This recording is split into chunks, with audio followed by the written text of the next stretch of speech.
Chapter 1. In the bitter cold of midwinter, frost coated the ground of the tile market, crunching into shards of ice under the wheels of an ox cart. Watch your step. Clear the way. Amid the market's clamor, the slaver's crack of his whip and loud shout drew many onlookers, who pointed and whispered at the several women confined within the wooden cage of the cart. Is Chun Li Zi sending more girls to the drunken red chamber? This cartload of girls looks quite fresh and delicate. Probably refugees from Luodu again. Such is fate when dynasties change. Even Princess Hanyang, renowned as the greatest beauty of Great Liang, who would have become a princess of Great Liang if her father, King Chonglian, had ascended the throne, now lives at the mercy of warring nobles. Some shook their heads and sighed. Others gazed with greedy eyes. Hearing these remarks, the girls in the cart began to sob quietly. Only Wen Yu remained motionless, leaning against the wooden bars. Her entire face was hidden beneath disheveled hair and a worn felt scarf, shielding her from the scrutinizing eyes outside. Beneath the tangled locks, her half-lowered eyes held a near-numb tranquility, cold as the clear moon. Her slender back, visible through the thin hemp clothes, arched slightly like a lotus stem on the verge of withering, yet still unbroken. On her flight, she had heard too many such comments. The Wen imperial clan was now the prey hunted by rebels on all sides. The empire had fallen into chaos during the previous dynasty, with nobles warring against one another for nearly a century, until when Shuren, later known as Liang Chengzhu, unified the north and south, ended the civil strife, and established the Great Liang. After Wen Shuren's death, the Empress Dowager installed the Xiaojing Emperor on the throne and began to rule from behind the curtain. From then on, her maternal relatives monopolized power at court, framing countless loyal ministers and capable generals to eliminate dissent, plunging the newly founded Great Liang, only decades old, into deep-seated corruption and decline. The weak Xiaojing Emperor was controlled by the Empress Dowager and, plagued by illness, struggled to produce an heir. Loyal courtiers thus pinned their hopes on the next monarch, selecting her father from among the Wen clan's collateral branches as crown prince. Her father, at odds politically with the Empress Dowager and her faction, faced repeated suppression. Before the Xiaojing Emperor's death, the Empress Dowager and her relatives even staged a palace coup, attempting to depose her father as crown prince and install a puppet ruler instead. But no one had anticipated that Pei Song, the watchdog raised by the Empress Dowager and her party of AO, would turn traitor when ordered to mobilize troops with the military tally to assist the coup. In a single night, the imperial city of Ledu was bathed in blood, and the 5 great aristocratic families led by the party of AO were exterminated to the 9th degree. Her father and brother, along with their ministers, hastily relocated to their ancestral county of Fengyang, issuing a summons for nobles to bring troops to their aid. However, the northern border was under invasion by barbarians and could spare no forces, while the southern border, relying on the natural defense of Hundred Blades Pass, had stationed few troops and could not send reinforcements. As a last resort, her father ordered trusted followers to disguise themselves as a merchant caravan, evade rebel spies across the provinces, and secretly escort her to southern Chun. Years ago, during the succession struggle of the southern Chun heir, he had borrowed troops from her father, and the two had arranged a marriage alliance.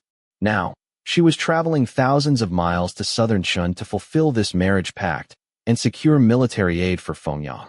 Unexpectedly, they were ambushed along the way. Separated from her escort, she was captured by slavers and brought here. The cold wind grew sharper, enduring the increasing itch and pain on her face. Wen Yu silently buried her nose and mouth deeper into the worn felt scarf. Since childhood, she had broken out in hives at the slightest whiff of animal fur. The trafficker seemed intent on selling them into the brothels. After several failed escape attempts, today was her last chance. The ox cart passed through the tile market and turned twice before arriving at a long street adorned with hanging lanterns. The trafficker halted the cart before the most imposing pleasure house and shouted at an old woman sweeping the entrance. "Quick, fetch your Mama Wu." Moments later, the madam emerged with a large red flower pinned in her hair, swaying with each step as she yawned. "What's all this shouting so early in the morning?" 2 burly enforcers followed behind her, projecting an intimidating presence. The trafficker immediately put on an ingratiating smile. Just bringing you a money tree, Mama Wu. The madam shot him a glance. Such bold claims. The trafficker patted the wooden cage on the cart, browning teeth showing in his grin. See for yourself. The madam's gaze swept over the cage. Having selected girls for years, her eyes were sharp enough to rank the entire cartload just by their silhouettes, even without seeing their faces. Spotting Wen Yu in the corner, her face broke into a wide grin. That one at the back really has the figure of a future courtesan. Bring her out for a closer look. The trafficker fawned. Your eye is as sharp as ever. Unlocking the chain, he dragged Wen Yu from the cart. This one's proud. Tried escaping several times. Didn't dare damage your money tree, so I just skipped her meals twice as punishment. Understanding his implication, the madam lifted Wen Yu's chin to examine her features. Well, if her face matches her figure, we can discuss the price. The trafficker eagerly continued. In all my years as Chun Lao Lu, I've never seen a prettier girl. Surely even you couldn't claim she's plain-faced. Before he finished, the madam shrieked as if seeing a monster, stumbling backward while cursing. Damn you, Chen Lai Zi. Who are you trying to pawn this diseased girl on? Her plump face trembling with fear, she frantically wiped the hand that had touched Wen Yu with a handkerchief.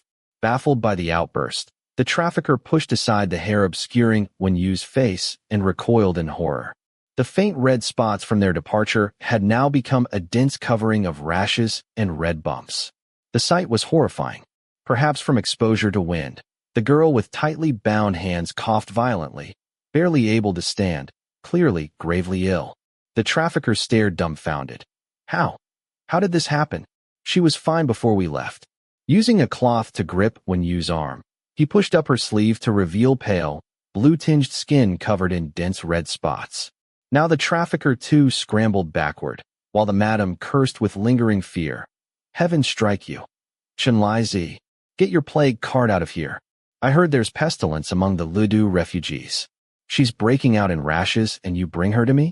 Trying to kill me. The commotion drew curious looks from neighboring brothels.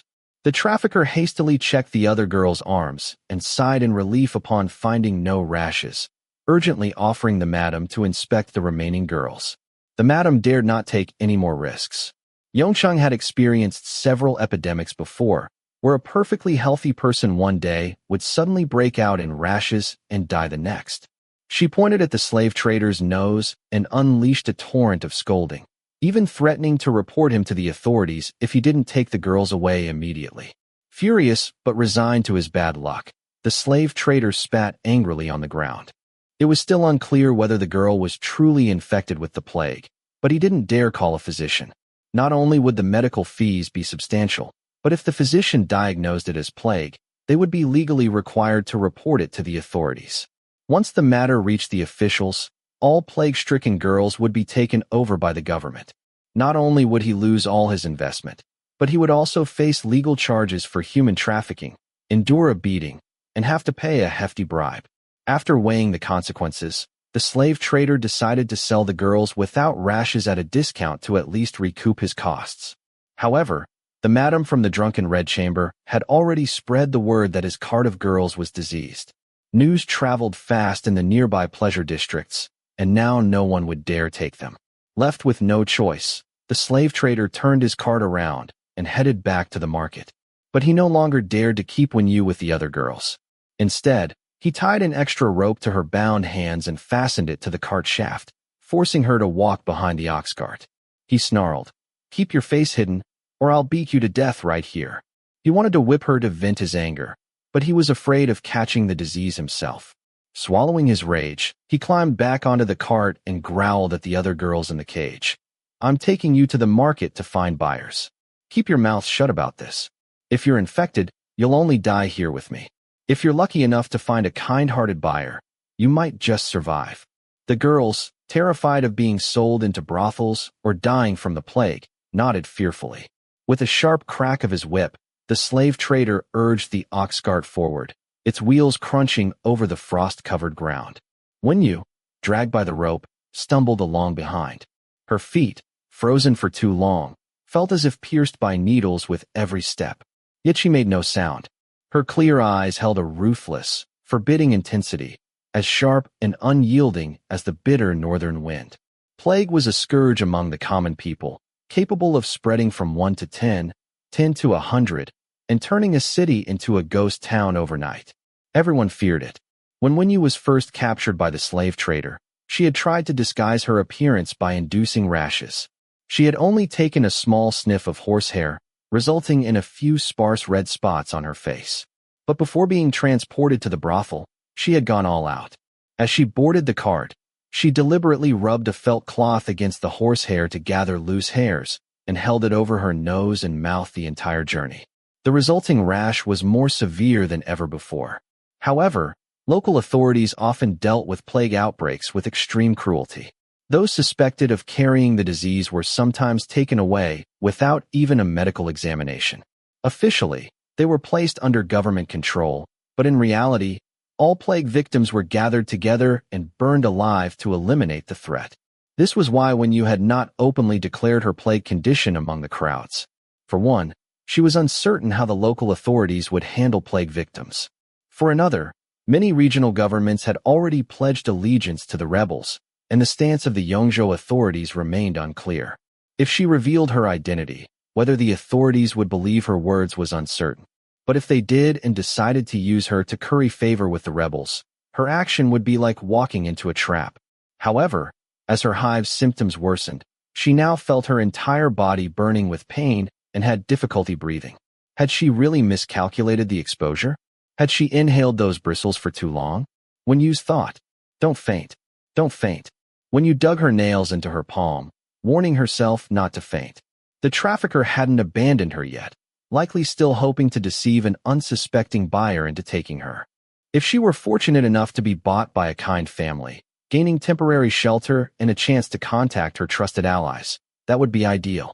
But if the trafficker couldn't sell her and refused to abandon her to her fate, she would need to devise another plan. Wen Yu breathed in the cold air and struggled to lift her eyelids.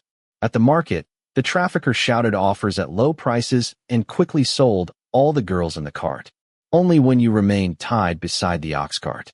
The trafficker sat at the front counting copper coins while loudly hawking to passers-by. "Buy a maid. Madam, want a servant to attend to you." A passing woman waved him off and walked away. A local herbalist wearing straw sandals in the cold weather approached, carrying a basket full of medicinal herbs. He had been scrutinizing Wen Yu. Seeing him, the trafficker called out as usual, "Buy a servant? Just 500 coins to take her home." Wen Yu struggled to look up and saw the sparsely bearded herbalist still staring at her. Finally, he turned to the trafficker and said, "Buy 2 packs of herbal medicine." Her hives were caused by inhaling some odor or eating something unsuitable. A few dozen copper coins will fix it. Wen Yu stiffened completely. The trafficker was first stunned, then thought of the girls he'd sold at discounted prices. Furious, he gnashed his teeth. "Buy her medicine? She made me lose money. I'll beat her to death." He actually jumped down from the ox cart wielding a whip. Wen Yu gritted her teeth, wanting to run, but the rope binding her hands was securely tied to the cart. The glossy whip cut through the cold wind with a whooshing sound. She curled up as much as possible, but when the lash landed on her back, it still felt like a venomous snake bite. Blood immediately seeped through the coarse linen clothes, and a burning pain spread from the wound throughout her body. Wen Yu groaned and collapsed to her knees. Her wrists were already raw from struggling against the ropes. The hatred in her eyes almost solidified in that moment. "You little bitch, you did this on purpose, didn't you?" The trafficker approached to whip her again, but was startled by Wen Yu's gaze. His second strike slowed just enough for a bony, prominent hand to intercept it. Who dares interfere with Master Chen's business? The trafficker, still enraged, recovered from his shock and began cursing. But when he turned and saw the newcomer, he fell silent as if struck dumb. The sun was dazzling, snow was melting, and dripping water echoed from eaves along the street. Wen Yu fluttered her long lashes and lifted her sweat-beaded eyelids. She found the person standing before her extremely tall, completely blocking the sky from her view. Her still ferocious gaze directly met the other's wolf-like eyes. It was the first time she had seen such an intensely predatory gaze, like the breath of a wild beast. His mere gaze made her feel as though she couldn't move. Yet the man possessed a face that could make everyone stop and stare. He had handsome eyes, elegant brows, and refined features. Tilting his head slightly, his lips curved into a roguish smile. The hand that had intercepted the slave trader's whip was bent at the elbow, and even through the coarse cloth, the outline of his muscles was faintly visible. His gaze swept indifferently past Wen Yu and settled on the slave trader. Releasing his grip, he kicked the man, sending him stumbling into the muddy snow. His tone, however, was as casual as if he were greeting an old acquaintance. Well, Master Chun, we've been looking all over for you. Roguish and ruthless. Two burly men approached from the other side of the market, crossing their arms and standing firm, completely surrounding the slave trader. So it was a vendetta. Wen Yu lay on the ground, slowly calming her breathing. Cold sweat from the pain had already dampened her temples, and her disheveled black hair fell messily across her cheeks. Her skirt was stained with mud, and she resembled a white camellia withering in the mire. At the sight of the young man, the slave trader's face turned pale. Propping himself up on the muddy snow, he scrambled backward, attempting to force a smile that looked more like a grimace. Second brother Xiao. Chapter 2. The sky cleared after the snowfall, a cloudless azure stretching overhead as the dry, cold wind whipped the distant tavern banner into a frantic flutter. Xiao Li half-crouched, elbows resting casually on his knees. The leather bracer fastened at his sleeve was worn halfway through, yet his smile remained genial as he inquired in a conversational tone. The 40 taels you owe the gambling house, Master Chun. It's been 6 months. When do you plan to repay? Cold sweat dripped from the slave trader's forehead. He forced a grimace uglier than tears and stammered, Second brother Xiao, please don't mock me. How could I dare claim to be a master before you? You're the real master here. I'll definitely repay the debt to the gambling house. I wouldn't have the gall to default on Boss Han's accounts here in Yongcheng even if you gave me the courage of a god. Xiao Li let out a soft, derisive chuckle. Picking up the whip the slave trader had dropped, he curved the lash and tapped it against the man's sharp, weasel-like face, his tone deceptively mild. No gall? Then why have you been hiding from my men these past weeks? A burly man nearby spoke up. Second brother, this bastard's slippery as an eel. Let's break one of his legs first. Teach him a lesson. Terrified, the slave trader begged frantically. No, Brother Xiao, Master Xiao, I'll repay. I left Yongqing these past 2 weeks to find business. I finally managed to acquire a few girls, thinking I could sell them for a good price and settle my debt with the gambling house. But who knew that bitch would play tricks, faking plague with hives? She scared off the madam at the drunken red chamber, who refused to buy any more girls from me. I was fooled too, afraid the girls were diseased and would become worthless in my hands, so I sold them all at a discount. I didn't even recoup my initial investment. He pointed at Wen Yu, weeping and blaming all his misfortunes on her. Wen Yu had just recovered from the searing pain in her back when the slave trader's accusation made her heart clench. Wen Yu's thought, these men are clearly trouble. If they can't recover the money from the slave trader and learn I'm not infected with plague, what if they decide to wait until my hives fade and sell me to the brothels? An idea sparked in Wen Yu's mind. She collapsed weakly to the ground, coughing and gasping for breath. Against the glaring red whip mark on her back, she seemed to be hanging on by a thread. She deliberately turned her cheek, riddled with red rashes, toward the men. Her act successfully startled one of the debt collectors, who hissed in disgust. Hasn't this one almost been beaten to death? Her face is swollen like a hornet's nest. One look, and I'd puke up yesterday's dinner. Hearing this, Xiao Li's gaze swept over the prostrate woman again, lingering for 2 breaths on her frail back and the stark whip mark. The slave trader hurriedly explained, hives will heal with rest. I only struck her once, she won't die. Mid-sentence, the glossy tip of the whip pressed against his chin again. The slave trader's shifty eyes darted around, catching only the sharp line of Xiao Li's jaw and his growing impatience. Chen Lizi, are you expecting me to cover your losses from your failed business? Terrified, the slave trader denied immediately. No, it's just that I really don't have the funds right now. Xiao Li pressed the whip in his hand forward another fraction, sinking the flesh of the human trafficker's jaw inward.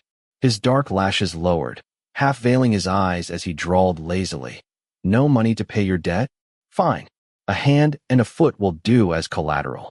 With that, he stretched a hand toward his companions behind him, as if asking for a blade.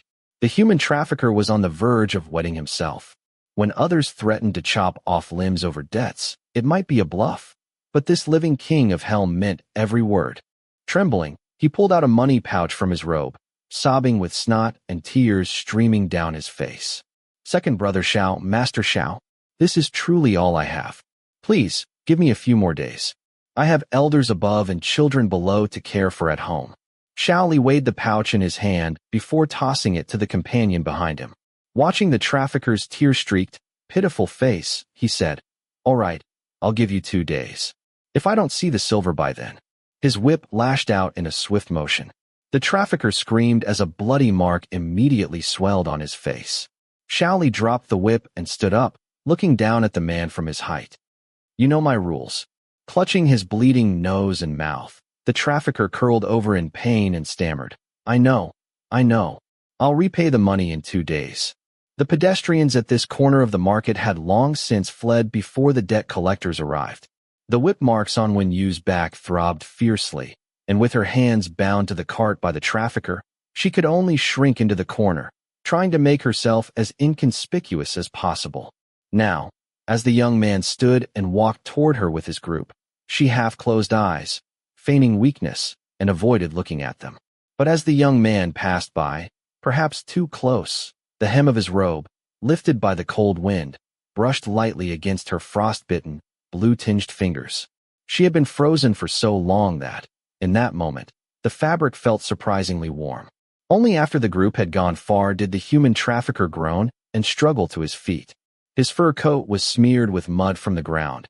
His felt hat had fallen off, revealing a bald, scabby head. A gust of cold wind made him shiver violently. Wen Yu's tightly bound hands were buried in the slush, pressing against a broken piece of brick. Beneath her disheveled hair, her dark eyes watched the trafficker with the calm of someone prepared to risk everything. Wen Yu's thought, I only have one chance to strike. The trafficker, his face swollen like a pig's head, was desperately trying to stop his nosebleed. Xiao Li's whip had come down at an angle, nearly breaking his nose bridge. He tore a strip of cloth, attempting to stuff it into his nostrils, but even the slightest touch to his nose wings made him gasp in pain. Finally managing to plug his nose, the trafficker viciously spat in the direction Xiao Li and his men had left. The movement tugged at his facial muscles, sending sharp pain through him again. Tears welled in his eyes as he cursed under his breath, "Son of a whore." Turning and spotting Wen Yu, he was in too much pain to bother with her further. He only snarled roughly, "Get back in the cart now." Having learned that Wen Yu's pestilence was a lie, he naturally had no intention of letting her go. Wen Yu pushed herself up from the ground with effort, but didn't rise immediately. Silently, she watched the trafficker. As he turned to pick up the whip he had dropped, she lifted the half-brick with both hands and smashed it with all her strength against his head. But she was too weak. After being struck by her, the human trafficker let out a wretched cry but didn't collapse immediately. Staggering forward a few steps, he wiped the blood from his head and felt as if the sky had fallen. He stared incredulously at Wen Yu, whose hands were still tightly bound, unsure whether it was shock or rage that made his hand tremble as he pointed the whip at her. "You little bitch, I'll beat you to death." He made as if to lash the whip at Wen Yu, but in her desperation, she threw the remaining half of the brick at him and then turned to run toward the ox cart's shaft, attempting to untie the rope fastened there. The human trafficker dodged the half-brick she threw and, brandishing the empty whip, chased after her, intent on continuing the beating. Just then, a lazy voice called out from the street corner, "Hey!" At the sound of that voice, the human trafficker's expression changed instantly. He forced a fawning smile and turned to see Xiao Li leaning against the wall at the street corner, arms crossed, having watched the scene for who knows how long. Fearing that Xiao Li might have overheard his earlier curses, the trafficker smiled as obsequiously as he could, though cold sweat still broke out on his forehead. What further instructions does second brother Xiao have? Xiao Li tossed back the empty pouch the trafficker had given him earlier and turned to leave, saying, "I don't take anything but silver when collecting debts." The pouch still had a slightly worn tassel attached, with a protective charm tucked inside, a charm his mother had obtained for him at the temple the previous year. Thoroughly frightened by Xiao Li, the human trafficker lost all desire to vent his anger on Wen Yu. He examined the pouch over and over, unable to comprehend why Xiao Li had specifically turned back to return it to him. Wen Yu had braced herself for an unavoidable beating. Seeing that the trafficker wasn't targeting her, she relaxed slightly, her tense nerves easing as she crouched by the ox cart. Under the cover of her disheveled hair, she lifted her eyes to glance in the direction where the young man had walked away. That same day, in his effort to resell Wen Yu, the human trafficker dragged her to several of his counterparts. No matter how eloquently he praised her, as soon as the others saw the red rash covering her face, they either politely declined or offered brutally low prices. Eager to gather silver, the trafficker refused to sell Wen Yu cheaply.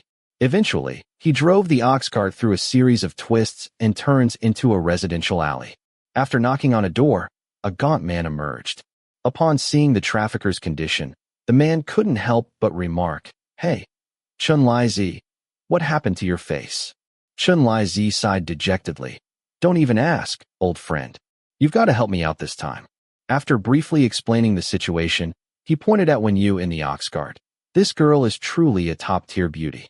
If you buy her and sell her to the brothels district later, you're guaranteed to make a profit." When the gaunt man looked over, Wen Yu repeated her earlier tactic, revealing her face covered in a rash that was truly a sight to behold. The man immediately hesitated, unwilling to take Chun Lai Zi's word alone and pay for Wen Yu. Not wanting to refuse outright and damage their rapport, he said, "You're being foolish. Even if her face heals and you sell her to the drunken red chamber, at most she'll fetch 10 taels. How is that enough to cover your gambling debt? Why not do a favor and give this girl to that Xiao fellow? Ask him for more time, so you can find another deal to raise the silver." Chun Lai Zi looked utterly defeated. "You've seen what she looks like now. It'll probably take a while for her to recover. How dare I send her to that fiend Xiao?" The gaunt man suggested. "Xiao Li came to the agency just 2 days ago, wanting to buy a maid for his elderly mother, but he didn't find one to his liking. Why not say she's being sent to serve his mother? Even if that fierce god initially refuses to spare you, just lay low for a while. Once he sees this delicate beauty later, how could he still be angry?" Chun Lai Zi, enlightened by this advice, broke into a smile. "Brother, you're truly clever. I thank you." That afternoon, after confirming Xiao Li wasn't home, Chun Lai Zi took Wen Yu to his doorstep.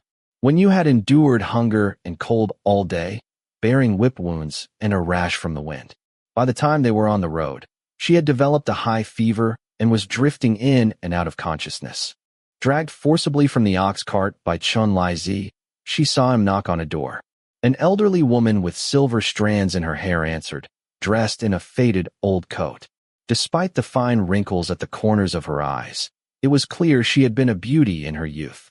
However, she seemed to be in poor health, coughing several times just while opening the door.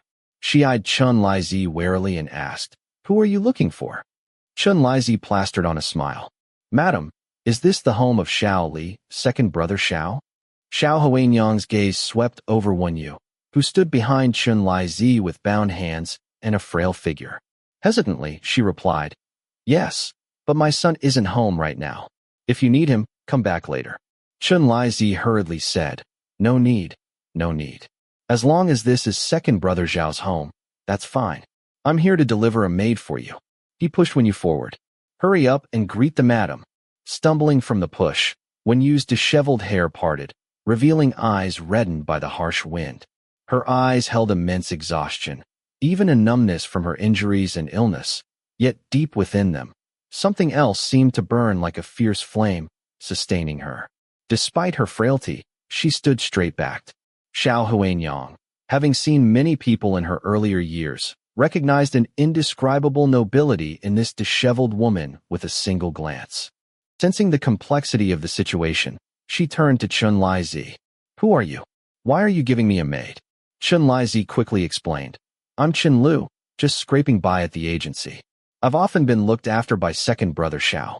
I heard he went to pick a maid for you recently, but didn't find one he liked. Coincidentally, I have this girl here.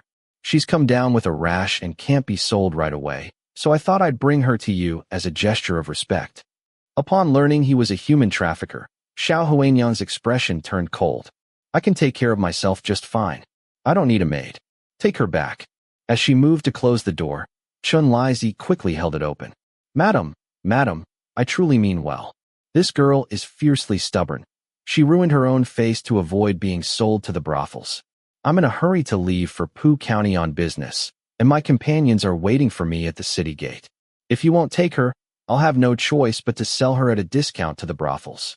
Hearing that the girl had gone so far as to disfigure herself to avoid being sold into a brothel, Xiao Huanyang felt a stir of pity. After several moments of hesitation, she finally relented. In that case, leave her here. Chun Lizi was instantly overjoyed. He pulled an envelope from his bosom and handed it to Xiao Huanyang, saying, Inside is the deed of sale for this girl. Please pass it to second brother Xiao. Xiao Huanyang took it and agreed, then turned sideways to make half the path clear. Coughing, she said, the weather is bitterly cold. Come in and have a cup of hot tea.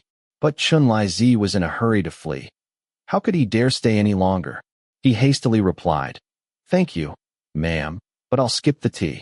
I'll visit you and second brother Xiao another time. With that, he jogged out of the alley. Xiao Huanyang watched him go until he was far away, then turned to Wen Yu. Her expression softened as she said, Good child, don't be afraid. From now on, this is your home. Come inside with me. She reached out to take Wen Yu's hand, but Wen Yu, who had been enduring the severe chill and high fever until now, had reached her limit. Her entire body collapsed to the ground. Chapter 3. Wen Yu was trapped in a nightmare. Her lips were parched, and her throat felt as if filled with lead from the fever. The whip marks on her back burned fiercely, the pain spreading to every nerve in her body, forcing sweat to bead at her temples. In the dream, a blizzard blotted out the sky. The gates of Liu City were breached by rebel forces. The chaotic sound of hooves mingled with the cries of women and children as flames devoured the houses along the streets. By the general's order, 100 gold coins to anyone who captures Princess Hanyang, daughter of King Changlian. The shouts were savage and piercing. Illuminated by the firelight were faces twisted with greed, like beasts cloaked in human skin. And she stood right in the middle of Xinwu Avenue, engulfed in flames. Run. Run now?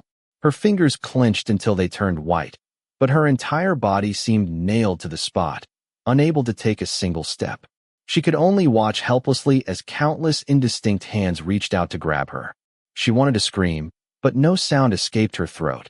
Finally breaking free from the paralysis, she fled without looking back into the pitch-black, endless night behind her.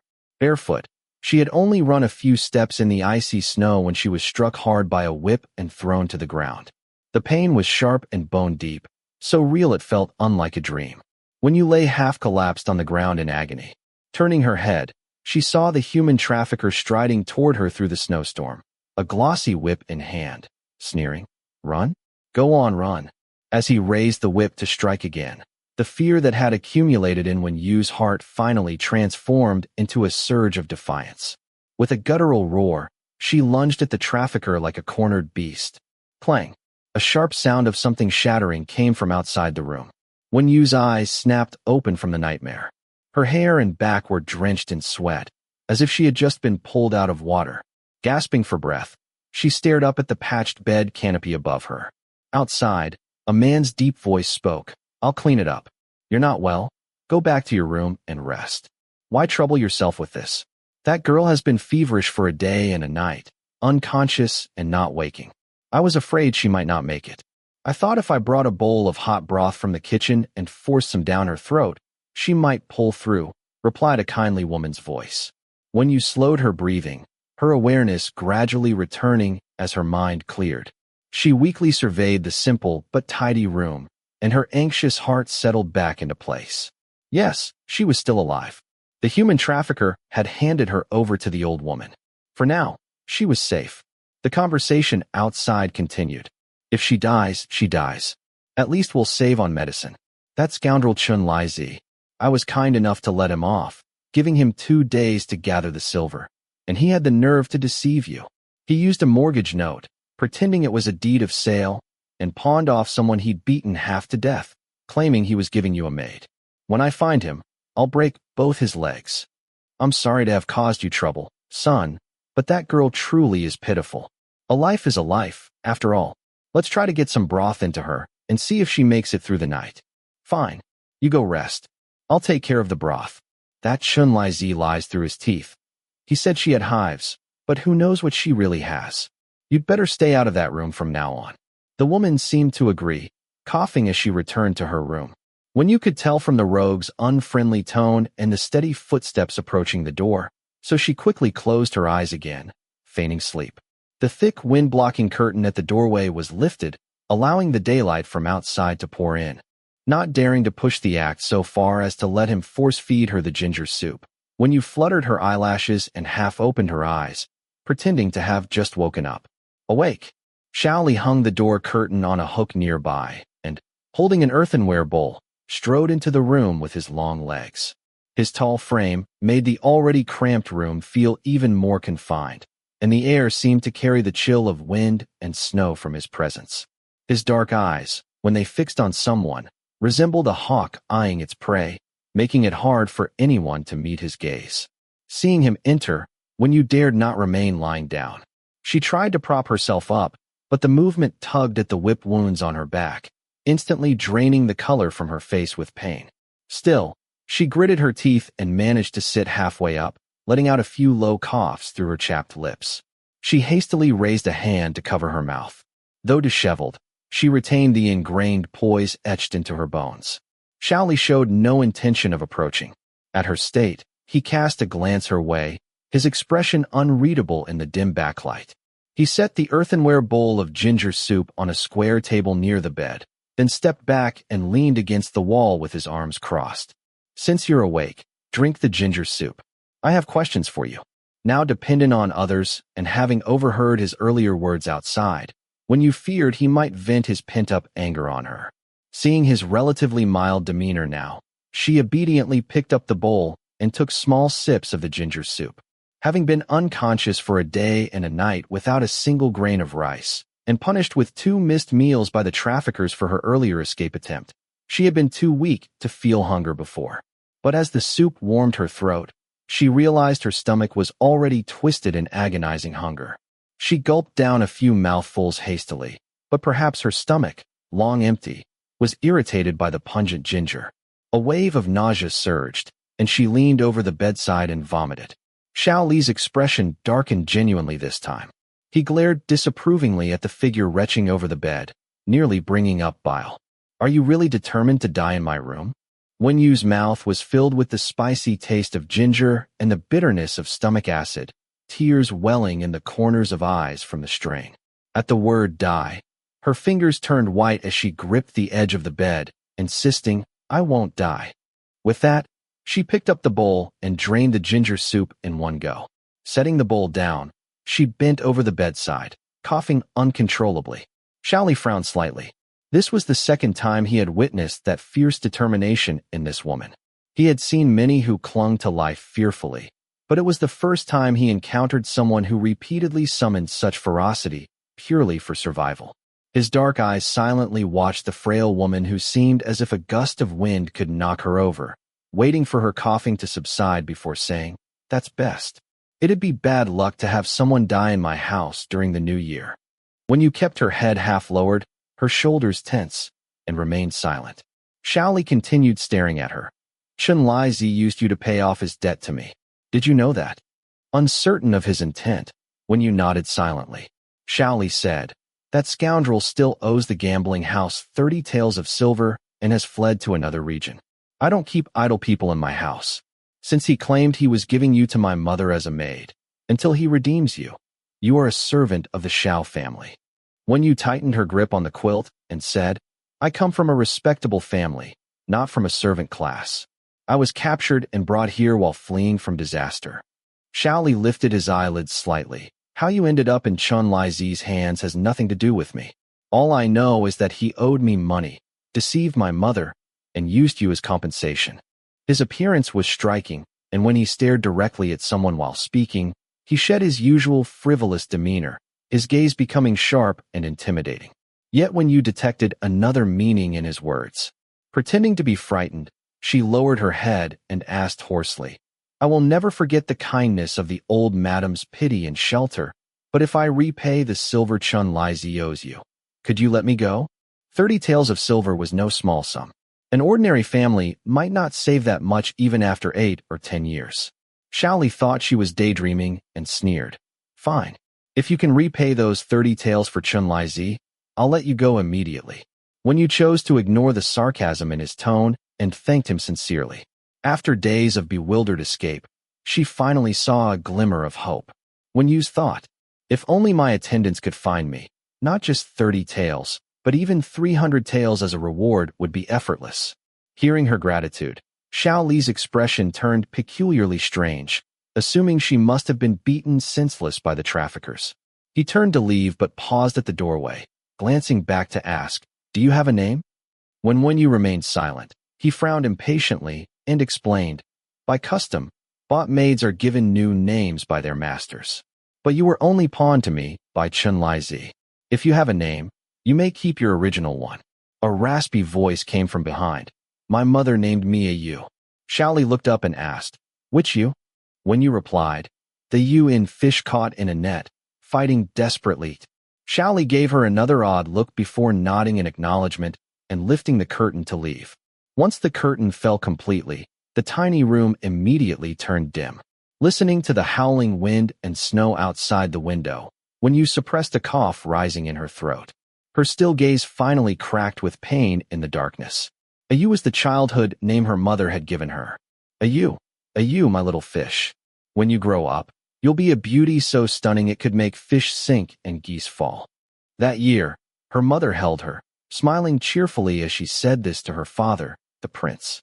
Wen Yu closed her eyes, letting the warm tears flow freely in the dark. The world knew only her title, Hanyang. Few even knew her real name, let alone this childhood name known only to her parents and elder siblings. She wasn't afraid that revealing this name would bring disaster. On the contrary, uttering it made her feel she was still alive. Wen Yu, weakened by illness and injury, had been awake for only a short while. After drinking a bowl of plain porridge, she fell into a deep sleep again. It wasn't until the next day when she woke that she regained some energy. Outside, it seemed to still be snowing. Cold wind whistled through the cracks of the old elm door and window, wailing like ghosts and wolves.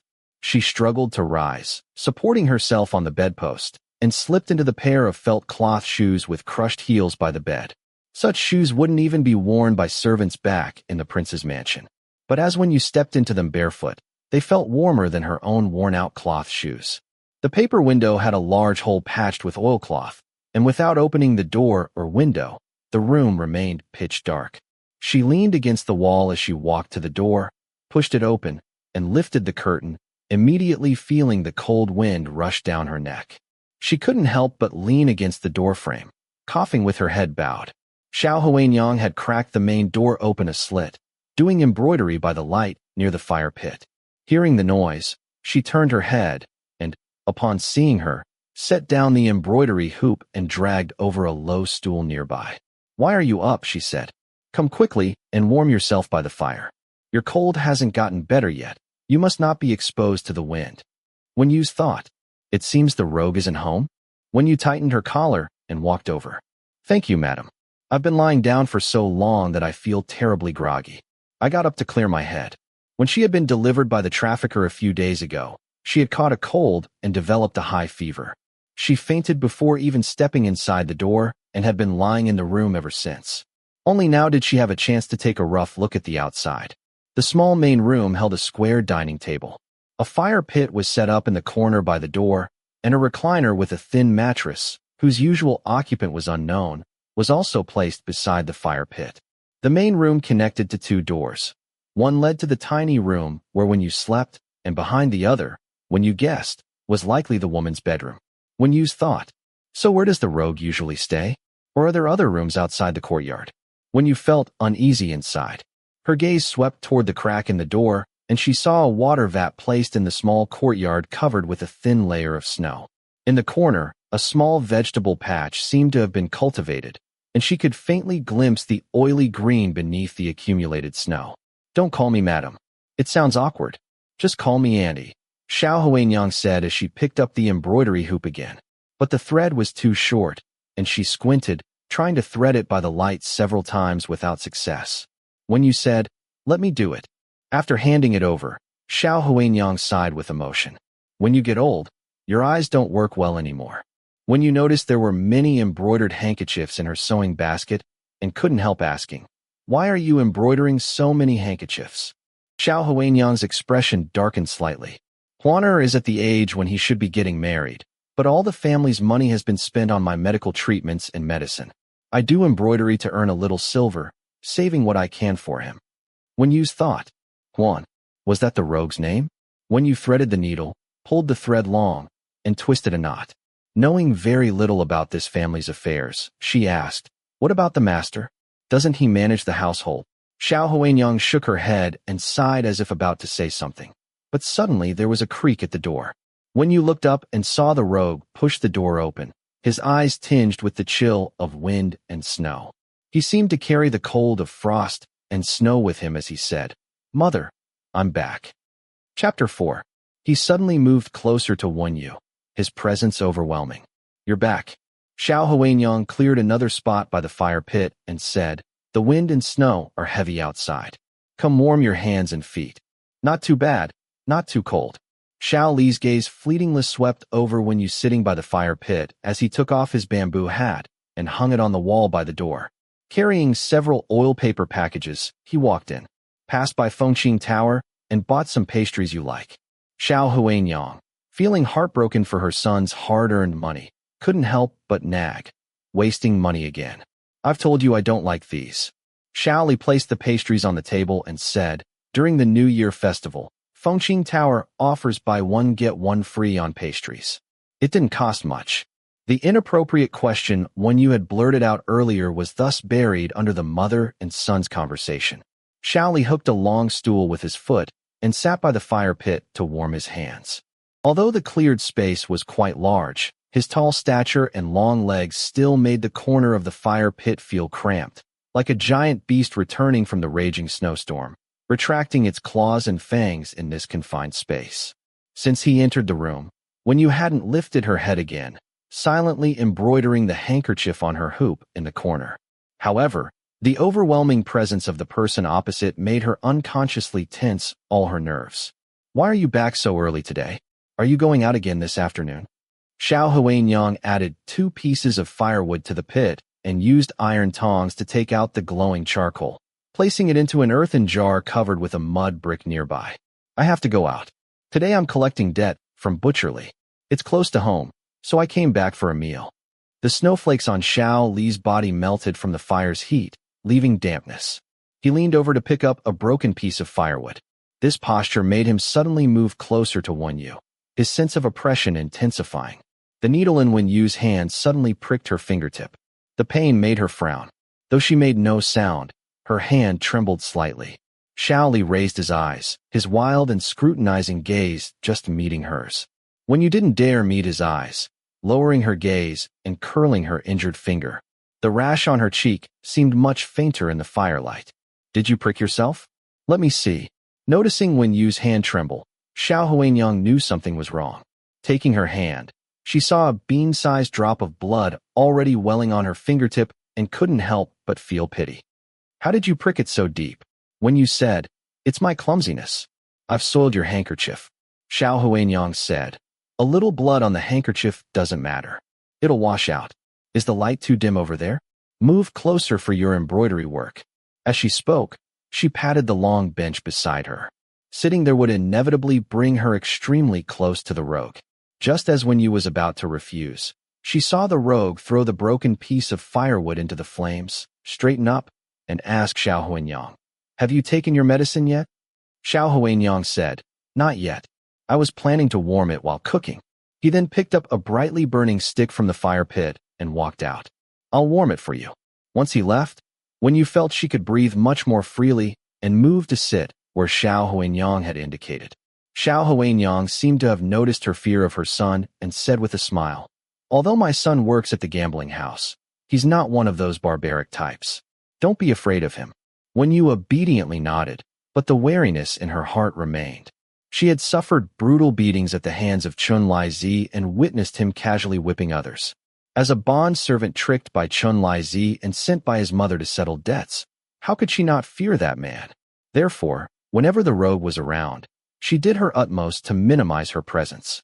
Xiao Huanyang chattered on about other matters while tidying the embroidery frame. When she noticed the handkerchief stained with Wen Yu's blood, her gaze suddenly paused. She picked it up and examined it against the light, then looked back at Wen Yu with a mix of delight and scrutiny. "You know Suzhou embroidery?" Wen Yu nodded. "My mother was from Suzhou and Hangzhou, skilled in Suzhou embroidery. I learned a bit from her." Xiao Huanyang studied the few stitches Wen Yu had embroidered and praised her. "Your needlework is extraordinary. Even those embroiderers who rely on their craft for a living might not compare to you." As the foremost noble lady of Luodu, what earned her acclaim was not merely her status. Wen Yu's demeanor, needlework, and talents were all honed under the strict tutelage of instructors and mentors, often with the aid of rulers.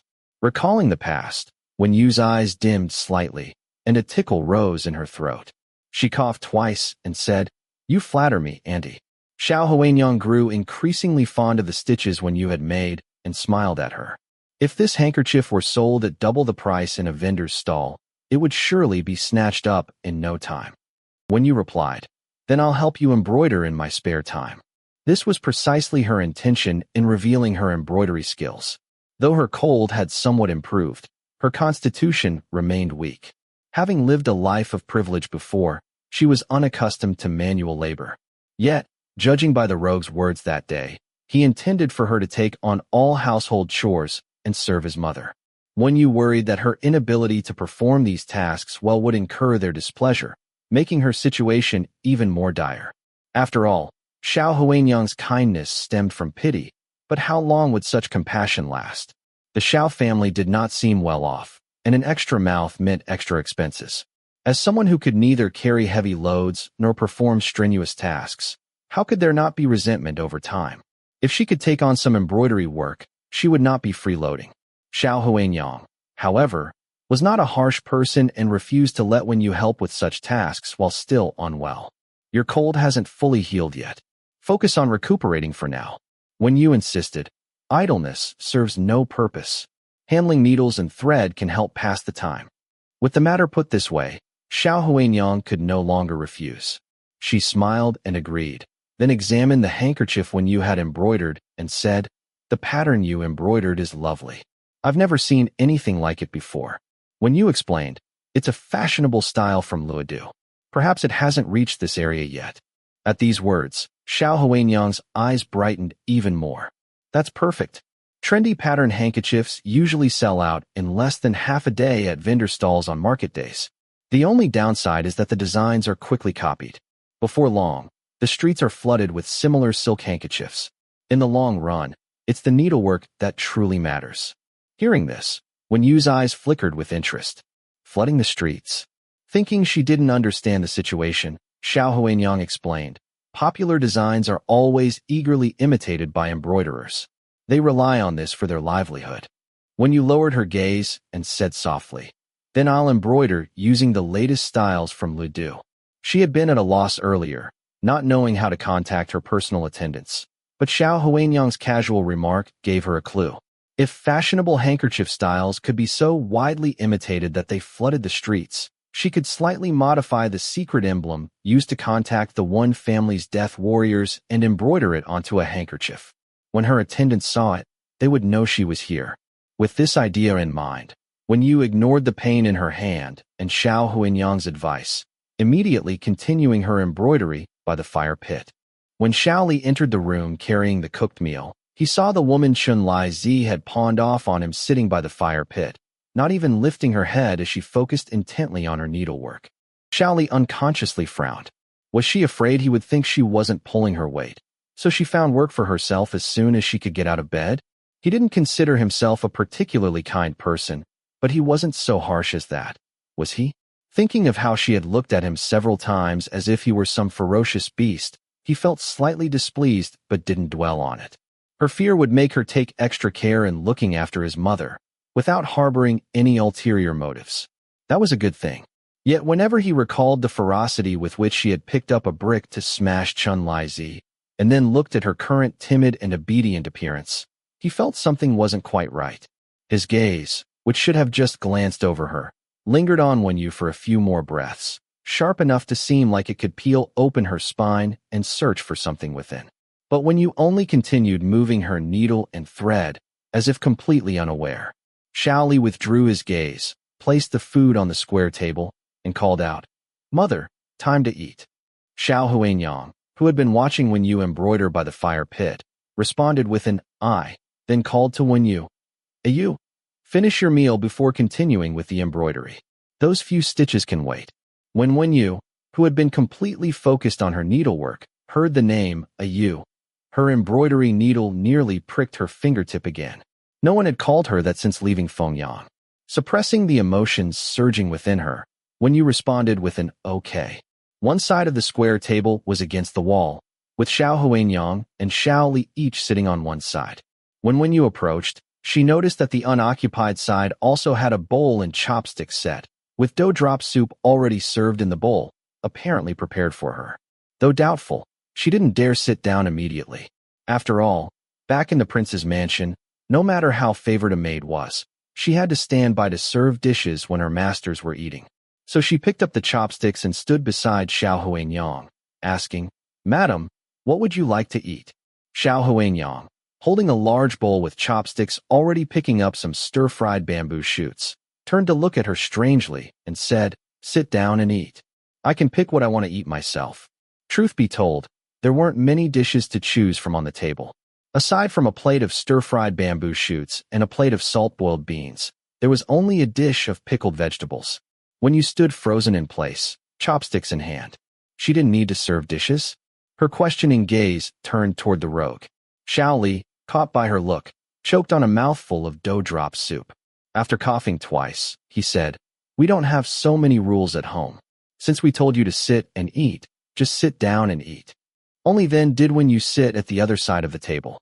As she ate the dough drop soup made from some unknown flour paste, she gradually came to understand something. Although the rogue had said she was to be a maid for his mother, it seemed neither he nor his mother cared much about formal hierarchies. Lost in her own thoughts, she was startled when Xiao Huanyang placed a strand of bamboo shoots into her bowl. "Why only eat the dough drop soup? Have some vegetables too." The peculiar feeling in Wen Yu's heart grew heavier, gradually accumulating into a somewhat astringent emotion. She lowered her head and picked at the oil-glistening bamboo shoots, hoarsely murmuring her thanks. Xiao Huanyang looked at her slender frame, still visibly thin even in her old padded jacket, and felt even more compassion. "Don't stand on ceremony," she said. "I've told you. From now on just treat this place as your own home." Xiao Li glanced at her while eating his dough drop soup, but remained silent. After the meal, Xiao Huanyang drank another dose of medicine and, feeling somewhat fatigued, returned to her room to rest. Listening to the sounds of washing from the kitchen, Wen Yu weighed whether to continue her embroidery by the fire pit or return to her room. Eventually, she took her sewing basket and went back to her room. When Xiao Li returned after cleaning the dishes and found no one by the fire pit, he slightly raised an eyebrow. He walked to Wen Yu's door and knocked. Chapter 5. The room was dimly lit, making embroidery work difficult. Wen Yu picked up a stick leaning against the wall to prop open the window. Cold wind immediately poured in, and the snow covering the window frame rustled as it fell. Some accumulated snow landed on her hand. Her slender fingers with faint red rash marks resembled orchid leaves unfolding, their color as smooth as porcelain. The snowflakes half covered the rash marks, truly deserving the description of red plum blossoms blanketed by snow.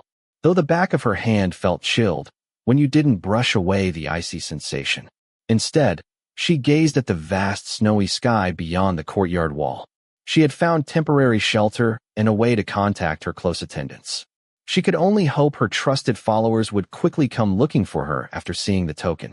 She had already been delayed too long on the journey. With the critical situation in Fengyang, she needed to hurry to Nanshan to borrow troops. Just then, knocking came from outside the door. Wen Yu turned her head, momentarily unsure who might be knocking. After a brief hesitation, she spoke. "Please come in." It was the rogue who pushed the door open and lifted the curtain to enter. Backlit, his tall frame nearly blocked all the light from the doorway. His raised eyes watching her were black like obsidian. Wen Yu instinctively tensed every nerve in her body. Her hand resting on the windowsill tightened slightly. Though she appeared delicate, every bone and sinew in her body was held in guarded readiness. The atmosphere between them alone in the room was like two solitary beasts who each ruled their own mountain being forcibly placed together. Except one was feigning weakness while the other was pressing forward step by step to investigate. When you tried to make her expression appear sufficiently timid and harmless, softly asking, "Is there anything you require?" After speaking, she covered her mouth and coughed. Meanwhile, she wondered inwardly. Could it be that he was going to scold her for not clearing the dishes after the meal? She had intended to do so then, but after the rogue finished eating, he himself had gathered all the bowls and chopsticks from the table and taken them away, so she hadn't felt it appropriate to chase after him and fight to do the work. Xiao Li noticed the person standing by the window was completely tense, though he didn't know whether it stemmed from fear or something else. The thin snow on the back of her hand resting on the windowsill had melted into cold, wet marks, dripping down between her knuckles. The fingertips pressed against the window frame were reddened from the cold, inexplicably eye-catching. Xiao Li frowned slightly. Without lingering his gaze on her, he walked toward the chest in the corner of the room, saying, "I'm getting a change of clothes." Wen Yu's tensed nerves suddenly went numb, even her eyes revealing some bewilderment. She watched as the rogue walked to the corner, lifted the chest lid, and took out a set of clothing clearly belonging to a man, then turned to leave. Reaching the doorway, for some reason he paused, glanced back at her, and rather coldly said, "My mother is kind-hearted. If she finds out you caught a cold doing embroidery work in the chilly wind, she'll blame herself. Our household isn't short on charcoal." With that, he let the curtain fall and left. Wen Yu remained in a daze, her gaze slowly falling on the modest wooden bed. Was this room actually the rogue's bedroom? This realization was so shocking that Wen Yu's mind felt somewhat stunned. She heard the rogue call out to Xiao Huanyang outside. "Mother, I won't be back tonight." Xiao Huanyang's reply came from the inner room, telling him to be careful on the slippery, snowy roads. Soon after, the rogue's footsteps faded into the distance. The courtyard gate opened and closed. Clearly, he had left. Wen Yu stood frozen in place for a long moment before lifting the door curtain as if to verify something. Xiao Huanyang was resting in the inner chamber, leaving the main room empty. Wen Yu pushed the door open and stepped into the yard. Snow fell thick as goose feathers, weaving a net that blanketed the ground. What had been a thin dusting that morning now crunched underfoot. The rim of the water vat was piled so high with snow it resembled a white fox fur collar. When you scanned the courtyard through the flurry but saw only a makeshift kitchen shed, it seemed there truly were no extra rooms in this house. She turned back to gaze at the recliner by the fire pit. So, had the rogue been sleeping there these past 2 nights? Xiao Li arrived at the gambling house near mid-afternoon. Though wearing a bamboo hat, snow still dusted his neck. A man idling outside, cracking sunflower seeds while chatting and keeping watch, spotted him and immediately tossed the seeds back into his dish. "Brother Xiao, you're here." Xiao Li handed him the hat, brushed snow from his nape, and strode inside. "How's things in there?" The man shook his head, glancing around before lowering his voice. "Not good. That bastard Wang Qing's been poisoning the proprietor's ear, saying you took Chun Lai Zi's bribe to let him escape. Everyone knows what he's really after. Now that Brother Song stepped down from the position of authority, he's using the Chun Lai Zi incident to challenge you for it." Xiao Li scoffed. Trivial ambitions. But the man remained grim. The proprietor didn't look pleased either. Just summoned the accountant upstairs. Xiao Li's brow furrowed slightly. As the man started to speak again, Xiao Li raised a hand to silence him. They now stood at the entrance to the main hall, where a group of men drinking and playing finger-guessing games had turned to stare in unison. A short-bearded man kicked his stool aside and stood with crossed arms, eyes gleaming with provocation. His lackeys rose behind him in imitation. It was none other than Wang Qing. The watchman glanced worriedly at Xiao Li. "The proprietor's still upstairs. What's he planning?" Xiao Li remained silent, his face breaking into that characteristic cavalier smirk only when he met their gaze. "Heavy snow today. I've been running around half the day collecting debts for the proprietor. Quite envious of you and your men here. Warm inside with wine and dice, untouched by wind or frost. Wang Qing's face twitched, but he swallowed his anger to sneer. We all know you've got a silver tongue, Xiao. But taking bribes to release Chun Lai Zi is indisputable. Save your smooth talk for the proprietor. Xiao Li grinned lazily. I'll certainly explain to the proprietor. Saves him from hearing twisted versions behind his back. You. Wang Qing uncrossed his arms, eyes blazing. His followers glowered in unison. The man following Xiao Li quickly shouted, What's this? Taking advantage of my other brothers being out collecting debts to gang up on us. Xiao Li picked up a candied kumquat from the nut tray, lightly tossing it in his hand twice as he lazily glanced across the room, and said with a laugh, Couldn't it be that with the new year approaching, they just want to kowtow to their Lord Xiao? In the blink of an eye, just as anger surfaced on Wang Qing's face, the candied kumquat in Xiao Li's hand flew straight toward his forehead. Wang Qing dodged sideways, and Xiao Li, pushing off the wooden railing, leaped into the main hall. A reckless underling lunged at him, only to have Xiao Li grab the back of his head and slam it downward. The underling's head hit the table with a loud bang, and when Xiao Li released him, the man collapsed to the ground, blood streaming from his forehead. Xiao Li tilted his head to avoid a stool swung by another underling, elbowed the attacker so hard he staggered backward, and then kicked away yet another who tried to draw a blade. All the while, he advanced toward Wang Qing as calmly as if strolling through a garden, his tone still amiable. No rush. If you want to kowtow to your Lord Xiao, take turns. There's enough to go around. The underlings were now hesitant to approach, shrinking back step by step as Xiao Li drew nearer. Wang Qing, humiliated and seething with rage, slammed the table and roared, Charge at him together.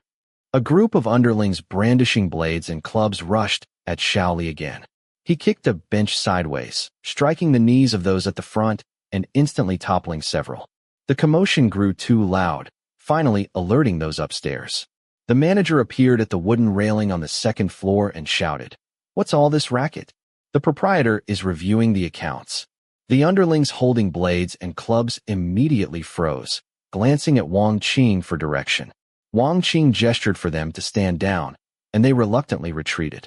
Xiao Li lifted his strikingly handsome yet roguish face, grinning at the manager as he said, Boss, you can't blame me for this. I came back to report to the proprietor, but Brother Qing here was so formal, insisting his men kowtow to me for the new year. The manager, with his thin mustache, ignored the remark and simply said, The proprietor is waiting for you in his room. Come upstairs. Xiao Li cheerfully agreed and headed upstairs, his expression darkening only when he stepped into the shadows. With such a commotion downstairs, it was impossible the proprietor had only just heard it. He hadn't intervened earlier, nor later, only when Xiao Li was on the verge of beating Wang Qing's underlings to a pulp. This was to save face for Wang Qing. Otherwise, how could Wang Qing continue to command respect in the gambling house? By tacitly allowing Wang Qing to set this scene, the proprietor had intended to use him to take Xiao Li down a peg. By the time Xiao Li reached the second floor, all traces of gloom had vanished from his eyes. He wore his usual roguish grin, flashing a smile at everyone he passed. The mustached manager led him to a private room, knocked twice on the door, and said respectfully, Proprietor, he's here. A cultured voice replied from inside, Come in. The manager pushed the door open and motioned for Xiao Li to enter. Xiao Li stepped inside, his face betraying a hint of barely suppressed anger, and spoke bluntly. Proprietor, you saw it today. Wang Qing and his men deliberately provoked me.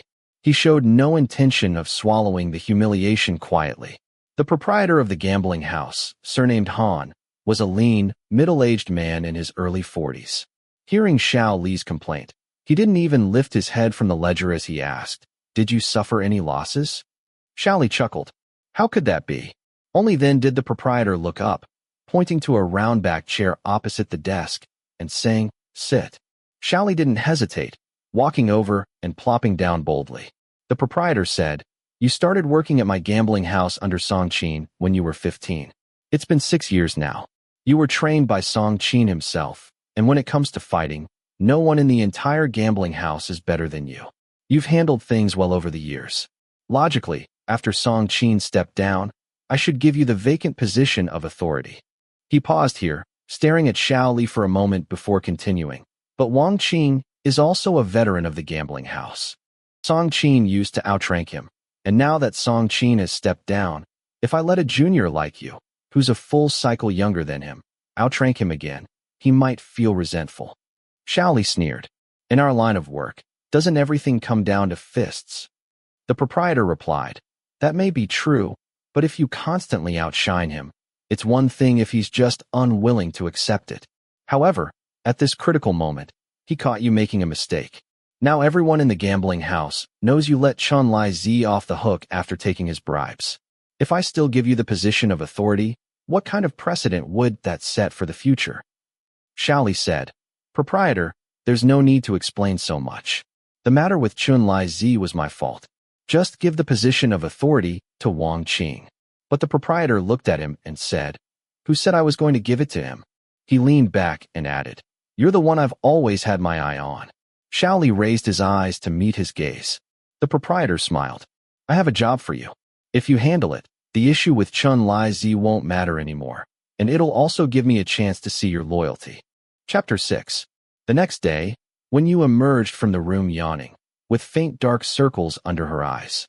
Ever since learning that the room originally belonged to the rogue, she had felt uncomfortable lying in bed at night, resting her head on the millet husk pillow and covered by the half-worn quilt.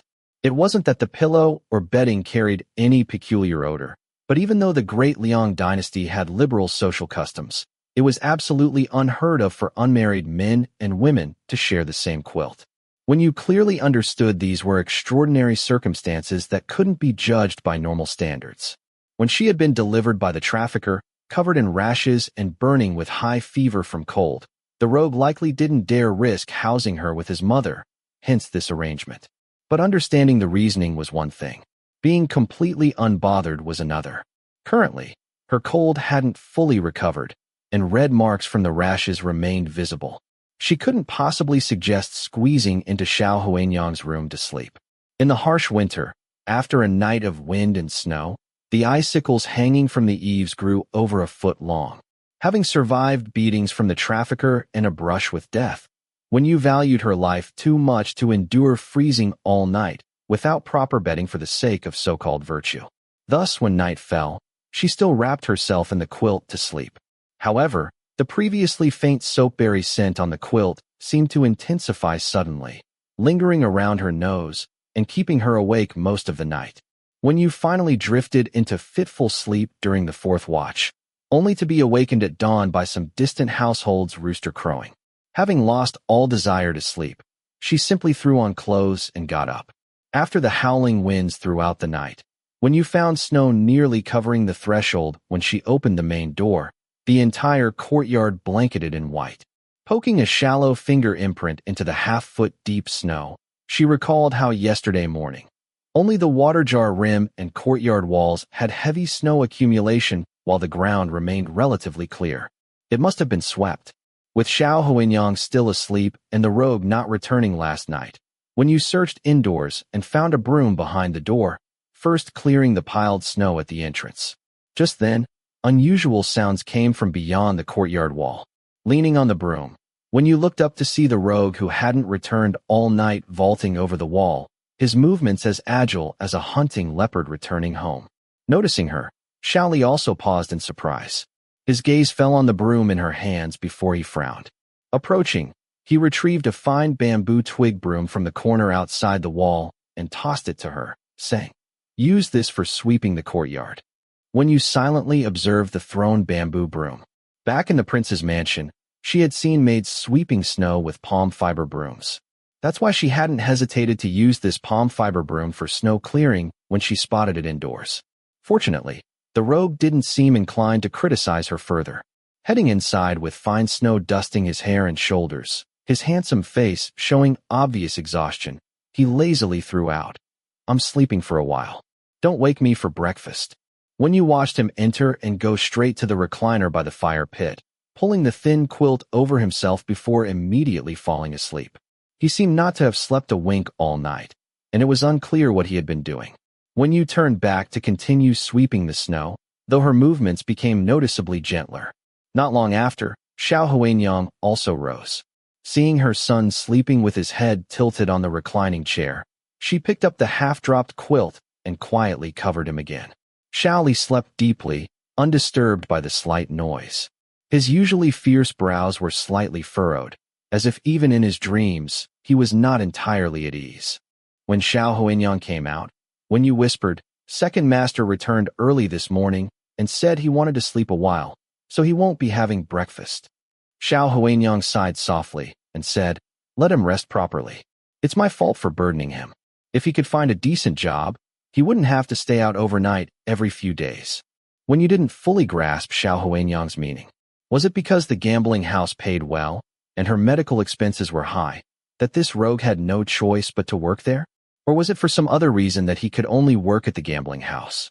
But these were matters she couldn't inquire about, so she simply asked, "Does Second Master often go out at night to collect debts?" Xiao Huanyang replied, "It's not about collecting debts. The gambling house never closes at night, and to prevent trouble, the staff must take turns keeping watch." With this explanation, Wen Yu understood completely. This rogue had been guarding the gambling house last night. No wonder Xiao Huanyang hadn't questioned him much when he said he wouldn't return for the night, only reminding him to be careful on the road. As she lowered her gaze, lost in thought, Xiao Huanyang suddenly said, "I'm going out for a while. Today is market day, and Li Erlang, who sells sundries at the street corner, always leaves early. I'll take these handkerchiefs to him and ask him to sell them at the market. You, could you please light a brazier for Huaner?" Hearing her childhood name, Wen Yu snapped back to attention and noticed Xiao Huanyang holding a basket.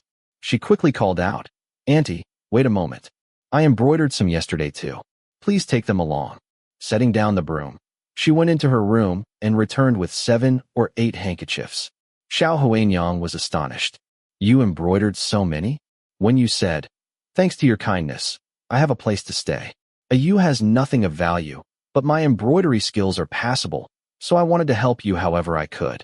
Since it concerned whether she could contact her attendants sooner, she dared not slack off. Touched, Xiao Huanyang held her hand and repeatedly called her a good child. The handkerchiefs Wen Yu had embroidered in haste were not as refined as her usual needlework, but they were more than adequate for selling in the market. What stood out, however, were the unique embroidery patterns. After briefly examining the 7 or 8 handkerchiefs, Xiao Huanyang placed them in the basket and left. When the courtyard gate opened, the hinges creaked heavily. Suddenly, a low, slightly hoarse voice came from inside the house. "Where is Mother going?" The sudden voice startled Wen Yu. She turned to see that the person who had been sleeping with his eyes closed on the reclining chair was now awake.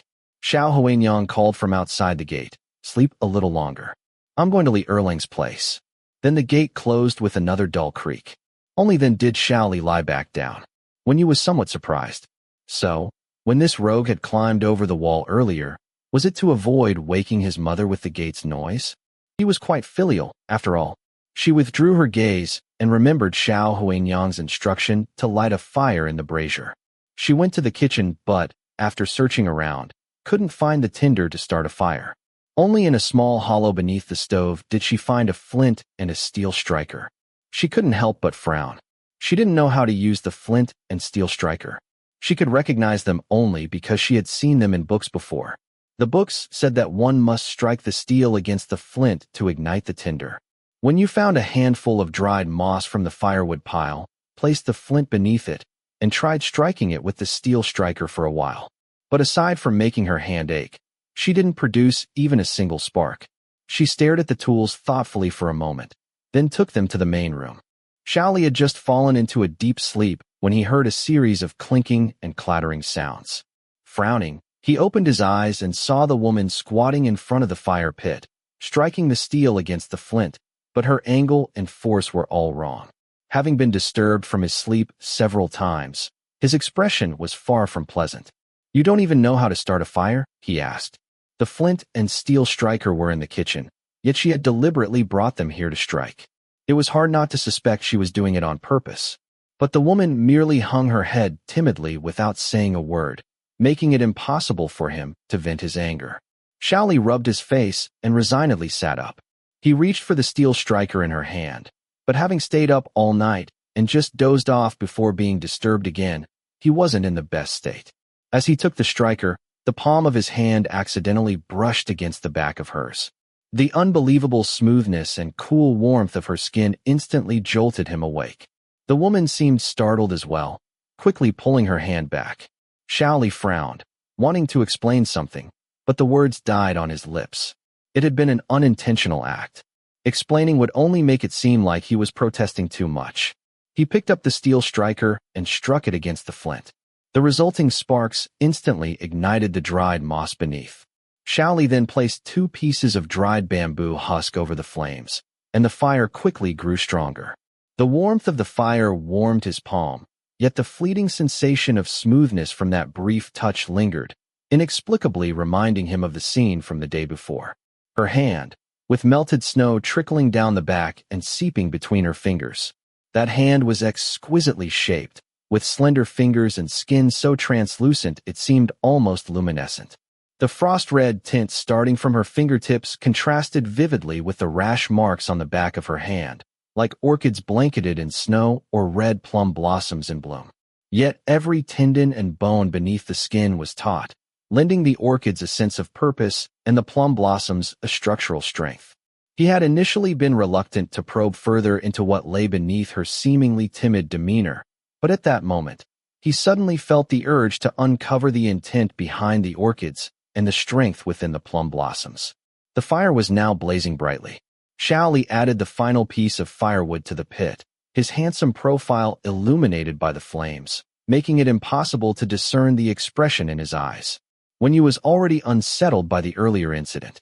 Now, with the rogue staying silent and only the crackling of the burning firewood in the pit audible, she felt as though an invisible tension was tightening in the air. She lowered her gaze to the rash on the back of her hand, where the red marks remained strikingly vivid. It shouldn't be this way. The redness and swelling on her face had only subsided slightly, not disappeared entirely. It was impossible that her appearance had caused any trouble. Just as she was about to say something to break the unnerving silence, the courtyard gate suddenly rattled with knocking. Thinking it was Xiao Huanyang returning, Wen Yu breathed a sigh of relief, stood up, and said, "I'll get the door." She descended the steps and opened the courtyard gate, only to find a burly man standing outside.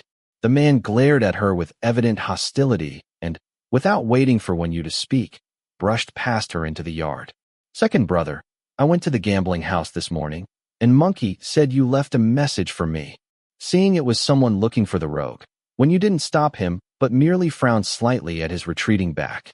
Xiao Li had given up on going back to sleep.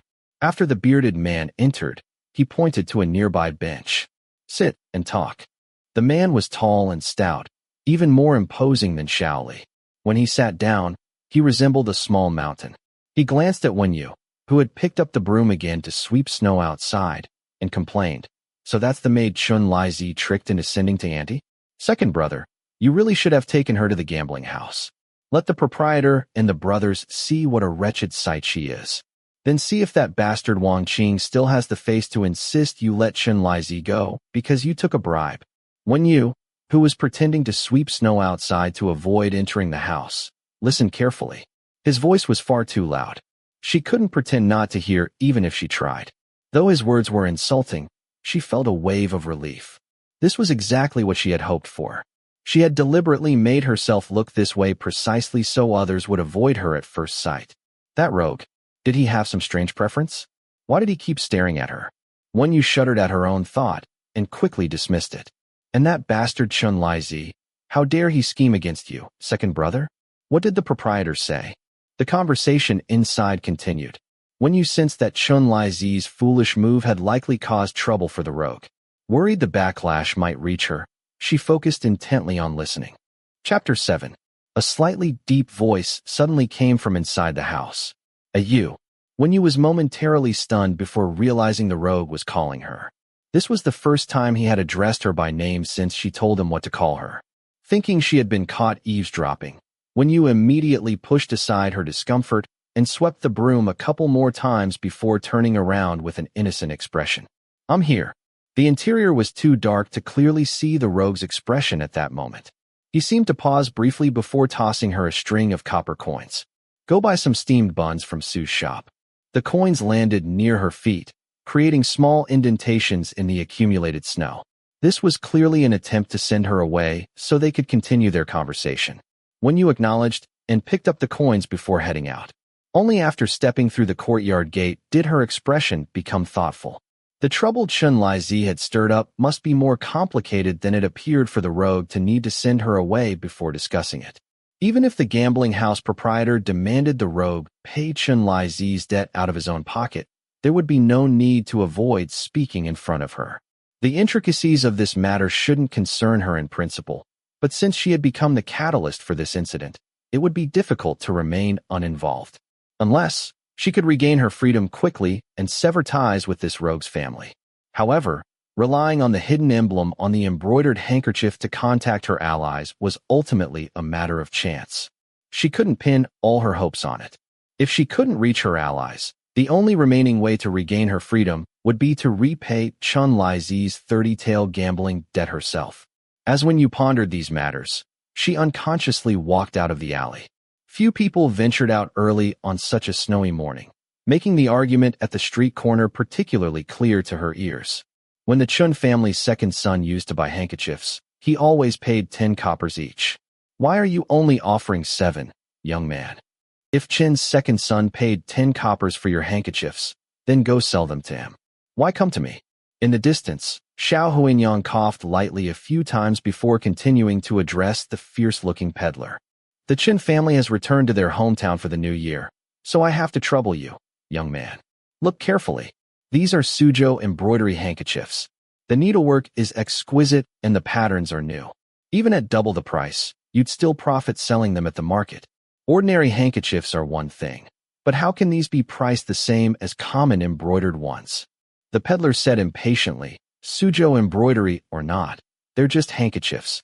I only pay one price here. If you want to sell, be quick about it.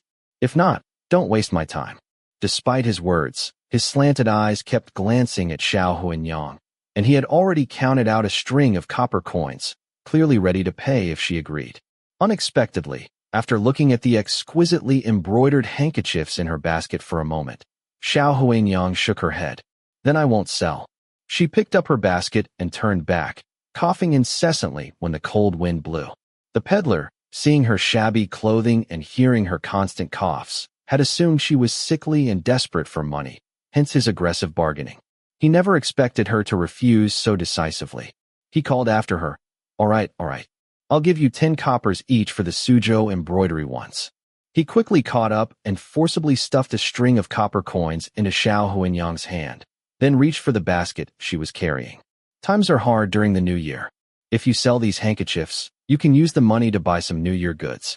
Xiao Huinyang hurriedly blocked his hand from taking the basket and pushed back the copper coins he had forced upon her, exclaiming, What's wrong with you? I said I'm not selling. Wen Yu, seeing that the situation seemed about to turn physical, quickly shouted, What's going on here? In broad daylight. Are you trying to force a sale? The peddler had only intended to pressure Xiao Huinyang into reluctantly agreeing and hadn't actually planned to force the sale. Hearing this, he turned to look at the speaker. Seeing it was a woman with a rash on her face, his expression soured further. Force a sale? Which eye of yours saw me forcing a sale? The lady already said she's not selling, yet you still reach for her things. If that's not forcing a sale, what is? You. The peddler was momentarily speechless. In their line of business, when haggling reached such a point, this was the usual way to handle it. Now that he had been called out, knowing he was in the wrong, he had no choice but to withdraw his hand. Just as he was about to say more, Xiao Huinyang spoke first to Wen Yu. Enough. There's no need to argue with this man. She then turned to the peddler and said, I'm not pretending not to sell to haggle with you. These Suzhou embroidery handkerchiefs, if you don't recognize their value, others will. Since you can't offer a fair price, we have nothing more to discuss. The peddler, feeling he had already compromised this much only to be rejected, grew displeased, thinking this woman simply didn't know what was good for her. He snorted coldly. Fine. Keep treating those handkerchiefs like gold nuggets and try selling them yourself. Let's see who'll buy them. With that, he shouldered his carrying pole and strode away. Wen Yu then stepped forward to support Xiao Huanyang. Auntie, are you alright? I'm fine. Xiao Huanyang coughed and asked, Why are you here? Wen Yu said, We have guests at home. Second master asked me to buy buns from Su's shop. Su's shop? Xiao Huanyang frowned. That's all the way in the east part of the city, nearly halfway across town. Why would he send you so far just for buns? Xiao Huanyang thought her son was still angry about the Chun Li incident and taking it out on Wen Yu by making her run such errands. She immediately cursed, that wretched boy. She patted Wen Yu's hand and said, Don't be afraid. When I get back, I'll give him a piece of my mind. Chun Li is Chun Li, and you are you. Even if he holds a grudge against Chun Li, he shouldn't take it out on you. Wen Yu knew Xiao Huanyang had misunderstood, but her protective attitude still touched her heart. Thinking again about the trouble that Rogue might encounter, she had originally planned to leave as soon as she repaid the 30 taels. But now, remembering Xiao Huanyang's care, if she could help in some way, she ought to repay this kindness. She smiled and said, Perhaps second master just likes the buns from Su's shop. Then, glancing at the basket in Xiao Huanyang's hand, she asked, Since you're not giving these embroidered handkerchiefs to that peddler, where do you plan to sell them? Xiao Huanyang sighed. The Chun family's second son, who usually buys my handkerchiefs, has gone back to his hometown for the new year. He always gives a fair price. I'll have to wait until after the new year to give them to him. When you thought for a moment, can't we take them to an embroidery shop or the market to sell ourselves? Xiao Huanyang shook her head and said, The embroidery workshops have their own embroiderers, and their stockpiled pieces remain unsold. Why would they buy from outsiders? As for the market, only those peddlers set up stalls, displaying various items and hawking them slowly. Selling by oneself isn't so easily done. At this point, she suddenly paused, lowering her gaze to the few Suzhou embroidery handkerchiefs in the basket. Ordinary handkerchiefs might not sell, but these were Suzhou embroidery, and their patterns were novel. When she looked up at Wen Yu was already watching her. Xiao Huanyang couldn't help but laugh. Look at my memory.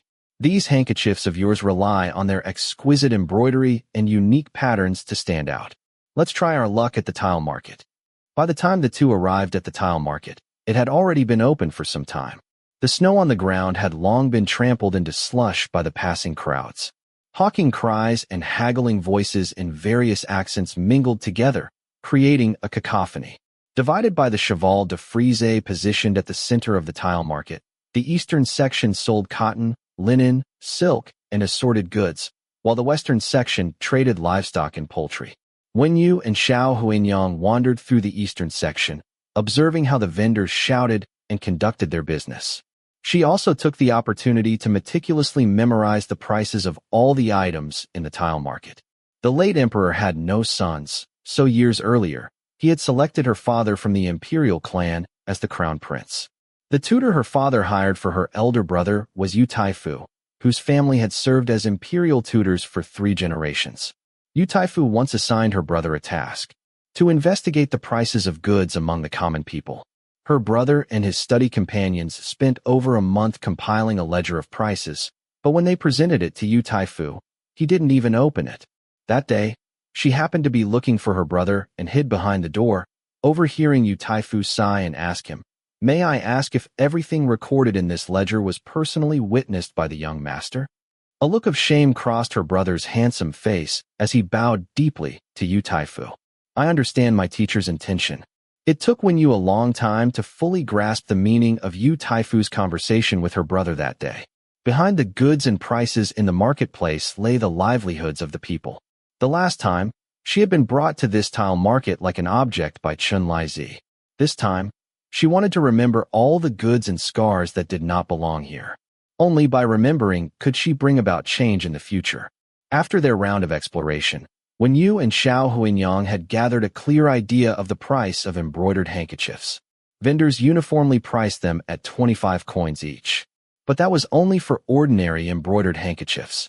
They had scoured the entire tile market without spotting any Suzhou embroidery silk handkerchiefs for sale. After discussing it with Xiao Huanyang, Wen Yu conservatively set the price of the Suzhou embroidery handkerchiefs at 50 coins each. Unexpectedly, however, the tile market was also filled with elderly women and young ladies carrying baskets, and hawking various embroidered goods. Thanks to their efforts, Wen Yu and Xiao Huanyang, with their baskets tucked under their arms, didn't need to raise their voices. Passers-by already knew what they were selling. But with so many sellers, attracting customers was no easy task. Xiao Huanyang called out the Suzhou embroidery brand, which drew a few women over to examine the handkerchiefs. Yet, upon hearing the price of 50 coins each, they all shook their heads and left. After several such attempts, Xiao Huanyang grew uncertain and suggested to Wen Yu, "No one's buying at this price. Should we lower it to 30 coins each?" Recalling the vendor stall she had observed along the way, Wen Yu suddenly said, "Let's take a look around the cloth merchant stalls." Xiao Huanyang hesitated. "Is this feasible? I'm afraid the stall owner might chase us away."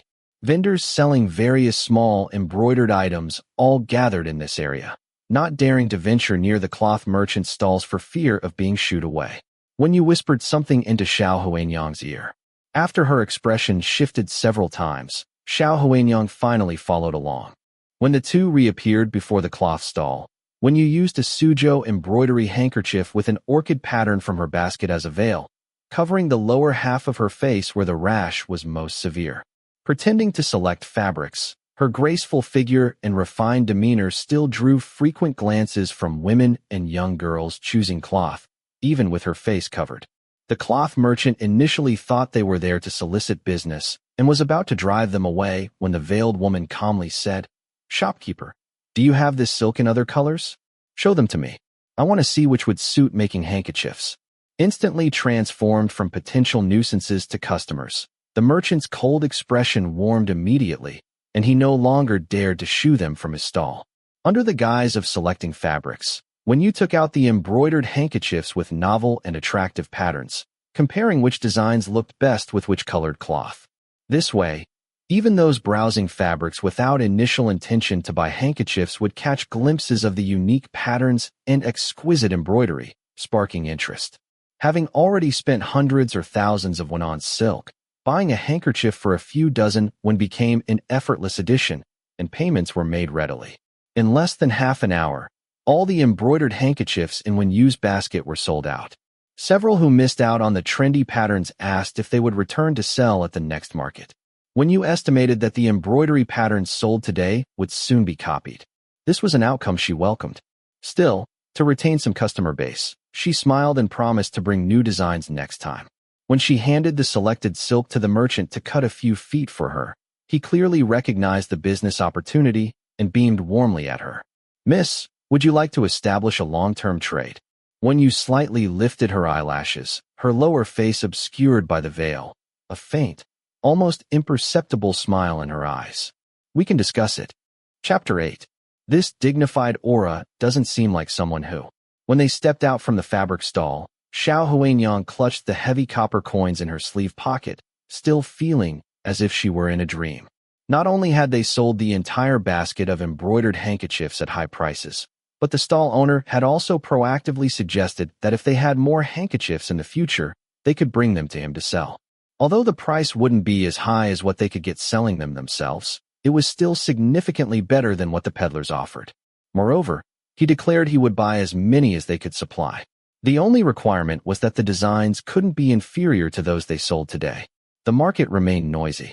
The sun had melted the snow, making the weather increasingly dry and bitterly cold. Xiao Huanyang glanced at Wen Yu walking beside her, who appeared completely composed. Perhaps because the silk gauze covered most of the red rashes on her face, the soft morning light falling on her brows and eyes softened those fine rash marks. Xiao Huanyang felt as if the girl was enveloped in a radiant glow, making even the patched old jacket she wore seem not shabby at all.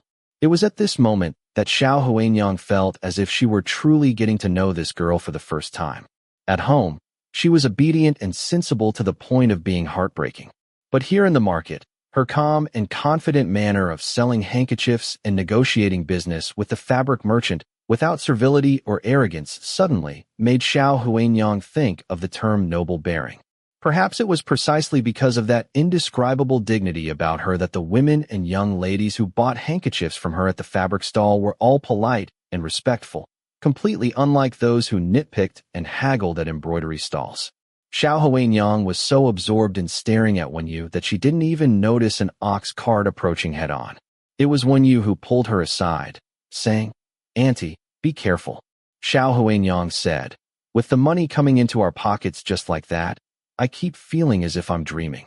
My feet feel unsteady too, as if I'm stepping on cotton." Wen Yu couldn't help but smile faintly. "Next time the market opens, if you bring more handkerchiefs, we can sell even more." Speaking of money matters, Xiao Huanyang touched the copper coins in her sleeve pocket and suddenly called out to Wen Yu, "You. If not for you, I wouldn't have been able to sell these handkerchiefs. Please take this money." A heavy string of copper coins was abruptly pressed into Wen Yu's hand. The weight made surprise flicker in her eyes. Xiao Huanyang was probably giving her half of today's earnings.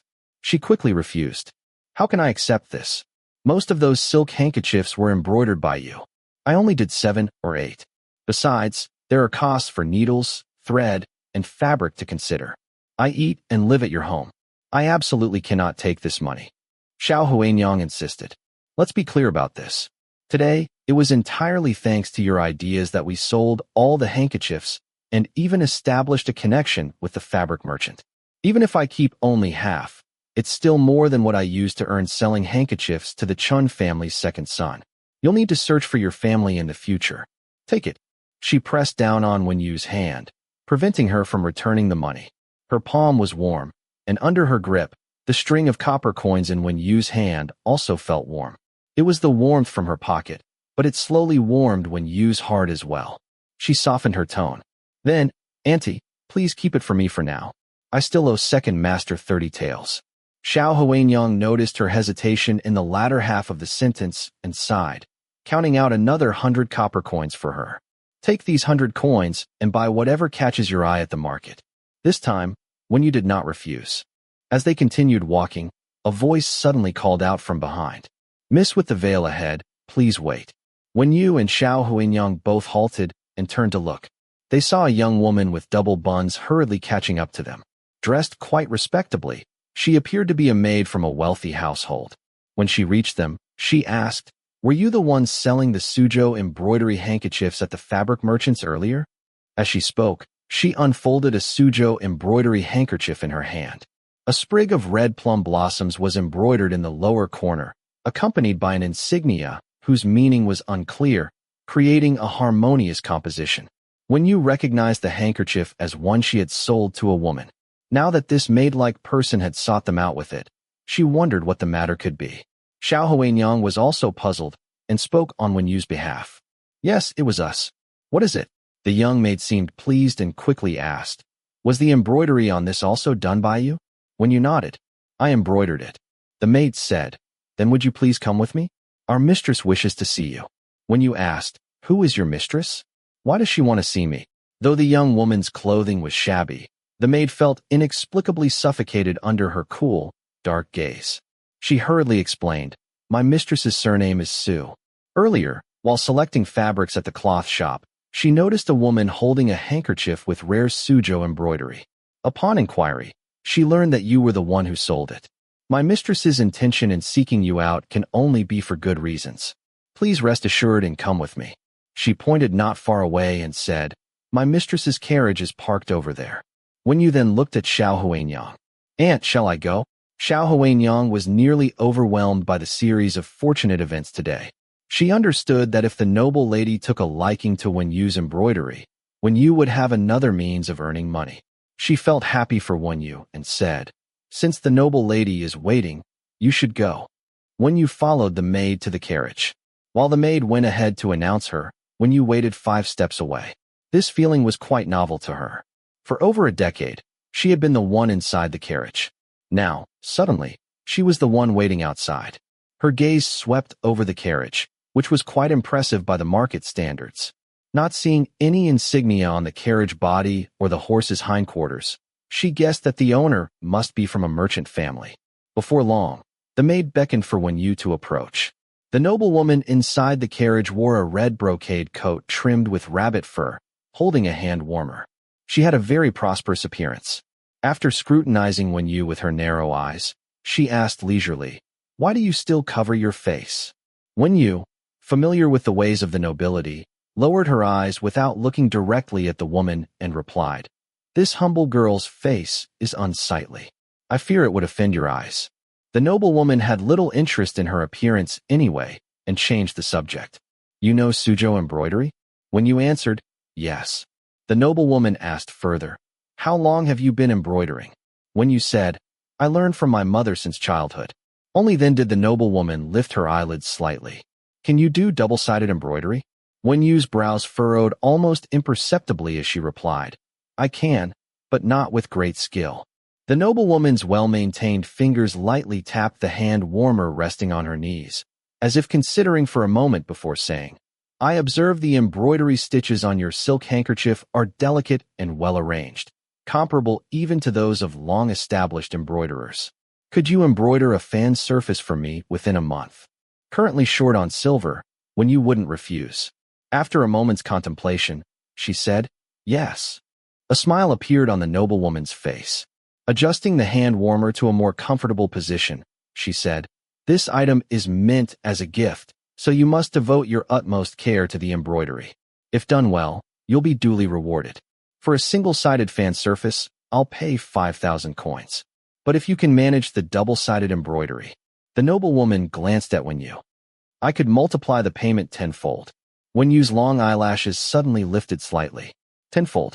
That would be 50,000 coins, equivalent to 50 taels of silver. Not only would it secure her freedom, but it would also provide enough silver to hire protection for her search for trusted relatives." However, embroidering double-sided work was truly time-consuming and mentally taxing.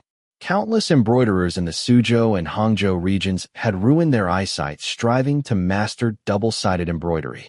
Seeing Wen Yu silent, the noblewoman assumed she was stunned by the reward and unconcernedly called her maid's name. The young maid understood immediately, taking out a silver ingot and handing it to Wen Yu, saying, "This is the deposit.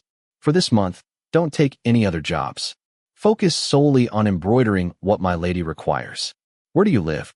Later, someone will deliver the satin material, silk threads, and embroidery pattern to your home." When you had already made her decision, accepting the silver ingot, she provided the street where the Xiao residence was located. When the noblewoman waved dismissively, Wen Yu bowed and took her leave.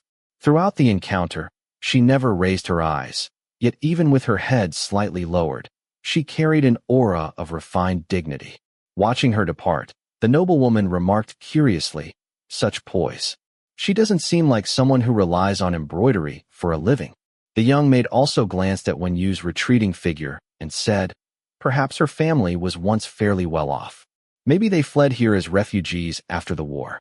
The noblewoman withdrew her gaze, lowering her eyelids. "Enough. Whatever her past, as long as she meticulously embroiders what I need."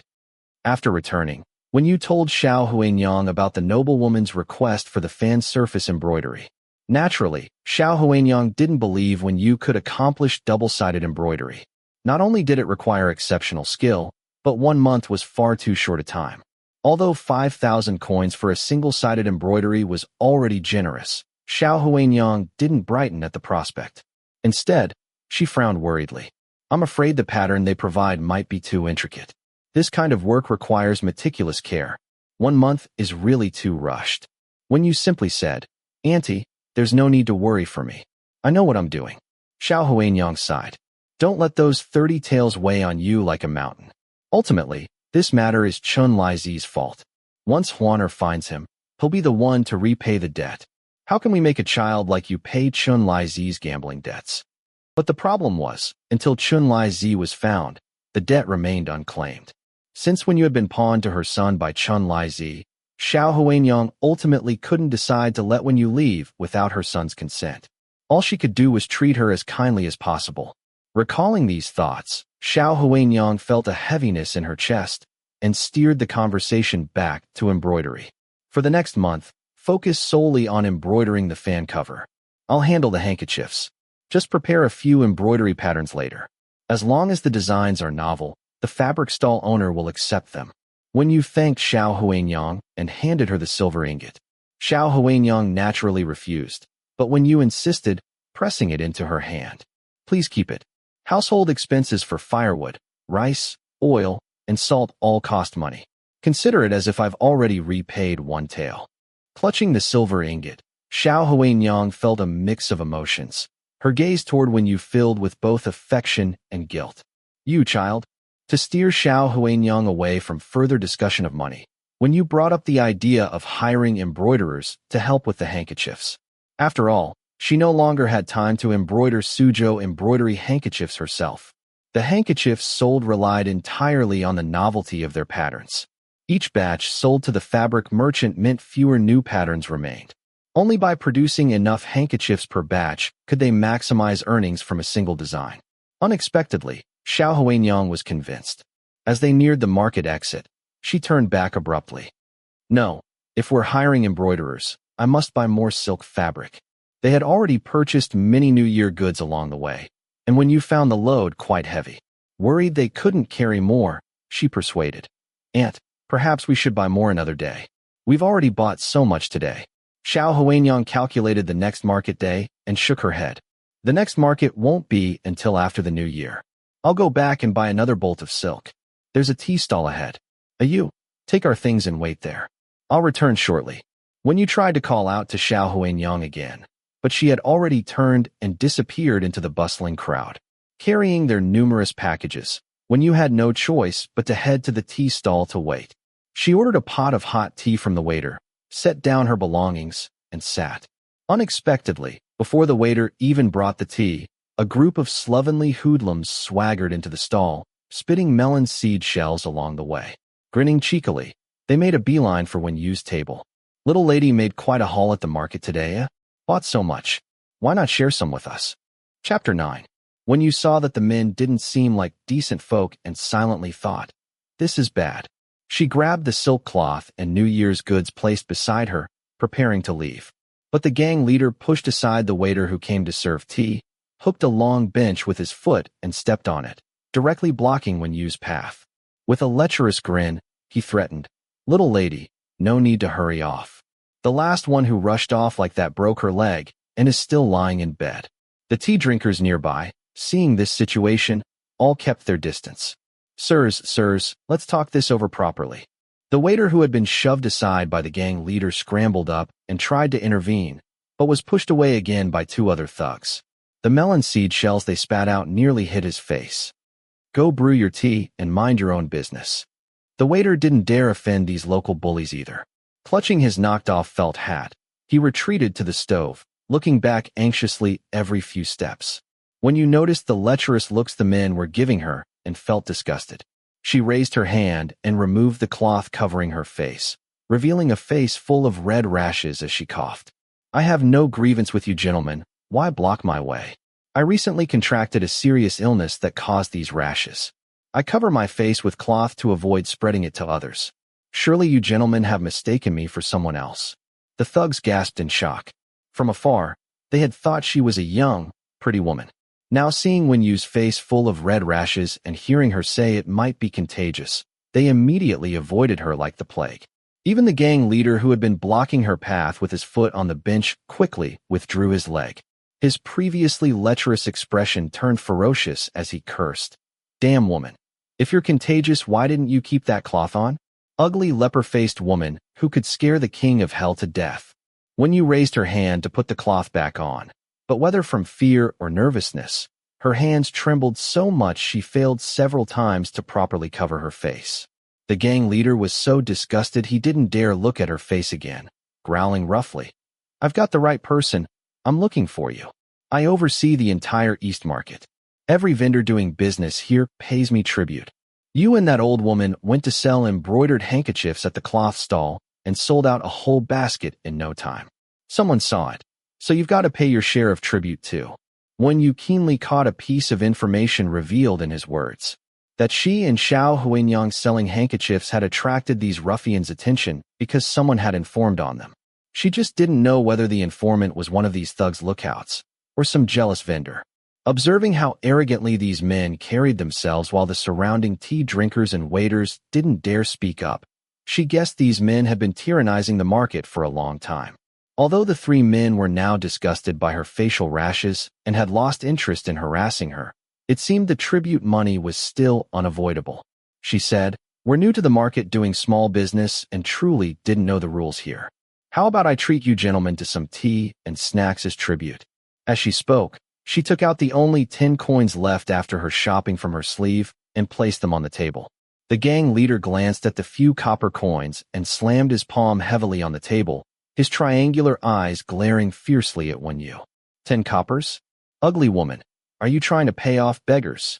Wen Yu's eardrums ached from the slamming of the table. Frowning, she deliberately coughed as if she could barely stand, taking a step forward to lean on the table.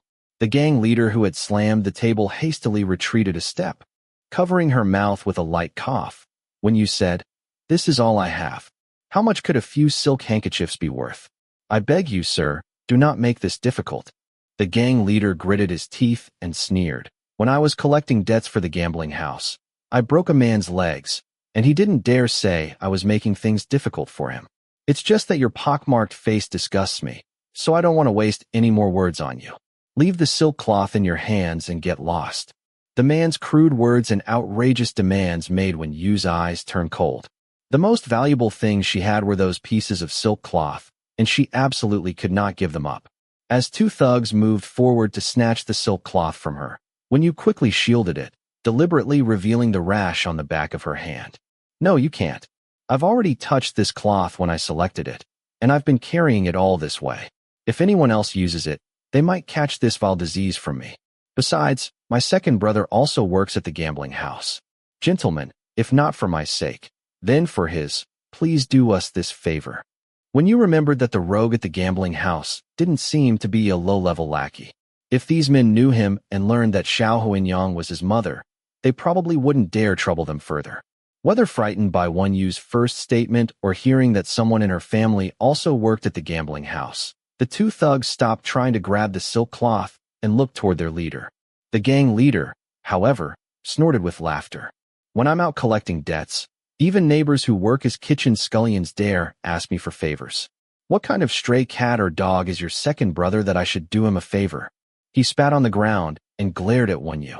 "Go on then. What's your second brother's full name? Say it loud so I can hear." Wen Yu had only heard Chun Lai Zi call the rogue second brother Xiao and didn't know his actual name. But Xiao Huinyang often called him Huaner. Common folks believed that humble names helped children survive, so perhaps the rogue was really named Xiao Huan. Steadying herself, she suppressed the hesitation in her voice and said, "My second brother is named Xiao Huan." At the mention of the surname Xiao, the gang leader's arrogant expression faded slightly, but the full name didn't match. His face shifted uncertainly as he barked, "Xiao what? Speak up, damn it." Wen Yu had coughed too forcefully earlier, and her throat was now hoarse. Shouted at by the gang leader, she could only yell back, "My second brother is named Xiao Huan." After that outburst, she noticed the gang leader's expression shift from gloomy to mocking. Wen Yu's heart sank. Was the rogue really just a lowly lackey at the gambling house after all? Holding the silk cloth tightly, she lowered her gaze, wondering what other escape plan she could devise. The gang leader scoffed. "I thought your second brother was someone important, but it turns out he's just a..." The two thugs standing beside Wen Yu stared blankly outside, their faces suddenly filled with terror.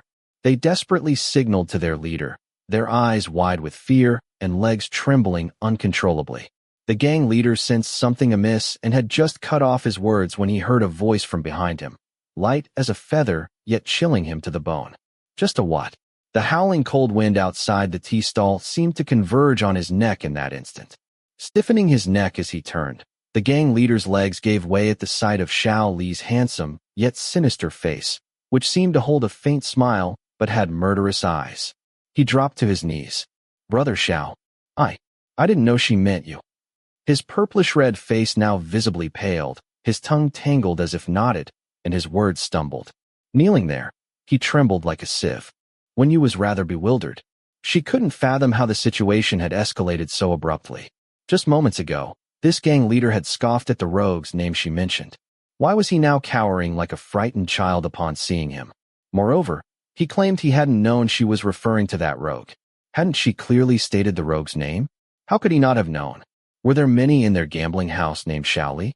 Before she could unravel the mystery, she saw the rogue lean forward slightly, pat the gang leader's face, and asked with a chilling smile, "What were you trying to do? Cornering my person here?" The gang leader was on the verge of tears. I didn't know she was yours.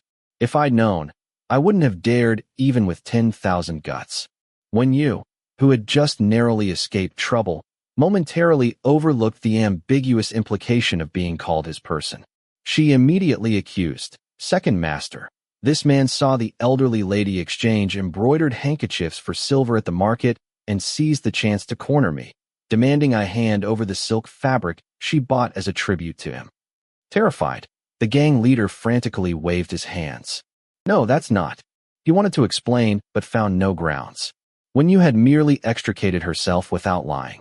Those handkerchiefs were sold by her and Xiao Huanyang together, but they essentially belonged to Xiao Huanyang, and the silk fabric was indeed purchased by Xiao Huanyang. In the end, the gang leader could only weep bitterly and plead, "Brother Xiao, I wouldn't dare, truly wouldn't. I didn't know the old lady with her was Annie Xiao. It was all that peddler from the East Third stall, the one selling sundries. He told me Annie had made a big deal with the cloth merchant without paying tribute, so I lost my head and came looking." Fear had driven him to confess everything indiscriminately. Hearing this, Wen Yu frowned slightly.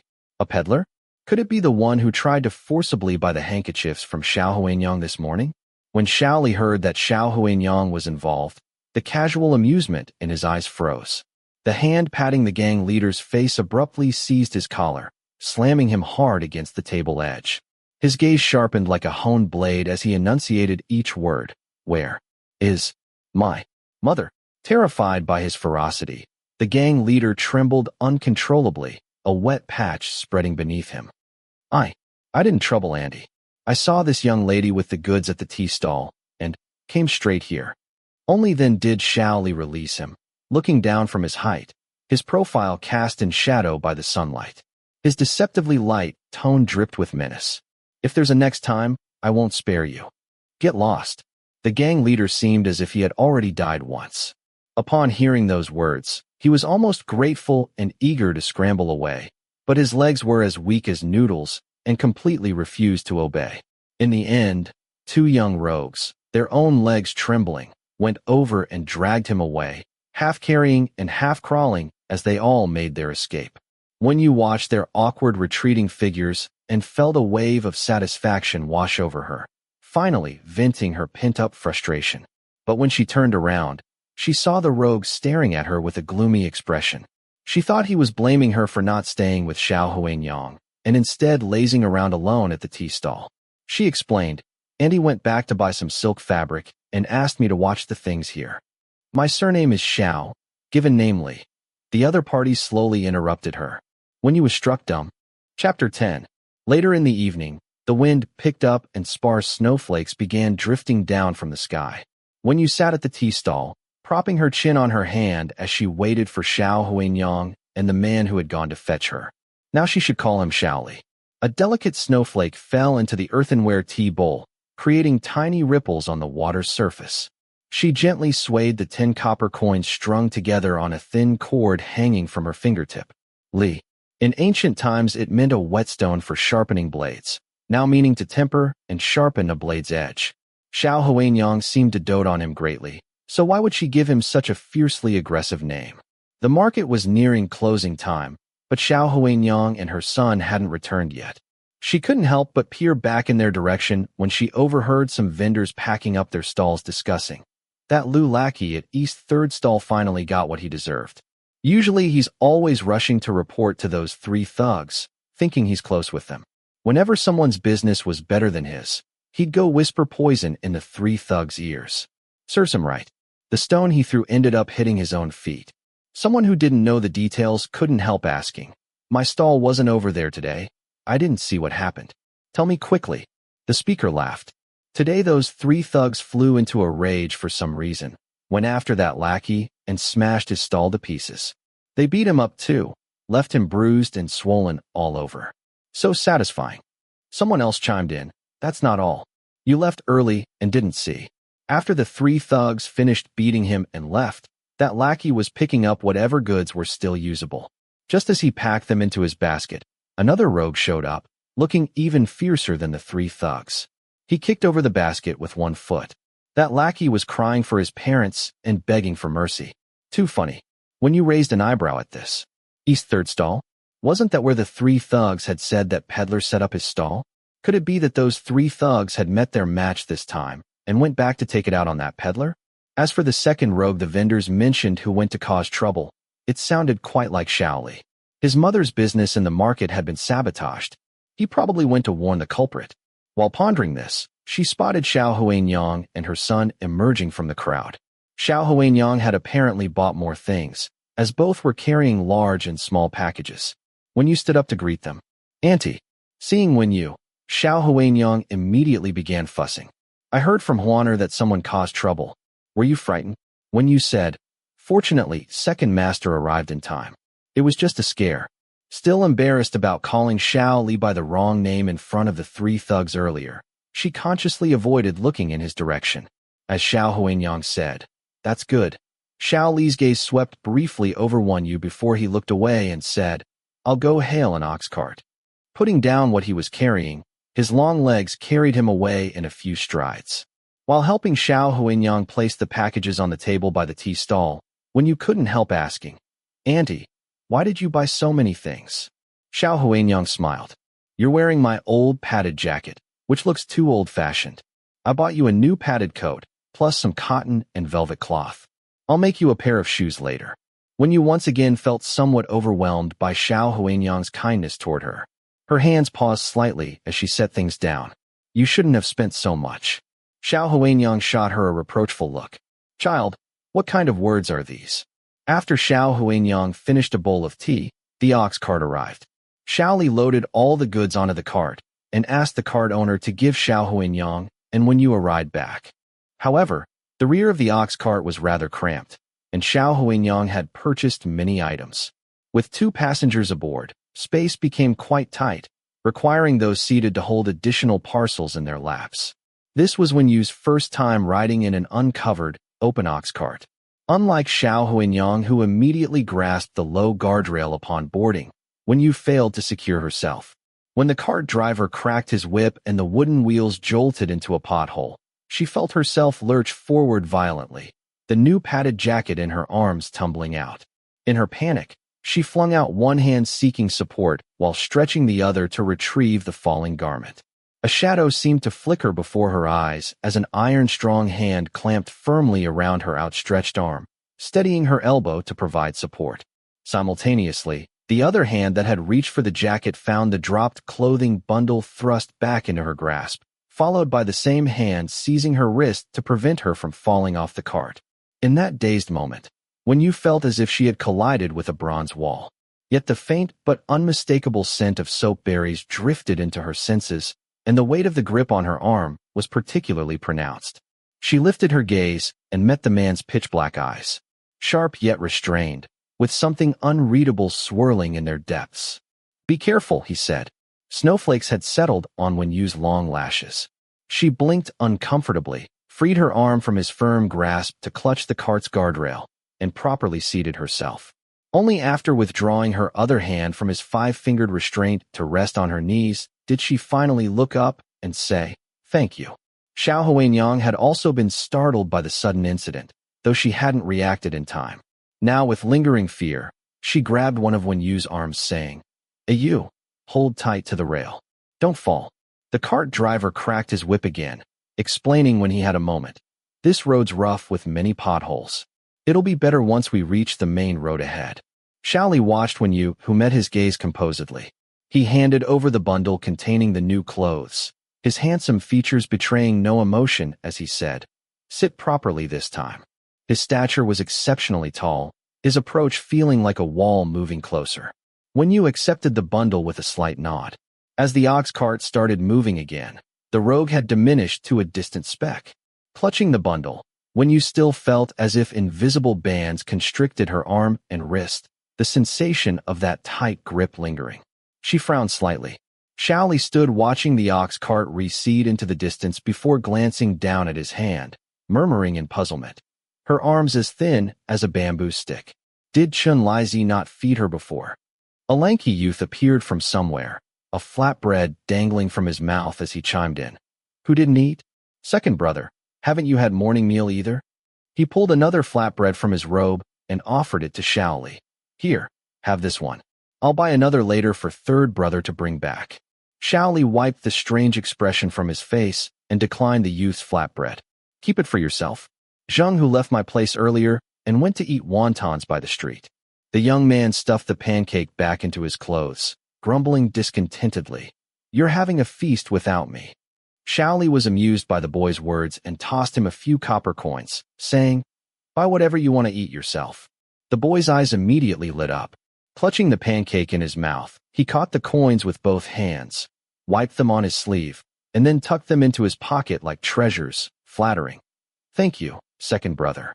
Second brother truly lives up to being the handsome, dashing, wealthy, and beastly-hearted. Before he could finish, he got a smack on the head and yelped, Ouch. Second brother, why did you hit me? Xiao Li bared his teeth in a grim smile.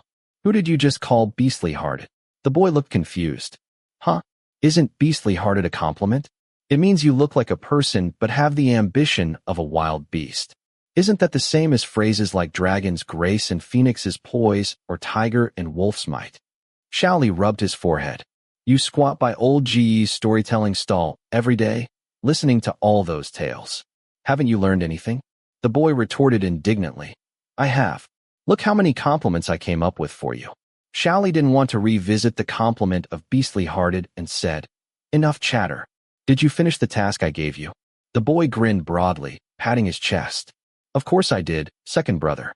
For years, this street and the market has been controlled by Wang Qing's bunch of scoundrels. After Big Brother stepped down, they even tried to take over all the eastern city lanes. This time, they had the nerve to bully Auntie. Now that you've had the brothers seize the market, even if Wang Qing complains to the proprietor, he's in the wrong. Xiao Li casually plucked a withered grass stalk from the roadside and chewed on it, indifferent. Tell the brothers to keep it clean. Don't act like Wang Qing's cowards who only pick on small vendors. The boy chuckled. Of course, our brothers aren't that pathetic. If we're collecting tribute, we'll get it from the crooked merchants and arrogant lackeys. At this point, the boy took a bite of his pancake and suddenly changed the subject. The maid that Chun Lai Zi tricked into giving to Andy, was she the one harassed by Wang Qing's thugs? I heard from vendors on Grocery Street that she's really clever. At first, she and Annie sold handkerchiefs at a grocery stall, but there were too many vendors there, and they weren't selling. So she took Annie to the cloth merchants area, picked out some fabric, and managed to sell a whole basket of embroidered handkerchiefs to the women buying cloth. That's what made the peddler at the eastern stall selling embroidery jealous. Xiao Li, walking ahead, showed little reaction to this, and simply tossed another copper coin to the boy. From now on, when my mother brings her to this market, tell the brothers to look out for them. Don't let anyone cause trouble. Delighted by the extra coin, the boy grinned widely. Absolutely, second brother. You can count on it. Wen Yu and Xiao Huangyang returned home, unloaded the goods from the ox cart into the yard, and began putting everything away one by one. Xiao Huangyang took out a small box from the bundle she had brought back after buying fabric and handed it to Wen Yu, saying, I noticed the red bumps on your face have faded, but the rash marks are fading slowly. I sought out a familiar physician at the tile market and got you this ointment. Apply it morning and night, and the marks will disappear completely in no time, without leaving scars. Although Wen Yu had intentionally caused the rash, Xiao Huangyang's thoughtfulness in even considering this detail warmed her heart like a gentle stream. Clutching the exquisitely packaged ointment box, she asked, This must be expensive, right? Xiao Huangyang, busy organizing the silk fabric she had bought, replied without looking up, Never mind the cost. What matters is that your rash heals without scars. Your parents blessed you with such fine features. After all you've suffered at the hands of those traffickers, if they ever find you and see your face marred like this, how heartbroken would they be? These words struck a sudden ache in Wen Yu's chest. She said sincerely, Thank you, Auntie. Xiao Huangyang chided gently. Silly child, always so formal. Faced with such pure, unadulterated concern, Wen Yu, usually so quick-witted, found herself at a loss for words. She fell silent and stepped forward to help Xiao Huangyang continue unpacking. When she discovered several tinders in one of the bundles, she exclaimed with a mix of surprise and curiosity, Auntie, you bought so many tinders? Xiao Huanyang glanced over and said, "It was Xiao Li who insisted on buying them. He said they're more convenient, so we don't have to fumble in the dark when getting up at night." As she rambled on, Wen Yu recalled that morning when she had struggled to use the flint at the hearth, clattering it loudly enough to wake him. A faint guilt crept into her heart. Was he buying these just to avoid being disturbed by her again? Just as this thought crossed her mind, noises came from outside the courtyard gate.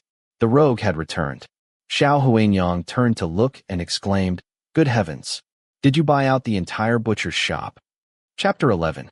Xiao Li pushed the door open with half a side of pork slung over his shoulder and said, "Didn't you say you wanted to smoke some cured meat? Since we need to pay New Year's respects to Brother Song anyway, I ordered a whole pig from Butcher Li. We'll keep this half, and I've already had the other half delivered to Brother Song's place." Xiao Huanyang couldn't help sighing. "You're always so free with money. I told you to save up for wedding expenses. Who knows how many years it'll take at this rate." Though she said this, she still went to the courtyard to help, calling out to Wen Yu to bring 2 more long benches. These benches were usually placed around the square table for meals. Looking at the rather plump half-pig Xiao Li had brought back, Wen Yu thought even 2 benches pushed together probably wouldn't be enough to hold it. But since Xiao Huanyang had asked, she carried the benches out as instructed. Before she could arrange them properly, she saw the rogue simply set the pork down on the ground in the courtyard. Wen Yu paused in surprise, wondering if he too had realized 2 benches wouldn't be enough for the pork. After setting down the meat, Xiao Li removed the leather shoulder pad he had used as padding, shook off the blood and water, and tossed it aside. When he looked up and saw Wen Yu watching with undisguised confusion in her eyes, he glanced at the 2 benches she had placed together and said, "Don't put the benches together. Space them apart." Then he walked toward the kitchen and removed the door. Now Wen Yu understood.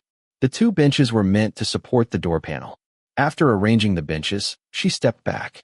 When Xiao Li placed the door panel over them and prepared to lift the half-pig onto it, she noticed Xiao Huanyang rolling up her sleeves as if to help lift. Hesitating for a moment, Wen Yu also moved forward to assist. But seeing Xiao Huanyang approach, Xiao Li said, "Step back. I can manage this alone." With that, he grabbed a pig leg in each hand and effortlessly hoisted the half-pig onto the door panel. For easier work, he had rolled his sleeves up to his elbows. When he exerted force, the pleasing curve of his tensed muscles extended toward his elbow joints, disappearing into his sleeves above, while still faintly revealing their powerful contours. With stray hairs falling over his forehead, combined with his intense, striking features, he looked less roguish and more youthful. Watching from the side, Wen Yu thought this man possessed strength comparable to some beast of burden. In her father's army, soldiers who could draw a 1-stone bow were already considered elite. She wondered how many stones this man before her could draw with such arm strength. After setting down the pork and straightening up, Xiao Li raised a hand to wipe his sweat, but his hands were covered in blood from carrying the meat. He could only awkwardly wipe his temple with his arm. Spotting Wen Yu standing nearby, he called out, "Get me a cloth." Startled back to awareness by his sudden request, Wen Yu didn't immediately think about where to find a cloth, so she handed him the silk handkerchief she had used as a face veil at the tile market. Xiao Li clearly hesitated when he saw the neatly folded handkerchief in her palm. He had meant for her to find some old rag indoors to wipe the blood from his hands. But after a moment's pause, he finally reached out and took it. The blood and water on his hands instantly soaked through one corner of the handkerchief. He crumpled it up, wiped the sweat from his face, and out of habit, tucked it into his chest. Wen Yu's expression shifted slightly upon seeing this, and just as she was about to speak up, Xiao Huanyang emerged from the kitchen with a cleaver, saying, "Using this cleaver to chop bones will probably dull the blade. Why didn't we ask Butcher Li to portion the meat properly?" Xiao Li turned to examine the cleaver. After a glance, he said, "Never mind, I'll just use the hatchet." With that, he returned the cleaver to Xiao Huanyang, picked up the hatchet, and walked over to the water jar. He splashed some water on the blade and whetstone, stepped on the whetstone to secure it, and pressed 2 fingers against the blade as he sharpened it, remarking, "If we asked Butcher Li to portion the meat, he'd charge another 60 coins. Since I'm home today, I might as well do it myself." Xiao Huanyang sighed helplessly at her son's stubbornness. She pulled over a low stool, sat down, and began tearing palm leaves into strips, twisting them into ropes and tying knots as she scolded. I keep telling you not to be wasteful, but you never listen. Yet you pinch pennies over trivial matters like this. Xiao Li, seemingly accustomed to such lectures, replied, This is called saving where you should and spending where you must. As the mother and son drifted further from the original topic, Wen Yu found it inappropriate to bring up the handkerchief again. She figured he had likely been too busy and absent-mindedly tucked it into his collar. After all, the handkerchief was stained with blood. It was better to let him discover it himself. If she went out of her way to remind him, it might seem like she, with her face full of red rashes, was being presumptuous, which would only lead to awkwardness for both of them. Just as she had settled her thoughts, Xiao Huanyang, exasperated by her son, turned to Wen Yu and said, Look at this stubborn temper of his. Who knows what girl would ever take a liking to him? You, when you look for a husband in the future, make sure not to find someone as stubborn and headstrong as him. Caught off guard by the sudden mention, Wen Yu was at a loss for words, completely unsure how to respond. Xiao Li frowned and called out, Mother. Xiao Huanyang immediately dropped the subject and whispered to Wen Yu as if sharing a secret. All right, I'll stop. If I say more, he'll just find this old woman annoying. Wen Yu handed the torn palm leaves to Xiao Huanyang and said gently, Second master is filial. He just wants to show his devotion to you. As they spoke, another knock came from outside. Wen Yu went to answer the door and found a young teenager she had never seen before. The boy seemed about to gasp at the sight of the rashes on her face, but caught himself, realizing it would be impolite. He muttered under his breath, just as third brother said. Wen Yu didn't quite catch his words and asked, Who are you looking for? When the boy looked up again, he wore a bright smile and lifted a wine jar in his hand, saying, I'm here to see my aunt and second brother. Xiao Huanyang, hearing the voice from the yard, called out, Is that Xiaoan? Come in quickly. You'll join us for the pork soup later. Wen Yu stepped aside and said, So you're a guest. Please come in. The boy, clearly unaccustomed to such formal treatment, scratched the back of his head and said, I'm Ho Xiaoan. You can call me Monkey or Xiaoan, sister.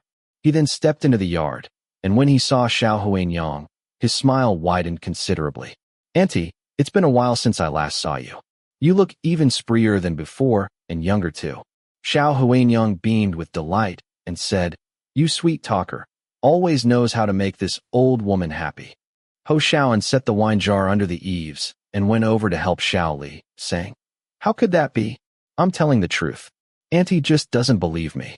This sent Xiao Huanyang into another fit of laughter. Xiao Li cut short his banter with his mother and asked, Didn't Tiger come with you? Taking the portion meat from Xiao Li and threading it with palm leaves through the holes, Ho Xiaoan lowered his voice. After third brother returned to the gambling house and learned that you had the brothers seize the market, he was overjoyed. Coincidentally, Wang Qing showed up with his men to cause trouble, so he got into a fight with Wang Qing. He's still being lectured by the proprietor right now. Xiao Li paused while dividing the meat. Did Tiger get hurt? Ho Xiaoan shook his head. Not at all. He told me not to tell you, but I figured you'd find out sooner or later, second brother. If I didn't tell you now and you found out later, you'd definitely punish me. Xiao Li exerted force in his right arm, and the thick pig leg bone was chopped off with the cleaver. He pierced a small hole in the pork leg with the tip of the knife and tossed it to Ho Xiaoan, saying calmly, Good that you know. Ho Xiaoan exaggeratedly shrank his neck. Second brother, I'm completely loyal to you. Open and sincere, childhood sweethearts without suspicion, and yet you still. Shut up. Xiao Li's temple twitched when he heard him show off with idioms again, this time using childhood sweethearts incorrectly. He seemed unable to bear it any longer. Don't use words if you don't know what they mean. As he turned and went inside carrying the palm leaf threaded meat, Ho Xiaoan was still pondering with his chin in his hand. Huh? Did I say it wrong again? Doesn't childhood sweethearts mean growing up together without suspicion toward each other? When you happened to come over to get some meat. She hadn't clearly heard what they had whispered about earlier, only knowing that Xiao Li had suddenly scolded him for misusing words. Seeing the young man looking quite troubled now, she found it amusing and said, The meaning you intended isn't wrong, but this term can only be used between a man and a woman. Ho Xiaoan slapped his forehead in realization. So that's how it is. No wonder Brother Xiao was so disgusted with me. His gaze swept over Wen Yu's hand holding the palm leaves, and he suddenly asked, "Sister, you know so much. Have you studied?" Meeting the young man's seemingly clear and obedient eyes, Wen Yu suddenly realized he was much more clever than she had thought. Showing no cracks in her composure, she smiled warmly and said, "I haven't studied. I just know a few characters." Unable to get any information from her, Ho Xiaoan wasn't discouraged and obediently said, "Oh." When he took the 2 cuts of pork from Wen Yu's hands and brought them inside to hand to Xiao Li, he muttered quietly, "Second brother, don't you think this sister that Chun Lai pawned to you is special?" Xiao Li was already tall, and now standing on a horizontal stool while hanging the meat on long nails on the beam. His elevated gaze was even more pronounced when he looked down at Ho Xiaoan. His eyes plainly conveyed the words, "Spit it out." Ho Xiaoan scratched his head and ears for a moment before finally coming up with one phrase. "A young lady from a respectable family. That doesn't seem quite right either. Why can't I think of the right term?" After struggling for a long while, he finally gave up and chose to speak more directly, trying to make Xiao Li understand. "It's just that although she doesn't look very attractive, she speaks in a refined manner, carries herself elegantly, and barely has any calluses on her hands. At a glance, you can tell she wasn't raised in an ordinary family, yet she doesn't have the slightest bit of a young lady's arrogance. She's just very special. I wonder what her family originally did." Unexpectedly, Xiao Li calmly said 3 words. "I know." Second brother, you know?" Ho Xiaoan was clearly taken aback, then asked again, "Has she already told you?" Xiao Li couldn't be bothered to respond further.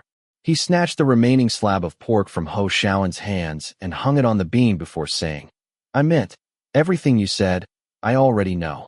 Hearing this, Ho Xiaoan's expression grew even more peculiar, and he asked in confusion, "Second brother, don't you want to figure it out?" "No." Xiao Li stepped off the bench, hooked it with his foot, and slid it back into place. Ho Xiaoan picked up a nearby cloth and wiped the footprints off the bench as he asked, "Why not?" Xiao Li had once wanted to get to the bottom of it too. After all, this was someone who, even after being beaten to such a state by Chun Lai and in a weakened condition, had still grabbed a half-broken brick to fight back.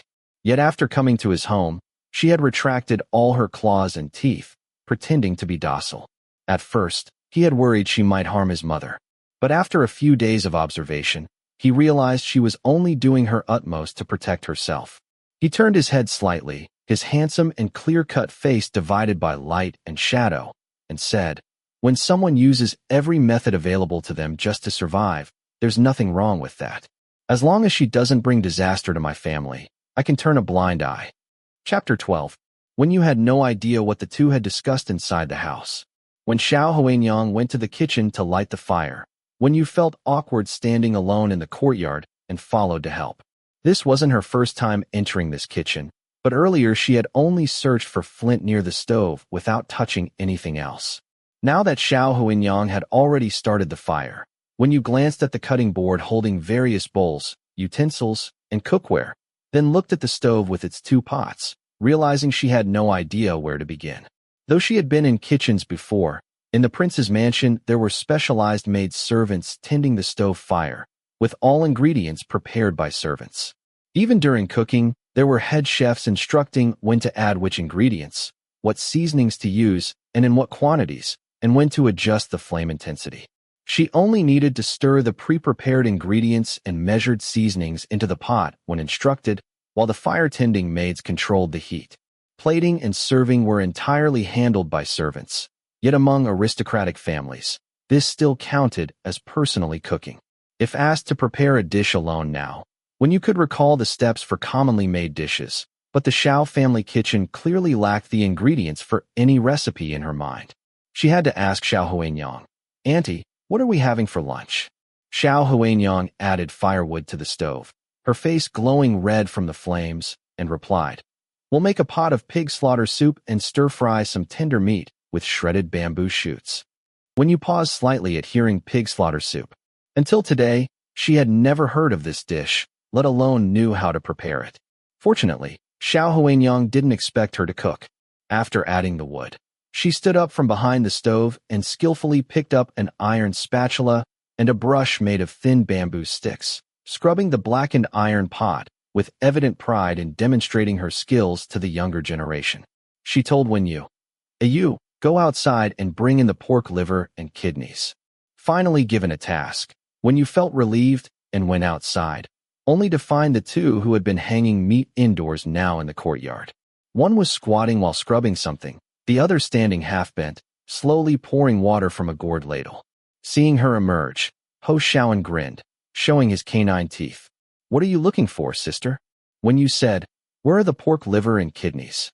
Ho Xiaoan tilted his chin toward her back. "They're hanging on the wall behind you." Turning around, Wen Yu saw the string of organs dangling from a wall nail, still dripping blood. Despite mental preparation, her face paled almost imperceptibly. In over 10 years of life, the only complete animal part she had ever seen was the pig's head used for festival sacrifices. But those were always viewed from a distance. Never like now, where she had to personally handle these bleeding animal organs. Somewhat resembling human anatomy, even having seen corpses during her escape, Wen Yu had never witnessed live disembowelment. Staring at the bloody mass, she felt rising discomfort. But she forced herself to endure it, maintaining as calm an expression as possible while standing on tiptoe to reach for it, though her face appeared somewhat pale. Xiao Li happened to glance up and see this, frowning slightly as he said, "The blood on that liver hasn't been washed yet. Take this string of intestines inside first." Then he turned to Ho Xiaoan nearby and said, "Go fetch it for washing." Ho Xiaoan obediently called out to Wen Yu, "Sister, just leave it. I'll get it." As he spoke, he had already returned the gourd ladle to the water vat and was walking toward the wall with a smile, his little canine teeth showing. After Xiao Li spoke, Wen Yu didn't stop, but instead stood on tiptoe and yanked down the palm leaf string holding the clump of offal. Clutching the blood-stained string tightly with her pale hand, she handed it to the approaching Ho Xiaoan, forcing a smile as she said, "Thank you for your trouble, little brother."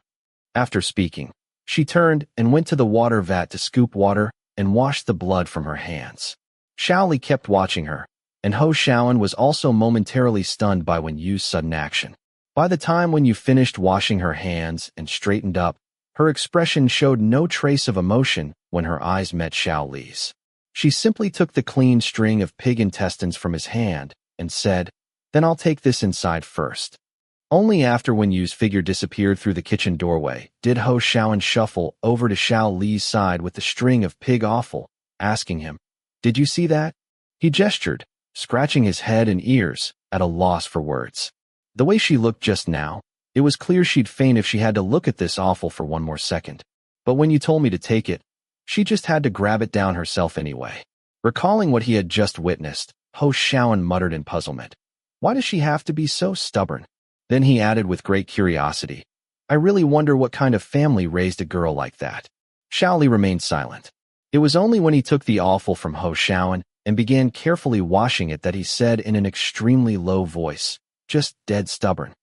In the kitchen, Wen Yu sat hugging her knees on the low stool behind the stove, her chin resting on her arm as she gazed half-lidded at the fire in the stove opening. It wasn't that she didn't know what was good for her. She naturally understood that the rogue had sent the boy over probably because he noticed she was somewhat disgusted by the bloody offal. But nominally, she was still a maidservant that Chun-Lai Zi had pawned to the Xiao family. Since Xiao Huanyang and her son did all kinds of dirty and heavy work themselves, if she were to avoid getting dirty or tired and couldn't do anything properly, it would make her seem like a mistress instead. Although Xiao Huanyang treated her extremely well, she couldn't overstep her bounds. Wen Yu was lost in her thoughts when she suddenly heard Xiao Huanyang, who was busy working in front of the stove, say, "You, keep an eye on the fire in the stove. I'm going outside to pick some greens. Some of the firewood isn't completely dry yet. Just use the dry wood to burn." Wen Yu snapped out of her thoughts and responded with an agreement. After Xiao Huanyang went out, she noticed the fire in the stove opening seemed to be getting smaller, so she took some firewood from nearby and stuffed it into the stove opening. However, this firewood was likely the semi-dry kind Xiao Huanyang had mentioned. Not only did it fail to catch fire after being put in, but the thick smoke and moisture even dampened the flames of the originally burning dry wood. Worried that there wouldn't be enough dry wood and the fire would go out, Wen Yu hurriedly picked out some dry wood more carefully and stuffed it all into the stove opening. But the stove fire did not grow stronger as she had hoped. Instead, it grew smaller and smaller, nearly extinguishing. Wen Yu hurriedly pulled out the half-dry firewood, emitting thick smoke. The dense smoke made it impossible for her to keep her eyes open, and her tear glands uncontrollably secreted fluid. Squinting with difficulty toward the stove opening, she saw that the fire had gone out, leaving only a layer of crimson embers still glowing on the wood. When you wanted to find the bellows handle to blow air into the stove, but after looking around, she couldn't find such a device behind the stove. She had no choice but to lean in and blow, trying to revive the embers. This not only stung her eyes with the thick smoke, but also scorched her face from the heat near the stove door. When you turned away, coughing uncontrollably, she knew she looked disheveled, but Xiao Huinyang had just stepped out and asked her to keep an eye on the fire. If it went out so quickly, she would have to call Xiao Huinyang back to clean up the mess. The mere thought made Wen Yu's face burn with embarrassment. After her eyes recovered from the stinging smoke, she leaned toward the stove door again, attempting to blow into it, but someone gently nudged her head aside. When you turned her head, her tear-filled eyes reddened by the smoke, and saw Xiao Li standing beside her. She had no idea when he had entered the kitchen. Looking at her smoke-blackened face and wide, misty eyes staring back at him, Xiao Li was inexplicably reminded of a white cat his family had once kept. That cat loved to curl up inside the stove to sleep during winter, and every time he lit the fire, he had to reach in and pull the cat out. Covered in soot, the cat would be lifted by the scruff of its neck, dangling in midair, its round eyes looking at him with a mix of wariness and confusion. Just like the expression Wen Yu wore now. I'll get the fire going soon, Wen Yu said, reaching for some kindling grass to add to the stove. Xiao Li bent down, took the grass from her hand, and lightly patted her shoulder, signaling her to move aside. But the space behind the stove was already cramped, so Wen Yu could only shift inward slightly. Xiao Li crouched down, removed most of the firewood Wen Yu had stuffed into the stove, and used a pair of tongs to clear the ashes from the center. You can't build a fire like this, he explained. There needs to be space underneath the wood for the fire to breathe. If you pack it all tightly, how can it not go out? As he spoke, he turned to look at her. The firelight illuminated the contours of his profile and his long, dark eyelashes. The predatory intensity in his gaze had softened, but his eyes remained as dark and penetrating as ever, making it hard to meet them directly. Wen Yu was completely consumed by overwhelming shame. The morning's struggle with the flint, and now this incident laid bare the truth. She had no idea how to light a fire. Afraid of being seen as useless, she could only respond with an awkward her neck bent gracefully but her face strained and expressionless beneath the soot. Xiao Li picked up a bamboo tube resting against the stove wall and said, "If you want to blow air into the stove, use this." He demonstrated. Both ends of the bamboo tube were open, with a larger opening for blowing in and a smaller one for air to exit. A single breath blown through the tube into the stove instantly revived the embers, which had been covered in white ash, turning them crimson again and even sparking. With a soft whoosh, the fire flared back to life. When you thought that if she had known about this tool earlier, she wouldn't have made such a fool of herself. She stiffened her shoulders, speaking with a mix of embarrassment and feigned composure. "I understand." Xiao Li shifted his leg to make half the path for her, and said, "Go wash your face." Only then did Wen Yu realize she might have soot smudges on her face. Her already tense shoulders and back instantly seemed coated in stone slurry. When she stepped out of the kitchen door, her entire figure resembled a terracotta statue, not even the hem of her skirt swaying. Xiao Li glanced at her retreating figure before turning his gaze back to the stove fire. His eyes reflected the warm orange glow as he propped his cheek with one hand, seemingly smiling silently. When Wen Yu reached the courtyard, Ho Xiaoan was picking vegetables with Xiao Huinyang in the corner vegetable patch. Hearing footsteps, he turned and spotted Wen Yu, unable to suppress a sudden laugh. Wen Yu's shame had nearly reached its limit. She stared stiffly in his direction, and Ho Xiaoan promptly closed his mouth with newfound discretion. Xiao Huinyang turned at the sound, but Wen Yu had already turned her back to fetch water from the jar to wash her face.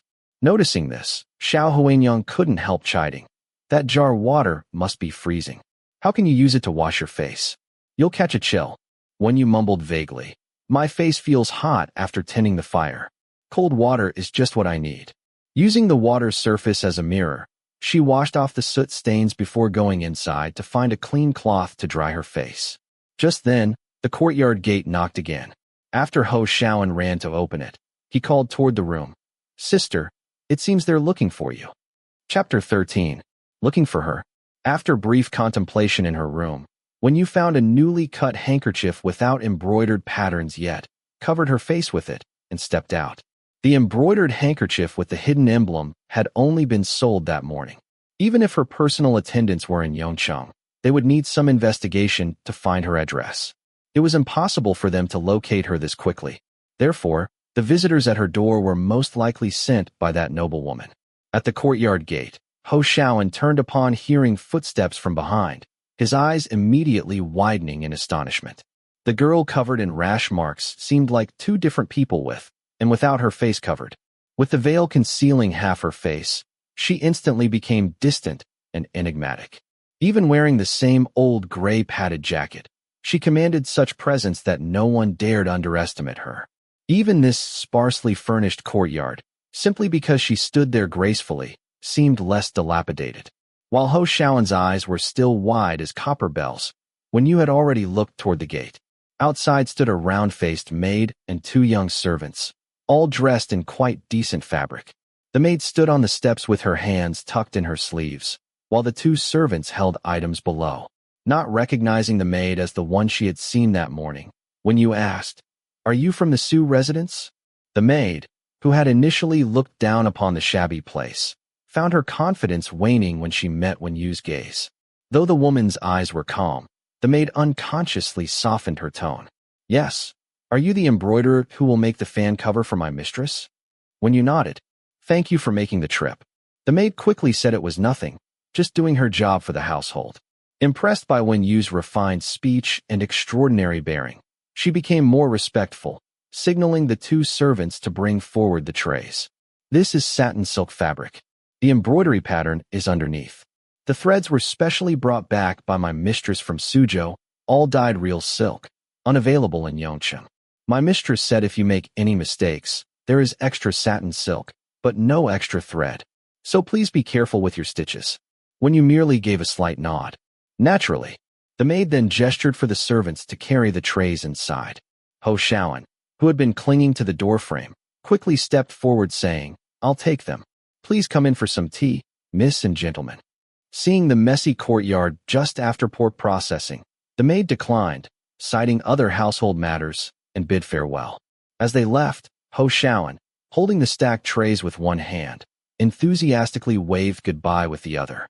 Only after closing the courtyard gate did Ho Xiaoan lean against it, admiring the trays with great fascination. When he looked at Wen Yu again, his eyes shone like gold ingots. "My goodness, Sister Fortune, how did you manage to connect with a prestigious household like the Su family? You should know, 20 years ago, all the shops in Yongcheng bore the Su name, though they have declined somewhat recently, allowing our proprietor and the He family who took over Yongqing's canal transport business to share a large portion of the market. No matter what, a starved camel is still bigger than a horse. Did you see? Even when servants go out on errands, the Su family sends carriages. That carriage parked at the alley entrance had everyone peeking out to look. Wen Yu said, "It was just a coincidental order I received while selling embroidered handkerchiefs at the tile market this morning." But inwardly, she couldn't help thinking, if what Ho Xiaoan said was true, and the Su family already held such power in Yongcheng, then whoever Madame Su was going through such efforts to prepare gifts for must be even more influential. Ho Xiaoan followed closely behind her carrying two trays, pressing further. "Sister, how much can you earn from this order? Those wealthy families are always generous. It must be at least 700 or 800 coins, right?" Xiao Huanyang, knowing this child always lost his senses at the mention of money, chuckled. "They already gave your sister a full tael, just as a deposit." Ho Xiaoan nearly stumbled with the trays, his eyes widening as he stared at Xiao Huanyang. How much?" Wen Yu calmly stated, 1 tael deposit, 5 taels for single-sided embroidery, 50 taels for double-sided embroidery. Upon hearing the last figure, Ho Xiaoan felt the silver he heard was no longer just silver. As when you tried to step toward her room, a figure suddenly blocked her path. Ho Xiaoan knelt holding the trays, two streams of tears flowing down his cheeks, sincerely and earnestly pleading, "Sister, please teach me embroidery." Wen Yu felt somewhat flustered, saying, "Get up first." Xiao Li, who had emerged from the kitchen unnoticed, found this scene utterly embarrassing. Covering his face with his hand, he said, "Don't ever tell people I'm your brother outside." Ho Xiaoan scrambled to his feet, sighing dramatically at the sky with pained anguish. 50 taels. That's 50 taels. Xiao Huanyang, knowing this child was always theatrical, washed vegetables by the water vat and laughed. "You think those 50 taels are easy money? Your sister Au practices Suzhou embroidery. It takes at least 10 years of foundation to reach her level. Moreover, the client needs it urgently, allowing only 1 month. At most, she can only complete single-sided embroidery. Double-sided embroidery takes immense time and strains the eyes. Countless embroiderers have gone blind from it." Letting the lightly falling snowflakes land on his face, Ho Xiaoan spoke with unusual seriousness, as if not joking. "If anyone would give me 50 taels, I wouldn't mind going blind." Xiao Li suddenly said coldly, "Have you fallen into a money pit?" Only then did Ho Xiaoan break into a radiant smile, turning to show his little canine teeth. "Second brother, don't be so fierce. I was just joking." He turned around, fawning obsequiously toward Wen Yu. "Sister Au, if there's anything you need Xiaoan for in the future, just give the order." Wen Yu found this young man's familiarity somewhat overwhelming. Moreover, in front of that rogue, she dared not openly poach his follower. Frowning slightly, she glanced toward the rogue. Xiao Li, feeling too embarrassed by the association, promptly distanced himself from Ho Xiaoan, saying, "He's always been money-grubbing. If you need him to do something, just give him a copper coin, and he'll run faster than a donkey at a mill." Ho Xiaoan immediately protested indignantly. "Second brother, how can you say that?" Xiao Huanyang was long accustomed to the bickering between the two brothers. She helped Wen Yu carry a tray and only spoke after they entered the room. "Please excuse their behavior. These two have always been like this. You will get used to it in time." Wen Yu, unaware of the young man's background, replied, "I can see that second master and that young man are as close as real brothers." Xiao Huanyang smiled at this, but then sighed. Xiaoan has had a hard life. His father died while performing corvée labor, leaving behind his mother and a chronically ill grandmother. His mother made a living by washing clothes for others. One heavy snow year, while washing clothes by the river, she either slipped into the water from the cold or chose to end her life. By the time someone found her, she was already frozen solid in the river ice. As she spoke of this, Xiao Huanyang's face was filled with compassion. Wen Yu felt a heavy weight in her chest upon hearing that Ho Xiaoan's father had died during corvée labor. Corvée labor and taxes were the foundation of the state, yet they also lay like a mountain upon the common people. She listened as Xiao Huanyang continued. After his mother was gone, only he and his seriously ill grandmother remained. During that heavy snow, the child knelt in the streets begging, but he was either chased away by merchants or beaten by beggars who controlled the area.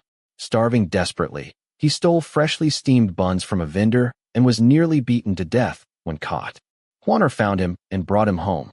I cooked him a bowl of noodles and told him to eat while it was hot. His stomach growled like thunder from hunger, yet he shook his head and said he wasn't hungry, asking if he could take the noodles back for his grandmother. I told him there was more in the pot, and only then did he wolf down the bowl. Recalling those events, Xiao Huanyang shook her head. It's just pitiful. The child ran through the snow clutching that bowl of noodles, but he still couldn't get his grandmother to take her last bite. All these years, I've repeatedly asked him to move in with us, but the child refuses, treating the gambling house as his home instead. He only comes over for meals during festivals. As when you listened to Xiao Huanyang's rambling account, the weight in her chest grew heavier. She hadn't expected that seemingly carefree young man to have such a background.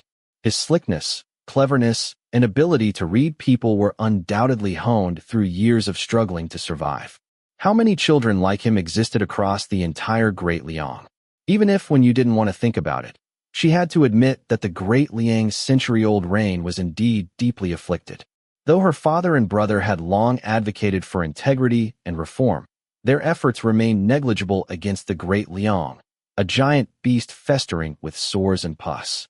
She knew her father had been waiting to ascend the highest throne before wielding bold reforms, abolishing old systems, establishing new laws, and administering strong medicine to the great Liang beast. But with the outbreak of war, many of her father and brother's aspirations and plans became difficult to realize. Yet this did not lessen the guilt Wen Yu felt at this moment.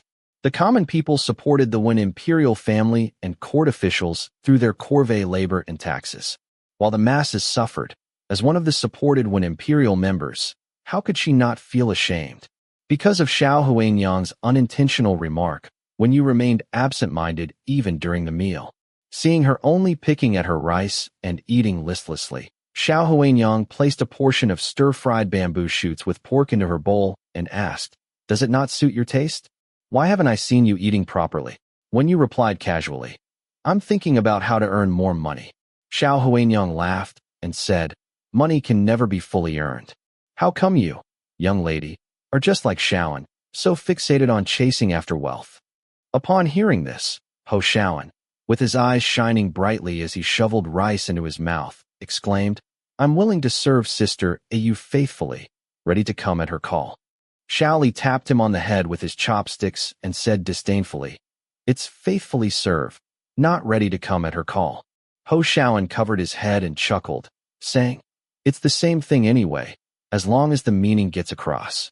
Having reached this point in the conversation, Wen Yu put the small bite of rice she had picked up with her chopsticks into her mouth, thought for a moment, and then said, "Then I'll trouble you, Brother Ho, to gather some news about Lidu and Fengyang from the market area. For every piece of information you bring back, I'll pay you 2 copper coins." Xiao Li suddenly looked up at her. Ho Xiaoan was delighted to hear there was money to be made, but still puzzled and asked, "Sister, how is this related to earning money?" When you simply wanted to know the current political situation and the state of the war. Being alone, to avoid falling into the hands of villains again, she couldn't rashly set out on her own. She had to wait for her personal attendants to come and escort her before heading to southern Chun. However, after the rebels captured Lidu, in order to further crush the morale of Great Liang, they were undoubtedly determined to take Fengyang, where her father and brother had retreated. She was somewhat worried about the war situation in Fengyang. Now, under the gaze of the two, she had no choice but to offer an explanation. Frequent warfare naturally affects the tea and horse trade in various regions. When trade routes are cut off, many goods from the south can't be transported to the north. With shortages in the north, prices will rise, right? Similarly, if goods accumulate in the south and can't be stored for long, they'll have to be sold at a discount. Although we don't have the means to transport southern stockpiles to the north for sale, by understanding the movements of the war, we can predict which goods will soon be in short supply and see price increases. Xiao Li's gaze toward her suddenly turned into the scrutinizing watchfulness of a hawk on the hunt. Chapter 14.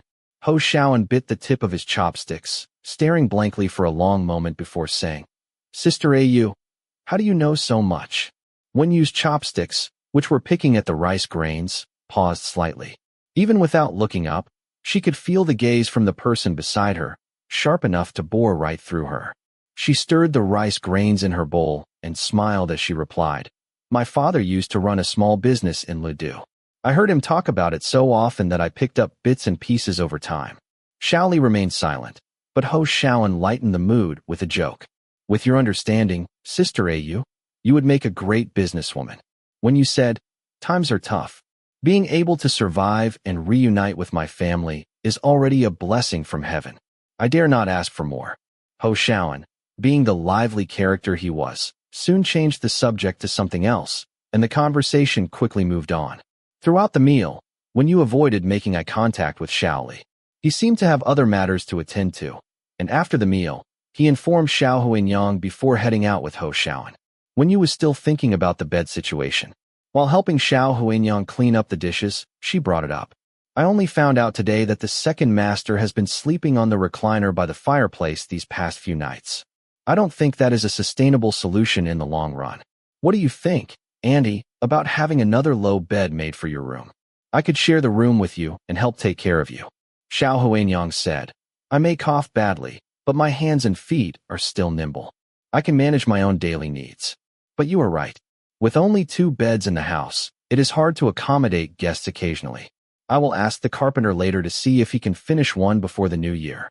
Xiao Huanyang was someone who acted on her thoughts promptly. After tidying up the house inside and out, she grabbed an umbrella and went out, saying she would ask a few widowed women if they were willing to take on embroidery work for handkerchiefs, and then stop by the carpenter's place on the way. Left alone at home, when you put out the fire in the fireplace and lit a charcoal brazier instead, she charred a thin wooden stick and used it to sketch a few simple yet eye-catching embroidery patterns on the ground. Then, she picked up her needle and thread and began outlining one of the patterns on the corner of a handkerchief.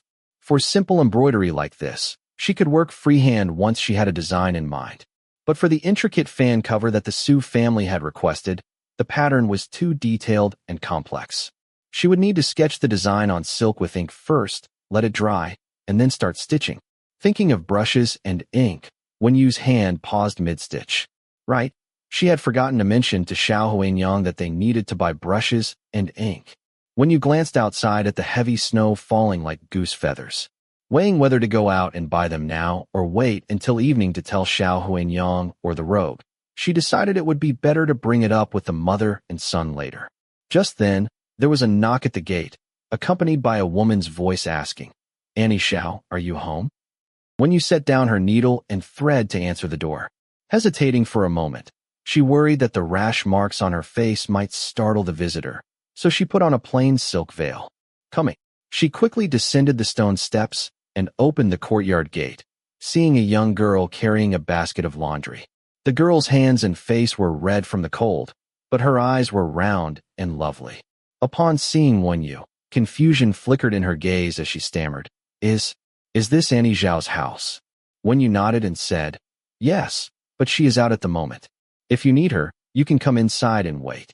The girl hastily shook her head, extending the basket she carried. She was so nervous her words stumbled. "No need. I am here to return Annie Zhao's laundered clothes. My mother is ill and won't be able to take on any more laundry work until the year's end. Could you please tell Annie Xiao?" After speaking, she lowered her head, her face flushed to the tips of her ears, clearly unaccustomed to lying. Wen Yu found the girl somewhat peculiar, but didn't intend to pry. She accepted the basket with a slight nod and an acknowledgement.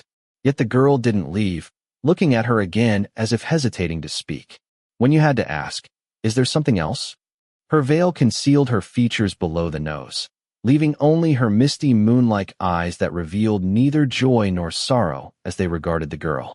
The girl clenched her fists nervously, gathering immense courage before asking, Are you that Xiao Rogue's bought woman?" Wen Yu was taken aback, first by the girl's immediate assumption she had been purchased, and second by her term for the ruffian.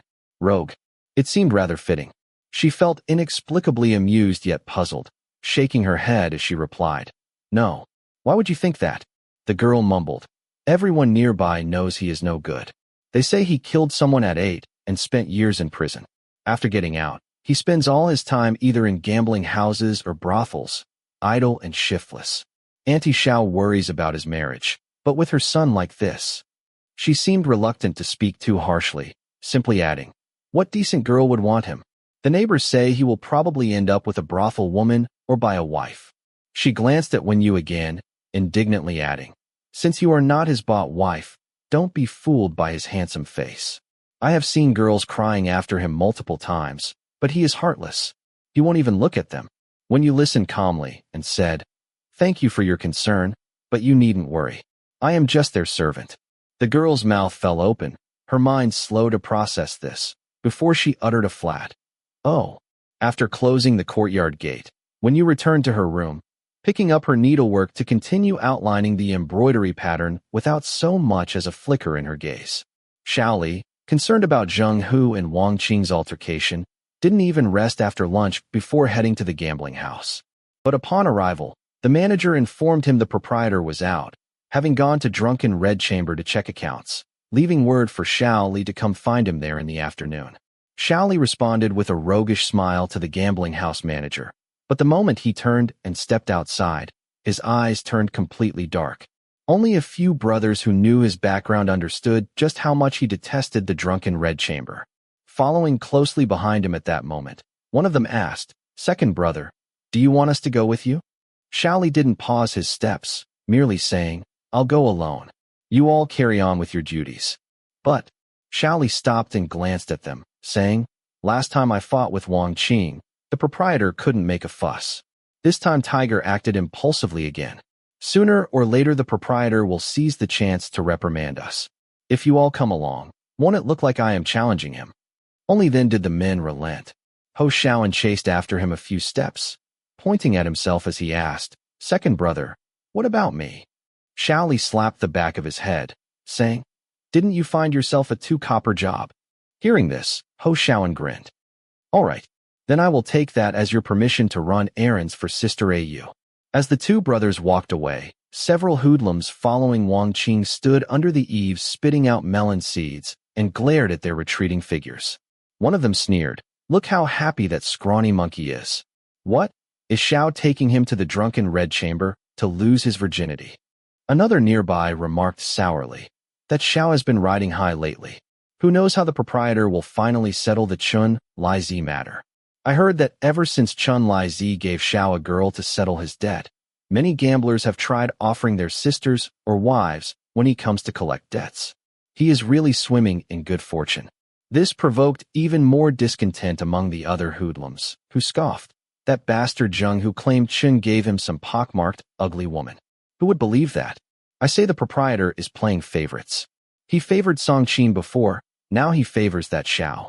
Poor brother Wang has served the gambling house faithfully all these years. The He family in Canal Transport offered him an olive branch several times, but he never took it. And now he has ended up like this. An older hoodlum suddenly interjected darkly. "You youngsters probably don't know what Zhao's mother used to do, do you? Who knows if he might be the proprietor's bastard son?" Xiao Li stood before the drunken red chamber. No matter how many years had passed, the sight of that gaudily decorated plaque still felt jarring to his eyes. He stepped through the main entrance. The madam initially approached with a practiced smile, but upon recognizing him, her expression immediately turned into a strained smirk as she eyed him and said, "Well, what an uncommon guest." Some courtesans in the establishment had initially moved to welcome him, but upon seeing this exchange, they hesitated and remained where they stood, exchanging uncertain glances. Xiao Li lifted the corner of his mouth indifferently and said, "Madam, your establishment seems quite deserted. Not just visitors, even sparrows would be rare sightings here." "You." The madam glared at him furiously, but Xiao Li paid her no further mind, striding directly into the main hall. He tossed a token toward the head enforcer stationed at the staircase and asked, "Where's the proprietor?" The drunken red chamber was now also part of the gambling house proprietor's assets. The head enforcer clearly recognized Xiao Li. After inspecting his duty token, he stepped aside and answered, "Heavenly room number 5. Xiao Li headed upstairs. The earlier commotion seemed to have disturbed a guest in one of the rooms, as a door upstairs opened, and a woman with striking features but noticeable crow's feet at the corners of her eyes emerged. Leaning against the railing, she yawned and said to Xiao Li, "Huan, here on gambling house business again?" Xiao Li put on a smiling face and said, "I apologize for disturbing Sister Mutin's peace." The woman also smiled. Though her youthful bloom had faded, she still carried an enchanting charm. Someone seemed to be calling from inside the room. Frowning slightly, she glanced back and said, "Remember to send my regards to your mother later." With that, she gracefully returned to her room. Downstairs, a young girl was flustered by the young man's wild yet handsome face. She quietly asked an older woman who had been in the establishment for many years, "Who is that gentleman? He seems quite familiar with Sister Mutin. Does he visit often?" The older woman glanced at the girl and replied, "He grew up in this very establishment. What do you think? Wouldn't he be familiar with the ladies here?" The young girl let out a soft, "Ah," then looked again at the young man's retreating figure, feeling a pang of pity in her heart. So he was the son of a prostitute, born into a lowly status, forever beneath others. Xiao Li pushed the door open and addressed the middle-aged man sitting by the window reviewing account books. "Proprietor, Zhang Hu, how have you considered what I discussed with you last time?" Boss Han set down the ledger in his hand and lifted his gaze to look at Xiao Li. Chapter 15. The window was slightly ajar, letting in a cold breeze that tilted the white steam rising from a cup of hot tea on the long table and dispersed some of the thick, sweet incense in the room. Xiao Li's face was half immersed in shadow, the lines of his profile appearing even sharper. Above his straight nose, his dark lashes were half lowered, lending him an aura that hovered between youth and manhood. He spoke slowly. "Proprietor, I don't want to be involved in another manslaughter case." Boss Han didn't respond, merely flicking the beads on the abacus beside him as if calculating the sum of a previous account. Xiao Li continued, "You know, when I was 8, I was imprisoned for accidentally killing someone. My mother battered her head bloody, begging everywhere for help. It was only because the magistrate took pity on my youth and saw that I showed remorse that I was spared the death penalty and sentenced to 7 years of hard labor. Fortunately, Yongzhou was already a place of exile, so I wasn't sent further to the borderlands. After serving those 7 years, I was able to see my mother again. Now she's old, and her health worsens with each passing day. How could I dare to make her worry for me again?" Boss Han stopped moving the abacus, picked up a brush, and wrote something in the ledger before speaking unhurriedly. "I understand your difficulties. But if you refuse this task and I assign it to Wang Qing, the position of authority in the gambling house will be his. You know how things are in Yongqing now. Aside from the Su family, who consider themselves too high and mighty to stoop to this turf war, it's just my Han family and the He family in the canal transport business locked in a stalemate. I built my fortune on the gambling house. You should understand how crucial the position of authority there is without me having to explain. I'm competing with that old fool from the He family in business, and his gang of canal transport ruffians will clash with you all in every street and alley. If you refuse the task I've given you to spare your mother worry, and Wang Qing ends up above you, do you think the assignments he gives you will be any easier, given your long-standing grudge?" Boss Han set down his brush and looked at the young man standing not far away. "Xiao Li, I can still give you a choice now, but Wang Qing won't offer you one later." Xiao Li remained silent, but his hands, hanging at his sides, unconsciously clenched into fists. Boss Han went on. "Moreover, I've always hoped you would handle this matter for another reason." He studied the young man's expression subtly and said slowly, "You have a grudge against the He family. Your imprisonment back then was because of them, wasn't it?" Xiao Li lifted his gaze. Still young and impulsive, he couldn't completely conceal the fierce glint that flashed in his eyes at that moment. Noticing it, Boss Han gave a slight smile, unhurriedly picked up the hot tea on the table, and took a sip. "The person I want you to kill is the former gambling house accountant, Hu Xianbai, who stole my ledger as leverage and plans to defect to the He family. This matter benefits both of us. You clean up my house, and I'll give you the chance to collect a bit of interest on the 7 years the He family cost you." Xiao Li still didn't speak, but he stood rigidly before the table like an iron wall, every muscle in his body tensed. Boss Han twisted the jade thumb ring on his finger and said calmly, "Even if you fail, as long as you keep your mouth shut and claim it was a personal vendetta against the He family, I'll take care of your mother for you." He spoke as he took out a bulging pouch and placed it on the table. "Think it over carefully. I've received word that Hu Xianbai, that despicable scoundrel, has been hiding all this time and will secretly go to the He family with the account book on New Year's Eve. That's the only opportunity to make a move. Before then, give me your answer once you've made up your mind. Take this silver and have a proper new year with your mother." With a light sound of the door, Boss Han had departed. Xiao Li leaned his arms on the table, his profile bathed in the bleak daylight filtering through the window crack. Beneath his disheveled hair, a pair of dark eyes stared silently at the bulging pouch left by Boss Han. It truly felt like throwing half a cold steamed bun to a stray dog on the street. But indeed, he needed to rely on this cold steamed bun to survive. Xiao Li picked up the money pouch, tucked it into his chest, and turned to leave. When he went downstairs, he learned that Boss Han had already left. 2 women around Xiao Huanyang's age stood awkwardly in the main hall. Only when they saw him emerge did they eagerly call out to him. Xiao Li also greeted the 2 women. "Third mother, fourth mother." The 2 women wore tattered clothes, their faces etched with sorrow, a stark contrast to the glamorous appearance of the other girls in the establishment. When he addressed them, they finally smiled. The taller woman said, "Fourth mother and I were busy in the backyard earlier and didn't know you had come." Xiao Li replied, "The proprietor was here, so I came to see him." He glanced around and asked, "Why isn't second mother here?" The sharp-faced woman replied with bitterness, "Your second mother is ill." Lin Sanyang nudged her with an elbow. "You just can't keep your mouth shut. Yuegawei warned us not to tell a Huan." Xiao Li frowned and asked, "What's wrong with second mother?" At his question, the two women looked uncomfortable. Lin Sanyang merely said, "It's an old ailment. She'll be fine after resting for a few days."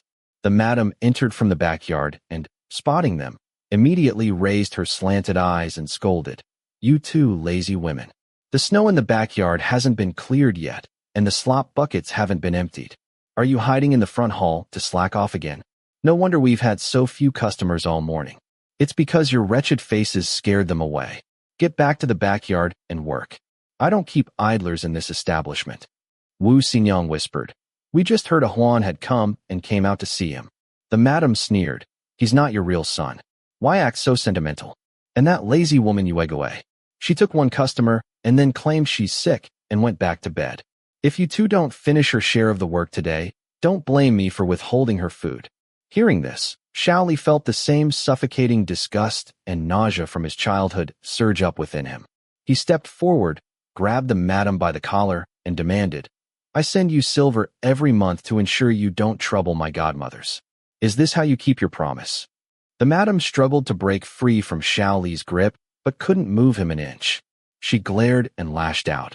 "I haven't made them take customers, have I? But they still have to do the cleaning work, don't they?" As for Yuegawei, it was a former patron of hers. She took the job herself to earn a little extra silver. Should I have stopped her? The madam sneered. "You protect them like they're your own mothers. If you're so generous, why not redeem them and take them out to be filial too?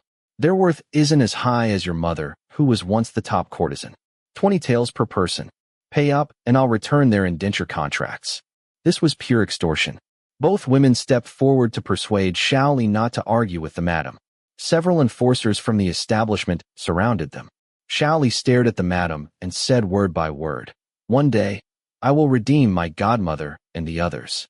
When he released his grip, the madam finally touched ground but stumbled, needing support from an enforcer to steady herself. Humiliated, the madam's face turned ugly. She brushed her collar as if wiping off bad luck. Seeing Xiao Li give each woman some silver fragments, and even ask them to bring a share for Yuegawei, her displeasure grew. She immediately mocked, "I forgot. How could you not treat these old hags like your own mother? When Lanhui gave birth to you, she hoped to gain status through her son, counting on you to convince that rich merchant to redeem her. Who knew your scoundrel father would never return? Losing hope, Lanhui despised you more than a stray dog. That snowy day when you fell into the brazier and knocked over the clothes rack, burning one of her dresses, she only cared about that garment throughout. You were burned by the coals and cried yourself hoarse, yet she couldn't be bothered to glance at you. If Yuegawei and the others hadn't occasionally fed you rice paste when they had time, who knows when you might have starved to death." Xiao Li had already turned to leave, but these mocking words nailed his feet to the ground. The madam covered her mouth with red silk and laughed scornfully. "Don't you find it ridiculous how filial you are to your mother now?" Lin Sanyang hurriedly said, "Ah Huan, don't listen to her nonsense. Your mother was just confused back then, taking out her resentment toward your father on you. Later when you were imprisoned, your mother nearly cried her eyes out." Wu Xingyang added, Yes. Even after the He family's madam humiliated her so badly, she still knelt at the He residence gates begging for 3 days straight before the He family finally agreed not to demand your life for their servant's death." Hearing Wu Xingyang reveal this past incident, Lin Sanyang immediately elbowed her hard, frantically signaling with her eyes. Realizing her mistake, Wu Xingyang glanced at Xiao Li before continuing, "During your years of hard labor in prison, your mother worked tirelessly, pulling strings for you. I often saw her crying alone. She always said she was sorry to you." Xiao Li turned back, looking directly at the madam as if watching a clown perform. "Do you think I wouldn't know how my mother treated me?" he said. "No matter how useless this sun may be, as long as I have breath in me, I will remember her and protect her. As for you, old Wang, instead of worrying about whether others are ridiculous, you should worry about whether you will even qualify to empty slop buckets when drunken Red Chamber changes owners someday. With that, he strode away, leaving the madam pointing tremblingly at his retreating back, stuttering you. Without managing another word. When he left the establishment, night had fallen and the snowstorm intensified, yet Xiao Li couldn't even be bothered to wear his bamboo hat again. He casually wrapped the windproof scarf around his neck and walked back against the biting north wind that made it hard to keep eyes open, letting the howling cold sweep away the nauseating powder scent he had picked up inside the building. His mother had once despised him. He knew this better than anyone. There was no need for anyone to specially remind him of it. When you sat by the fire pit doing embroidery, listening to the howling wind outside that seemed strong enough to uproot trees, the courtyard gate rattled noisily, making her frown slightly as she glanced outward. The rogue hadn't returned by dusk. Xiao Huanyang's health was poor, and she couldn't stay up late, so Wen Yu had already urged her to rest first. Having seen the rogue climb over the wall to return before, Wen Yu worried that the noise of the gate banging in the wind would disturb Xiao Huanyang's sleep and potentially attract thieves. She set down her needlework and stood to close the gate. Just as her hand touched one side of the gate, she spotted a figure sitting against the wall outside the courtyard, a layer of snow already accumulated on his back.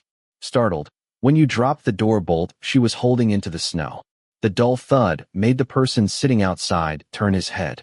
He carried a faint scent of alcohol, his shoulders covered in snow. His long lashes were frozen with snowflakes that had turned frost white, yet his eyes remained dark as ink, sharp enough to make one hesitant to meet his gaze. Fortunately, it was the rogue. Wen Yu felt relieved, but also somewhat surprised. Leaning against the gate, she said, "You've returned. Why not come inside the courtyard?" The firelight from the house behind her outlined her padded skirt with a golden rim in the darkness. Her long hair was slightly tousled by the night wind, and though her expression held a touch of aloofness, there was also a quiet gentleness about her. Xiao Li watched her for a moment before looking away. Brushing the snow from his shoulders, he merely said, "Drank too much. Sitting here to clear my head." Chapter 16. He was tall, and with his head slightly lowered, it seemed as if he had Wen Yu trapped in that confined space. He stood up, his steps slightly unsteady but not swaying. He didn't appear too drunk. Wen Yu moved aside to make way for him. The wind was strong that night, and a strand of her hair had been blown loose by the night breeze, slightly obscuring her vision.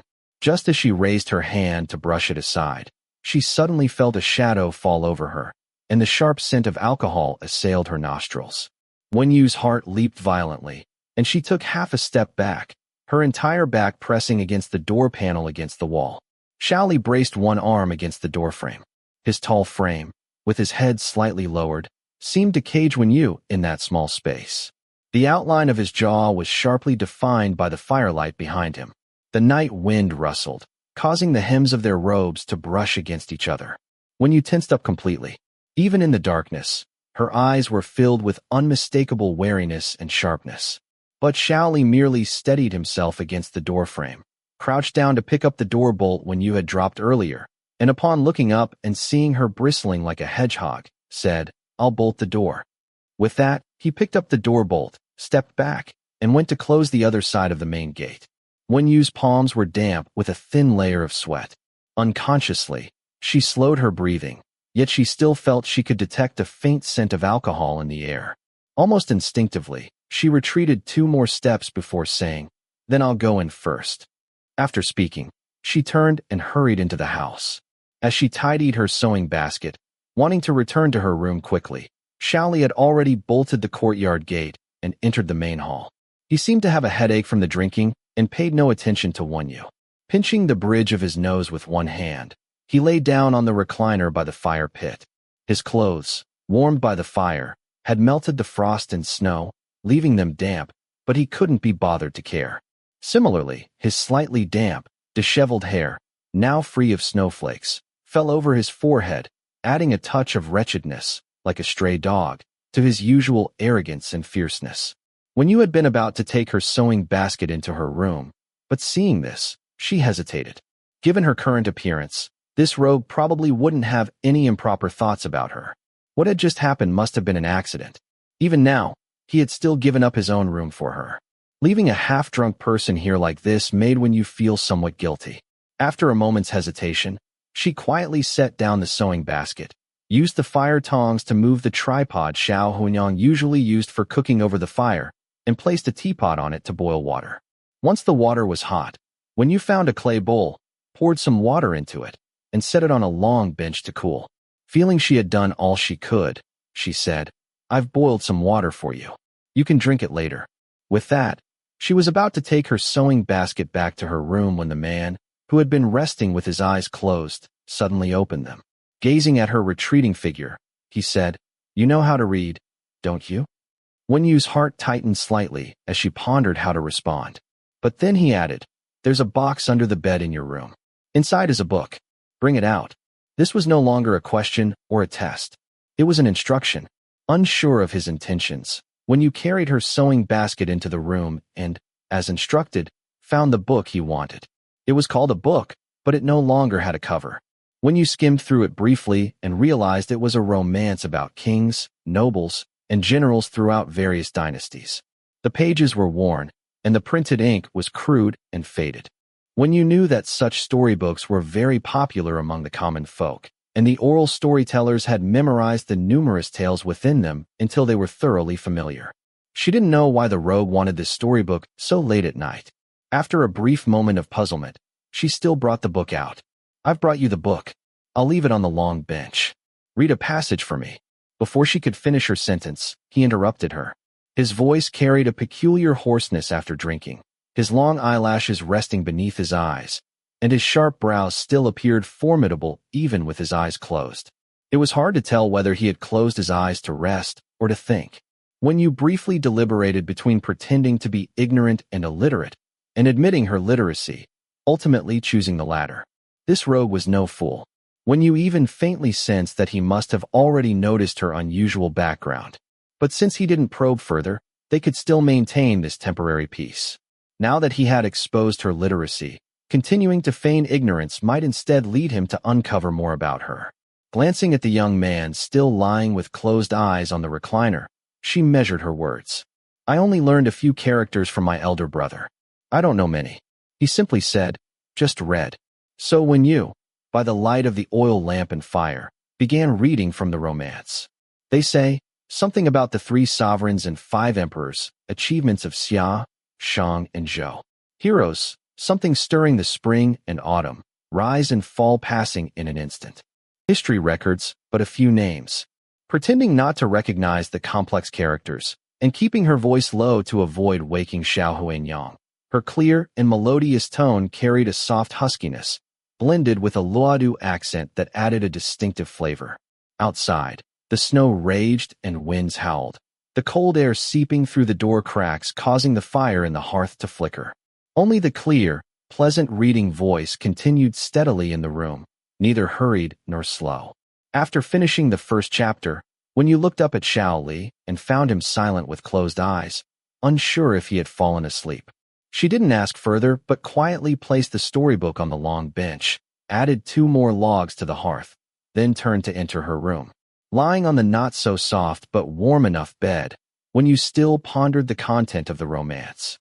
They say history serves as a mirror to understand rise and fall. Today's people laugh at past nobles, not knowing how future generations will judge today's princes and generals. Thinking of her parents' and elder brother's family trapped in Fengyang, her heart felt heavy.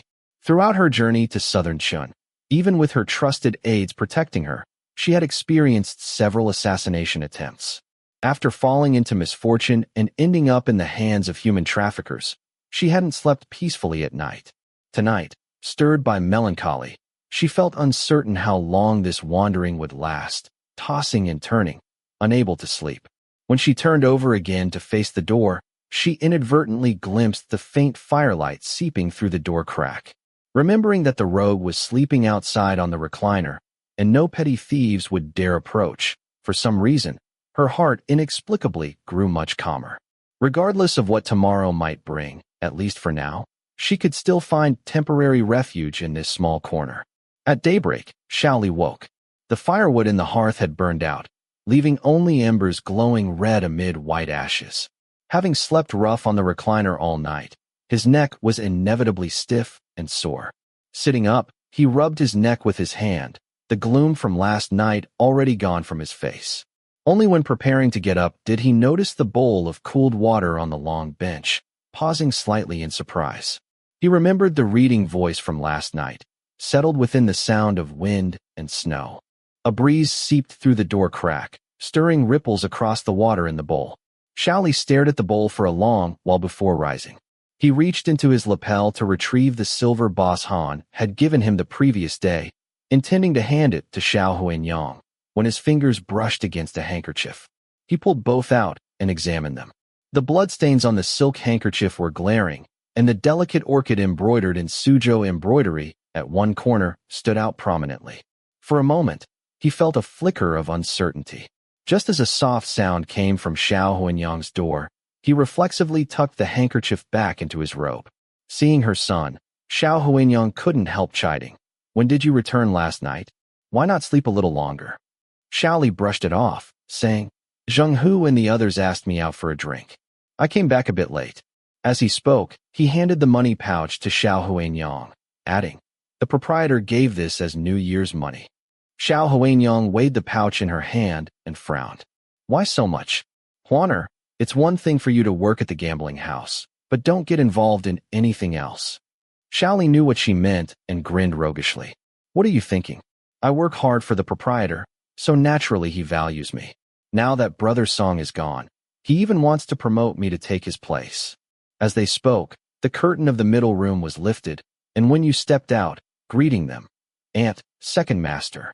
Xiao Huanyang coughed and said, "You, you're up too." She instructed Xiao Li, "By the way, take Yu to the market later. She needs to buy brushes and ink for sketching fan designs." The washerwoman, Sister Fong, said she's fallen ill and won't be taking any work until after the new year. "I need to strip the bedding at home and take it to the river to wash." Knowing her health was frail, Xiao Li frowned and said, "How did she fall ill so suddenly?" Xiao Huanyang replied, "In this freezing weather, she's constantly doing laundry for others. She's not made of iron. How could she not get sick?" Xiao Li insisted, "Then just give me the bedding to wash, mother." Xiao Huanyang scolded him. "Didn't I ask you to take Yu to buy brushes and ink?" Just then, a knock came from the courtyard gate, accompanied by Ho Shaoan's booming voice. "Aunt, second brother," Xiao Li suggested, "let Shaoan take her." Ho Shaoan entered, carrying a bag of steaming buns. After greeting Xiao Li and Xiao Huanyang, he eagerly turned to Wen Yu and said, "Sister Yu, I've got news." At this, Wen Yu's eyelashes lifted slightly. Ho Shaoan set the buns on the table, sat down, and blurted out, "Fengyang's trade routes have been blocked, so no news has come out from there yet. But Luodu is in chaos. I heard that Pei Song, the military governor of Aizhou who stormed the Lidu royal palace, saw a portrait of Hanyang Princess in Shanghua Palace and was instantly smitten. Unfortunately, Hanyang Princess had already fled to Fengyang with Changlian Wang, so Pei Song ordered artists to copy her portrait and is now searching far and wide for women who resemble her." Xiao Huanyang poured him a bowl of hot tea. After drinking it, he wiped his mouth and continued, "I heard from merchants at the market that in the prefectures that have surrendered to Pei Song, Hanyang Princess's portrait is posted at every city gate. Any commoner who reports a girl bearing a resemblance to her will receive a 10-tael silver reward. Soldiers patrol the streets, stopping any woman wearing a veil for questioning." After saying this, he added with some disdain, "That military governor of Aizhou truly seems to be a lustful devil." Yet when you felt a chill run down her spine upon hearing this. Pei Song was looking for her. He knew she had secretly gone to southern Chun to borrow troops. If he intercepted her, her father and brothers wouldn't receive reinforcements and wouldn't be able to hold out much longer. Perhaps noticing her extremely grim expression, Ho Shaoan scratched the back of his head and asked somewhat confusedly, Sister Yu, is this information useless?" Chapter 17. Before Wen Yu could speak, Xiao Li, standing nearby, interjected, "Of course it's useless. I asked you to gather information on troop movements and war updates, but you came back with nonsense about whether that Governor Pei Song is looking for beauties. What does that have to do with our merchant work? Ho Xiaoan scratched his head sheepishly upon hearing this. Well, it does seem pretty useless. Unless Yongzhou also submits to Pei Song. Then at least we could warn Sister Yu not to wear her veil when going out anymore. He thought he was making a joke, but Wen Yu's fingers, hidden in her sleeves, had clenched until they turned white. Suppressing the turmoil in her heart, she forced a gentle smile onto her face, as if her earlier pallor had been a mere illusion, and said, "Then it's still useful. Thank you for your trouble, little brother Ho." As she spoke, she reached to take out 2 coins to give him. Ho Xiaoan hastily waved his hands. "I was just joking. This isn't news that can bring any profit. No need to pay me, Sister Yu." Xiao Li, leaning against the wall with his arms crossed, had clearly observed the fleeting changes in Wen Yu's expression. He narrowed his eyes thoughtfully. Xiao Huanyang, upon hearing that other prefectures were inspecting veiled women, said, "Yu, remember to apply the medicine I gave you morning and night. Once the rash marks on your face fade, you won't need to cover up when you go out." Wen Yu agreed, but inwardly she knew she absolutely could not restore her appearance anytime soon. It would only invite disaster. Pei Song commanded 200,000 troops and was among the first governors to rebel. As the most powerful rebel force at present, it was inevitable that some prefectures would yield to his influence and pledge allegiance. She and her loyal followers had disguised themselves as a merchant caravan heading to southern Chun, both to avoid detection and evade pursuers, and to prevent falling into the hands of rebellious officials who might use her as a bargaining chip to defect to Pei Song. Her loyal followers had yet to find her, and it was uncertain how long Yongzhou could hold out. If Yongzhou also fell under Pei Song's control, morale in Fengyang would plummet further, and her journey to southern Chun would become even more perilous. She needed to contact her followers as soon as possible, but she had no idea how to get a message out. As she pondered this, she suddenly heard Ho Xiaoan exclaim, "Huh." He then picked up a volume of the romance from the bench by the fire pit and looked at Xiao Li. "Second brother, why did you dig out this Chronicles of the States?" Xiao Li glanced over and said, "To use as kindling." Ho Xiaoan quickly brushed off the dust and hugged it protectively. "If you don't want it, give it to me. I thought you were dealing with some trouble." Wen Yu was puzzled, unable to see how this volume of stories could be connected to that rogue having troubles. But that rogue did seem to be in a bad mood last night, didn't he? Xiao Li distributed the buns Ho Xiaoan had bought among them, cutting off further chatter. After a simple breakfast, Xiao Huanyang, who had arranged for several widows to come over for embroidery work, stayed home. As Wen Yu followed Ho Xiaoan out, she asked him, "Does your second brother enjoy reading?" Ho Xiaoan let out an ah, scratching his head as he replied, "You could say that, but second brother can't read. He always has me read to him." A flicker of surprise crossed Wen Yu's eyes. "You can read?" Ho Xiaoan grinned and said, "Not at all. I notice second brother really enjoys listening to tales of the States, but he's usually too busy to visit old Gui. So whenever I have free time, I go listen to old Gi's storytelling and memorize all the stories from Tales of the States. Then when second brother wants to hear them, I can retell them for him." That book of his was obtained earlier when collecting debts from a scholar who had a gambling habit. When you now realize the rogue actually had a hobby of listening to storytelling. So when he asked her to read aloud last night, was it because he wanted to hear some storytelling? She asked in confusion. "Then why did you say your second brother was troubled by something?" Ho Xiaoan, who had now let down his guard around Wen Yu, answered truthfully, "Whenever second brother is in a bad mood, he likes to listen to people narrate tales of the States." A strange expression crossed Wen Yu's face. He has such refined tastes. Ho Xiaoan interlocked his fingers behind his head as they walked. Second brother says listening to these stories when he's upset helps calm his mind. When you truly hadn't expected that the rogue, who appeared rough and uncouth, would possess such insight and temperament. She murmured softly, "What a pity." With such understanding, if he had been taught poetry and literature from childhood like the sons of aristocratic families, he might have become a pillar of the state. But now, that rogue could only flaunt his fists in these common streets. Ho Xiaoan didn't catch her words. "What?" When you lowered her long lashes. "Nothing." She changed the subject. "After we sell the writing brushes and ink, take me to see the storytelling stall too." Since Yongzhou was very close to those prefectures that had surrendered to Pei Song, they couldn't stay long. If she couldn't contact her trusted followers through the hidden emblem on the embroidered handkerchief for now, she needed to try whether she could convey messages to them through storybooks and storytelling. Ho Xiaoan thought she had developed an interest in storytelling too, and said happily, "Great. If we're lucky, we might even catch a segment before heading home." When they reached the stationery shop, since the embroidery pattern given by the Su family was indeed intricate, Wen Yu bought an extremely fine wolf hair brush for outlining. The shopkeeper, seeing her purchase that brush, guessed she intended it for painting and enthusiastically brought out a goat hair brush as well, saying if she bought the set, he would throw in some Xian paper. Wen Yu initially meant to decline politely, but then reconsidered. If she found time to paint a few orchid or ink bamboo paintings to sell for money, it would at least provide some income. That rogue had already guessed she was literate. If she could paint too, she should be able to explain it away. At most, he might suspect her former family was fairly well off. She had previously hidden her talents for fear of attracting unwanted attention and trouble. But after these past few days with Mother Xiao and her son, she realized neither of them were malicious people, so she wasn't as guarded as before. Currently, unable to contact her trusted followers, her top priority was naturally to find ways to earn more silver for security. She bought both brushes. When the shopkeeper cheerfully wrapped the paper and ink together and handed it to them, Ho Xiaoan asked with evident pain. "These wooden sticks as thick as chopsticks with some hair attached cost over 100 coppers. If I knew how to make brushes, I would set up a stall and sell them myself." The shopkeeper laughed.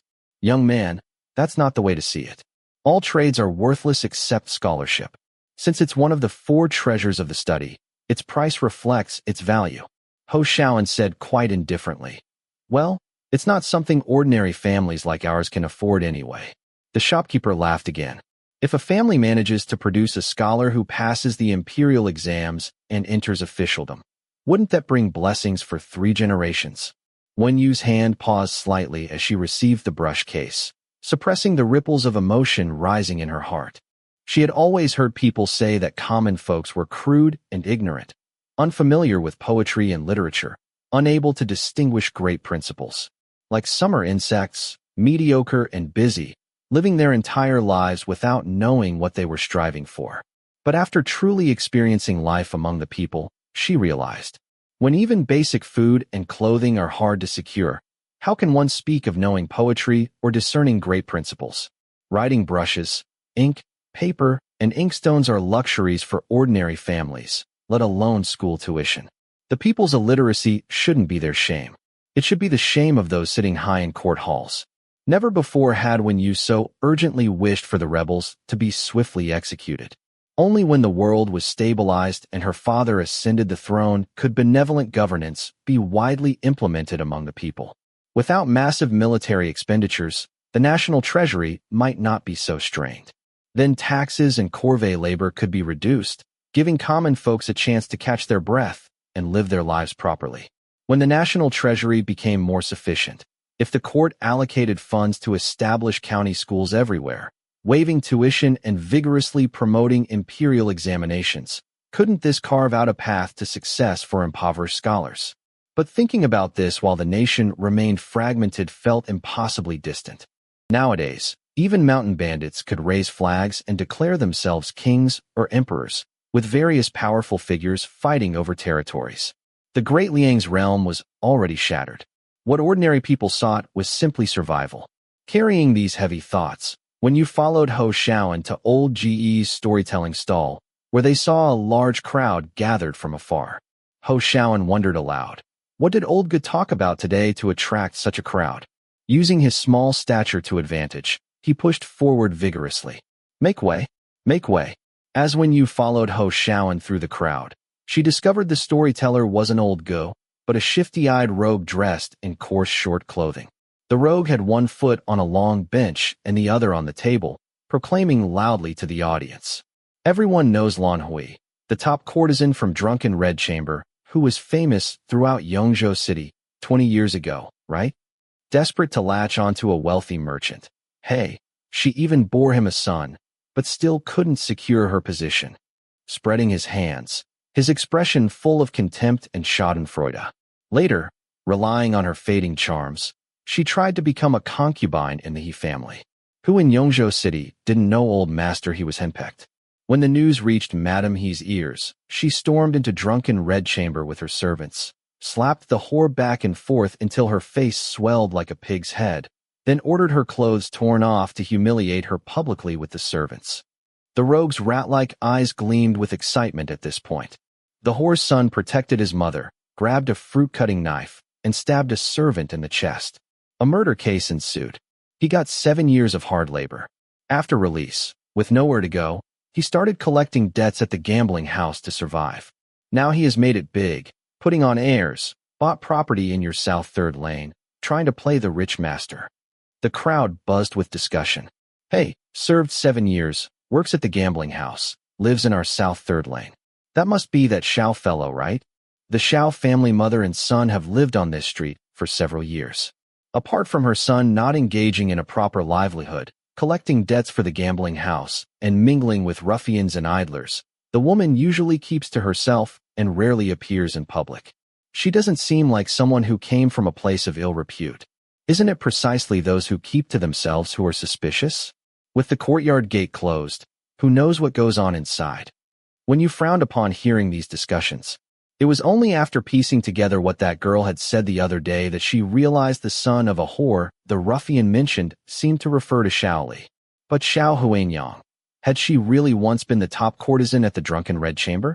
She had heard Chun Lai Zi curse Xiao Li before, calling him a bastard born of a whore. At the time, she had dismissed it as foul language, never imagining that Xiao Huanyang truly had a background in the world of pleasure.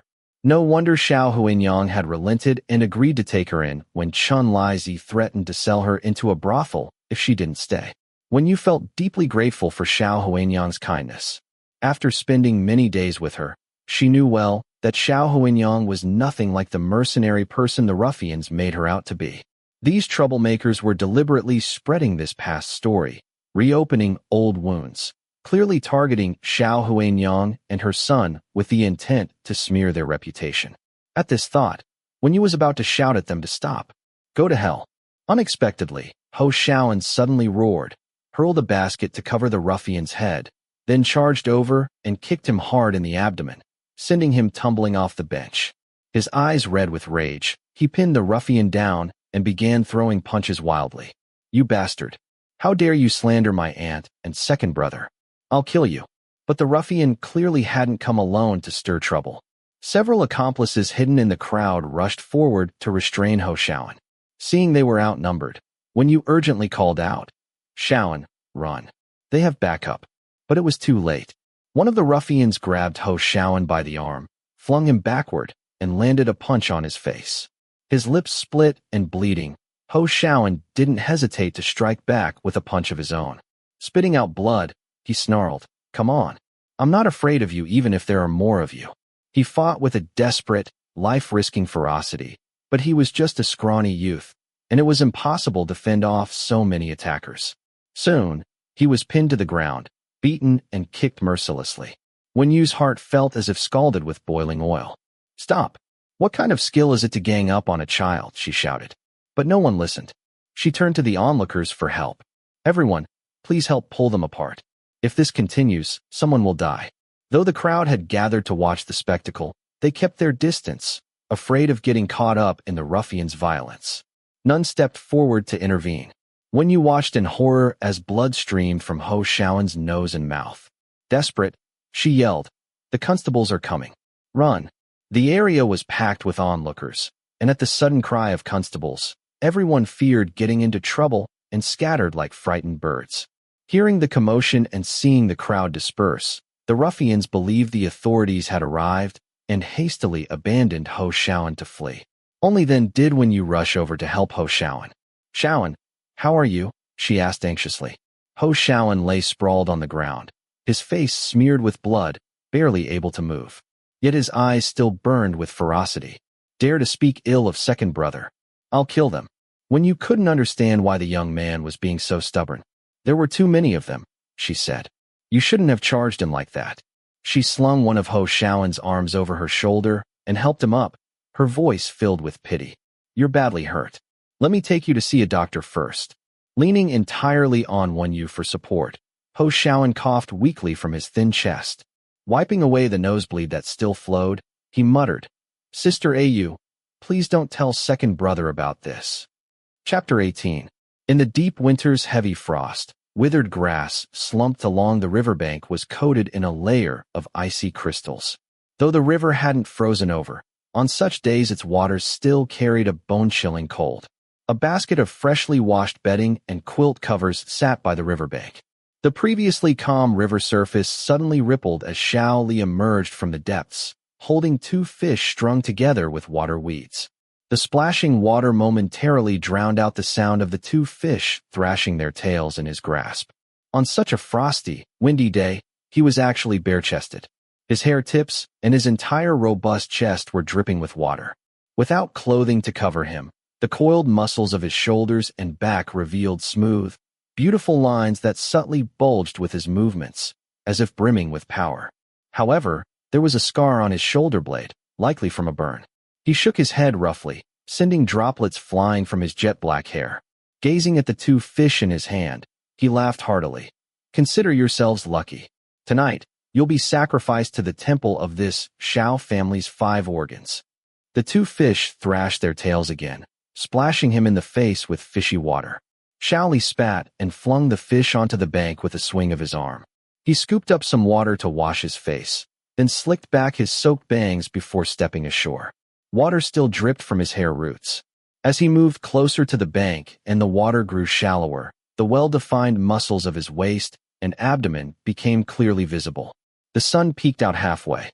A droplet of water clung precariously to the strands of hair near his ear, and when the sunlight hit it, it looked like an earring worn by men of foreign tribes, inexplicably adding a touch of sinister allure. At this hour, no one had come to the riverbank to do laundry yet. Xiao Li reached the shore, sat on the riverbank, and wrung out his wet trousers. He casually squeezed the water from his dripping hair and tied it up with a hairband. After practicing a set of fist techniques by the riverbank, the heat from his body had half-dried his soaked trousers. This set of fist techniques was taught to him by a mad old man back when he was in prison. That mad old man would either beat or scold him, forcing him to learn many strange things. Xiao Li was only about 8 or 9 years old at the time. Realizing that practicing this fist technique could strengthen his body and help him earn his meals with his fists in prison, he studied diligently, even though he had no idea what the other things the mad old man taught him were. But even after he was released from prison, he still hadn't figured out the purpose of the diagrams and texts the mad old man had made him memorize.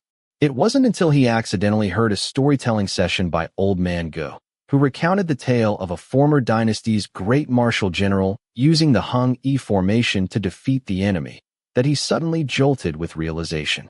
Among the things the mad old man had made him memorize was the Hung E formation.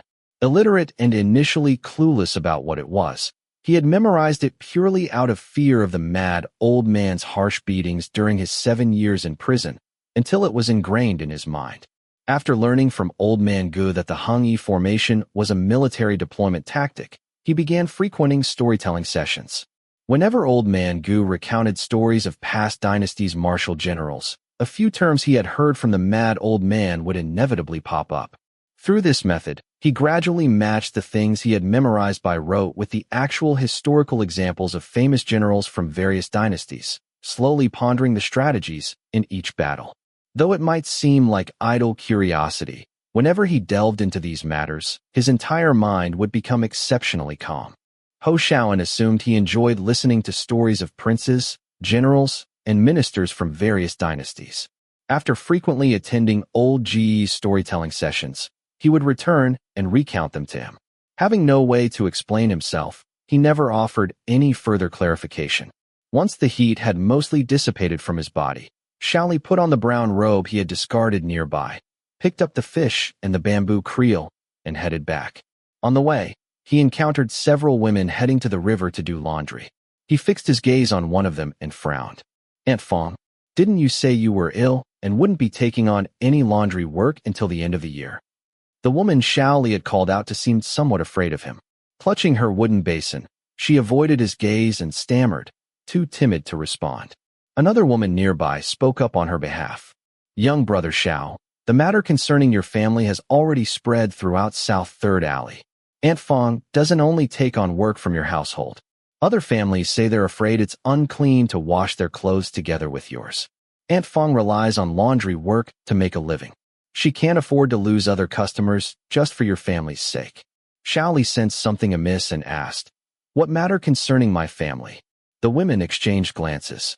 Seeing that he seemed genuinely unaware, the one who had spoken earlier explained, "A few ruffians have taken over old Gui's storytelling spot. For the past couple of days, they've been spreading rumors everywhere, saying your mother was once the top courtesan at the Drunken Red Chamber."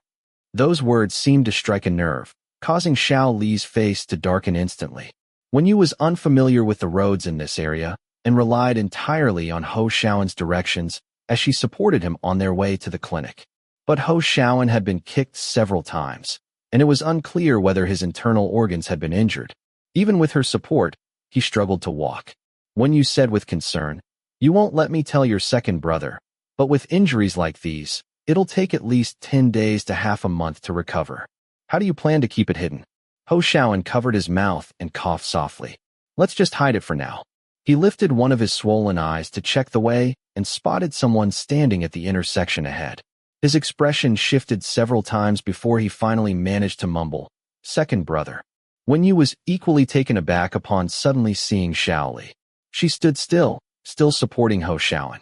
As Xiao Li approached, Ho Xiaoan tried to force a smile, but his face was bruised purple and green. Even the slightest movement caused him intense pain, resulting in a strained, awkward grin. "Second brother, I fell by accident." Xiao Li said nothing. He took Ho Xiaoan from Wen Yu, hoisted him onto his back, and silently carried him toward the clinic. Wen Yu watched his retreating figure, her brows slightly furrowed. She had a feeling he might already know something. Ho Xiaoan, lying on Xiao Li's back, grew increasingly anxious at his silence. He wanted to speak several times, but the oppressive atmosphere around Xiao Li was so intimidating that he didn't dare open his mouth. He knew his lie was flimsy, but in the heat of the moment, he hadn't been able to come up with a better excuse. At the clinic, Xiao Li didn't press Ho Xiaoan for details. He simply called for the physician to examine his injuries. When the physician removed Ho Xiaoan's upper garment and saw his thin chest and abdomen covered in bruises from the kicks, he sighed repeatedly. Such a young lad. How could anyone beat him like this? Wen Yu, mindful of Ho Xiaoan's earlier plea, found it difficult to interject and silently assisted the physician, handing him a warm cloth to wipe the blood from Ho Xiaoan's face. Xiao Li seemed highly experienced with injuries from falls and blows, having poured medicinal oil into his palm, warmed it by rubbing, and applied it to Ho Xiaoan's body. Ho Xiaoan glanced at Xiao Li's expression, his anxiety growing. He forced a smile and said, "Second brother, I really don't feel any pain at all." Xiao Li increased the pressure while rubbing the medicinal oil, causing Ho Xiaoan to gasp involuntarily, his veins bulging as he gripped the edge of the bed tightly. The physician observed this and said, "Endure it. Your bruises are severe. This is how the medicinal oil works fastest." Ho Xiaoan gritted his teeth against the pain, cold sweat beading on his temples. He noticed Xiao Li's uncharacteristic silence and grew increasingly uneasy. Several times he tried to speak, but all his strength was spent clenching his jaw, leaving him unable to utter a word. Wen Yu, seeing him endure such pain, couldn't bear to watch and lowered her eyes. By the time the medicinal oil had been fully applied, Ho Xiaoan's hair roots were soaked with sweat. He lay on his back, panting heavily. The physician still needed to prescribe internal medicine. Wen Yu noticed that Xiao Li had washed his hands and sat aside, remaining silent the entire time. Sensing that the brothers might have matters to discuss privately, she followed the physician to the outer room to get the prescription. Only then did Xiao Li speak. "Xiaoan, do you think your second brother is particularly useless?" Ho Xiaoan panicked and hurriedly said, "No, I've never thought that, second brother." "Then why did you hide it from me when you were beaten by those scum?" Xiao Li suddenly looked up, a complex mix of emotions swirling in his eyes, tinged with a ferocity that turned them crimson. Ho Xiaoan fell silent. He had hidden it from Xiao Li because he didn't want him to know that Xiao Huanyang had been so slandered and humiliated by those ruffians. But Xiao Li stared at him, his dark eyes fierce. "Who are the scum who beat you and slandered my mother?" Ho Xiaoan's lips trembled slightly. Seeing that Xiao Li already knew about the matter, he no longer concealed it and truthfully replied. It was Chen Si, Wang Wu, and Feng Laoqi. They're under Wang Qing's command. Xiao Li stood up and strode out. Ho Xiaoan, seeing this, tried to stop him but was too severely injured to get out of bed. He could only shout, "Second brother, don't go alone. Third brother and the other brothers were punished yesterday and are still bedridden. Wait until we've all recovered. Then we'll seek revenge together." Wen Yu, hearing the shouts from the inner room while at the counter, turned around and saw Xiao Li push aside the curtain, his face dark. Ho Xiaoan, spotting her, urgently called out, "Sister Au, stop second brother. Stop him. Don't let him go." Wen Yu, seeing the overwhelming ferocity radiating from Xiao Li, knew he was determined to seek revenge on those hooligans and whoever was behind them. Meeting his gaze, she said, "A gentleman seeks revenge even 10 years later. Do not act on impulse." Xiao Li brushed past her, leaving only the words, "Watch over Xiaoan for me." Wen Yu frowned, intending to persuade him further, but he had already stepped forward into the wind and snow. Only Ho Xiaoan's sobs remained in the inner room. "Second brother, you mustn't go." Wen Yu did not know if today's events were related to Chun Lizi pawning her to the Xiao family, but since Xiao Huanyang had already been implicated, she could no longer stand by and do nothing. Lifting the inner room's door curtain, she said to Ho Xiaoan, who was crying with a runny nose and tears, "Do you know what exactly is going on? Tell me about the grudge between that gang and your second brother." Outside, the weather was freezing cold, but inside the Cosmos gambling house, it was warm and cozy. A charcoal brazier was placed under each gambling table, and the gamblers crowded together, their shouts of big or small loud enough to lift the roof. The heat flushed the faces of the gamblers in thick coats, making them sweat. Wang Qing had won several rounds in a row at the gambling table and was in high spirits. Pushing all the silver in front of him forward, he shouted, "Next round, I'm betting big." The ruffians who often followed him exchanged glances and immediately took out their silver, placing their bets on the same side. "We're following Brother Qing." The uninformed gamblers, seeing his winning streak, assumed he was on a lucky streak and followed suit. A gambling house employee disguised as a gambler took out a silver ingot and placed it on the small side, shouting, "I don't believe in this nonsense. I'm betting small." The gamblers laughed at his stubbornness, while only those in on the scheme wore knowing smiles. The dealer shook the dice cup with a clattering sound, and the gambler's eyes followed his hands as if their eyeballs might roll out of their sockets. When the dice cup was slammed onto the table, the gamblers grew excited, chanting rhythmically in unison, "Open! Open!" Just as the dealer was about to reveal the dice, a loud crash was heard from outside. Everyone turned to look and saw two figures kicked flying into the room, shattering the carved wooden door and crashing onto a gambling table, sending gambling tools flying and scattering across the floor. The gamblers, who had never seen such a scene, screamed and crouched to dodge and flee. Only Wang Qing remained seated calmly at the center of the gambling table, slowly raising his eyes to the cold, fierce young man walking into the gambling house. Xiao Li stepped into the hall empty-handed. The gangsters under Wang Qing's command quickly surrounded him in a semicircle, but knowing his prowess and intimidated by his imposing presence, none dared to step forward and pick a fight. Ignoring them completely, Xiao Li strode directly toward Wang Qing, the joints in his hands cracking audibly. Wang Qing raised an eyebrow and made a show of standing up, taunting, "Well, if it isn't our..." Before he could finish his sentence, Xiao Li kicked over the gambling table. Wang Qing quickly turned sideways, using his elbow and back to block, but the heavy table crashed to the ground with a thud. He was then dragged by the collar and pulled forward, receiving a brutal punch to the jaw. Wang Qing flew backward uncontrollably, spitting out food debris. He thought he heard the sound of bones cracking, and then his entire jaw and head went numb. He landed, crushing a row of tables and chairs behind him. All of this happened in an instant. The ruffians below stood frozen in place, as if spellbound. Xiao Li stared at Wang Qing, who writhed on the ground like a dying dog, trying to get up. He walked over and stepped on his back, pressing his face into the filthy floor until blood trickled from his nose and mouth. Only then did he speak coldly. "It's time to settle the score between you and me." Chapter 19.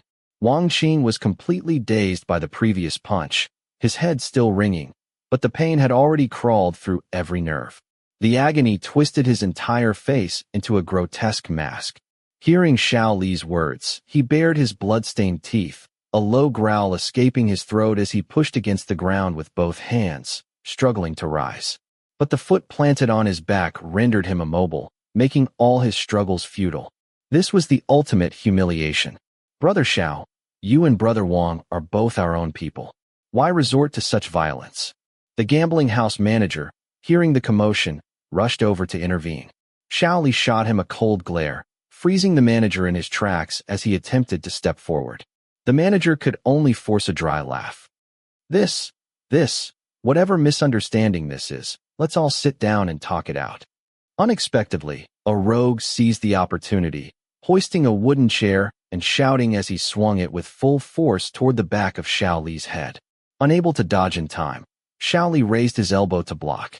The chair struck his arm with a dull thud, shattering into splinters. A fierce aura erupted across Xiao Li's face. He kicked the man in the abdomen, sending him flying backwards several meters as he vomited stomach fluids. Seizing this opening, Wang Qing roared and surged to his feet, wrapping his arms around Xiao Li's waist and using his momentum to slam him against the wall behind them. Seeing this, the underlings below hastily grabbed blades and clubs, swarming forward to attack Xiao Li. The gambling house manager, witnessing the situation spiraling out of control, scrambled frantically upstairs. Caught off guard, Xiao Li fell victim to Wang Qing's surprise assault. His back slammed heavily against the wall, and Wang Qing, putting his entire body weight and momentum into the charge, drove his shoulder hard into Xiao Li's abdomen. Instantly, Xiao Li's stomach convulsed violently. As the underlings' weapons were about to descend upon him, Xiao Li gritted his molars, a guttural roar tearing from his throat. He drove his elbows repeatedly into Wang Qing's back with brutal force. Wang Qing coughed up fresh blood from the blows, his grip on Xiao Li's waist finally failing. A final knee strike from Xiao Li sent him sprawling backward, blood gushing from his nose. The underlings, who had been advancing with weapons raised to strike Xiao Li, hastily changed course to catch Wang Qing instead. Xiao Li pressed a hand to his abdomen, suppressing the rising nausea before striding toward Wang Qing once more. All traces of his usual roguishness were gone, replaced by sheer ferocity. Even if Wang Qing's underlings still wished to stop him, none dared step forward now. Wang Qing could barely stand, half lying on the ground supported by several underlings. Xiao Li approached, yanking him up by the collar, and snarled a threat. Whatever grudge you have with me, bring it to me. Drag my mother into this again, and I'll send you to meet the king of hell. Wang Qing stared back, his face a bloody mask, eyes filled with venomous resentment and defiance. Suddenly, a shout rang out from upstairs. What is going on here? Stop this at once. The underlings, spotting the figure standing by the wooden railing on the second-floor balcony, quickly played the accuser. Proprietor, Xiao Li is trying to kill Brother Wang. Boss Han, seeing Xiao Li still gripping Wang Qing's collar, sharpened his tone. Xiao Li, the position of authority in my gambling house hasn't even been decided yet. Are you already so arrogant as to try to take a life in my establishment? The veins on Xiao Li's hand bulged. He stared fixedly at Wang Qing, on the verge of releasing his grip. Wang Qing knew that with Boss Han present, Xiao Li wouldn't dare do anything more to him. He curled his lips into an extremely malicious smile on his blood-stained face and said to Xiao Li in a voice only the two of them could hear. Your mother was just a worn-out whore ridden by thousands, and you won't allow people to talk about it. Xiao Li's hand gripping his collar suddenly tightened, a blue vein bulging at the side of his neck. His expression visibly turned violent almost instantly. Wang Qing continued to smirk at him with malicious and vicious delight, thinking he had gained the upper hand. Unexpectedly, Xiao Li swung the heavy sour jujube wood bench beside him and smashed it directly toward Wang Qing's head.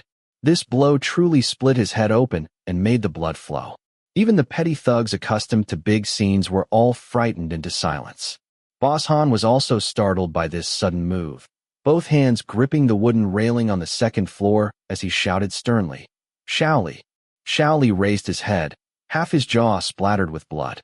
A mix of roguishness and ferocity intertwined on his excessively young and handsome face as he only said, "That job. I'll take it." After speaking, he turned and walked out of the gambling house. The underlings below saw that Boss Han didn't give any orders, so no one dared to stop him. Boss Han watched his departing figure with an unpleasant expression, then glanced at Wang Qing, who had his head smashed open and lay on the ground unknown whether dead or alive, merely instructing, "Get him a doctor." The underlings below hurried to summon a doctor and clean up the main hall. The gambling house manager followed Boss Han into the private room on the second floor, flattering, "The proprietor is truly brilliant.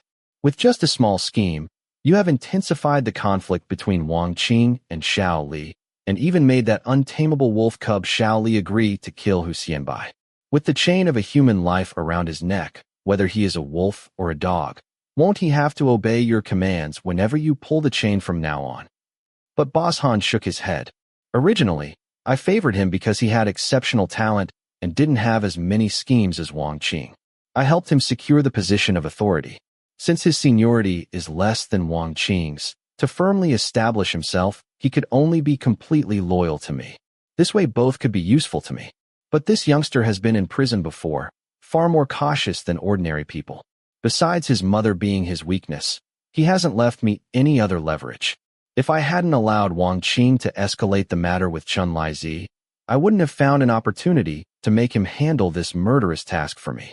Without provoking him, he wouldn't have agreed so easily. But you saw today, this youngster's ferocity is too extreme. Using him, I don't know if it's right or wrong anymore." The gambling house manager chuckled. "You only punished Zhang Hu and his men for the gambling house brawl. Some ignorant subordinates mistakenly speculated that you were dissatisfied with Xiao Li and wanted to suppress his group, then gossiped about his mother being the former top courtesan of Drunken Red Chamber. This news reached Wang Qing and his men. They were the ones who lost their heads and used it to humiliate Xiao Li. How can this be blamed on you?" But Boss Han didn't smile. Stroking his short beard, he only said, "Enough. Since he has agreed to kill Hu Xianbai for me and retrieve the account book, follow the rules and get the silver ready for him." The gambling house manager smiled and acknowledged the order. When you had been doing embroidery all afternoon, and her neck felt somewhat sore, she set down her needle and thread, rubbing her neck as she glanced toward the courtyard gate. There was still no movement outside. She lowered her long eyelashes, picked up her needle, and continued embroidering the double-sided embroidery whose outline had already been drawn. Ho Shaoan's injuries were quite severe, and the physician ordered him to rest in bed for several days. With no relatives left in his family, he usually lived at the gambling house. Not wanting to trouble Xiao Huanyang and her son, he insisted on spending extra silver to stay at the medical clinic. When those thugs pinned him to the ground and beat him, his clothes were smeared with muddy snow and became utterly filthy. After Wen Yu settled him at the clinic and returned home to fetch Xiao Li's clothes for him to change into, she had initially intended to conceal part of the truth. However, Xiao Huanyang had already learned about the rogue's actions from several seamstresses who had resigned. Her son had been delayed washing clothes, and Wen Yu and Ho Shaoan had not returned after going to buy ink sticks. She guessed it must be related. Seeing Wen Yu taking Xiao Li's clothes to go out, she assumed Xiao Li had been injured in a fight and insisted on going with Wen Yu, crying several times along the way and blaming herself for failing her son. Watching Xiao Huanyang weep so bitterly, Wen Yu knew she couldn't hide the truth any longer and confessed everything. Upon learning that Ho Shaoan had been injured while standing up for her, Xiao Huanyang felt even more guilty and insisted on going to care for him personally. She asked Wen Yu to stay at home, fearing that Xiao Li might also return wounded with no one to look after him. Wen Yu spent the afternoon sketching the embroidery pattern onto silk fabric, waiting for it to dry before starting to stitch. Keeping her hands busy kept her mind from wandering. Though she wasn't particularly close to the Xiao family yet, Xiao Huanyang had shown her kindness, and that rogue's character was fairly decent. Her situation here wasn't ideal, but it wasn't bad either. If that rogue truly fell into the hands of the rival Ho Shaoan mentioned, leaving only Xiao Huanyang, a widow, and Ho Shaoan, a severely injured half-grown child, wouldn't they be utterly vulnerable to bullying? Since that gang was so vicious, she, as the maidservant Chun Li had pawned to the Xiao family, would likely become their target.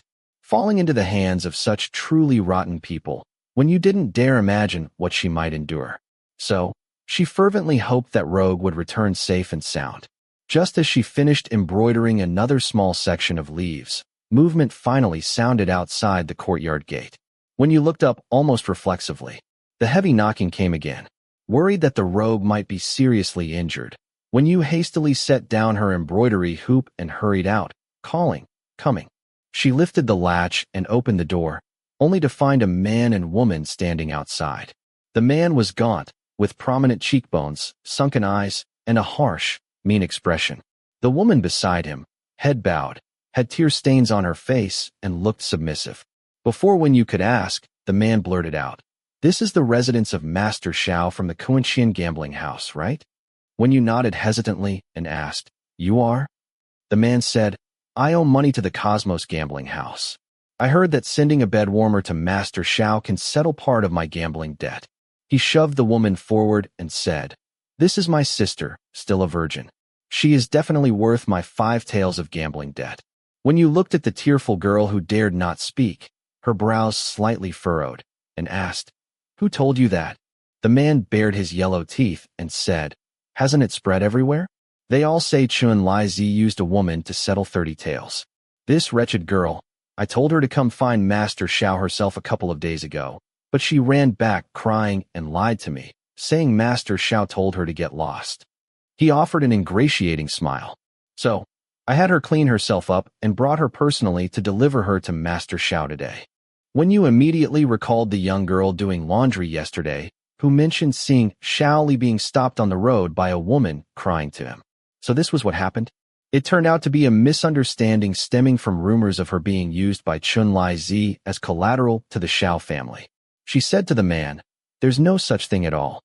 It's all rumors spread by others. Moreover, since she is your sister, how can you disregard familial bonds and treat her like an object to be pawned off to others? Where is your conscience?" The man, failing to use his sister as debt payment and instead being lectured, immediately flew into a rage like a mad dog. "This is my sister. Even if I sell her to the pleasure quarters, what is it to you? Who are you to interfere?" He scanned Wen Yu up and down, then suddenly sneered sharply. "Could it be that you are the woman Tuan Li used as collateral for Master Xiao? You are an ugly wench yourself.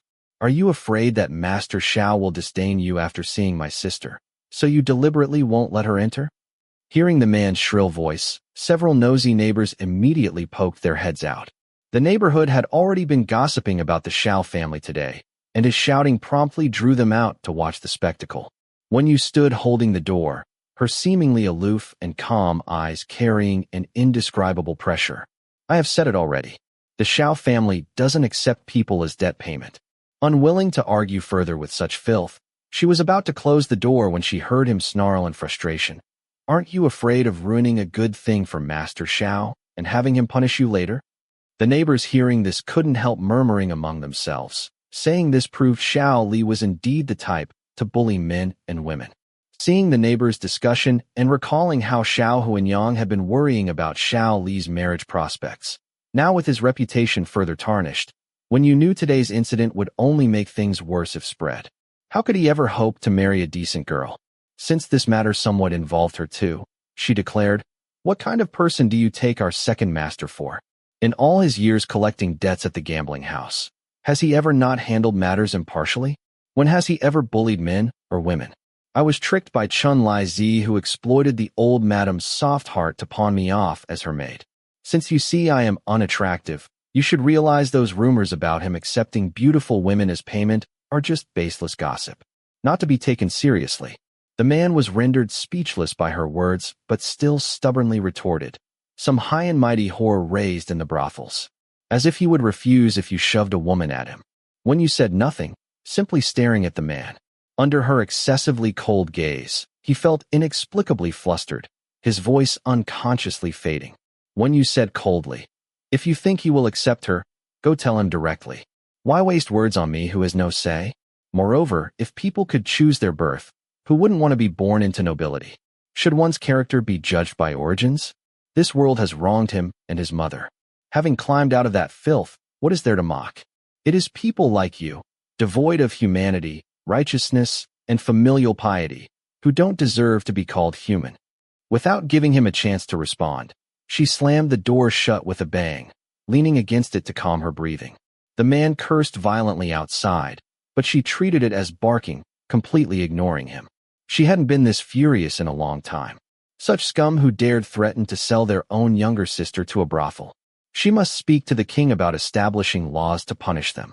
Half an alley away, Xiao Li leaned against the corner wall with crossed arms. Tiny snowflakes settled on his dark lashes, and only when they accumulated did he slightly lift his eyelids.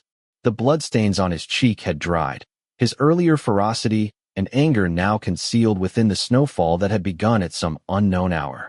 The man who had been rejected at the door cursed and grumbled as he dragged his sister back. Passing the corner and spotting Xiao Li, his legs went weak. After several shifts of expression, he finally managed to squeeze out an ingratiating smile. Just as he stepped forward, he heard a single, indifferent word. Scram. Uncertain how long Xiao Li had been listening there, the man was terrified.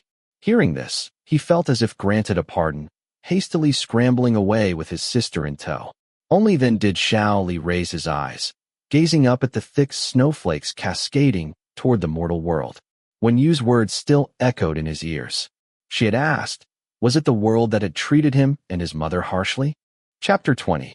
Wen Yu secured the courtyard gate and walked toward the house. She had only taken a few steps when the knocking sounded again. Thinking it was the man from earlier with unresolved intentions, she ignored it and continued forward. But the person outside, after waiting a while without anyone answering, knocked once more. Unable to bear it any longer, Wen Yu turned back, pulled open the main door, and said, "Haven't you had enough?" Her words cut off abruptly. The person standing outside was none other than Xiao Li. Snow, like salt or cotton fluff, settled on his hair and shoulders. His dark eyes gazed calmly at Wen Yu, the dried blood on his cheek having congealed into a dark stain, resembling a lone wolf returning wounded. Seeing the blood on his face, Wen Yu's heart skipped a beat. "Second Master, are you hurt?" She stepped over the threshold, her skirt fluttering like a butterfly in the cold wind, and reached out to support him. Her fingertips had just brushed his elbow when he seemed to snap back to awareness, shifting slightly away. "The blood isn't mine," he said. But he no longer dared to let his gaze linger on her. Stepping into the courtyard, he asked, "Where's my mother?" Wen Yu didn't notice his subtle unease. After rebolting the gate, she replied, "Annie went to the medical clinic to see Xiaoan. She asked me to wait here for your return." She then briefly recounted everything that had happened after he left. Xiao Li scooped water from the thinly frozen water jar in the yard and hastily washed the blood from his face. "I'll go to the clinic later to check on them too," he said. The icy water splashed on his face, suppressing all the emotions he couldn't show others, burying them deep within. Xiao Li took a shallow breath of the frigid air, blinking away the water droplets clinging to his lashes. Unexpectedly, a cotton cloth appeared in his line of sight. The hand holding the cloth was slender and fair, well-proportioned, and even the faint red rash marks on the back did little to detract from its elegance. Xiao Li's gaze lifted to Wen Yu's serene and gentle face. She seemed aware that her appearance was unsettling, so she rarely faced others directly, even now. Yet there was no trace of timidity in her demeanor. Instead, she exuded a compassion and tenderness that seemed to embrace all living things. The wind was too loud, drowning out the sound of his heartbeat in that moment. Seeing that he neither took the cloth nor spoke, but instead stared at her as if lost in thought, Wen Yu had no choice but to extend the cloth again. "Dry your face. In such cold weather, it's easy to fall ill." Only then did Xiao Li snap out of it. He thanked her, took the cloth, and wiped his face roughly. Thinking he was troubled by the day's events, Wen Yu broached the subject. "Did you get into a fight with someone?" Xiao Li nodded. Outside, the wind and snow grew heavier. After standing there for just a short while, a fine layer of snow had settled on them. He dried his hands with the cloth and said, "Let's talk inside." They entered the main room, where Xiao Li added firewood to the hearth. The embers, on the verge of dying out, flared up instantly. Wen Yu said, "I learned a bit about what started this from Xiaoan. Since the gambling house used Chun Lizi's deception and my involvement with Annie as their pretext, this matter somewhat concerns me too." Xiao Li picked up a thin twig and idly scratched at the ashes in the hearth. Hearing her words, he interjected, "This is between me and Chun Lai Zi." Wen Yu was cut off mid-sentence, but a flicker of surprise rose within her. What he meant was that it had nothing to do with her. Wen Yu's opinion of him shifted slightly for the better as she said, "Auntie has always treated me well, and now she has suffered such a misfortune. I can't help but feel guilty." Xiaoan said those men were under your rival Wang Qing's command. The gambling house attracts all sorts of people, and Xiaoan mentioned that the seasoned ones there are more or less aware of your family affairs. But given how long you and Wang Qing have been at odds, they never thought to use ante against you before. Why would they act so ruthlessly these past 2 days? She paused here, glancing at Xiao Li before continuing. I wonder if Wang Qing believes he has some powerful backing now, or has received some hint that he can permanently overpower you from now on, which would explain why he dares to go to such extremes. Xiao Li's hand, which had been stirring the ashes with a thin branch, stilled. The firelight flickered in his pupils. Go on. When you felt she had hinted clearly enough. This was merely the balancing act commonly used by those in power. Their usual petty squabbles were one thing, but to escalate to this bone-breaking level surely meant someone had discerned the intentions of those higher up. Otherwise, if Xiao Li retaliated against his rival afterward, and Wang Qing was in the wrong without protection from above, wouldn't all his actions just bring trouble upon himself? Though when you despised such people, whether in court or the streets, there was no shortage of these opportunistic rodents. Not wanting to speak too bluntly, she asked, "You had a dispute with Wang Qing today. What did the proprietor say?" Xiao Li tossed the small branch into the fire, where it was instantly devoured by the flames. He stared down at it and chuckled lowly. So this is how they are forcing my hand. Punishing his subordinates, allowing Wang Qing's men to spread rumors and humiliate his mother among the neighbors, beating Ho Xiaoan severely, making him loathe his own helplessness, eager to crush Wang Qing to protect his family and comrades, even if it meant leaving a murderous leverage in the other's hands forever. Seeing that he seemed to have figured it out, though unsure what he meant by forcing his hand, Wen Yu didn't press further. She slightly lowered her gaze and offered advice. If the gambling house proprietor values Wang Qing, your situation is indeed difficult now. But if he discovers Wang Qing isn't as loyal as he thought, he will promote you again to keep Wang Qing in check. Worried he might question how she knew this, she voluntarily explained, "My father used to work for a wealthy merchant who treated him and other employees the same way."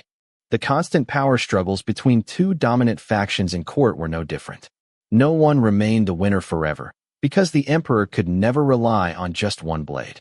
A blade too dull would be replaced. One too sharp would incur suspicion. Mastering that balance was a wisdom officials throughout history had always sought to grasp.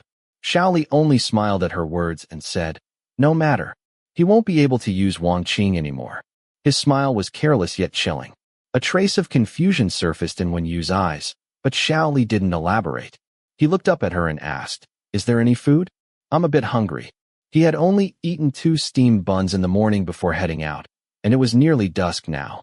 Wen Yu replied, "There's some in the kitchen. I'll serve you." Moments later, she returned with a bowl of rice. The small greens covering the rice were glossy, fresh, and tender, not overcooked, looking quite appetizing.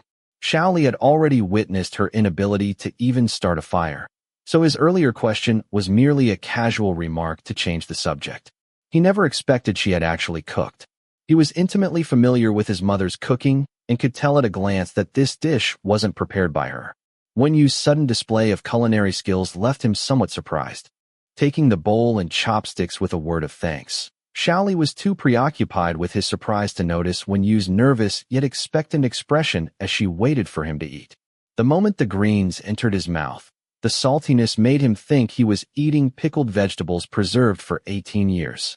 Xiao Li nearly spat it out on the spot, but managed to restrain himself in front of Wen Yu. When she asked how it tasted, he chewed hastily a couple of times and said, "Not bad, not bad." He then began shoveling rice into his mouth, trying to overpower the overwhelming saltiness. Unexpectedly, when the rice entered his mouth, he truly couldn't hold back this time and immediately spat it out. As dusk fell and the room grew dim, he hadn't paid attention to whether the rice was fully cooked. Now, holding it up to the firelight, he looked up at Wen Yu in astonishment. "It's raw." Strangely, there was also a burnt smell. Wen Yu felt embarrassed and asked stiffly, "Is it undercooked?" Xiao Li said, "It's half raw. Haven't you eaten any?" Wen Yu replied somewhat awkwardly, "I just finished cooking not long ago." She had been outlining a fan design with ink and, while waiting for it to dry, thought that since Xiao Huanyang was tending to Ho Xiaoan at the clinic and Xiao Li's return time was uncertain, she should take the initiative to do something. So she went to the kitchen to prepare this meal.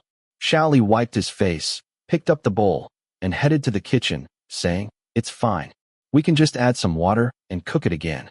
Seeing him go to the kitchen, Wen Yu grew even more flustered and hurried after him, saying, "Then let me cook it again." But it was too late. Xiao Li lifted the wooden lid, scorched at one corner, and stared silently at the layer of charred rice stuck to the bottom of the pot. Standing at the kitchen door, Wen Yu was too guilty to step inside and said awkwardly, "I don't know how to use the steamer. I saw the auntie before adding water to the pot to cook rice, so I tried to do the same." She had cooked stir-fries under the guidance of the palace chefs and knew not to add too much water when stir-frying. So when she put the rice in the pot, thinking she was cooking dry rice, not porridge, she didn't add much water. Little did she expect it would burn so quickly. Xiao Li asked her, "You have rarely set foot in a kitchen before, haven't you?" Wen Yu hesitated for a moment. Faced with this undeniable fact, she could no longer worry about him speculating about her family background and could only nod.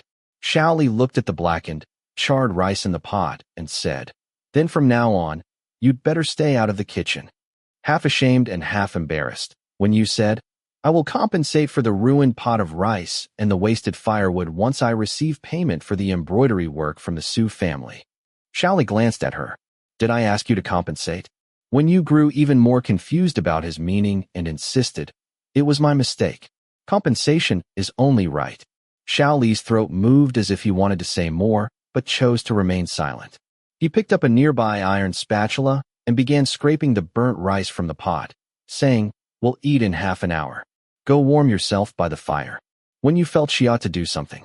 It felt strange to have him personally cooking while she waited by the fire for the meal, so she said, "I can help you tend the fire." She lifted her foot to walk behind the stove when Xiao Li said, "No need." As if trying to cover something up, he added, "You waste firewood when you make a fire." Wen Yu felt even more awkward, thinking this rogue had suddenly become exceptionally harsh. She said, "I will repay all the food, clothing, and expenses during my stay with you and the auntie." After speaking, she turned and left. Listening to the sound of her footsteps fading away, Xiao Li suddenly threw down the shovel, braced both hands on the edge of the stove, and stared blankly at the pot of rice and charcoal for a long time. What kind of family could raise a girl who didn't even know how to use a firestone, had rarely set foot in the kitchen, yet possessed such broad horizons and extraordinary grace? Chapter 21. After several heavy snowfalls, the festive atmosphere in the streets grew increasingly vibrant day by day. Since that day, when you had rarely seen Xiao Li, though they lived under the same roof, he left early and returned late every day, occasionally not coming home at night. As long as when you woke up a bit later in the morning and returned to her room earlier in the evening, she could essentially avoid him completely. Xiao Huanyang simply thought both were busy with their own affairs and didn't notice the tension between them. After lying in the medical clinic for several days to heal his superficial wounds, Ho Xiaoan could no longer stay put and kept wanting to follow Xiao Li around again. Xiao Li had him stay at home instead. Only under Xiao Huanyang's watch did he finally settle down. It was from Ho Xiaoan that when you learned Xiao Li had actually cracked open Wang Qing's head at the gambling house that day. Wang Qing remained bedridden to this day.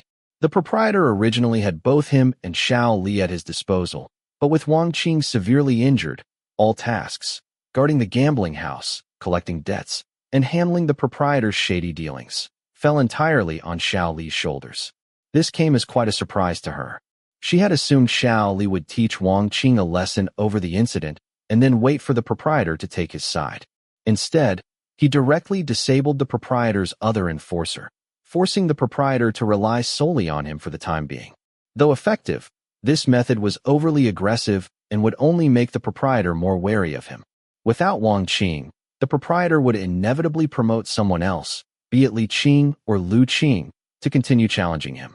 When you didn't know what Xiao Li had been thinking at the time, but this explained why he had been so busy lately. If he were clever, he would seize this opportunity to suppress those under Wang Qing who could be suppressed, win over those who could be swayed, and firmly take control of the entire gambling house. This way, whether Wang Qing returned after recovering or the proprietor intended to groom a new subordinate, neither could shake Xiao Li's position in the short term. Recalling what Xiao Li had told her that day, that the proprietor could no longer use Wang Qing, Wen Yu surmised this was likely his plan. Though the method was somewhat extreme, the fact that he dared to take such action showed he had nerve. Third brother has already been promoted by second brother to his former position. When I recover and return to the gambling house, I'll be managing several people too. Ho Xiaoan chattered excitedly to Wen Yu.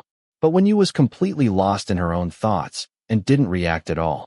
Ho Xiaoan waved his hand in front of her eyes. Sister Ayu? Sister Ayu. Wen Yu snapped back to reality and looked at him. What? Ho Xiaoan said. What were you thinking about so intently, Sister Ayu? I called you several times, but you didn't respond. Wen Yu made a few stitches on her embroidery hoop and said, Auntie mentioned that the embroidered handkerchiefs are selling well with the cloth merchants. A stewardess from an embroidery workshop took a liking to the thread colors and patterns and wants me to design some embroidery patterns for their ready-made garments. They're offering good payment, so I've been pondering the patterns and color schemes. Her handkerchief embroidery business with Xiao Huanyang had taken an unexpected turn. Originally, several embroiderers had agreed to embroider handkerchiefs, but after troublemakers spread rumors that Xiao Huanyang was once the top courtesan at Drunken Red Chamber, they all resigned, fearing public criticism. Just as Xiao Huanyang was about to embroider everything herself, several widowed women came to her door, saying they were willing to take on the work. However, instead of coming to embroider daily, they would take the fabric and embroidery patterns home to work on, delivering a batch of finished handkerchiefs every few days. This way, they could avoid neighborhood gossip. After discussing it with Wen Yu, Xiao Huanyang immediately agreed. The first batch of handkerchiefs sold extremely well to the cloth merchant. When Xiao Huanyang returned from the market, she was so happy she couldn't stop smiling all day. As soon as Ho Xiaoan heard it was related to earning money, he immediately stopped his constant chatter with Wen Yu and hurriedly said, Then you think slowly. I won't disturb you anymore. He sprawled himself on the recliner that Xiao Li slept on at night, but finding it uncomfortable, he tossed and turned like flipping pancakes. Finally, he couldn't help muttering, How does second brother sleep on this at night? It's so hard and uncomfortable. Upon hearing this, Wen Yu's hand holding the needle paused slightly. She didn't know how that person managed to sleep on this recliner either. The low bed Xiao Huanyang had ordered from the carpenter wouldn't be delivered until after the new year. If that rogue came home during this period, he would still have to sleep on this recliner. That day when he saw how badly she had cooked the rice, his words had been rather harsh. Feeling embarrassed, Wen Yu had been intentionally avoiding him lately and hadn't spoken to him for several days. But to be fair, he had never truly been stingy with her regarding food and accommodation. Thinking of this, and recalling how in her shame and embarrassment she had boldly claimed she would repay all clothing and living expenses, Wen Yu felt somewhat ashamed. When Xiao Huanyang first took pity and took her in, it was an act of kindness. Although that rogue hadn't been particularly kind to her, he had never made things difficult for her, and was even still giving up his room to sleep on the recliner.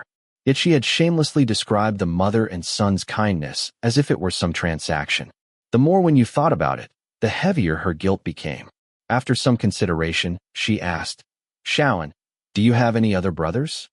Ho Xiaoan was taken aback and asked, Why? Wen Yu said, Auntie insisted on giving me some of the money from selling the embroidered handkerchiefs. I noticed your second brother sleeps here at night, with only a thin quilt. I'd like to buy him a thicker one, but I have to rush to finish this fan embroidery and don't have time to go buy it myself. Ho Xiaoan immediately brightened up and said, Why would we need other brothers? I can go buy it. When you hesitated, your injuries. Ho Xiaoan quickly patted his chest vigorously. I'm going to do great things with second brother. These minor injuries healed long ago. Second brother only left me here because he didn't want me following him to collect debts. It's not like I can't even run an errand. Xiao Huanyang was busy working in the kitchen and hadn't heard their earlier conversation. Coming over to get something now, she smiled and said, Ayu, if you need to buy something, just let Xiaoan go. He's like a restless monkey. He has been cooped up here all morning and can't sit still anymore. Ho Xiaoan quickly nodded. Exactly. Wen Yu smiled slightly, took out some money and handed it to him. Then I'll trouble you, Xiaoan. With the remaining money, please buy me a box of rouge. It doesn't need to be expensive, just choose the cheapest one. Ho Xiaoan let out an ah, his gaze falling on the veil Wen Yu wore. Her features below the nose bridge were completely covered, leaving only her clear, moonlit eyes that held a slight smile as she looked at him. Ho Xiaoan's face suddenly flushed red, and he stammered in agreement. Wen Yu thought to herself that if it weren't for the rashes on her face, Sister you would have been quite beautiful. But even with the rashes, wanting to use rouge was only natural. After all, what young woman doesn't care about her appearance? Holding a string of coins, he hopped down the steps and headed outside. Wen Yu had no idea what Ho Xiaoan was thinking. She had woken up this morning to find the rash marks on her face completely healed. Worried that showing her true appearance might cause trouble, she had covered her face with a veil even at home. When Xiao Huanyang asked about it, she claimed she might have caught a chill and was coughing a little, so she covered her face to avoid passing it on. Xiao Huanyang went on at length, urging her to put on more layers and not to overwork herself with embroidery. Wen Yu felt a warmth in her heart. Though she hadn't been with the Xiao family for long, Xiao Huanyang treated her with a kindness no less than that of the nanny who had cared for her in the past. She sighed at the turmoil in the land. In peaceful times, once her trusted aides found her, how could mere wealth repay such kindness? No matter what, she would have to help the mother and son remove their low-status registration and secure a good official position for the son. But for now, she could only wait for her father to regain power before she could do these things for them. The more immediate trouble was her appearance. Wen Yu had considered using cat fur to trigger her allergies again, but aside from the suffering it would cause, the Xiao family didn't keep a cat. Even if a stray occasionally crossed the courtyard wall, they were too skittish to approach easily. Besides, her current situation was relatively stable, and she hadn't yet reached the point where she needed to harm herself for self-preservation. So after much thought, she decided to buy a box of rouge and at her hands and face with rash-like marks daily. That way, she wouldn't need to cover her face and draw unwanted attention. Xiao Li left Fengqing Tower, his stomach churning violently. Leaning against the wall, he vomited into the public drain. With Wang Qing's downfall, the capable men under him needed to be absorbed.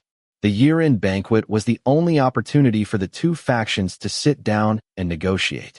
Today's matter was considered a success. He had barely touched his food during the banquet, being plied with alcohol the entire time. Now, all he vomited was wine. Zhang, who rushed out after him, frustrated. I should have been the one to drink for you, second brother. Why did you keep shielding me? Those bastards deliberately took turns filling you up.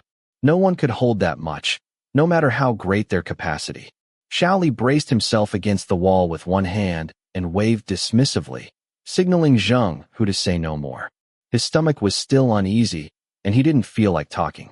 Tiny snowflakes settled in his hair, accentuating the faint flush in his eyes from the alcohol. His already striking looks gained an added allure, causing passing young women to glance back at him repeatedly. He reached into his robe, pulled out a handkerchief to wipe his mouth, but paused when he noticed the delicate orchid embroidery. He tucked it back into his robe. It was the handkerchief Wen Yu had given him earlier. He had washed it clean but hadn't found a chance to return it yet. Noticing this, Zhang Hu asked, "What's wrong?" Xiao Li replied, "It's a handkerchief from home. The fabric is too fine to waste." Hearing him say it was from home, Zhang Hu assumed it was from Xiao Huanyang. He turned back toward the tower, saying, "Wait here, second brother. I'll ask the server for a handkerchief and a bowl of hot soup." Xiao Li didn't respond. He retched a couple more times before his stomach felt somewhat relieved. Leaning against the wall, he let the cold wind sober him up when he spotted a familiar figure clutching a thick quilt, darting around several rouge shops across the street. Frowning slightly, he called out, "Xiaoan?" From behind a thick quilt across the way, a head popped out. Spotting him, the person called out cheerfully, "Second brother." Then they scurried over eagerly. Xiao Li felt a twitch at his temple and said, "I thought my drunken eyes were playing tricks on me, but it really is you, kid." He glanced at the quilt Ho Xiaoan was struggling to hold and asked, "What are you buying a quilt for?" Ho Xiaoan replied, "It's for you, bought by Sister Au." Xiao Li lifted his half-drunk eyes, sobering up a bit. For me? Ho Xiao nodded. Sister Au said the bedding you sleep under is too thin, so she sent me to buy a thicker one. Xiao Li stared at the quilt for a long moment before asking again. Then what were you darting around the rouge shop for? Ho Xiao explained. Sister Au also asked me to buy her a box of rouge, saying the cheapest would do. After buying the quilt, there really wasn't much money left, so I was comparing which shop had the cheapest. Rouge? Xiao Li frowned. In his memory, that woman didn't seem like the type to wear rouge. Thinking Xiao Li was bothered by Wen Yu having blemishes yet still using rouge, Ho Xiao said, After all, Sister Au is a woman. You know, a scholar dies for his bosom friend. A woman adorns herself for her admirer.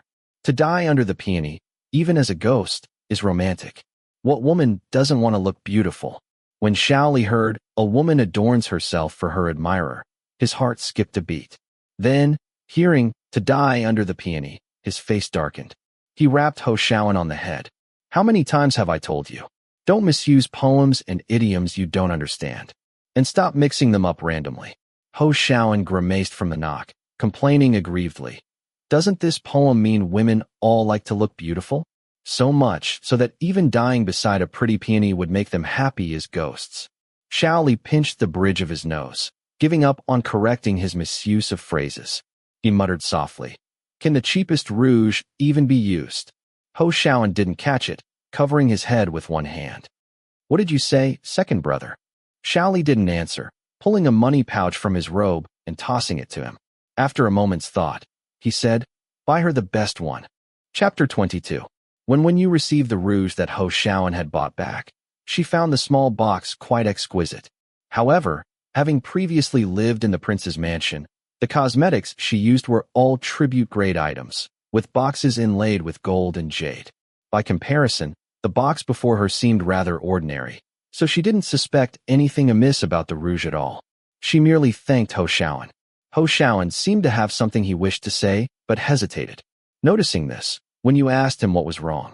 Pressed for an answer, he struggled for a long time before finally blurting out, I think this rouge suits you well, Sister Au.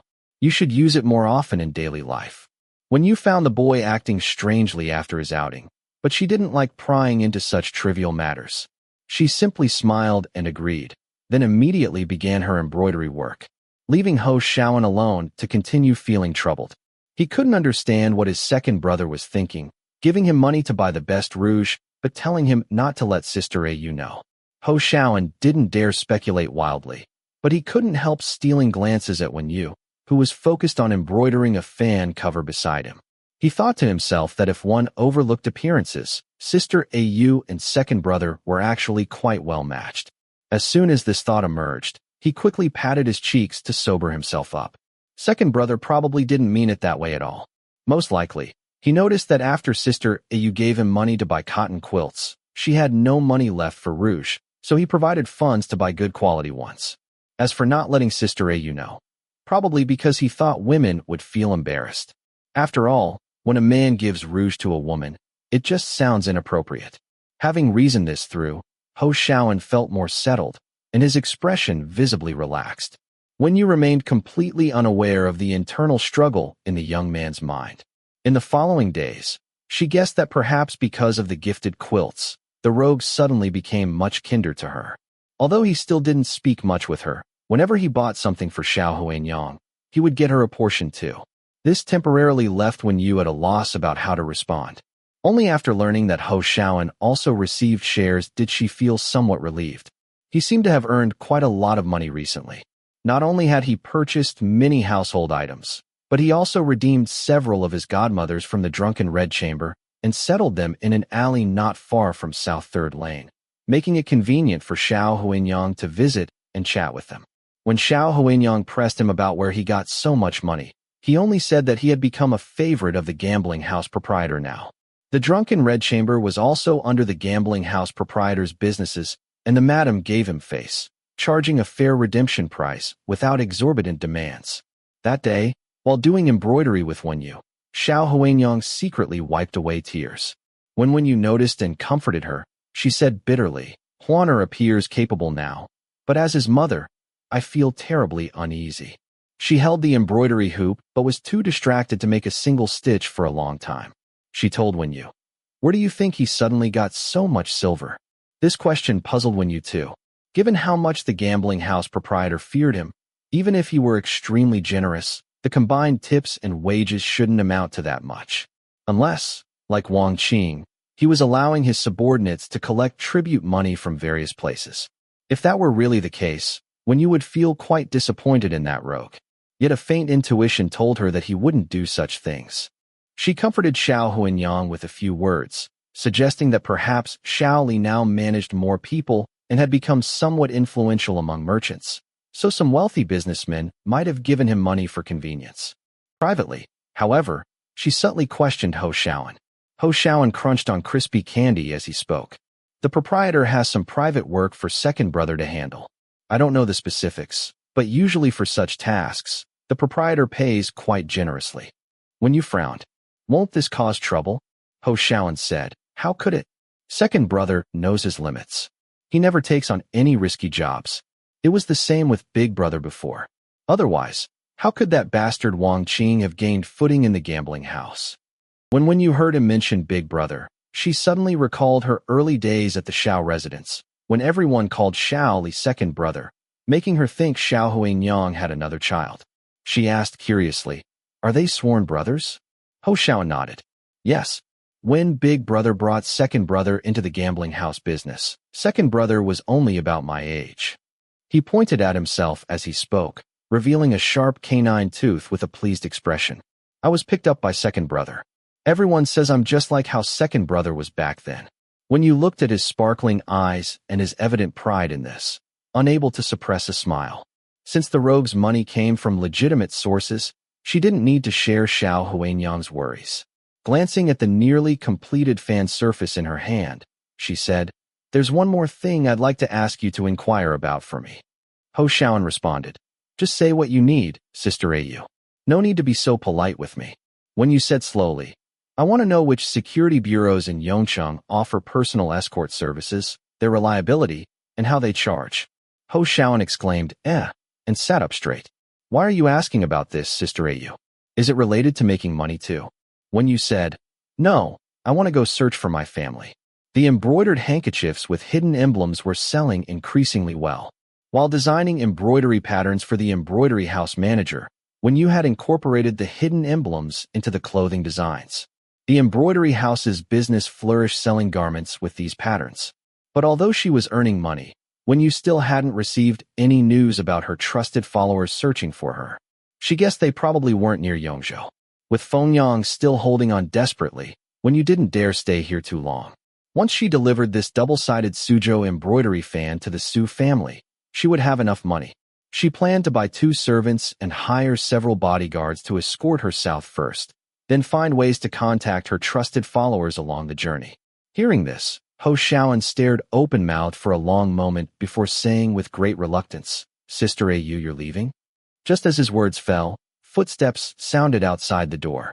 Ho Xiaoan turned to see who it was and called out, "Second brother."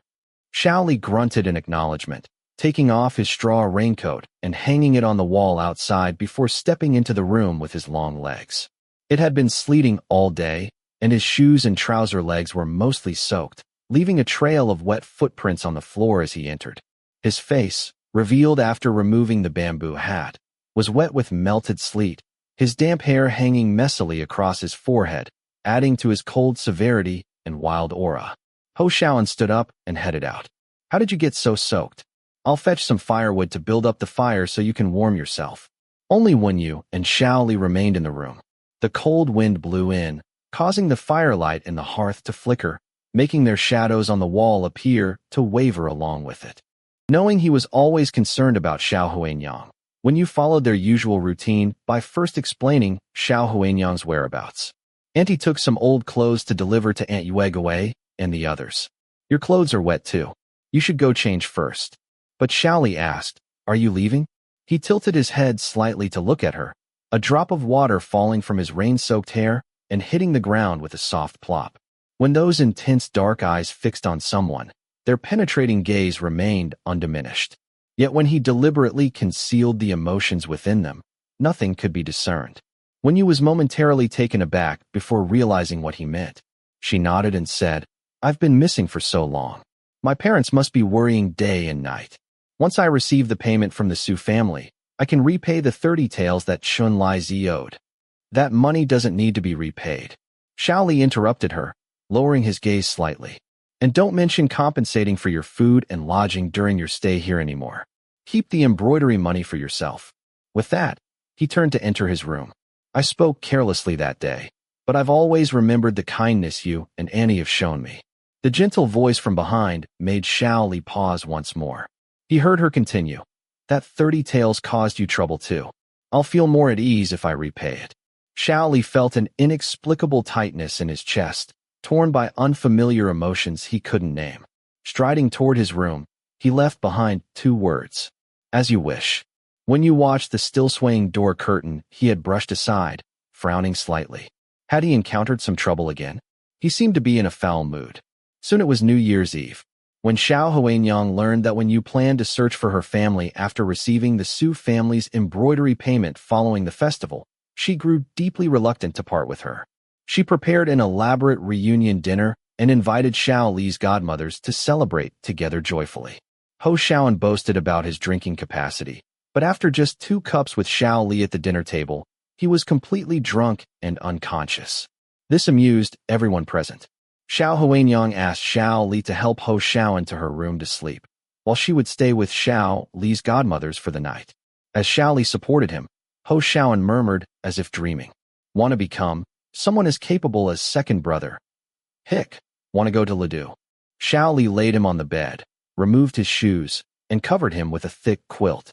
Gently patting his head, he said, Silly boy, when you reach second brother's age, you can go to Ledu on your own. When he returned outside, Xiao Huanyang was chatting with Wen Yu while his godmothers helped clear the dishes. Xiao Li glanced at the sky and settled into his usual reclining chair. The fire blazed warmly, and the surroundings were filled with lively chatter, yet it all seemed detached from him. He resembled a predator preparing to hunt on a snowy night, calmly and patiently awaiting a certain moment. While speaking with Xiao Huanyang, Wen Yu noticed that although he appeared relaxed, his entire being was coiled like a leopard ready to spring. Feeling a bit puzzled, she saw Xiao Li glance at the sky once more before saying to Xiao Huanyang, Mother, the road gets slippery after dark.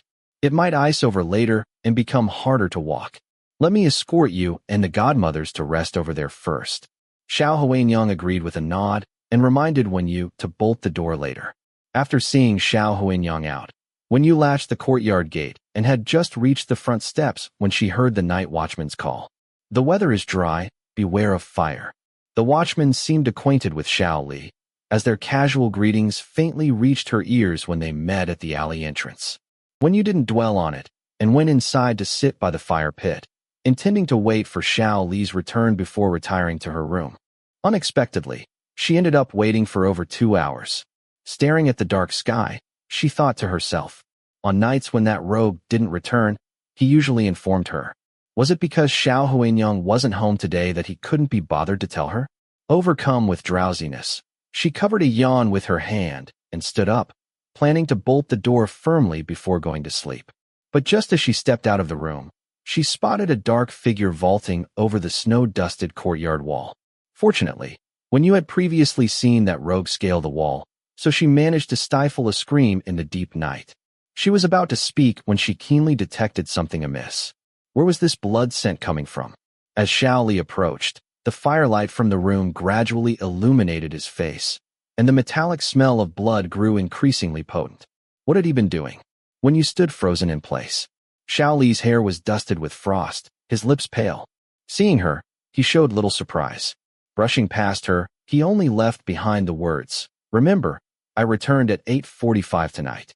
The distant sound of the night watchman's drum echoed through the streets. It was already midnight. When you turned to look at him, noticing his unsteady gait, recalling the strong scent of blood, she followed him and asked, Are you injured? Leaning against the doorframe to enter, Xiao Li's forehead gleamed with fine sweat in the firelight. He glanced at the still-burning fire pit and said, Put out the fire. Chapter 23. When you knew this wasn't the time for further questions, so she obediently went to remove the firewood from the hearth. While she was doing this, Xiao Li had already closed all the windows and doors of the main room. Outside, the north wind howled, sweeping over the roof ridge before rushing elsewhere, its mournful wails sounding unsettling in the darkness of night. Xiao Li seemed to lean against the door for a moment to catch his breath before rising to find the tinder. With practiced ease in the dark, he lit the oil lamp on the square table, its faint glow once again illuminating the small room. When Wen Yu turned around, she saw him clutching his abdomen with one hand, blood visibly seeping through his fingers. Had he been injured this badly? No wonder the smell of blood on him was so strong. Xiao Li picked up the oil lamp and staggered toward the inner room. The frost and cold air clinging to his clothes had melted, turning into a dampness mixed with the heavy scent of blood. His disheveled hair hung wetly across his forehead and ears, and his face, illuminated by the dim candlelight, remained pale and bloodless. Hesitating for a moment, Wen Yu took a basin from the wooden rack, poured in the warm water from the kettle, and brought it to him. The window in the room where she slept was covered with light-proof oilcloth, and the oil lamp was dim. With the lamp lit, anyone passing by inside or outside the alley beyond the courtyard wall would be completely unable to see in. But as she lifted the curtain, she happened upon Xiao Li removing his clothes. Wen Yu quickly lowered her head. Though it was just an accidental glance, she saw that his half-worn inner garment was already mostly stained with blood. She set the water basin on the floor, enduring the overwhelming smell of blood assaulting her senses, and lowered her head to wring out a cloth before handing it to him, saying, "Wipe yourself." Xiao Li, wearing only his inner garment, sat on a stool. He had been stabbed in the abdomen, and on his way back, he had torn off part of his middle garment to tightly bind the wound. Now, he was trying to undo the tight knot of the cloth strip, but the dried blood had glued the cloth strip to the flesh of the wound, and as he tugged at it, the scab tore, causing fresh blood to seep out. The disheveled hair on his forehead was indistinguishable whether it was wet from melted snow or sweat. Hearing her voice, he lifted his eyelids, heavy with fine beads of sweat, and saw Wen Yu with her eyes half lowered, as if she dared not look at him, yet stubbornly holding out a wrung cloth. The hand holding the cloth had a delicate, slender wrist and elegant joints. It appeared fragile, yet like her, it carried an indescribable resilience. The last time he was in such a wretched state, it was also her who handed him a cloth like this. Xiao Li felt as if his heart had been gripped tightly by a large hand, aching and swelling with pain, leaving him suffocated and struggling to catch his breath. He had always known that she was like a white egret lost and temporarily resting on his roof, waiting only to find her flock before spreading her wings and leaving, destined not to stay here. Yet she was also like the wind in the warm spring of March. No matter how high the walls he built around his heart, it could always find a way to blow in, stirring ripples in a once calm pond. Xiao Li stared at that hand for a moment, his eyes tinged with a faint redness, as if he had severed some thought, before reaching out to take it, his voice hoarse as he thanked her. Wen Yu lowered her head, about to wring out another cloth to wipe the blood from his body, when she heard him say, "There's a bottle of wound medicine under the chest where the clothes are stored. Can you get it for me?" Wen Yu then stood up and went to search through the chest. When she returned with the bottle of wound medicine, Xiao Li had not yet managed to untie the cloth strip that was caked with dried blood and soaked anew. Losing patience, he was about to tear it off by force, but the cloth had been wrapped tightly from the start. As he pulled harder, the pressure on the wound instantly caused more blood to gush out. Beads of sweat the size of soybeans rolled down his temples, and his eyes were tinged with red, a mix of ferocity and shattered exhaustion. Seeing this, Wen Yu set the medicine bottle on the nearby table, took a pair of scissors from the sewing basket, and said, "Don't pull it. You're making the wound bleed again. Let me cut it with the scissors." To get a better view in the light, she moved the oil lamp closer to the table. Though Xiao Li was still wearing his inner robe, it was already soaked through with sweat. The collar hung open, revealing his sturdy chest glistening with fine beads of sweat that shimmered like honey under the dim lamplight. He was, after all, not made of iron. Injured, having lost so much blood, and having braved the wind and snow all the way back, he was now utterly exhausted. Leaning back in the chair, he let Wen Yu take over. With each breath, the firm, Well-defined muscles of his chest and abdomen seemed to pulse with life, rising and falling rhythmically. Wen Yu lowered her gaze, not daring to look elsewhere. If Ho Xiaoan hadn't been drunk and Xiao Huinyang hadn't been away from home, she would never have taken on this task herself. But at this moment, she was indeed the only one who could help this rogue. Steeling herself, Wen Yu tried to lift the cloth tied around his waist to cut it, but the area on his abdomen was crusted with dried blood, and the cloth had stuck firmly to his skin. After several failed attempts, she only elicited a pained grunt from him. Not daring to tug recklessly again, she looked up at Xiao Li and said, "The cloth is too tight and stuck with dried blood. Let me soften it with some warm water first." Xiao Li, sweat beading on his temples, uttered a strained thank you. The veins on his arm, resting on the chair, bulged visibly from the pain he was enduring. Wen Yu soaked a cloth in warm water and gently squeezed it over his waist and abdomen, waiting for the cloth and dried blood to soften. But the water from the cloth seeped through the fabric and continued to drip down, further dampening his already blood-stained inner robe and trousers. The winter night was cold, and the fabric, once soaked, quickly turned icy. Yet moments later, another trickle of warmth flowed down. The waist and abdomen are a sensitive area. Amid the alternating sensations of warmth and chill, the thick scent of blood filling the room, and perhaps because someone else had been living there for a while, a faint, elusive fragrance lingered in the air. Xiao Li felt as though his mind had been washed into a muddled haze by the warm flow. Gazing at Wen Yu's profile illuminated by the dim lamplight and the jade-like nape of her neck, he suddenly felt a sense of softness. Realizing what he was thinking, he closed his eyes heavily, a rare flutter of panic stirring within him. Seeing that the cloth had softened enough, Wen Yu lifted a corner with her fingertips, ready to cut it. This unavoidably brought her fingertips into contact with the firm, warm muscles of his waist and abdomen. Though somewhat embarrassed, she knew this was an urgent situation and suppressed her sense of propriety between men and women. Carefully, she pinched the cloth and began cutting it bit by bit.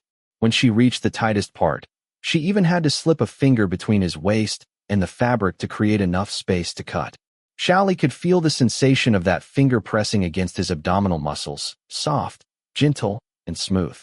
Even with his eyes closed, he could imagine Wen Yu's face bathed in the dim light, her expression focused and cool, like the golden full moon reflected on the water's surface on a mid-autumn night, clearly out of reach, yet seemingly within grasp.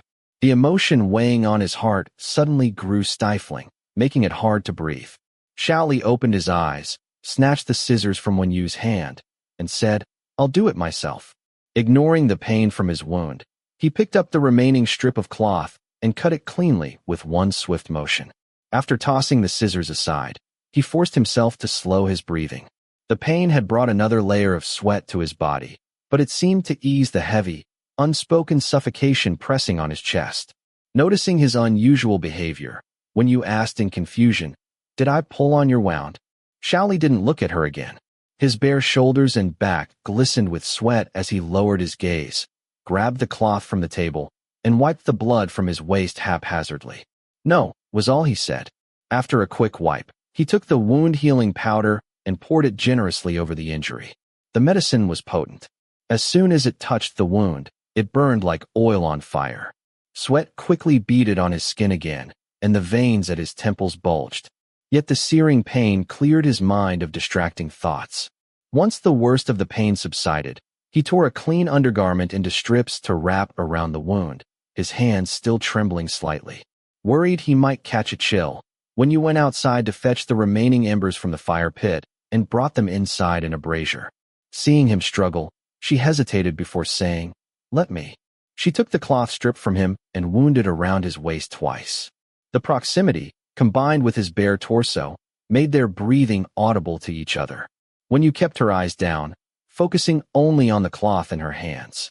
But whether it was due to the medicine or not, his body seemed to radiate heat. That warmth, carrying his scent, seeped into her senses, making her slightly uneasy.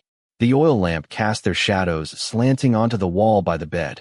At a glance, they appeared entwined in an embrace. As she concentrated on tying the knot, the back of her hand was struck by a drop of sweat. Lifting her gaze, she heard Xiao Li say hoarsely, Sorry. Only then did Wen Yu realize he had been watching her intently. His breathing was heavy, sweat droplets clinging to his eyelids and chin. The muscles of his shoulders and back were taut as stone from enduring the pain. His sharply defined face, drenched in sweat, took on a wilder edge. In that position, if he were to raise his arms slightly, they would be in an embrace. Wen Yu's heart skipped a beat. Lowering her lashes, she murmured, "It's fine," and quickened her movements. Out of the corner of her eye, she noticed a scar on his shoulder. It looked like an old burn. How did he get burned there, of all places? The thought flickered through her mind only briefly. After securing the knot, she stepped back and said, "You're injured. You should rest in the room tonight." She guessed that whatever he had done tonight, whether killing or stealing, was not something others should know about, so she made no attempt to inquire further. After bidding him farewell, she picked up the basin and prepared to leave. But Xiao Li stopped her. "Wait." Wen Yu turned her head and saw him leaning over to retrieve an object wrapped in oilcloth from his discarded clothes. Unwrapping it revealed a ledger. Xiao Li handed her the booklet. "Help me transcribe this account book. I'll owe you a favor." Wen Yu accepted it hesitantly. "What is this?" Xiao Li replied, "My proprietor's leverage." Wen Yu glanced at the words on the ledger's cover and asked, "Did you go out tonight for this account book?" Xiao Li didn't respond, but didn't deny it either. Wen Yu knew she shouldn't pry further, yet still frowned and asked, "Did it involve a murder case?" This time Xiao Li shook his head, his expression darkening as he said, "I didn't kill anyone." Boss Han had ordered him to kill Hu Xianbai and retrieve the account book, but when Xiao Li went to stake out the location based on Boss Han's intelligence, he realized it was a trap. Hu Xianbai had long since handed the account book to the He family. His appearance there was merely as bait. Initially unaware, Xiao Li had captured Hu Xianbai to interrogate him about the ledger's whereabouts. His plan was to obtain the account book and make the man return to his hometown, never to appear in Yongqing again. Unexpectedly, to save his own life, Hu Xianbai confessed that the ledger was already in Master He's carriage, revealing himself as nothing but a pawn discarded by the He family. Realizing he had been tricked, Xiao Li abandoned the man and tried to flee, only to be surrounded by the Canal Gang members who had been lying in ambush. The Han and He families had long-standing grudges, and their gambling house staff frequently clashed violently with the Canal Gang over territory disputes. Having obtained Boss Han's account book, the He family anticipated that Boss Han would send his most capable subordinate to retrieve it. They deliberately set this trap, hoping not only to prevent Boss Han from recovering the ledger, but also to eliminate one of his key operatives. Relying on his martial skills, Xiao Li managed to escape wounded. However, Hu Xianbai was stabbed to death by the Canal Gang members, who intended to frame Xiao Li for the murder. Though he had worn a mask, Xiao Li knew he was currently the most prominent and trusted operative under Boss Han. Even if the He family hadn't clearly seen his face, they would firmly identify him as the murderer to send him back to prison. This time, it might not be hard labor but immediate execution. If he failed to retrieve the account book, Boss Han, whose own secrets were now exposed to the He family, would certainly not protect him. Therefore, he had to reclaim this leverage to have bargaining power with Boss Han. After escaping, Xiao Li trailed the He family's carriage despite his injuries. Seizing an opportunity, he knocked out both the coachman and Master He inside, retrieved the account book from a hidden compartment, and returned through the snow. Knowing Boss Han's unpredictable nature, Xiao Li wanted to transcribe the ledger as insurance, fearing his employer might still betray him after recovering the original. Hearing he hadn't killed anyone, Wen Yu simply said, "Andy has been very worried about you lately." Xiao Li responded, "There won't be such incidents in the future." Since he said so, Wen Yu asked no further questions. She retrieved the writing materials she had previously bought for sketching fan designs and began transcribing the account book. The room's table was small. With Wen Yu using the only chair for transcription, Xiao Li could only sit on the edge of the bed. Though this was his own room, even the blankets and quilts were his former belongings. He now felt entirely out of place, as if intruding upon someone's private chamber. Suppressing these disordered thoughts, Xiao Li leaned against the bedpost and watched Wen Yu's profile as she copied the accounts. When she held the brush, her back was always ramrod straight, like a resilient bamboo. Her thick, dark lashes were half lowered, their tips catching a soft halo of light as they curved gracefully. The faint glimpse of her pupils resembled polished lacquer, appearing particularly cool and detached due to her intense concentration, making others hesitant to disturb her. Her nose was elegantly straight, and fine downy hairs were faintly visible on her face. Under the lamplight, they seemed to emit a gentle glow, making even the faint rash marks appear lively and endearing. Xiao Li realized he had once again been staring at her face, lost in thought, and quickly averted his gaze to the characters she was writing. He knew few characters and had never learned to write, but he had seen many examples of others' calligraphy. Wen Yu's handwriting was not delicate and graceful like that of most young women. Her father excelled at cursive script, and she had learned from him. Later, her mother remarked that it was improper for a young lady to write in such wild cursive, and found her a female tutor skilled in the delicate small regular script style. However, Wen Yu's brush style had already taken shape. Even after copying countless copies of the delicate script, her strokes never achieved strict regularity.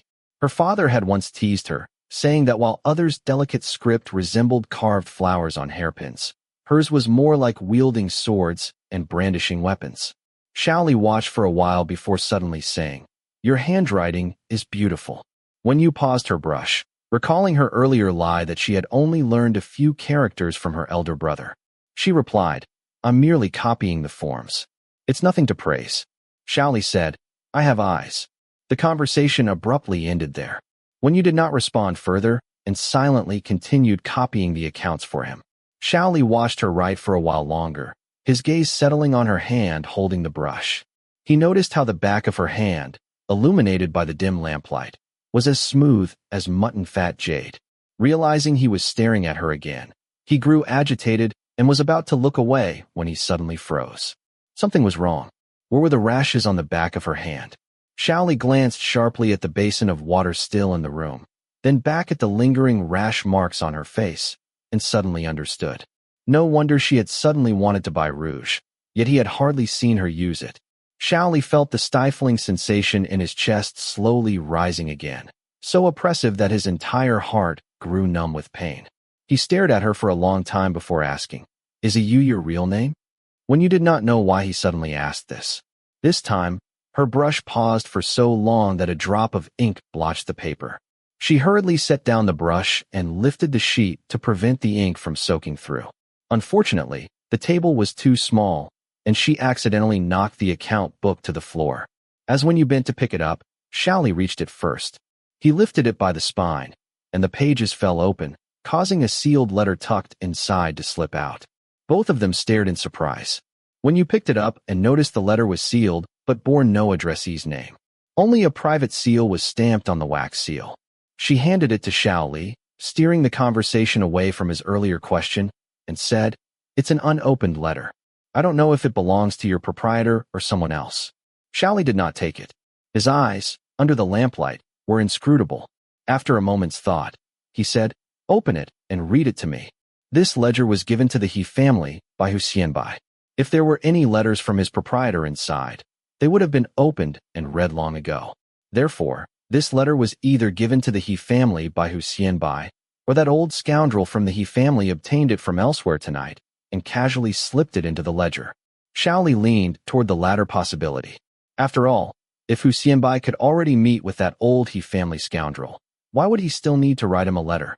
If this letter also contained some leverage against the He family, he could settle old scores with interest. When you used scissors to break the wax seal, took out the letter inside, and unfolded it under the oil lamp. Just as she was about to read it aloud, her pupils suddenly contracted, and her face visibly paled in that instant. Noticing her strange expression, Xiao Li quickly asked, "What's wrong? What does the letter say?" When you carefully read the contents of the letter twice more, then picked up the envelope to examine it, as if searching for some clue. But the hand holding the envelope trembled uncontrollably. Xiao Li frowned, grabbing one of her wrists to steady her, only to discover her skin was ice cold. In his memory, she had never been this panicked before. He asked again, "What exactly does the letter say?" When you looked up, her face bloodless, and countered, "Who is Huakun? Where did you get this letter?" Xiao Li's frown deepened. "There are countless people named Huakun in this world. How should I know which one you mean? Both the letter and the ledger were taken from the He family." He paused mid-sentence, then continued, "The deputy general of Yongzhou City is also named Huakuen.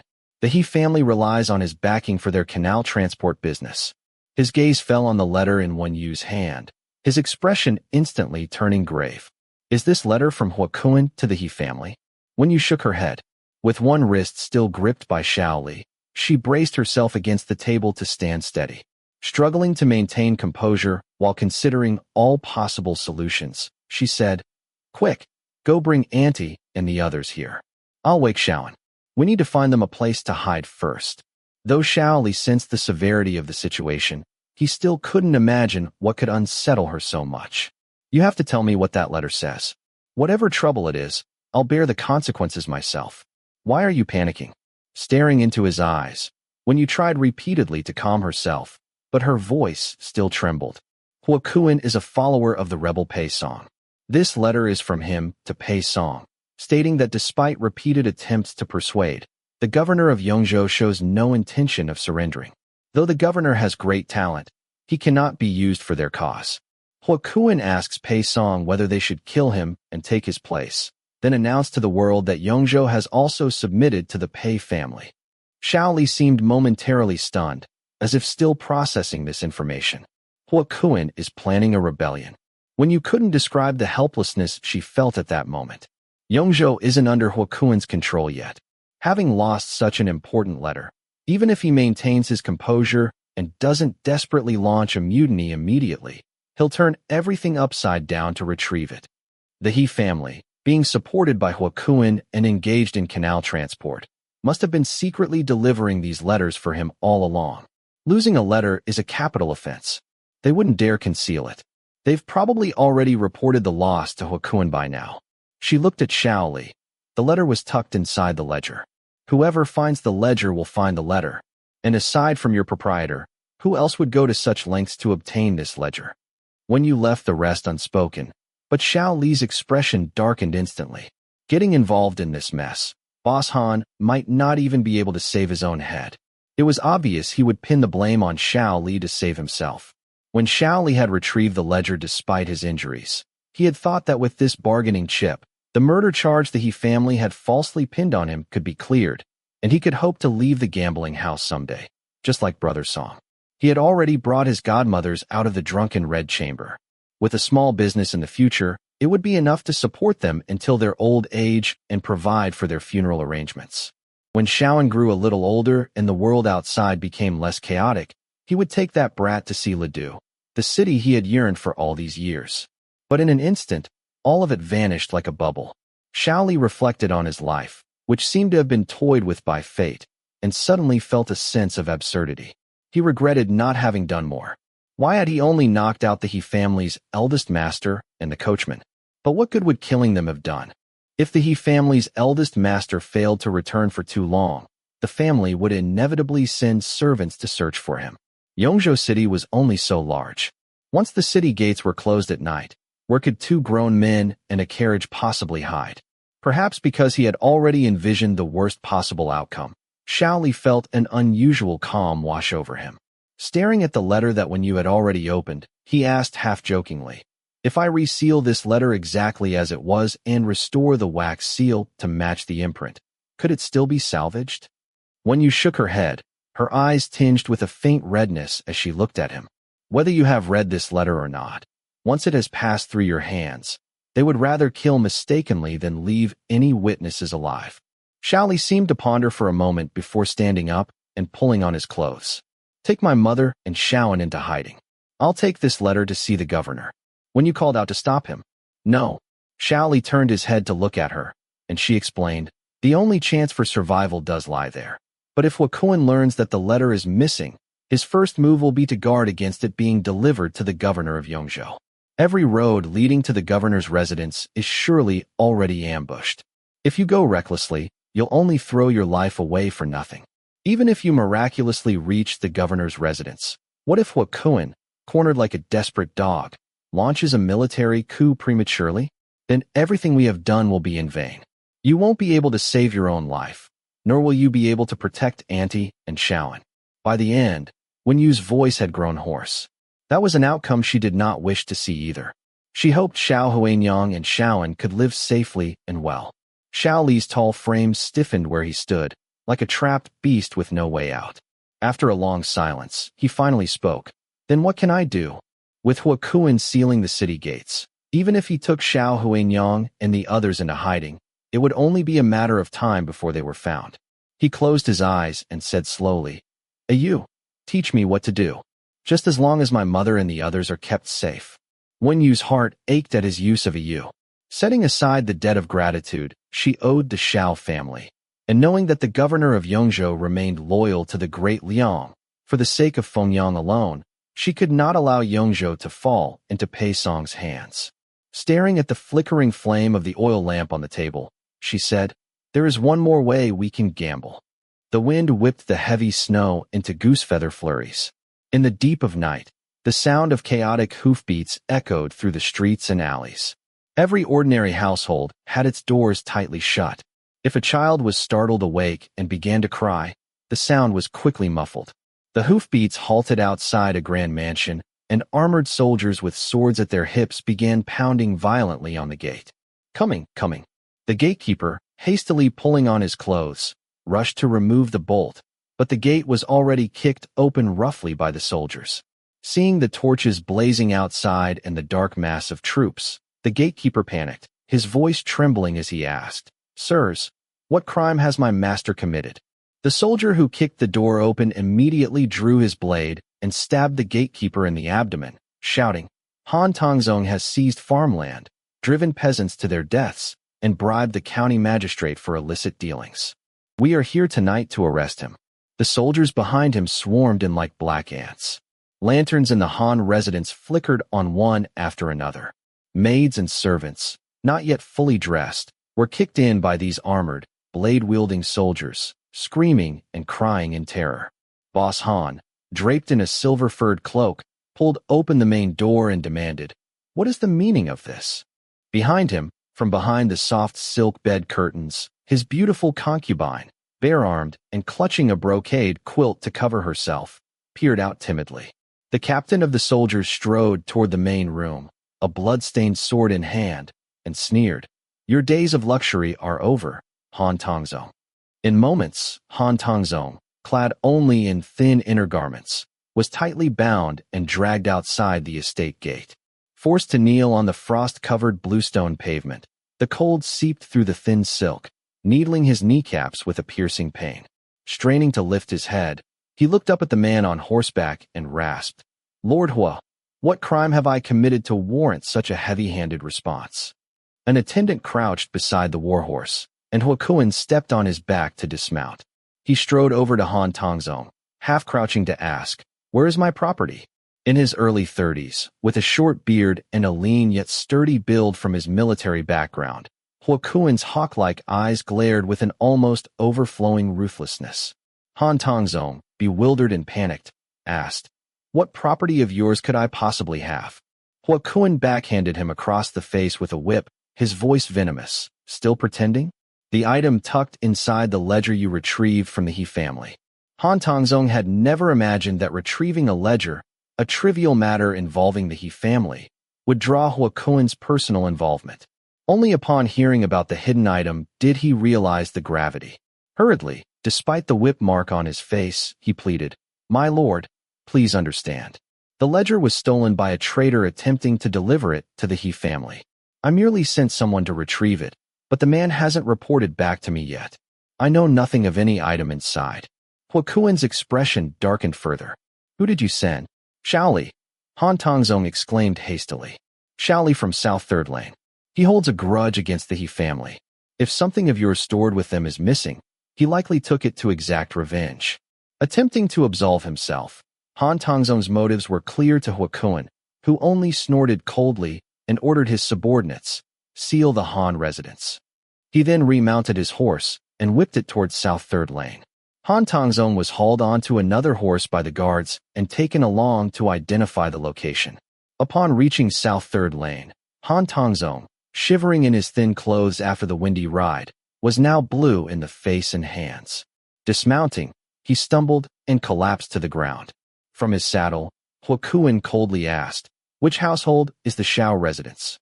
Ignoring the biting cold that racked his body, Han Tongzong squinted in the torchlight and pointed a trembling finger at the outermost house. That one. Soldiers immediately rushed to break down the door. The old wooden door, unable to withstand the force, soon had its bolt shattered, the panels slamming against the walls with a loud crash. The small courtyard was pitch black, and the house within lay in utter silence. Soldiers holding torches surged in, kicking open the door to the main room. Tuan sat on horseback with his eyes closed, waiting. Moments later, the squad leader who had gone to search hurried out to report. "General, there's no one inside." Tuan abruptly lifted his eyelids, his voice icy as he asked, "Have you checked the attic, cellar, and all such places?" The squad leader nodded, saying, "We have searched every possible hiding spot." Tuan's cold gaze sliced toward Han Tongzong, who was shivering uncontrollably in the cold. Han Tongzong knew that whatever Xiao Li had taken must be something critically important for Tuan to personally lead a midnight search. Since it was hidden in the account books, it was likely letters. Fearful for his own head, he quickly said, "That Xiao fellow is illiterate. He bought another property. If he's not here tonight, he must be at his new place." Tuan asked, "Where is this new property?" Han Tongzong's heart tightened. "This? I don't know yet." Sensing the sudden chill radiating from Tuan, he hastily added, "But his neighbors must know something." Tuan signaled to his guard, who understood, and went to knock on the door of a house near Xiao Li's. The man who opened the door nearly collapsed at the sight of the crowd of armed soldiers standing in the darkness. He answered every question the soldiers asked, his legs still trembling as he was hauled off to identify Xiao Li's newly purchased residence. The newly bought house was an old property belonging to someone else. Soldiers broke down the door and swarmed inside like locusts to search. Emerging, one clasped his fists and reported, "General, still no one inside." Tuan's expression darkened further. He beckoned a guard, whispered instructions into his ear, and the guard mounted his horse and hurried away. Only then did Tuan turn to Han Tongzong, who was shaking either from cold or fear, and slowly drew the sword from his waist. "If your man is illiterate, why would he flee with his entire family?" A bitter wind rose. Han Tongzong's gaunt frame, draped in oversized white silk inner garments, seemed little more than a skeleton. He retreated backward, offering every bargaining chip he had to save his life. "Sir, I can serve you like the He family. All my businesses in Yongchang, I can offer them to you. Spare my life, and I'll be your loyal servant, working for you like an ox or horse." Tuan remained unmoved. With a metallic ring, he fully unsheathed his sword and raised it to strike. But just then, urgent hoofbeats sounded from behind.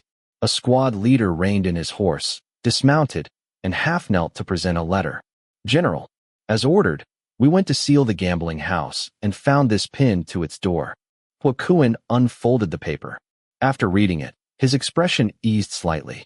He tossed the letter to Han Tongzong and quietly instructed the squad leader, "Notify Huofeng. There's no need to mobilize troops into the city. Have them remain in camp on standby." The squad leader clasped his fists, remounted, and galloped away. Han Tongzong, reading the words on the paper by torchlight, felt life return to him. The cold wind pierced his lungs, yet he nearly wept with relief. Pointing at the letter, he exclaimed, "Sir, that Xiao is an ungrateful wretch. He got the account book and is using it to extort a large sum from me. That's why he is hiding with his old mother." The letter clearly stated, "At the 8:15 in the morning, outside the 5-mile pavilion by the West City Gate, prepare a carriage with 500 taels and silver notes inside. The account book will be returned intact." Tuan tugged the reins to turn his horse around. Glancing at the sky, he said, "The city gates closed at the end of the hour. That bastard must still be inside. After the gates open at dawn, guard all major gates strictly and continue searching within the city. We must capture him." His eyes swept over Han Tongzong as he raised his whip, pointing. "Have your men who recognize the bastard accompany them to the gates for identification. If he hasn't appeared by the sea hour, prepare carriages, horses, and banknotes as he demanded. Then set an ambush outside the city to seize him." Han Tongzong eagerly agreed. Of course. Once we catch that ungrateful wretch, Everything will be at your disposal, sir. Ignoring his flattery, Huokuan spurred his horse forward, his personal guards closely following. Lowering his voice, he instructed, "Keep a tight watch on the governor's residence." The guard promptly replied, "As you ordered, I have stationed men to block all key routes. Any suspicious individuals approaching the governor's residence will be eliminated on sight." Huokuan added, "If the governor's residence becomes aware and lets any fugitive slip through, report to me immediately." The guard bowed in acknowledgement. From afar, the crow of a rooster heralded the dawn. Huokuan gazed at the still dark sky and murmured, "Let's hope for a prosperous new year." Madame Su had stayed up late for the New Year's Eve vigil and woke later than usual. As her maid brought in a basin of water for her morning ablutions, the stewardess entered and announced, "Madam, an embroiderer is here, claiming she has delivered the finished fan panel." Madame Su had just finished washing her face and was applying makeup before a mirror. Pausing briefly, she thought for a moment before recalling she had commissioned an embroiderer for the fan panel. Calculating the dates, she remarked, "Isn't there still a few days left until the month's end?" The stewardess smiled. "It's the new year, after all. Perhaps she wants to settle the payment early." Having perfected one eyebrow but struggling with the other, Madame Su wiped it off with a handkerchief to redo it, losing interest in the matter. "If that's the case, inspect the fan panel for me. If there are no issues, pay her accordingly." The stewardess said, "The embroiderer wishes to see you." Madame Su stopped applying her makeup and glanced at the stewardess. "Why does she want to see me?" The stewardess's smile widened. "She has done double-sided embroidery, probably hoping for a reward." Hearing it was double-sided embroidery, Madame Su's expression softened slightly, though she still remarked skeptically, "In less than a month, can the double-sided embroidery even be presentable?" The stewardess chuckled. "I have already inspected it for you, madam. The stitching and needlework on that fan panel, if Ludu hadn't fallen into chaos, could have been sent to the mansions of nobles in Ludu." That was high praise indeed. Madame Su, born into an official's family, had brought this stewardess from her maiden home, a woman of experience. After a brief consideration, Madame Su said, "Then escort her to the side hall. I'll change clothes and join her shortly." A quarter of an hour later, Madame Su, adorned with tinkling jewelry and leaning on her maid's arm, entered the side hall. At the sight of the slender figure standing with her back turned, gazing at the snowy lakescape outside the window, the words on Madame Su's lips froze. She prided herself on having seen many beauties, but this person, with just her silhouette, seemed to blend into a painting, utterly overshadowing the wintry scenery beyond. It was only when Wen Yu turned and greeted Madame Su that she snapped out of her reverie. The other party still wore a veil, her eyes as calm as still water. Yet in her own home, Madame Su suddenly felt the illusion that she herself was the guest. Disturbed by this inexplicable feeling, she sat down surrounded by her maids before barely managing to adopt the host's demeanor. "I heard you have embroidered double-sided embroidery. Show it to me," she said. But the person standing by the window replied, "I came today to discuss another business matter with you, madam."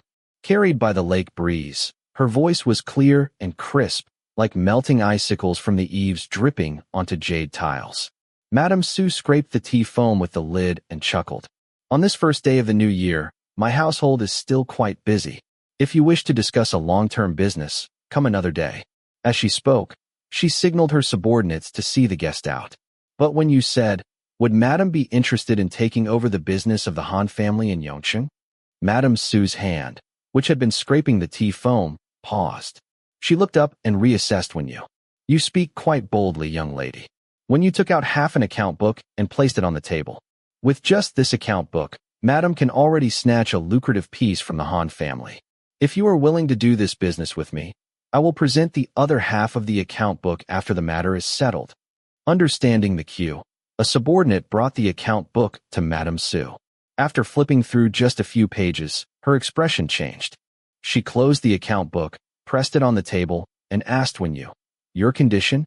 Beneath Wen Yu's calm gaze surged turbulent waves as she said, "I ask that Madame take me to the governor's residence to pay a New Year's visit." Chapter 24. On the first day of the Lunar New Year, the streets were adorned with lanterns and decorations, and every household had fresh New Year's charms pasted on their doors. The morning market street was as bustling as ever, steaming with vendors selling buns, steamed buns, and wontons. Occasional idlers and those visiting relatives and friends could be seen buying breakfast along the street. A young man in a black robe and a bamboo hat stopped in front of a bun stall and said hoarsely, "Uncle, 2 steamers of buns." Right away, the bun vendor turned his head at the sound and noticed the man not only had his hat brim pulled extremely low, but also had half his face covered with a cloth to shield against the cold wind. But in the harsh winter, bundling up tightly was hardly unusual, so the vendor paid it no mind. Lifting the steamer lid, a burst of white steam billowed out. With his calloused hands, he deftly picked up the scalding buns and swiftly packed them into an oil paper bag. Suddenly, the sound of hoofbeats echoed from the far end of the street. 4 or 5 government soldiers galloped through, forcing pedestrians on both sides to scatter hastily. The man also turned slightly, pulling his hat even lower. After the soldiers had raced past, the street was left splattered with mud kicked up by the horses, drawing complaints from the disgruntled crowd. The bun vendor grumbled, "It's the new year. Why can't the authorities give it a rest?" A familiar breakfast vendor chimed in, "I heard someone was killed last night. The murderer is a rogue from South 3rd Alley who killed for money. The authorities are hunting him down everywhere." The bun vendor spat in disgust, "Taking a life during the new year. That rogue has no conscience." As he spoke, he handed the packed buns to the man beside him, wiping his hands with a cloth and saying, 20 coins. The man seemed utterly uninterested in their conversation. Taking the buns, he set a string of coins on the table and turned to leave. The bun vendor counted the money. Exactly 20 copper coins, no more, no less. He craned his neck to look in the direction the man had gone, but the street was crowded with people, and the man had already vanished from sight. The man appeared familiar with the city's layout, deliberately choosing secluded and deserted alleys. Whenever he encountered loitering ruffians who found him suspicious and tried to follow him, a few quick turns through the labyrinthine yet interconnected lanes were enough to lose them. Arriving at a long-abandoned residence, he glanced around to ensure no one was tailing him before pushing the door open and entering. Ho Xiaoan, hearing the noise, peeked out through a broken window and hurried out to greet him. Second brother. Xiao Li removed his hat, revealing a face that, though pale, retained its handsome features. He handed the buns to Ho Xiaoan and said, "Share these with my mother and the others." The house was in severe disrepair. One of the roof beams had snapped, and the thatched roof, long uninhabited, had several large holes, allowing a clear view of the sky and letting icy winds whistle through. The interior was scarcely warmer than outside. This was the abandoned residence of Ho Xiaoan's family. Located in a remote area and long neglected, the house had been left as a memento after his family passed away, as it would fetch little money if sold. Without anyone living in it to maintain its vitality, several walls in the side rooms had collapsed over the years, and the yard and roof were overgrown with weeds. Even beggars avoided using it as a hideout. From the outside, it was clear the house couldn't possibly conceal anyone. Since being awakened last night, Ho Xiaoan's heart had remained unsettled. Taking the steamed bun, he asked, "What about you, second brother?" Xiao Li readjusted his bamboo hat and said, "I have matters to attend to." Suddenly, the cellar door covered with dry straw in the room was pushed open from below. Xiao Huanyang emerged halfway from the cellar entrance, her eyes red as she called out, "Huaner." Xiao Li felt a pang in his heart. Lifting his head, he forced a smile and feigned normalcy as he addressed her, "Mother." Xiao Huanyang asked with a choked voice, "Where are you going? Where's you? What trouble have you gotten into? If it's about the money from before, we can mortgage the house. Combined with the savings I have put aside for you over the years, we can repay as much as we can first." Several of his godmothers also peeked out from the side, chiming in, "That's right, Ahuan. We have saved some private funds too. Though it's not enough to match what you spent to redeem us, it should help in an emergency. Whatever trouble you are facing, we'll face it together. There's no hurdle we can't overcome." Hearing this, the emotions bottled up in Ho Xiaoan's chest surged forth. Wiping his eyes with his sleeve, he declared, "Exactly. I have saved money too. My money is yours, second brother. I'll go fetch it right now if you need it." Xiao Li lowered his head slightly, grateful for the wide brim of his hat that concealed his expression in that moment. After a pause, he grinned with his usual roguish charm and said, "It's not about money. A you is fine too. Don't worry. Everything will be settled after tonight." He took one last look at Xiao Huangyang and added, "Mother, the buns are filled with your favorite braised meat. Eat them while they're hot." With that, he adjusted his hat and stepped out. Xiao Huangyang's unease intensified, tears streaming down her face as she called after his retreating figure, "Huaner." This time, Xiao Li did not look back. Ho Xiaoan accompanied him to the courtyard gate, his eyes glistening with tears as he murmured, "Second brother." Xiao Li paused, raising his hand as if to pat his head as usual, but hesitated mid-motion and instead clasped his shoulder. "Take care of mother for me," he said. Ho Xiaoan vaguely suspected this was related to the private job he had taken for the proprietor. Wiping his eyes awkwardly, he promised, "You and Sister you must both return safely." Xiao Li was silent for a breath before patting his shoulder again. Naturally, he closed the gate and strode away, lifting his gaze to the sky shrouded in gray clouds. The howling cold wind seemed to tear ferocious streaks through the darkness in his eyes. Wen Yu's words from their parting echoed in his ears. Huakuan has the governor's residence under tight surveillance. Ordinary people won't be able to get close. With the Han and He families feuding, the Su family won't pass up this chance to profit from their conflict. I'll use half of the account book as bait to lure the Su family into bringing me to the governor's residence to report this matter, bypassing Huakuan's watch. But before the governor deploys troops, you must stall Huakuan. Make him believe the account book and letters are still in your possession. Otherwise, all our efforts will be for nothing. Both the path behind and the road ahead were swallowed by the ravenous wind and snow. Slanted snowflakes left wet trails on Xiao Li's face. He tugged his scarf higher, covering half his face, retrieved a hidden hatchet from a woodpile, and stepped alone into the chaotic blizzard. God damn it. That bastard Xiao, with his sickly old mother. Where the hell could they be hiding? Several gambling house thugs had been following the officers on the city-wide search since last night, utterly exhausted by now. They huddled in a circle at a street corner in the western city's morning market, gnawing on freshly bought flatbread. One thug shot a glance at the group of officers standing nearby eating breakfast and grumbled, "What cursed new year is this? On the first day, we are ordered around by these officials, running all over the place, and still have to pay for our own breakfast." Another thug looked over as well, equally resentful. "The gambling house is sealed shut. What else can we do?" They had been assigned to help the officers identify suspects, while their other comrades were ordered to stake out the 4 main city gates. Anyone leaving the city had to be checked. Only those who didn't resemble Xiao Li or his mother were allowed through. A younger thug bit into his bread and muttered, "So what if Brother Xiao killed Hu Xianbai? The proprietor probably ordered it anyway. Why are we helping the authorities catch him now?" The man beside him quickly glanced back at the officers before cuffing his head and hissing, "Still calling him Brother Xiao? Want to lose your head? Don't think just because you are close with Ho Xiaoan that he is your brother too." The younger thug covered his head and fell silent. The one who had spoken earlier looked back again before gesturing for the group to gather closer. "I overheard the officers talking about some account book. Probably the proprietor's records are still with Xiao Li. The authorities want to use this chance to pin something on the proprietor, so he is sacrificing Xiao Li to protect himself." This sent chills down the thugs' spines. Across the way, the officers finished their meal and shouted at the huddled group, "Stop lazing about. Get back to searching." The informant quickly finished his bread and stood. "Well, at least we only have these old alleys in the western city's beggar district left to search. With all gates heavily guarded today, the Xiao mother and son must be hiding here. It's not like they can fly or tunnel underground."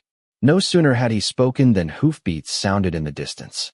The thugs looked up to see an officer on horseback rein in his mount and shout, "The fugitives are at the south gate.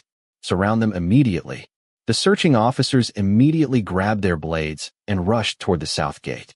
The thugs stood frozen, one of them glancing back at the old alleys ahead and muttering, "How did the Zios show up just as we were about to search here?" The alley was narrow, melted snow mixing with accumulated filth to create instant mud underfoot. Icicles hanging from the eaves dripped precarious beads of water, refracting faint halos of morning light. Below, chaotic shadows of fighting figures clashed in the confined space. Officers seemed to pour endlessly into the dead-end alley, where bodies already littered the ground. Xiao Li dodged a long blade swinging toward his head, seized the attacker's wrist, and twisted it. As the man screamed, Xiao Li struck his neck with the chopper's handle, sending him stumbling forward to collide with others charging into the alley.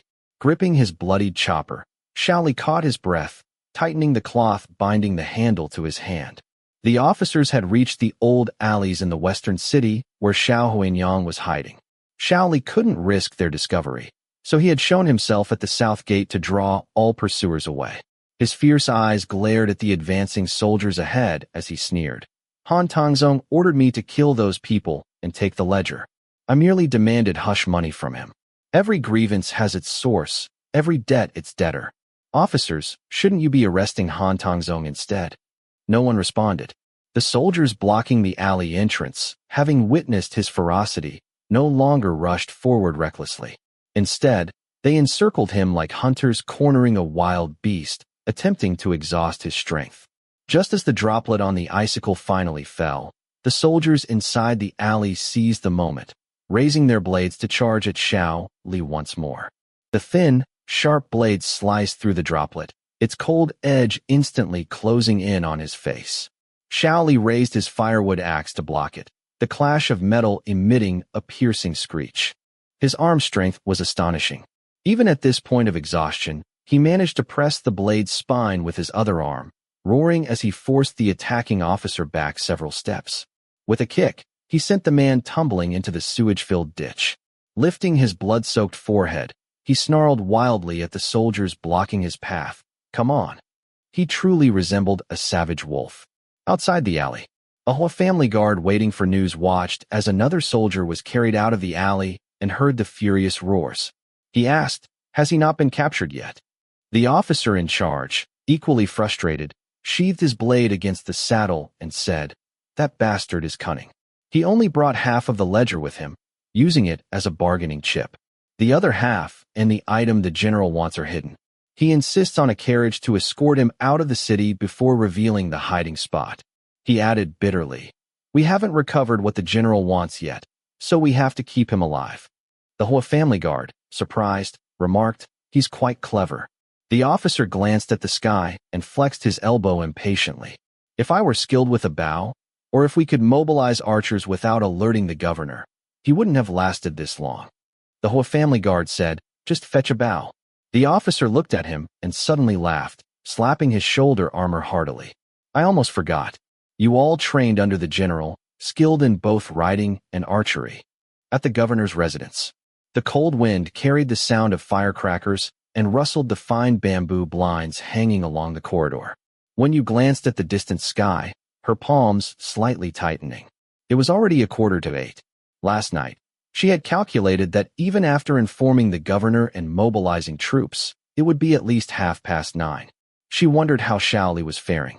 She could only hope Huakun would be restrained by the half-ledger, allowing Xiao Li to stall until the governor could strike first. Though she thought this, her heart grew heavy, knowing it was a slim hope. What is your real name? His question before he left echoed in her mind, and when you suddenly felt a suffocating tightness in her chest, a pang of regret. What had she said then? She had replied, you'll know when you return. But would he ever return? When you did not know? Yet, as long as his corpse did not lie before her and Yongzhou remained unconquered, it was worth risking everything until the dust settled. Madame Su, holding a hand warmer, waited outside for an audience with the governor's wife. She shivered in the cold wind, pulling her mink cloak tighter around her shoulders. She glanced sideways at the young woman beside her, now dressed in her maid's attire. Despite the simple coiled hairstyle, she bore no resemblance to a servant. Her calm, deep eyes, when they met others, unconsciously made one feel inferior. Though lost in thought at the moment, her shoulders remained naturally poised without a hint of stiffness, her posture even more graceful than the ladies depicted in classical paintings. Madame Su pondered the woman's background. Someone who could obtain the Han family's account books and use them as leverage to gain entry to the prefect's residence for an audience with the prefect's wife. She speculated silently. Could this woman have some private grievance against the Han family, seeking the prefect's wife to uphold justice on her behalf. While Madame Su would gladly witness the Han family's downfall, she worried that if this woman recklessly requested something taboo from the prefect's wife, she herself, as the intermediary, would inevitably face displeasure. With this concern, Madame Su lowered her voice and said, "I have cooperated with you in good faith and brought you here. I hope you will not bring disaster upon my household." Wen Yu snapped out of her reverie, collected her thoughts, and gazed through the bamboo curtain at the servants sweeping the courtyard. Her voice was gentle as she replied, "Rest assured, madam. After today, the merchants of Yongqing may very well look to the Su family as their leader." These words sent a thrill through Madame Su's heart. But before she could inquire further, a maid in a golden-orange half-sleeved jacket lifted the curtain and called out, "The madam has just risen. Please come in, Madame Su." Suppressing her curiosity, Madame Su led Wen Yu inside. As they passed the maid, she discreetly slipped an exquisitely embroidered pouch into the maid's hand. Her plump, fair face framed by delicately arched brows, she smiled warmly and said, "Thank you for your trouble." The maid accepted the gift with a faint smile, simply holding the curtain aside for them to enter. The room was warmed by underfloor heating, and as soon as they stepped inside, a wave of heat enveloped them. Madame Su removed her cloak, and a maid from the inner chamber promptly took it to dry. With another cheerful, "Thank you for your trouble," Madame Su seemed to have transformed into an amiable, doe-like figure since entering the prefect's residence, greeting everyone with a three-part smile and utmost courtesy. Behind the beaded curtain, they could now see an elegant figure seated behind a red sandalwood table. She held a wooden stick with a tiny flame, personally lighting incense in the Basan censer, and spoke gently. "I heard you came early to pay New Year's respects. That was thoughtful of you." Madame Su quickly replied with a smile, "I came early to bask in your auspicious aura for the new year." The prefect's wife, well acquainted with Madame Su's silver tongue, responded with a light chuckle and instructed a maid to offer her a seat. After sitting down, Madame Su signaled Wen Yu to step forward with the brocade gift box containing the fan. Using this as an opportunity to introduce her, she said cheerfully, "It so happened that I recently encountered an embroiderer skilled in Suzhou embroidery at the market. Knowing of your fondness for Su Shi's Jade Hall Peony's painting, I specially commissioned her to embroider a fan with the same design. I have brought it as a humble gift for you." Though she called it humble, the peonies in the painting by the former dynasty artist Su Shi were so challenging to capture that even skilled copyists struggled to replicate their essence, let alone render them in embroidery. However, Suzhou embroidery was renowned for its vibrant colors, dynamic needlework, and lifelike depictions. This piqued the prefect's wife's interest. She let out a surprised, "Oh," gently shaking the wooden stick to extinguish the flame, and said, "Let me see it."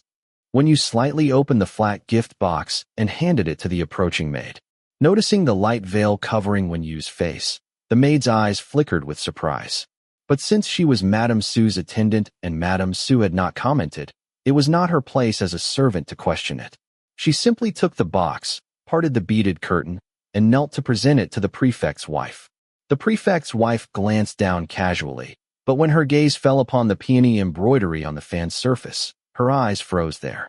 The flow of the petals and leaves, their texture and ethereal charm, resembled the authentic Jade Hall Peony's painting. She had been holding a cup of tea to drink, but now hastily set it down. Her well-maintained, jade-like fingers traced the slightly raised embroidery on the fan, utterly astonished. "This is truly embroidered."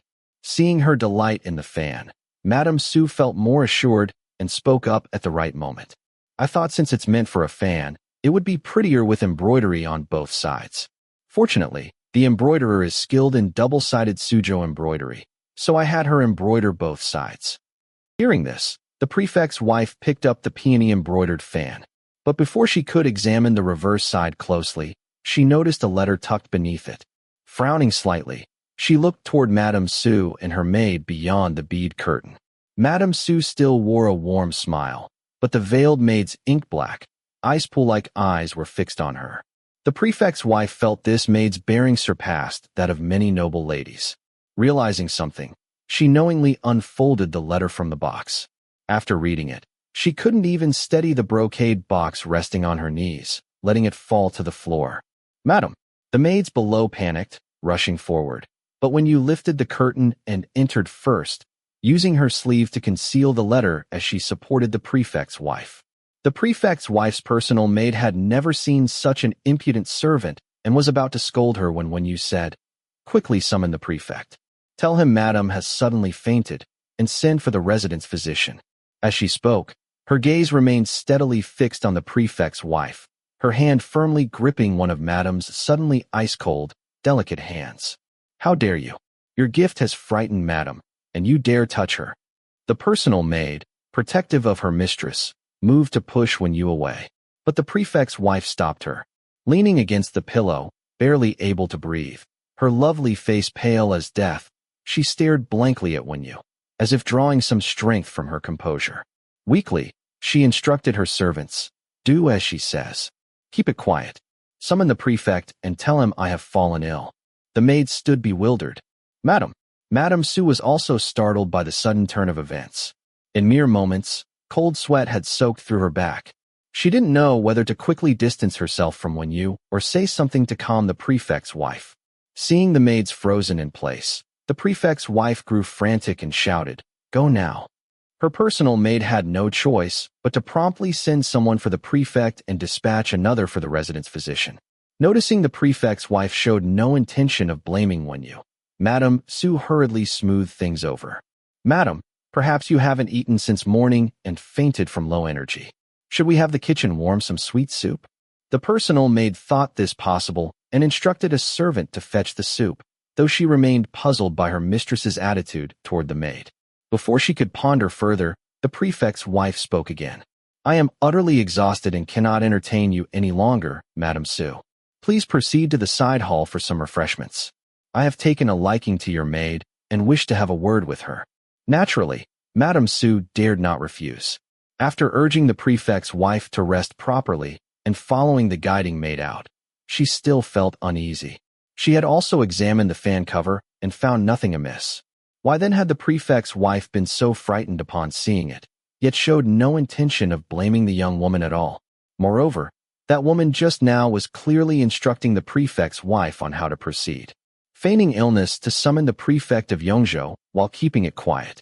This was obviously an attempt to conceal their actions and prevent any information from leaking. Even her own invitation to the side hall for refreshments was likely a form of detention in disguise. Madame Su's heart jolted in alarm, her meticulously maintained nails digging into the hand warmer. This unmistakably indicated something major was afoot. Inside the room, the prefect's wife's personal maid cast another uneasy glance at Wen Yu before withdrawing.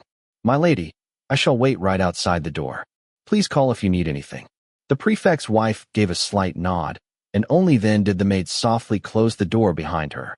When they were completely alone, the prefect's wife gazed at the veiled woman before her, tears welling in her eyes as she asked, "Where did this letter come from, miss?"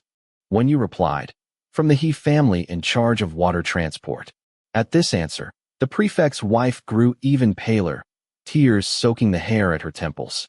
"My husband is but a civil official. How could he possibly contend with that military brute?" Wen Yu tightened her grip on the woman's hand, stating calmly, "This is a contest of military strategy, not a brawl between brutes. So long as we deploy troops and set defenses before Huakuen makes his move, the outcome remains uncertain." Hearing this, the prefect's wife stared blankly at Wen Yu, her expression growing more bewildered. "Might I ask who you are, miss?" Wen Yu fell silent for a breath. Behind her, the faint smoke rising from the Boson censer coiled upward, a thread as slender as a lute string that could scatter with a breeze, yet seemed to possess the momentum to pierce the heavens. She said, "My surname is Wan." Chapter 25. After Wen Yu spoke those words, the room fell so silent one could hear a pin drop. The provincial governor's wife's expression shifted from stunned confusion to alarm, then to overwhelming joy. Rumors had circulated that Pei Song had posted portraits of Princess Hanyang and was searching everywhere for women who resembled her. The purpose behind this suddenly became clear in that instant. She hurriedly struggled to rise and bowed to Wen Yu. "So it is your highness here. Please accept this humble subject's bow." Wen Yu supported the governor's wife by the elbow, helping her up, and said, "Madam is unwell. There is no need for such formalities." Daring to reveal her identity at this moment was something she had carefully considered before coming. Previously, she hadn't dared seek help from the governor's residence because of the chaotic situation, and she couldn't guarantee where the Yongzhou governor's loyalties lay. But the letter that Xiao Li unexpectedly obtained had already stirred up officials and soldiers to search overnight, sufficiently proving that the letter was indeed evidence of Huokuan's treason. The Yongzhou governor definitely had no intention of siding with Pei Song. Otherwise, Huokuan wouldn't have been so anxious about that letter. If this were a trap to lure her out, it made even less sense. If the schemer had known she was hiding with the Xiao family from the beginning, they could have simply captured her directly. Why go through the trouble of having that letter fall into Xiao Li's hands and then draw her here? Given the urgent situation, she and the Yongzhou governor were now in the same boat. Rather than continuing to hide her identity and arousing suspicion, it was better to reveal who she was so they could quickly mobilize rescue forces for Xiao Li and Xiao Huanyang. The governor's wife assumed Wen Yu had come from Fengyang, and since she had also brought evidence of Huokuan's crimes while maintaining remarkable composure throughout, the wife felt she had finally found someone to rely on. She steadied herself somewhat and said shamefacedly, "This is my husband's and my failure. Your Highness came to this place, yet we were completely unaware. That wolf-hearted Huokuan schemes were also revealed by your Highness. We are truly ashamed." Just as Wen Yu was about to speak, a maid's voice suddenly came from outside the door. "My lord." This was followed by a middle-aged man's voice. "How is your mistress?" The maid hesitated before answering. The mistress seems to have had a fright. She only has a maid brought by Madame Su inside with her. Moments later, the door opened, and Yongzhou Governor Zhou Jingyan entered the room wearing a crane-patterned Confucian robe. In his early 40s, with traces of white already visible at his temples, he was slender and sported the long beard favored by scholars. His sleeves billowed slightly, presenting quite an elegant and upright appearance. Upon entering, he called out, "My wife." Madame Zhou parted the bead curtain, signaled for the maid at the door to close it, then turned to Wen Yu and said, "Your Highness, my husband has arrived." Zhou Jingyan had already sensed something amiss when he heard outside that his wife had only kept one of Madame Su's maids with her. Now hearing his wife address the other person as "Your Highness," he immediately understood this was no ordinary person. Peering through the bead curtain, he caught only a glimpse of an exceptionally refined profile, wondering who this woman could be. Then he heard his wife say, "Husband, quickly pay your respects to the princess." With the imperial family's lineage dwindling, before the late emperor passed away, court officials and the Empress Dowager had scrutinized the royal genealogy repeatedly, but couldn't find any legitimate descendants from the main line. Thus, they selected Changlian Wang from a collateral branch to inherit the throne. The only one who had been personally granted the title of princess by the late emperor was Changlian Wang's daughter, Princess Hanyang. Zhou Jingyan hastily bowed through the beaded curtain. "I did not know the princess had graced us with your presence. This humble official failed to welcome you properly." Wen Yu parted the beads and stepped out, saying, "Please rise quickly, Lord Zhou. I come today on a matter of utmost urgency." Upon hearing this, Zhou Jingyan's expression froze, and turbid tears immediately rolled down his weather-beaten eyes. He asked in a trembling voice, "Is Fengyang in peril?" At the thought of the nation's fate and its mountains and rivers, grief appeared on his face. Choking up, he said, "Since learning that Lidu had fallen and the prince retreated to Fengyang only to be besieged, I, hiding safely in this corner of Yongzhou, have never slept peacefully. Several times I wished to march north to rescue the royal family, but Yongzhou itself is surrounded by wolves on all sides. I fear that if I leave, I would plunge the people of Yongzhou into misery." Wen Yu said, "In these times of great chaos, the people suffer greatly. It is our Wen family's failure. You are the parent official of Yongzhou. Remaining here to protect its people is no fault. You need not blame yourself. My purpose in coming is not to ask you to reinforce Fengyang, but because I have learned that Huokuan has surrendered to Pei Song and intends to kill you to take your place. I implore you to mobilize troops immediately and execute this traitor." Madame Zhou promptly presented her husband with Huokuan's handwritten letter. Though somewhat calmer now, her fingertips still trembled. This letter serves as proof. After reading it, Zhou Jing'an felt shame, remorse, and anger. Such a villain cannot be allowed to live. Wen Yu said, Huokuan already knows the letter is missing. A martyr is currently stalling him by falsely claiming to have the letter.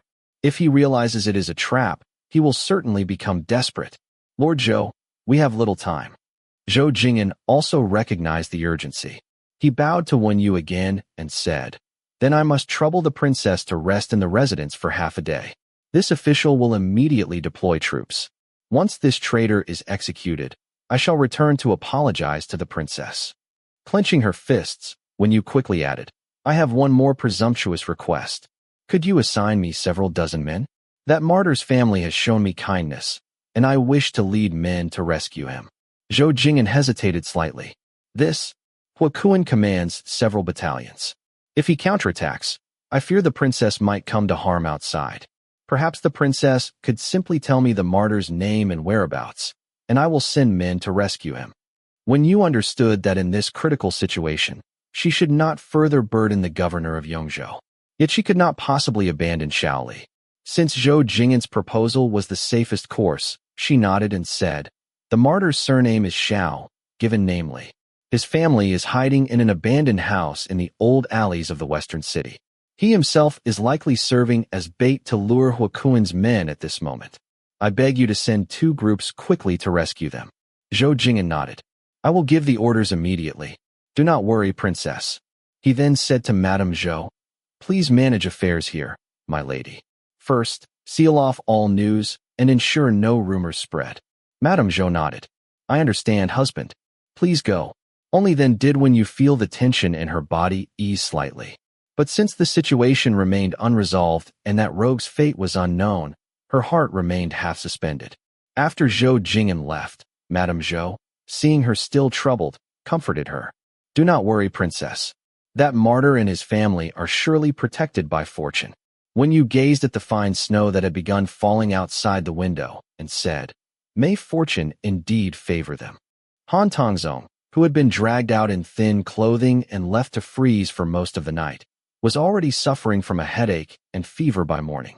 But with such a crisis unfolding, his very life hung in the balance, and he dared not return home to rest. All those in the gambling house who had been relatively close to Xiao Li, led by Zhang Hu and his crew, had been taken into custody by the authorities the previous night for questioning about Xiao Li's whereabouts. Only Ho Xiaoan remained unaccounted for. The officials had demanded that he send people familiar with Xiao Li to assist in identifying him, so he dispatched all the remaining enforcers from the gambling house for their use. Before the hour of C had passed, the group that had been searching with the officials returned to the gambling house. Han Tongzong, burning with fever and parched with thirst, lay in an armchair with a cloth draped over his forehead. He asked, Well, have they found the mother and son? The leader of the group replied, No. We hadn't gotten far into the search of the old alleys in the western part of the city when the officials spotted Xiao Li at the southern city gate. Since they no longer needed us, we came back to report to you first. He phrased it diplomatically, but Han Tongzong, preoccupied with saving his own skin, had no energy to question whether they had returned to avoid work or genuinely to report. His head throbbed painfully from the chill. Closing his eyes, he asked, Did the officials retrieve what they needed from Xiao Li? The leader hesitated before answering. I heard they haven't captured him yet. They have just trapped him in an alley near the southern city gate. At this, Han Tongzong lifted his eyelids and asked, Was his mother or his godmothers with him? The subordinate shook his head. We didn't hear anything about seeing his mother. Han Tongzong's shrewd, calculating eyes narrowed in thought. He muttered, That doesn't make sense. The city gates were closed last night. They couldn't have escaped. And this morning, all 4 gates were heavily guarded. There's no way that mother and her brood could have left the city. If those women aren't with him, where could they be hiding? Suddenly, as if grasping a thread of insight, he removed the cloth from his forehead and sat up slightly. You just said, Where had you searched when Xiao Li showed up? The head enforcer answered truthfully, The old alleys in the western part of the city. Han Tongzong immediately broke into a fit of coughing laughter, overjoyed. Well, so it's a diversion tactic. The enforcer stayed silent. Realizing he had spoken carelessly, Han Tongzong coughed twice more and waved them away, signaling their dismissal. The gambling house manager quickly caught on and said to the group, "You may leave now." After everyone had exited, he fawned. "Are you saying?" Xiao Li hid all his whore mothers in the old alleys of the western city. Han Tongzong squinted his aged eyes, certain. "No doubt about it. I watched that Xiao grow up. I have always wanted to use him precisely because his weaknesses are so easy to manipulate. He doesn't whore or gamble. Every coin he earns with his fists either goes to medicine for his birth mother or into the hands of the madam at the drunken red chamber, to make life easier for his godmothers there. A bunch of whores, and they have raised a filial son." His tone dripped with sarcasm. After a pause, he continued, "The authorities are searching the entire city for him. He doesn't show up early or late. Only when they start searching the old alleys in the west. Isn't it obvious he is afraid they will find his whore mothers?" The gambling house manager then asked, "So, proprietor, what do you suggest?" Han Tongzong covered the corner of his mouth with a handkerchief after coughing and said, "Go find those men who used to work under Wang Qing. Have them search the old alley in the West City for Xiao Li's prostitute mothers. If they can find my account book, I'll reward them heavily." Since Huakuen hadn't captured Xiao Li yet, if he seized those women, he could force Xiao Li to surrender and also use this to curry favor with Huakuen. If he could directly obtain what Huakuen wanted, then spending all the Han family's wealth to buy his own survival might not be a problem. Where there is life, there is hope. As long as he preserved his life, he could always earn back any amount of money. The gambling house manager naturally understood why Han Tongzong wanted Wang Qing's former subordinates to handle this matter. That bunch, like Wang Qing himself, never cared about morality. They would commit any vile deed for money, be it murder or arson. Han Tongzong had previously entrusted them with all his dirty work.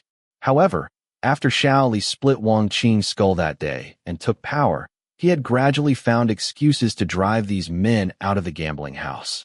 The enforcers remaining in the gambling house now, while not particularly loyal or virtuous, at least knew to leave some room in their actions. Anyone could see that Xiao Li's situation resulted from Han Tongzong abandoning him. If Han Tongzong now ordered his current men to harass Xiao Li's mothers, it would be dishonorable, and they might hesitate to remain loyal to him afterward. Therefore, for safety's sake, it was better to assign this task to Wang Qing's former subordinates. Coincidentally, they all harbored some personal grudges against Xiao Li and would undoubtedly be more than willing to take the job. The gambling house manager smiled flatteringly and said, "Proprietor, you are wise. If we find Xiao Li's mothers, even if the authorities can't capture him immediately, we will have plenty of ways to force his compliance." Blizzard fell thick as cotton floss. Crow cries wept like morning. Xiao Li had taken an arrow to the shoulder and could barely stand, supporting himself on his sword while half kneeling on the ground. Blood soaked through the cloth wrapped around the sword hilt in his hand, dripping continuously from the edges and quickly staining a small patch of mud red. His sword-supporting hand trembled slightly from complete exhaustion. His eyes, silently fixed on the ground, were terrifyingly red, whether from blood trickling down from his forehead or truly bloodshot from killing. From the wall at the alley's end to its entrance, blotchy bloodstains remained. Some his, some others. The Hua family guards outside the alley put away their bows and told their companions, "He should be out of strength now. Drag him out." The squad leader waved behind him, and immediately 2 officers entered the alley again. The figure leaning against the wall at the far end was covered in blood, appearing like a trapped beast hunted down and drained of ferocity, ready for slaughter. Yet, perhaps provoked by the alley's thick blood smell, the 2 officers grew increasingly apprehensive the closer they advanced. Chapter 26. As they finally approached the man, 2 officers moved to drag him away. Unexpectedly, the seemingly exhausted man erupted once more, his throat emitting beast-like roars as he swung his firewood knife horizontally, carving a bloody arc through the air. Beneath his disheveled hair, a pair of blood-soaked wolf eyes glared with ferocious intensity. The 2 officers clutched the gashes across their abdomens and stumbled backward in panic. Outside the alley, a Hua family guard frowned at the scene and prepared to draw his bow again when a soldier rushed over. "Sir, the binding unicorn chain has been brought." A junior officer nearby spat toward the chain carried by 2 soldiers. This little ruffian really thinks highly of himself. Before you arrived, I sent for this binding unicorn chain used on battlefields to capture generals, just to take him alive for the general. The so-called binding unicorn chain was originally named binding dragon chain, a set of chains used in earlier battlefields to capture fierce generals. Thrown from a distance to entangle limbs and tightened by soldiers from 4 directions, even the mightiest warrior would be lifted helplessly into the air. Later, the character for dragon became taboo for imperial reasons, and it was renamed binding unicorn chain.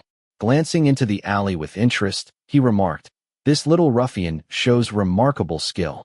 Had he joined the army under the general's command, he might have achieved great things. What a pity."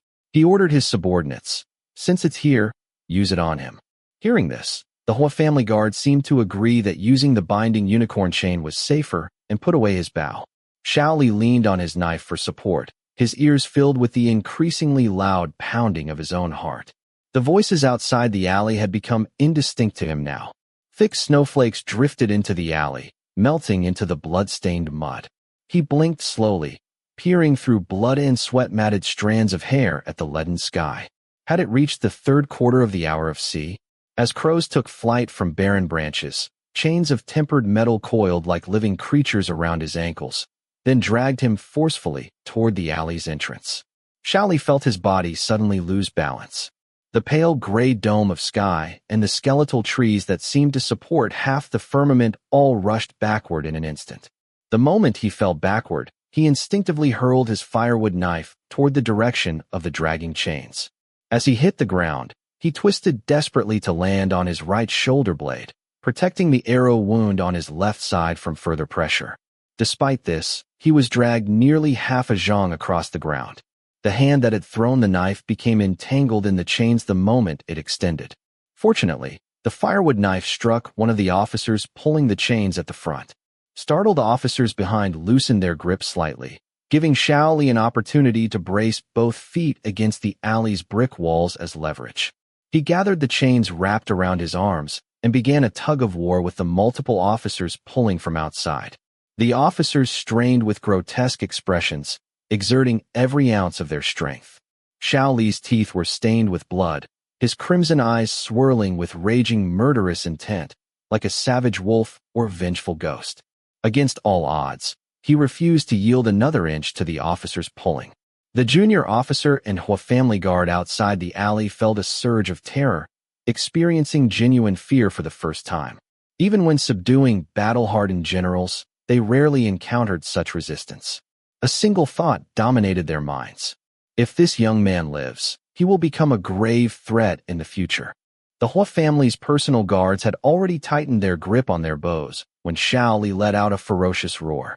His muscular arms seemed to burst with immense strength, yanking the chain so violently that the soldiers holding it were dragged forward. The one at the front, still clutching the chain, was flung directly to Xiao Li's feet, where Xiao Li wrapped the iron chain around his throat and snapped it with brute force. The soldiers were terrified by this sight, scrambling backward in panic as they screamed, "He's not human! He's not human!" Xiao Li released the chain, letting the soldier whose throat he had crushed collapse into the blackened mud of the alley. His bloodshot eyes fixed sharply on the Hua family's personal guard and the squad leader outside the alley. Both men felt a chill under his gaze, sensing a murderous aura more oppressive than any they had ever felt even in Hua Kuan's presence. In the brief silence that followed, the distant thunder of hoofbeats echoed, and the commanding voice of a mounted soldier pierced the air. "The governor of Yongzhou has dispatched the garrison to surround the general's residence. The general orders an immediate return for reinforcement. This man need not be taken alive." The squad leader and the Hua family guard exchanged glances, shock evident in both their eyes. Hearing this, Xiao Li laughed breathlessly, sliding down the stone wall in exhaustion as he muttered, "It's done." The squad leader cursed furiously, "Damn it. So it was a delaying tactic all along. Playing me for a fool." He drew his saber, intent on charging into the alley to vent his rage on Xiao Li, but the Hua family guard stopped him. Eyeing Xiao Li warily, the guard said, "Take the troops back first. Leave this man to me." Knowing that reinforcing the general's residence was the most urgent matter, the squad leader reluctantly sheathed his saber, mounted his horse, and shouted, "Follow me back to the general's residence." The soldiers galloped away after him. The Hua family guard knocked an arrow, aiming squarely at Xiao Li's forehead. Having witnessed Xiao Li's ferocity, he felt an inexplicable dread lingering in his heart. He declared, "Boy, if this arrow doesn't kill you, then heaven wills you to live. Fate cannot be defied. After this shot, whether you live or die, I will interfere no more." Xiao Li's damp, disheveled hair clung to the corners of his eyes, his bloodshot pupils reflecting the cold glint of the arrowhead. As the guard released the bowstring, his body suddenly trembled, causing the arrow to veer slightly off course. In that instant, Xiao Li pushed off the ground and rolled sideways. The arrow, robbed of its force, merely embedded itself shallowly where he had been sitting. Gasping for breath, Xiao Li looked up and saw the Hua family guard himself struck by an arrow through the chest. As he knelt and collapsed, his eyes remained fixed rigidly on Xiao Li, blood spilling from his lips as he uttered two final words. "Heaven's will." Armored garrison soldiers surged in from behind him, calling out from a distance, "Are you Xiao Li the martyr?" The voice sounded so faint that Xiao Li could barely make it out. With the tension finally broken, he felt the world spin around him, his head throbbing from the stench of blood, and a wave of nausea washed over him. The Yongzhou garrison soldiers entered the alley, horrified by the bloodshed everywhere, unable to imagine the brutal fight that had taken place. Several soldiers stepped forward to help him up. Struggling to speak, Xiao Li said, "Please, take me to the old alley in the western part of the city." One soldier replied, "Sir, we were already ordered to search the old alley in the western part of the city, but we found no trace of your family there." Xiao Li's expression changed abruptly. Shaking off their supporting hands, he stumbled forward hastily on his own toward the outside. At the provincial governor's residence, Wen Yu sat with Madame Zhou by the table, awaiting news, but even after the tea had been reheated several times, no report of victory had arrived. Though she typically kept her emotions well hidden and maintained a calm demeanor, Wen Yu remained composed. Madame Zhou, despite offering words of comfort, repeatedly glanced out the latticed window, clearly growing anxious, murmuring, "Why hasn't there been any word yet?" Seated by the window, Wen Yu propped her elbow and quietly watched the hourglass on the table.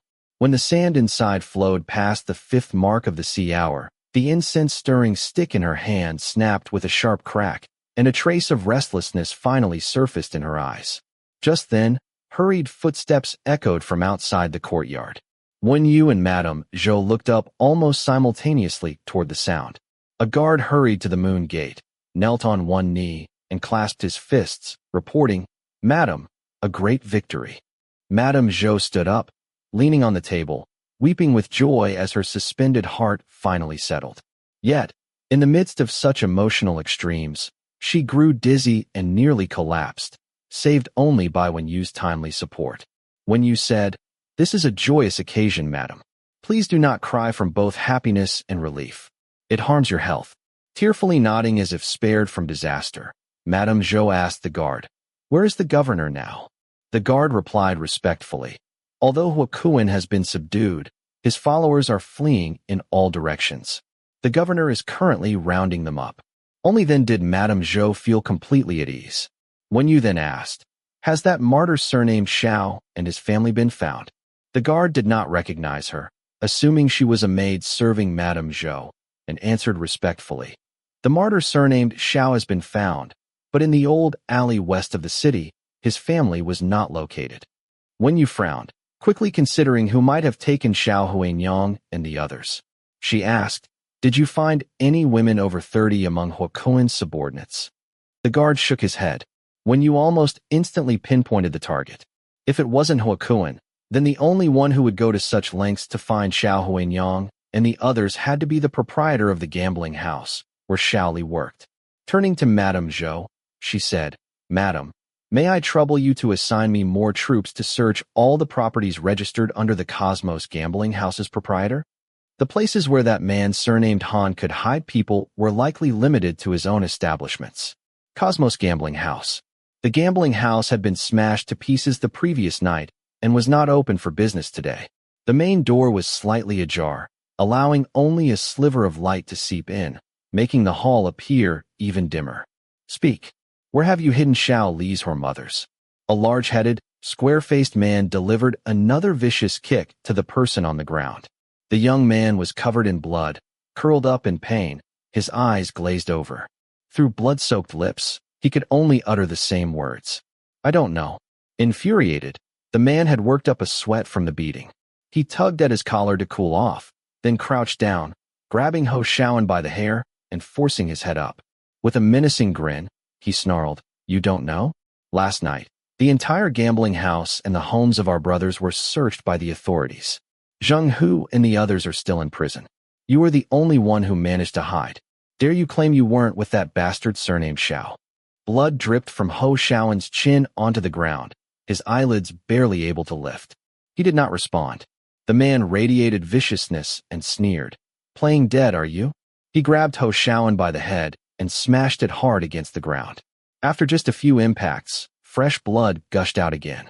Ho Xiaoan's cries weakened to the faint mewling of a kitten, as if he truly couldn't hold on any longer. Still unsatisfied, the man threw him to the floor, his fleshy face twisted with perverse satisfaction.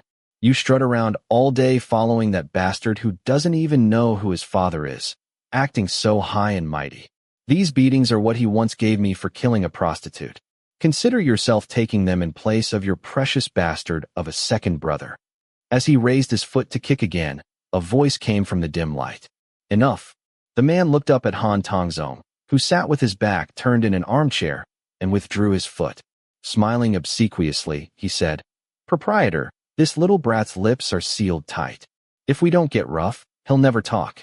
Han Tongzong didn't respond. He stood up, his expression dark as he gazed at Ho Xiaoan curled on the floor like a puppy. Approaching, he adopted a kindly demeanor, half-crouching as he said, Xiaoan, you are a child I have watched grow up. When Xiao Li came to the gambling house, he was already 15, but you were only 10. I saw you sprout a little taller each year until you reached this height.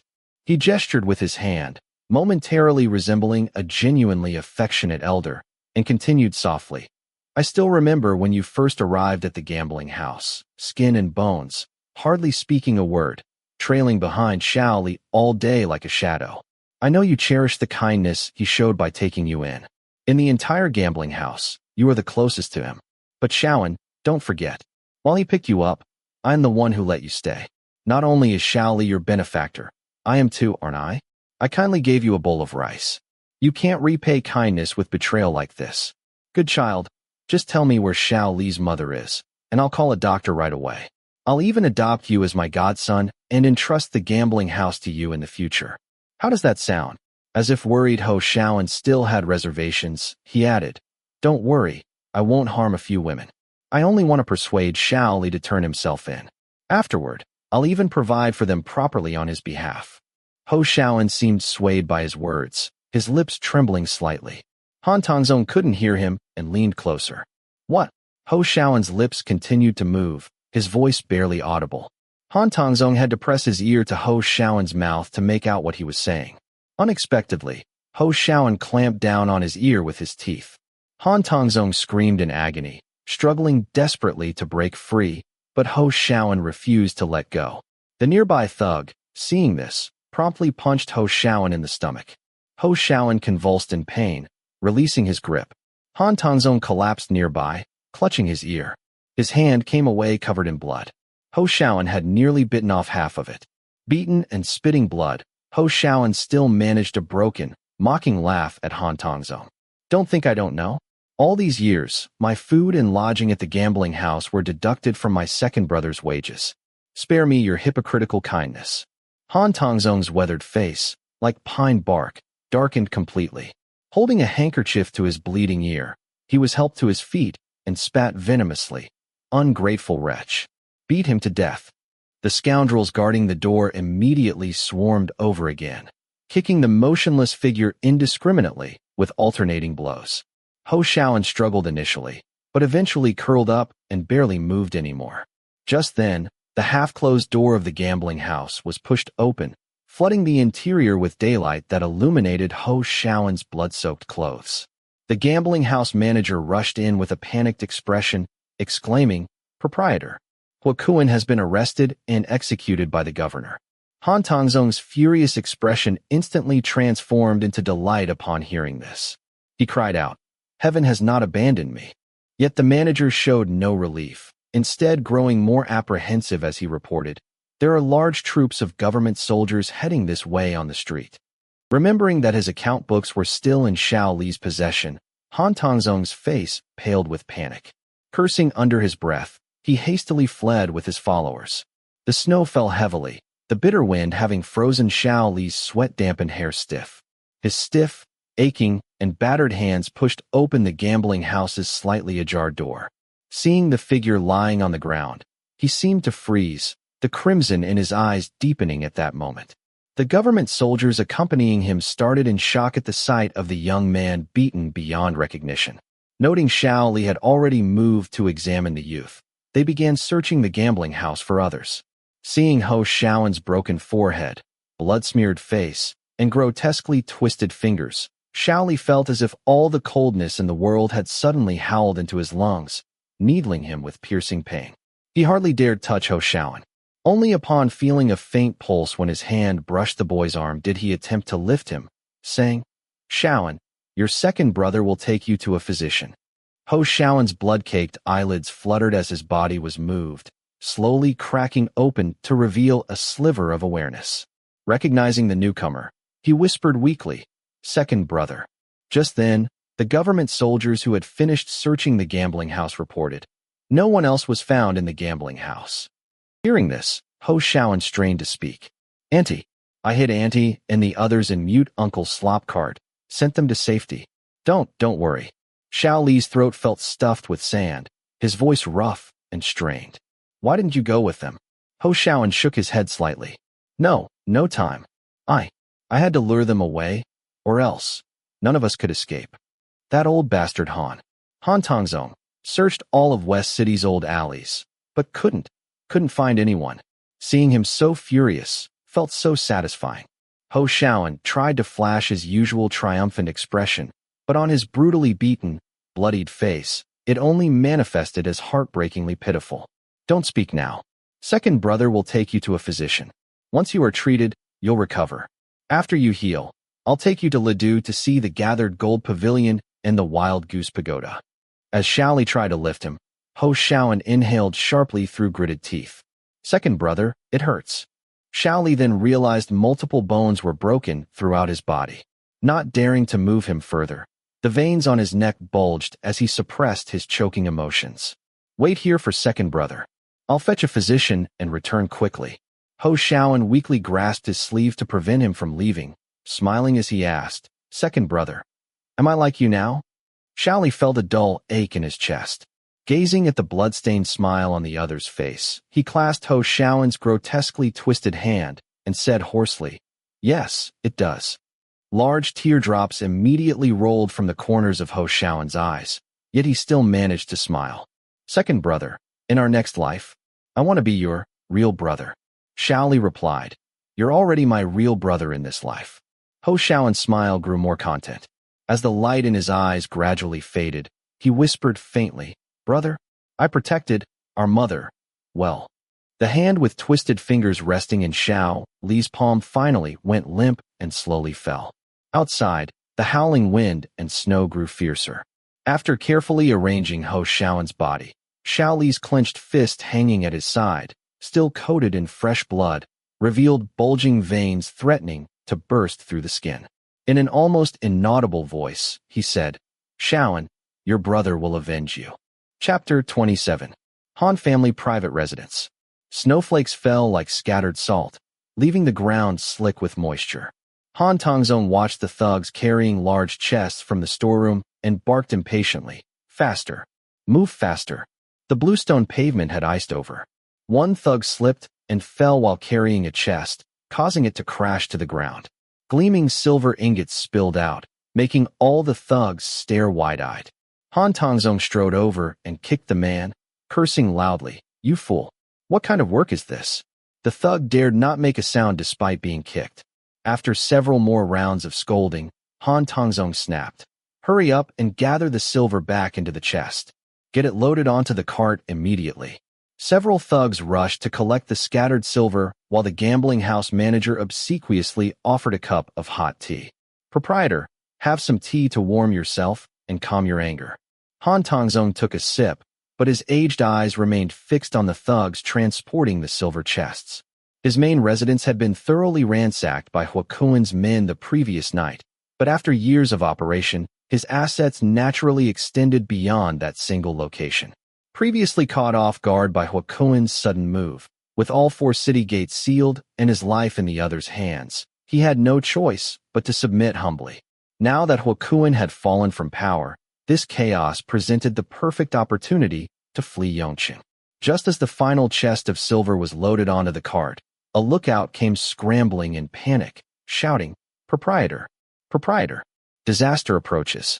Han Tongzong lifted his eyelids and scolded, "Why such panic? Are ghosts chasing you?" The ruffian gasped for breath, his face full of terror. "Government troops are heading this way." Han Tongzong's expression changed abruptly, and he quickly set down his teacup. How did they get here so fast? This private residence was exceptionally well hidden. He rarely visited, and his subordinates were unaware he stored silver here. How had the troops found it? But there was no time to ponder this. He immediately pointed to a gang leader. "Take a group and cause trouble on the streets to delay the troops. The rest of you, escort the silver carts and head out the back gate now." The subordinates hastily complied. However, a bunch of street ruffians ultimately couldn't hold off the troops for long. The silver-laden carts had just emerged from the back alley when the troops caught up. Seeing the situation turn dire, Han Tongzong hardened his heart and ordered his men to open several chests and push them off the carts. As chests of silver suddenly tumbled into the street, civilians swarmed to grab the coins, instantly blocking the entire road. No matter how much the pursuing troops on horseback shouted, they couldn't clear a path and had to detour to continue the chase. Han Tongzong, having temporarily shaken off the troops, finally breathed a sigh of relief. But before his relief could settle, his expression shifted again at the sight of a figure standing with a blade further down the long street. Amid the harsh winter wind and snow, Xiao Li stood with his robes stained with blood, his damp hair frosted over, and half his face caked in dried, dark blood. Clutching a horizontal saber, he coldly watched the approaching carts like a lone wolf that had just escaped a pack of beasts, now returning for vengeance. The cart driver, intimidated by his overwhelming murderous aura, instinctively slowed the horses and asked over his shoulder, "Proprietor, what should we do?" Seeing only Xiao Li blocking the path, Han Tongzong narrowed his eyes and snarled viciously, "Charge straight through him." The coachman still hesitated, but the thug who had beaten Ho Shaoan the hardest earlier shoved him aside and shouted, "I'll do it." His name was Wang Cheng, a cousin of Wang Qing, both cut from the same cloth. At that moment, he raised his hand and viciously cracked the horsewhip. The horse abruptly accelerated, charging straight toward the figure ahead. Wang Cheng grinned savagely, expecting Xiao Li to be sent flying by the impact. But the carriage horse suddenly let out a piercing whinny and lunged forward, causing the entire carriage to overturn from the momentum. The carriage crashed heavily to the ground, tossing Wang Cheng and Han Tongzong into disarray. Inside, several silver chests clattered loudly, their locks shattered, and gleaming silver ingots spilled across the ground. Wang Cheng, clutching the carriage frame as he staggered to his feet, looked up and saw the horse's 2 severed forelegs ahead, along with a ring-pummeled broadsword dripping with fresh blood. The wielder of the blade, his wild hair framing a pair of crimson, icy eyes, stared at them as if they were already corpses. A flicker of fear stirred in Wang Cheng's heart, but as the following carriages, blocked by the wreck, were forced to halt, a crowd of thugs leaped down and confronted Xiao Li with menacing intent. The numerical advantage instantly erased Wang Cheng's trepidation. He roared, "Xiao Li, you're asking for death." Han Tongzong, helped to his feet by others, shouted with lingering fear, "Grab your weapons and rush him together. Finish him quickly. We can't afford to delay here any longer." Led by Wang Cheng, the group immediately retrieved blades from the carriage and charged at Xiao Li with furious bellows. In the past, they had feared him, but now, Xiao Li was drenched in blood, clearly grievously wounded. With carriage after carriage filled with gleaming silver ingots behind them, Such staggering wealth. Who wouldn't risk their life for a chance at it? Xiao Li watched quietly as the crowd closed in on him. In his faintly crimson eyes, the falling snowflakes seemed to slow to a crawl. The figures rushing toward him, brandishing their blades, moved with exaggerated slowness, their ferocious expressions unfolding at a glacial pace. When the mob was just a few steps away, he tilted his broadsword, edge outward. Accelerating forward in an instant, he sliced through a slowly drifting snowflake, cleaving through layers of flesh and drawing gouts of crimson. Then, he seized Wang Cheng by the throat from the rear. Wang Cheng barely registered the choking pressure on his neck. He watched in horror as the armed men ahead suddenly froze mid-action, like marionettes whose strings had been severed. Blood gushed from their necks, and they crumpled one by one, as if their bones had vanished. Clawing desperately at Xiao Li's grip on his windpipe, Wang Cheng was truly terrified now. Gulping frantically, he stammered, "Brother Xiao, you know how it is. We take money to solve problems. Finding your mother, beating Ho Xiaoan.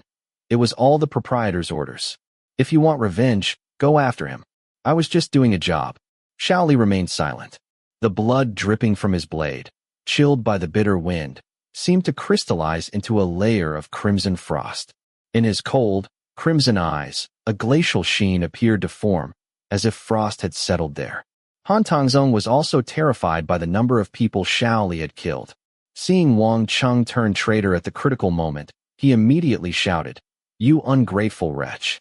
I only told you to interrogate Ho Xiaoan, not to kick him repeatedly until he was near death, nor to drag him by the hair and smash his head against the ground. It was you who said Xiao Li had done this to you, and you wanted Ho Xiaoan to suffer in his place." Hearing this, Xiao Li's murderous aura surged violently. Before Wang Cheng could utter another plea for mercy, Xiao Li's fingers tightened and crushed his throat with immense force. Han Tongzong heard the faint crack of shattering windpipe and felt his own throat constrict in sympathy. As Xiao Li discarded Wang Cheng and advanced toward him, Han Tongzong abandoned all thought of retrieving the scattered silver ingots. Backing away, he barked at his remaining thugs with false bravado, "Attack." But the thugs were already paralyzed with fear, retreating alongside him. None dared step forward to certain death. Trembling with fear and rage, Han Tongzong turned and snarled at them. Now, their hands shook so violently they could barely grip their blades. One, overwhelmed by terror, dropped his weapon and fled. The others followed suit, discarding their weapons and scattering. Han Tongzong screamed after their retreating backs, "Come back. I have endless money. Kill him. I'll pay you." But the thugs had already vanished. Turning back, Han Tongzong saw Xiao Li still advancing, blood-stained blade in hand. He scrambled backward in panic until his foot slipped on a silver ingot, sending him tumbling to the ground. Ignoring the pain in his elbow from striking another ingot, he pushed himself backward with his hands, swallowing hard. "Xiao Li, this isn't really my fault. Huokuan. It was all Huokuan's doing. Look how he seized my home. I had to find a way to survive. Think carefully. Haven't I always treated you well? I even promoted you constantly. If you hadn't caused this disaster with the account books, you would be managing my entire gambling house by now." Xiao Li remained silent, the bloodied tip of his blade drawing nearer. Driven mad by terror, Han Tongzong gathered the nearby ingots and thrust them toward Xiao Li. "Silver. Take it all. Just spare my life." But Xiao Li paid no heed, his killing intent so intense it seemed to freeze the howling wind and snow. Han Tongzong's fear escalated into hysterical sobbing. "I never wanted to kill Xiaoan either. He brought it on himself. I even offered to adopt him as my son, but he chose to throw his life away." His words ended in a scream as he clutched his arm, half his face drenched in blood. Collapsing, he saw his severed limb lying in the distance and broke into desperate wails. My hand. White-faced with agony, Han Tongzong seemed to realize escape was impossible. When he looked at Xiao Li again, bitter resentment twisted his features. "Xiao Li, you're the one who deserves to die. You killed Ho Xiaoan. If you hadn't been so greedy and handed over my account books from the start, none of this would have happened." He snarled, "You're the one who wronged him. You and those whorish mothers of yours who have been ridden by thousands. May you all die horribly."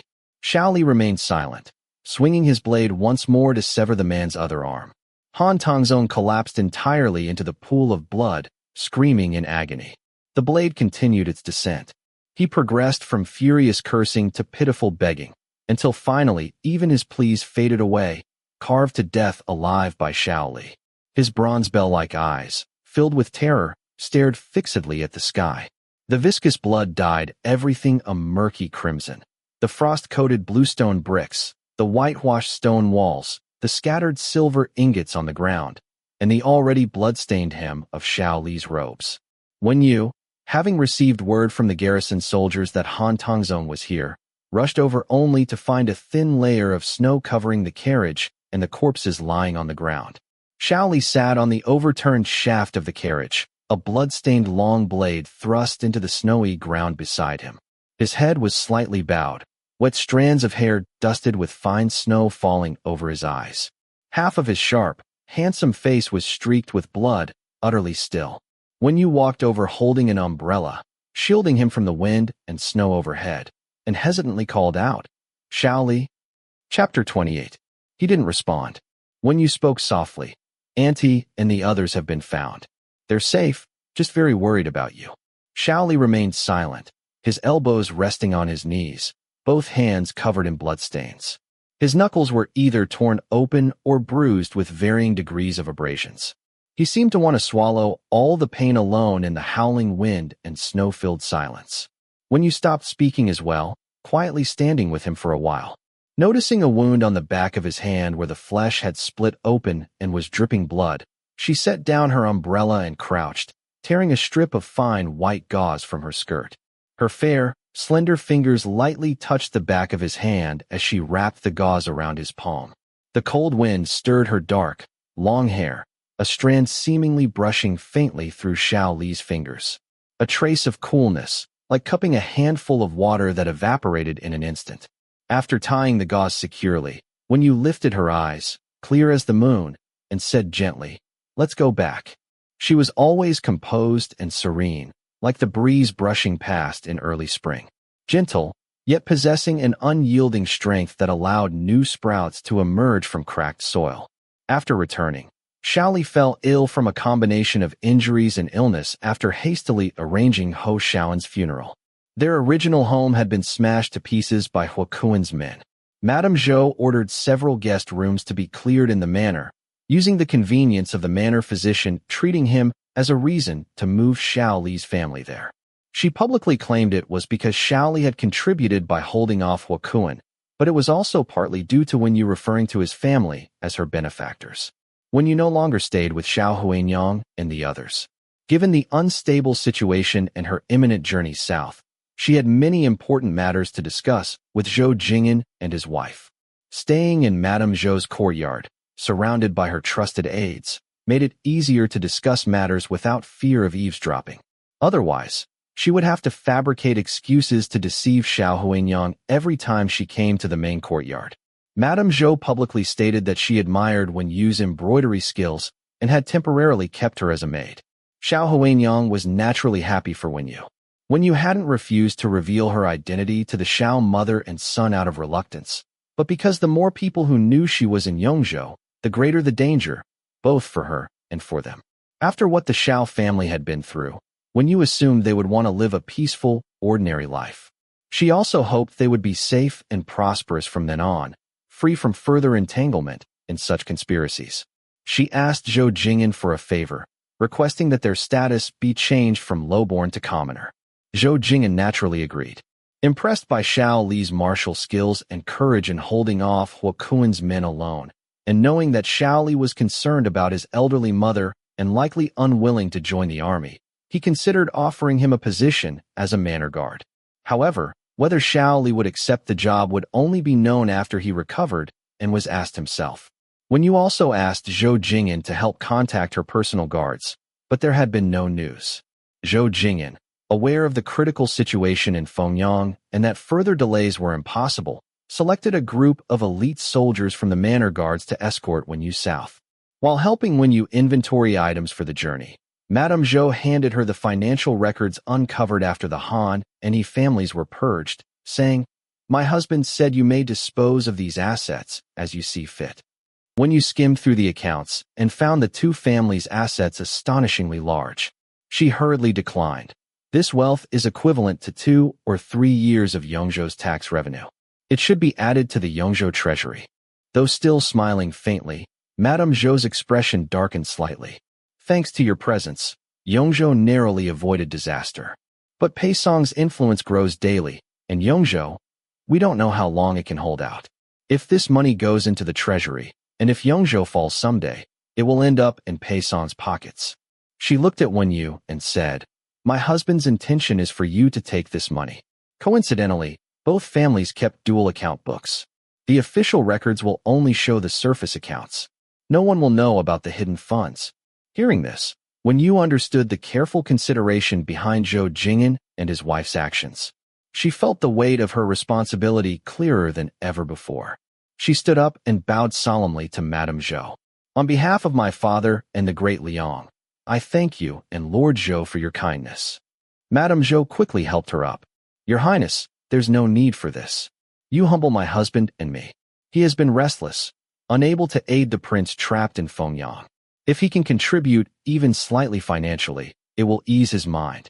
Wen Yu said, the Wen family will surely eliminate the traitors, restore order to the land, and bring peace and prosperity to all under heaven. Madame Zhou wiped her tears with a handkerchief and smiled.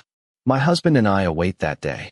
The money confiscated from the He and Han families couldn't possibly be transported in silver carts, nor could it be exchanged for banknotes. When true war arrives, silver becomes as worthless as stones. Only supplies are real wealth. Before heading south, when you had to convert this money into goods and transport them first. With the Han and He families fallen alongside Huokuan's downfall, the Su family now dominated Yongzhou's merchants. Fengqing Pavilion. When Madame Su pushed open the door to the private room, her face was almost blooming like a flower. It's been so long since we last met at the governor's residence. I've been wanting to properly thank you, but never found the opportunity. I assumed you were very busy and didn't dare disturb you rashly. When you knew the Su family must have been extremely busy lately, seizing the chance to acquire the Han and He family's shops and properties at discounted prices. Madame Su's plump, fair face seemed to have slimmed down a bit, though she still glowed with vitality, likely due to good fortune lifting the spirits. She poured tea for Madame Su and said, I can't claim to be busy. You flatter me. Madame Su noticed her wrist tilting slightly as she poured, a clear stream of water flowing from the purple clay teapot spout. The tea entered the cup with little noise and without causing ripples. Her wrist lifted slightly, the water column thickening slightly. When the cup was nearly 70% full, she gradually pressed down, lifting her wrist to cut off the flow. This phoenix nods thrice tea pouring technique was executed with skill and ease. Madame Su grew even more curious about her identity, but knew better than to ask questions she shouldn't. If this person could approach her with half of the Han family's account books and reshuffle Yongzhou's merchant landscape, she could easily take back the benefits she had given if Madame Su overstepped. Holding the teacup, Madame Su beamed. Then I've truly been remiss. I should have invited you out for a meal sooner. When you said, you're too kind, I merely embroidered a fan cover for you. Madame Su understood the underlying meaning. To keep the matter of the account books confidential. She quickly chuckled. Your embroidery skills have earned Madame Zhou's admiration. Now that you're a favorite of Madame Zhou, if you put in a good word for me, I'll certainly remember your kindness. When you wore a veil, a faint smile in her eyes. This was the advantage of speaking with intelligent people. She said, I also enjoy dealing with straightforward people like you. I have another business proposition. I wonder if you would be interested. Madame Su immediately brightened, raising her teacup. Just say the word. As long as my Su family can manage it, we'll handle it beautifully for you. When you said, I've heard the Su family made its fortune in silk and tea. Now that you've taken over the He family's canal transport business, I'd like your ships to exchange silk and tea for grain and medicinal herbs when passing through various prefectures. Madame Su's hand, holding the teacup, paused. The scale of this business you're proposing is not small. When you lifted her eyes, glancing at Madame Su with an almost imperceptible smile. Fortune favors the bold, doesn't it? Madame Su laughed along with her. You're absolutely right. With the chaos of war outside, Isn't grain and medicine the most valuable? Even if we can't acquire those scarce goods, hoarding silk and tea means we can sell them slowly over time, no matter how long they are stored. She asked Wen Yu eagerly, "How much do you intend to purchase?" A small opening in the window let in a cold breeze that dispersed the white mist rising from Wen Yu's teacup. Her gaze remained gentle as she looked at Madame Su, yet it somehow made Madame Su feel unable to meet her eyes. She heard Wen Yu say, "I'll buy all the silk and tea the Su family currently has. For the portion exchanged for grain and medicine along the route to Pingzhou, I'll pay an additional 20%. The Su family now monopolized all the shops in Yong City. What the Su family had represented the entire current stock of Yong City. This was a huge windfall deal. Madame Su was overjoyed, even forgetting to drink her tea. She hurriedly said, "Deal. I'll have the Su family's merchant team personally escort the shipment for you." Pingzhou bordered southern Shun and hosted the largest tea horse market in the southern part of Great Liang. All north-south merchant caravans traded goods there. Madame Su had no doubts about Wen Yu shipping the goods to Pingzhou. Wen Yu said, "After the Su family's cargo ships depart, I'll pay half as a deposit. When the merchant ships reach Pingzhou and my people verify the goods are undamaged, I'll pay the remaining balance." How does that sound? This? Madame Su seemed hesitant. Wen Yu's clear, cold eyes lifted. "You needn't worry. I intend to establish a long-term business relationship with you. The merchant ships and escort teams are all your own people. You must allow me to report back to my master." Madame Su didn't know who this master was, but since even Madame Zhou relied on her, her master must be even more formidable. She quickly smiled apologetically. "I naturally trust you. You are my goddess of wealth." Hearing the term goddess of wealth, Wen Yu was momentarily stunned. But she quickly masked her emotions and said, "I need this batch of goods urgently. I'll trouble you to prepare them for me first." Madame Su stood up, chuckling. "Then I won't disturb you further. I'll go take care of your matter." After Madame Su left, Wen Yu walked to the window, pushed open the wooden shutters, and looked out at the drizzling rain mixed with snow. She reached out and caught a tiny snowflake. Back then, Xiaoan had also called her sister goddess of wealth. That young man was already gone. Parting by death was sometimes like being cut by a blunt knife. The heart-wrenching grief passed quickly, but something would occasionally trigger a sudden memory of that person. It wasn't exactly sadness, but a certain phrase they had said or something they had done would become vividly clear in that moment, making one's heart feel heavy and stifled. "Xiaoan, Xiaoan, why couldn't you have had a lifetime of peace?" Wen Yu took a shallow breath of the cold air outside the window. She thought that even she, who hadn't known Ho Xiaoan for long, found his death hard to accept. She wondered how Xiao Li had been coping these past 2 days. Just as this thought crossed her mind, she glanced down and spotted a familiar figure leaning against the wall across the street, arms crossed. He was also looking at her. They gazed at each other briefly across the flying snow for 2 breaths. A waiter returned to the private room to refill the teapot. Xiao Li sat in the seat previously occupied by Madame Su. Due to his unhealed injuries, his features seemed less sharp than before, his complexion somewhat pale. Like a wolf that had retracted its fangs, at first glance, he no longer evoked fear with his ferocity, instead highlighting his handsome looks. Xiao Huanyang had been the top courtesan at the Drunken Red Chamber in her youth. His appearance, inherited from her, was naturally exceptional. Wen Yu poured tea for him calmly and asked, "When did you arrive?" Xiao Li answered frankly, "When you left the manor." She looked at him. He said, "I came out to handle some matters and happened to see you from afar. I wasn't intentionally following you." Wen Yu said, "If you have questions, ask them." Xiao Li then said, "My mother and I being able to regain commoner status, was it because of you?" Wen Yu had expected him to ask about her meeting with Madame Su, not this. She paused for a moment before replying, "You made contributions that day, and Lord Zhou also values your talents." So her influence was indeed involved. Xiao Li said, "Thank you." Wen Yu merely said, "Auntie has been kind to me. Why thank me?" Though they had been polite to each other before, their words hadn't carried this sense of distance. An invisible boundary seemed to have emerged, noticed by both. After a brief silence in the private room, Wen Yu turned to look at the snow outside and changed the subject. "Lord Zhou intends to offer you a position as a manor guard. Though it may not hold great prospects, It should be more stable than your previous work at the gambling house.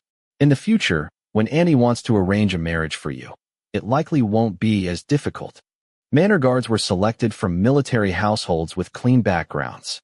They didn't have to fight on the battlefield, but, being directly under the governor and responsible for guarding the manor, received generous monthly pay. It was a position many sought but couldn't obtain. Yet she said it didn't hold great prospects. Xiao Li wanted to laugh, but found he couldn't. He asked, "Can I still know who you are?" Wen Yu looked at him and said, "If knowing could cost you your life, would you still want to know?" Xiao Li met her gaze without flinching. "If it's only my head at risk, then I still want to know." Wen Yu seemed to hesitate slightly before finally reaching up and slowly removing her veil. The cold wind from outside rushed in, stirring the loose strands at her temples. The iron horses under the eaves jingled. The daylight and snow's cape seemed to dim in that instant, leaving only that lotus jade face capturing all the beauty in the world. Rumors circulated that a few years ago, the son of the Yushan Count from Heshi, after catching a distant glimpse of Hanyang princess at a banquet in the capital, returned home lovesick. This was not without basis. The brightest pearl of Great Liang, her countenance possessed the splendor of a peony and the purity of a lotus bud. After being separated from her guards, Wen Yu had done her best to conceal her appearance, but without disfiguring her face to the point of severe allergic rashes, she had still attracted the attention of human traffickers.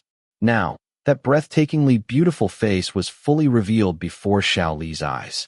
He could only hear the thunderous beating of his own heart, one pulse louder than the last. She looked like this? The feelings he had previously suppressed with great effort now seemed to spread and grow wildly like weeds.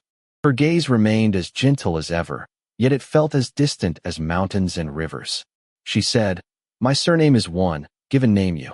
My title is Hanyang." Chapter 29. Xiao Li had speculated countless times about her identity, but never once considered the imperial family. She appeared delicate and fragile, yet carried no air of arrogance. Instead, she possessed more resilience than common-born women. Calm and intelligent, widely knowledgeable, no matter what circumstances she found herself in, she could handle them with composure, showing tolerance and compassion. Like mist and clouds in the sky, condensed into rain falling down, yet unafraid of the dirt in the mud, because the mud could never trap her. She would eventually turn back into mist and clouds, returning to the sky once more. In that sudden moment, Xiao Li understood the fluster he had always felt when looking at her before. He had always known he couldn't hold on to her. What could possibly trap a bright moon, or capture a handful of mist? It couldn't be trapped, nor captured. Now, this final answer felt like a heavy hammer that had been suspended for a long time, finally falling down. A muffled shock, a dull, suffocating pain, a leaden heaviness pouring into every limb and bone. Unexpected, yet seemingly destined. He withdrew his gaze, dark lashes lowering, his sight fixed on the teacup before him. He no longer looked at that stunning jade-like face he felt unworthy to behold in this lifetime, only asking, "Is it the you from the Yu you mentioned before?" When you said, "The Yu from holding fine jade." A Yu is my childhood name. A young woman's childhood name was typically known only to those close to her. Revealing this to him stirred some slight unease in Wen Yu's heart, but it lasted only a moment before her gaze quickly regained its composure and frankness. Xiao Li nodded hastily, unsure what to say. Holding fine jade? He hadn't heard this phrase before, nor did he know which characters she meant. Outside the window, snow fell in fine, scattered flakes, with tiny snow particles blown by the cold wind into the teacup before him. Xiao Li silently watched the snow particles dissolve in the tea, never lifting his eyes again. Born in a brothel, growing up doing hard labor in prison, collecting debts in gambling houses to make a living. He had never complained about any of it, never felt that heaven was unfair. But in this moment, he thought, why was he illiterate? She had told him her name, yet he didn't know it. The distance between them was as vast as that between clouds and mud. Yet within his lowered line of sight appeared a slender, jade-white finger. Its pale pink fingertip dipped in tea, meticulously writing a character in small regular script on the table, each stroke particularly neat. The owner of that hand said gently, "This you." Xiao Li's chest felt tight and choked. He stared at the character written in tea for a long time, as if memorizing a pattern, striving to remember the shape of that character. After a long while, he finally said, "It must be a name that suits you well." Before Wen Yu could respond, he added, "From Lidu to Fengyang, one should take the Huainan route. Why did you detour to Jianan?" This time, Wen Yu didn't answer him immediately. After a long silence from her, Xiao Li looked up to see Wen Yu gazing out the window at the wind and snow that had unknowingly grown heavier. Her profile was like jade, her eyes reflecting the distant snowy mountains, making her gaze appear somewhat lighter. She said, "I'm not going to Fengyang. I'm going to southern Tuan for a marriage alliance, to borrow troops." When the two stepped out of Fengqing Tower, the snow was falling heavily, and the wind was blowing fiercely, making it difficult to use an umbrella. Xiao Li glanced at the sky and said, "The snow is heavy. Shall I escort you ahead to hail a carriage back?" When you said, "I can manage on my own. Didn't you say you left the estate to attend to business?" The wind blew so fiercely it was hard to keep one's eyes open.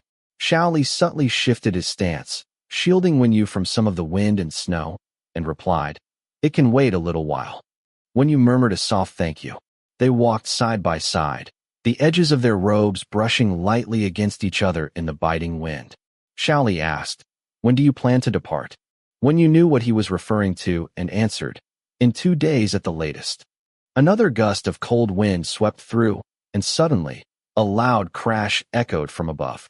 Before Wen Yu could react, she saw snow cascading down like pouring sand. In an instant, an iron-like grip seized her arm, yanking her forcefully to the side. Her back pressed against a stone wall as a tall figure enveloped her completely. The scents of soap and bitter medicinal herbs flooded her senses. She had no time to speak before crumbling snow spilled down her neck. The bamboo canopy, weighed down by heavy snow, collapsed onto Xiao Li's back, eliciting a muffled groan from him. Wen Yu hurriedly asked, "Are you all right?" Xiao Li braced his elbow against the stone wall above her head, creating a gap of less than an inch. Using his own body as a barrier, he shielded her entirely, yet restrained himself from making any physical contact. Hearing her question, he tilted his head slightly downward. His face was pale, and part of the bamboo canopy still pressed against his back. His slightly heavy breath brushed against her thin veil as he said, "I'm fine." But when you detected the strain in his voice and knew he must have been injured by the snow-laden canopy, worried, she also became acutely aware of their proximity. With him leaning slightly forward and her looking up to speak to him, even with the veil between them, their breaths seemed to intertwine. After his reply, Wen Yu lowered her head and turned slightly to the side. Yet, the warmth of his breath still tingled against her earlobe, sending a faint, prickling sensation through her. She furrowed her brow slightly and looked outward. Why hasn't anyone come to clear this bamboo canopy away? The heavy snow collapsed the bamboo canopy outside the eaves. Hurry and rescue them. Shop assistants from the nearby stores, hearing the commotion outside, rushed out and were horrified by the scene. They quickly called for help to remove the broken bamboo poles. However, the entire row of shops along the street had erected bamboo canopies due to exterior renovations, making the cleanup a massive task. Trapped deep within the debris, they couldn't get out immediately. The snow on Wen Yu's neck had melted, dampening her clothes and sending a chill through her. She raised a hand to brush the snow away, but the movement only caused more snow to slip inside her collar. The icy cold trailed from her nape down her spine, melting against her warm skin. Wen Yu shivered from the cold. Noticing this, Xiao Li hesitated before saying, "You don't move."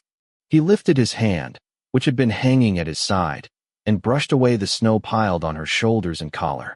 But for the snow that had slipped inside her neckline, he couldn't simply reach in to remove it. Instead, he retrieved a suzhou embroidery handkerchief from his inner robe and gently wiped the moisture away. His knuckles accidentally brushed against the skin of her neck, cool to the touch, smooth and luminous like fine Xing kiln porcelain. Chilled by the snow for too long, her fair skin had taken on a faint blush. A strand of hair, loosened during the chaos, draped over her shoulder. Her eyes were half lowered, her dark lashes slightly upturned, creating an aura of both delicate charm and cool detachment. Xiao Li's fingers curled slightly as he withdrew his hand and said, "It's done." Wen Yu lowered her gaze and thanked him. The workers moving the bamboo shed finally reached them, lifting the broken bamboo that had been pressing on Xiao Li's shoulders. The shopkeeper asked with guilt and anxiety, "Are you both all right?" Xiao Li pushed himself up and stepped back, wiping the snow from his neck. "I'm fine."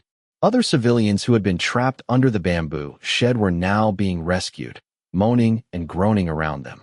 Wen Yu had fallen silent due to their earlier close contact, but hearing his response, she still said, "You should visit a physician." Xiao Li merely replied, "I'm hardly injured, no need for a doctor. Your collar is soaked through. You should be careful not to catch a chill. Go back to the residence first and change your clothes." As he spoke, he led Wen Yu to the intersection ahead to hail a carriage. After securing one and helping Wen Yu inside, she lifted the curtain, looking at him with unspoken words before saying, "You should take better care of your own health." Xiao Li smiled at her. "I know, I'm really fine." Then he gave the driver the address. As the driver flicked the reins to depart, he chuckled and chatted with Wen Yu inside. "Is that young master sweet on you, miss?" The carriage rocked along the street, separated only by the curtain. Wen Yu seemed momentarily startled by the driver's words, then calmly replied, "No." The driver laughed. "Then it's likely you just don't know it yet." The voice from inside remained extremely faint. "No." After a pause, she added, "We merely work together at the governor's residence." Her reply was so detached it showed no trace of shyness from being teased. The driver was taken aback and said, "This old man misunderstood then." The carriage continued forward.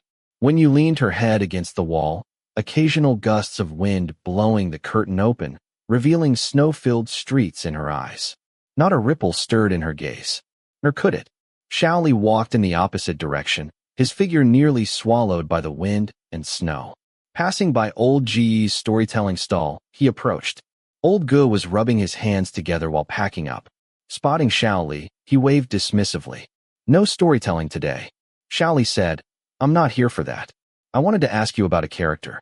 Old Gui looked up strangely at Xiao Li, his messy, grizzled beard dotted with blown snowflakes. "What character?" Xiao Li crouched in the snow before the stall and clumsily traced the character Yu. Old Gui tilted his head, studying it carefully before saying, "This character? It's pronounced Yu." Xiao Li looked down at the character. "I know it's Yu. What does it mean?" Old Gui stroked his disheveled beard, swaying his head. "You means beautiful jade, or the radiance of jade. It's a fine character indeed. And what does embracing scenery and holding jade mean?" Old Gui stared at him, his expression growing even stranger. "You boy, have you buried yourself in books today?" Despite his words, he explained, "Jean, like you, refers to beautiful jade and virtue. To embrace jade in one's bosom and hold jade in hand. Isn't that the meaning of noble virtue?" Xiao Li finally understood which characters Wen Yu meant by embrace and hold. Yu was indeed a name very fitting for her. He brushed his palm over the character Yu drawn in the snow, as if burying a secret deep within his heart. Tossing a copper coin to Old Man Gui, he said, "Thank you." Old Man Gui picked up the coin, watching the young man's figure disappear back into the wind and snow, shaking his head as he muttered, "Strange." After returning to the governor's residence, Wen Yu had just changed her clothes when Madame Zhou brought over the list of guards selected by Zhou Jingyan, along with an inventory of the luggage prepared for her. During their conversation, upon learning that Wen Yu had already exchanged the silver for goods through the Su family and transported them out of Yongzhou, Madame Zhou couldn't help but sigh in admiration. The princess is truly thoughtful, using the Su family's silks and tea to transfer the silver, then exchanging them for grain and medicinal herbs along the way not only saves manpower for escorting the funds, but also avoids alerting Pei Song by purchasing large quantities of grain and herbs in one place. However, she paused, her tone tinged with concern. The private silver hidden by the Han and He families likely isn't enough to cover the silks and tea you plan to buy from the Su family. Even if we exchange the goods for money in Pingzhou to make up the difference, the quantity is too large. Not only will local merchants take advantage of our unfamiliarity to drive down prices, but most of them also have established suppliers. It might be difficult to liquidate the goods quickly. When you replied, "I specifically want the Su family to be unable to liquidate the goods there themselves. That way, nothing will go wrong."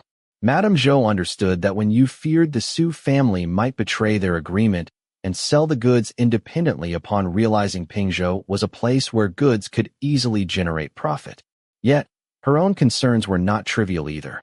Just as she was about to speak further, Wen Yu said, "Ordinary merchants may not be able to handle such a large quantity of goods, but the local government taking over won't be a problem." Madame Zhou was momentarily stunned before her worries turned to delight. She lightly tapped her own forehead. "Look at me, stuck in a dead-end train of thought. How could I have considered the princess as an ordinary merchant? Ordinary merchants might fear being stuck with unsold goods, but local governments would not." Pingzhou bordered southern Chun. Such a strategic location would naturally be guarded by Changlian Wang's trusted aides. With just half the capital and without deploying any manpower, Wen Yu had managed to stockpile goods that would at least double in value. After discussing other matters, Madame Zhou asked before leaving, "Since the princess is departing, would you like to bid farewell to the martyr and his mother?" Wen Yu's gaze, which had been scanning the guard list, paused briefly. "Of course," she said. At dusk, she knocked on the door of the western courtyard where Xiao Huanyang and her son resided. Xiao Huanyang came to answer the door. Delighted to see Wen Yu, she eagerly invited her inside, chattering. "Since you started working for the governor's wife, I feared you would be too busy and didn't want to disturb you." She studied Wen Yu for a moment before saying, "You look thinner. Have you been overworking yourself lately?" Wen Yu smiled in response. "Not at all. Madame Zhou is kind and treats me very well."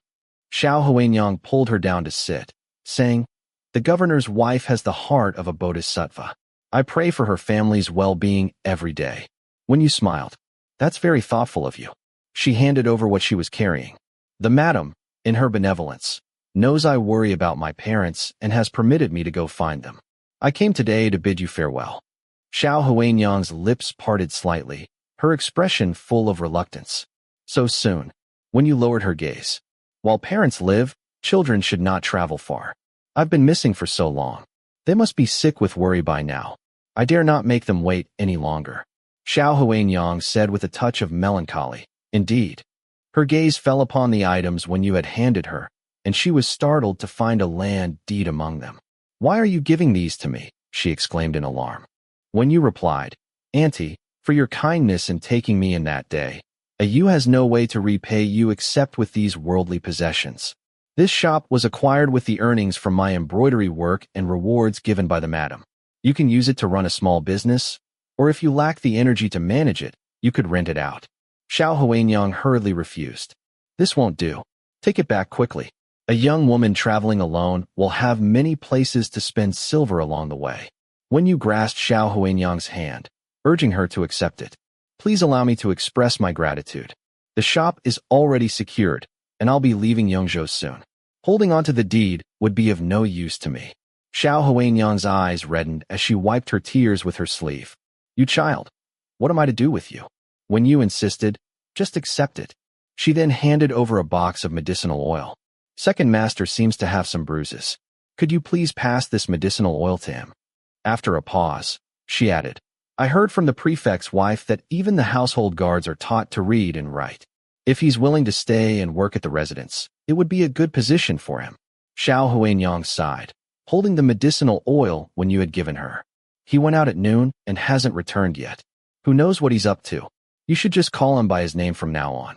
Referring to a young lad as master is rather laughable. Previously, because he worked at the gambling house and became sworn brothers where he ranked second, Xiaoan and the others called him second brother."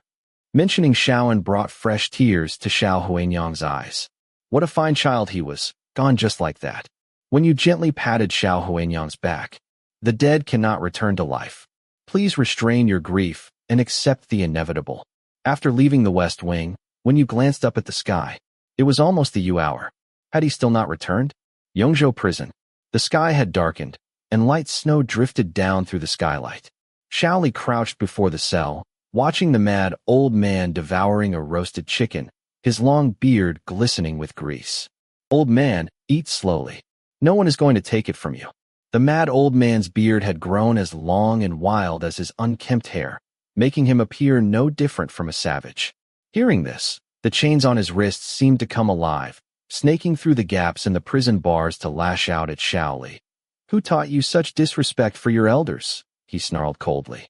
Xiao Li caught the chain and tossed it back, accustomed to such behavior. "If you keep hitting people with that chain, there will be no roasted chicken on my next visit." The old man then burst into mad, cackling laughter that soon turned into something resembling sobs. "Huaner come. Huaner, roasted chicken. Ha ha ha ha, roasted chicken." Clutching the chicken he had bitten into with numerous tooth marks, he continued wolfing it down. A passing jailer spat in disgust at the sight. This old madman has grown even crazier over the years. Xiao Li stood up and handed some silver pieces to the jailer. "He's probably just getting old. Please bear with him, brother. I noticed the dried grass in his cell is moldy. Could you replace it with fresh bedding later?" The jailer smiled. "No problem." He asked casually, "Who is he to you? I've seen you visiting him for several years now." Chapter 30.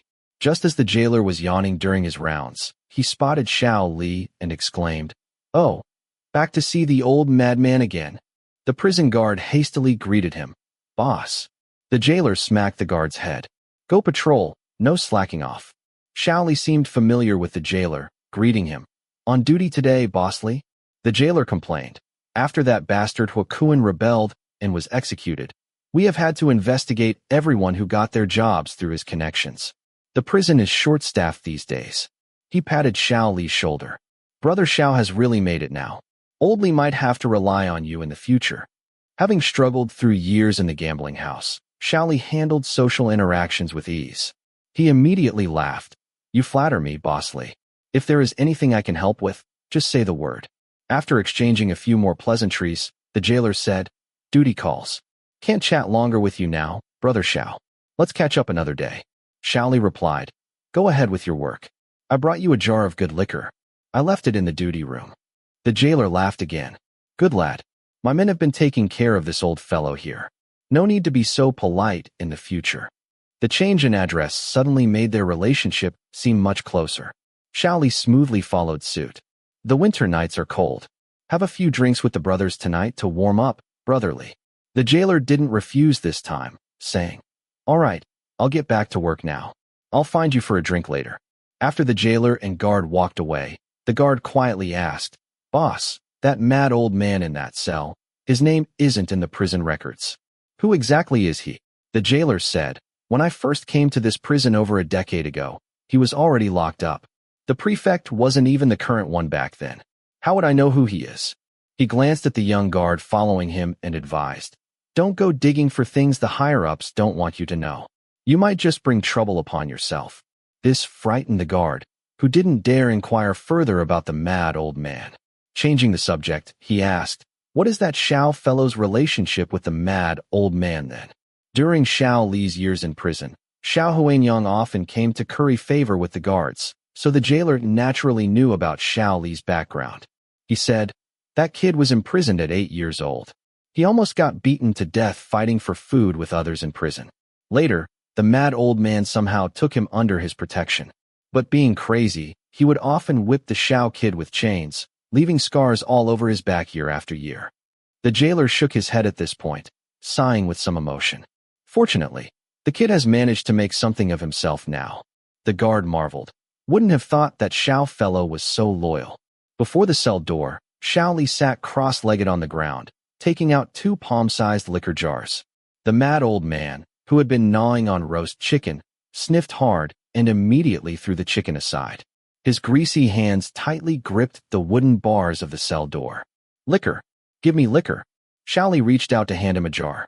The jar's belly was slightly too large to pass through the cell door gaps, so the mad old man reached both hands through the bars to hold the jar, using his teeth to pull out the stopper before gulping down a large mouthful. When he looked up again, he suddenly stared at Xiao Li with extreme wariness and demanded, "Who are you?" Xiao Li was already accustomed to such reactions. He opened another jar of wine for himself, raised it to clink against the old man's jar, and said, "A joyous new year to you." After speaking, he threw his head back and took a hearty swig. The spicy liquid burned down his throat, and it seemed to lighten the heavy weight pressing on his heart. The mad old man stared at him with shifting moods, muttering, "Huaner? No, you're not him." He threw down his wine jar, gripping the wooden bars of the cell door tightly with both hands, and said to himself, "Let me test you. I'll know if it's you after testing you." His eyes fixed unwaveringly on Xiao Li as he asked, "What is the lightning strike of military strategy?" Xiao Li reached out to right the wine jar the old man had thrown outside the cell door, which had spilled much of its contents, and recited as if by rote. "With supply carts and cavalry against invaders, one can break solid formations and defeat infantry and cavalry that advance by night." The mad old man's eyes lit up with excitement as he pressed further. "What is the thunderous strike?" Xiao Li stared at the wine jar he had just righted. In that moment, it felt as if he had returned to his past days in the great prison. Back then, the old man had similarly harassed him with frenzied questions. If he failed to answer, the iron chains would come lashing down on him. The old man, appearing both broken and insane, would always mutter to himself, repeating the answers he wanted before shouting, "Recite it." How could Huaner not recite it? "Have you been neglecting your studies again?" Beaten into fear, even when he had no idea what the old man was talking about, Xiao Li would mechanically memorize the answers. The next time the old man went mad, as long as he could provide the correct response, he could avoid a brutal beating. Seeing that Xiao Li had been silent for a while, the mad old man in the cell grew visibly agitated. The iron chains in his hands clanked loudly as he shook the cell door violently. "You don't know?" He roared like a trapped beast. "Who are you? What have you done with my Huaner?" Xiao Li snapped back to reality and answered, "With spear and halberd support carriages and light chariots carrying 3 mantis warriors, one can break solid formations and defeat infantry and cavalry." Having obtained the desired answer, the mad old man laughed heartily again. "Huaner, it's my Huaner." His shackled hands, with only the palms and wrists able to extend beyond the cell door, picked up the wine jar again as he gulped down large mouthfuls. Soon, the only parts of his face not covered by disheveled beard, his eye sockets and cheekbones, turned bright red. As he drank, he sang in a hoarse, grating voice, "Laugh not when I lie drunk on the battlefield. How many have returned from war since days of old?" Xiao Li had drunk more than half the jar, and his stomach burned fiercely. He bent one leg, resting his elbow on his knee, and gazed at the snow drifting down from the skylight. "Stop singing," he said. "You sound awful." The mad old man, still drinking and singing crazily, paid him no mind. Finally, Xiao Li lay back, using his arm as a pillow, letting the alcohol burn in his stomach. He stared for a long time at the clear moon hanging high in the sky beyond the courtyard before saying, "Old man, I'm so unwilling to accept this." The words "unwilling to accept" seemed to stimulate the mad old man.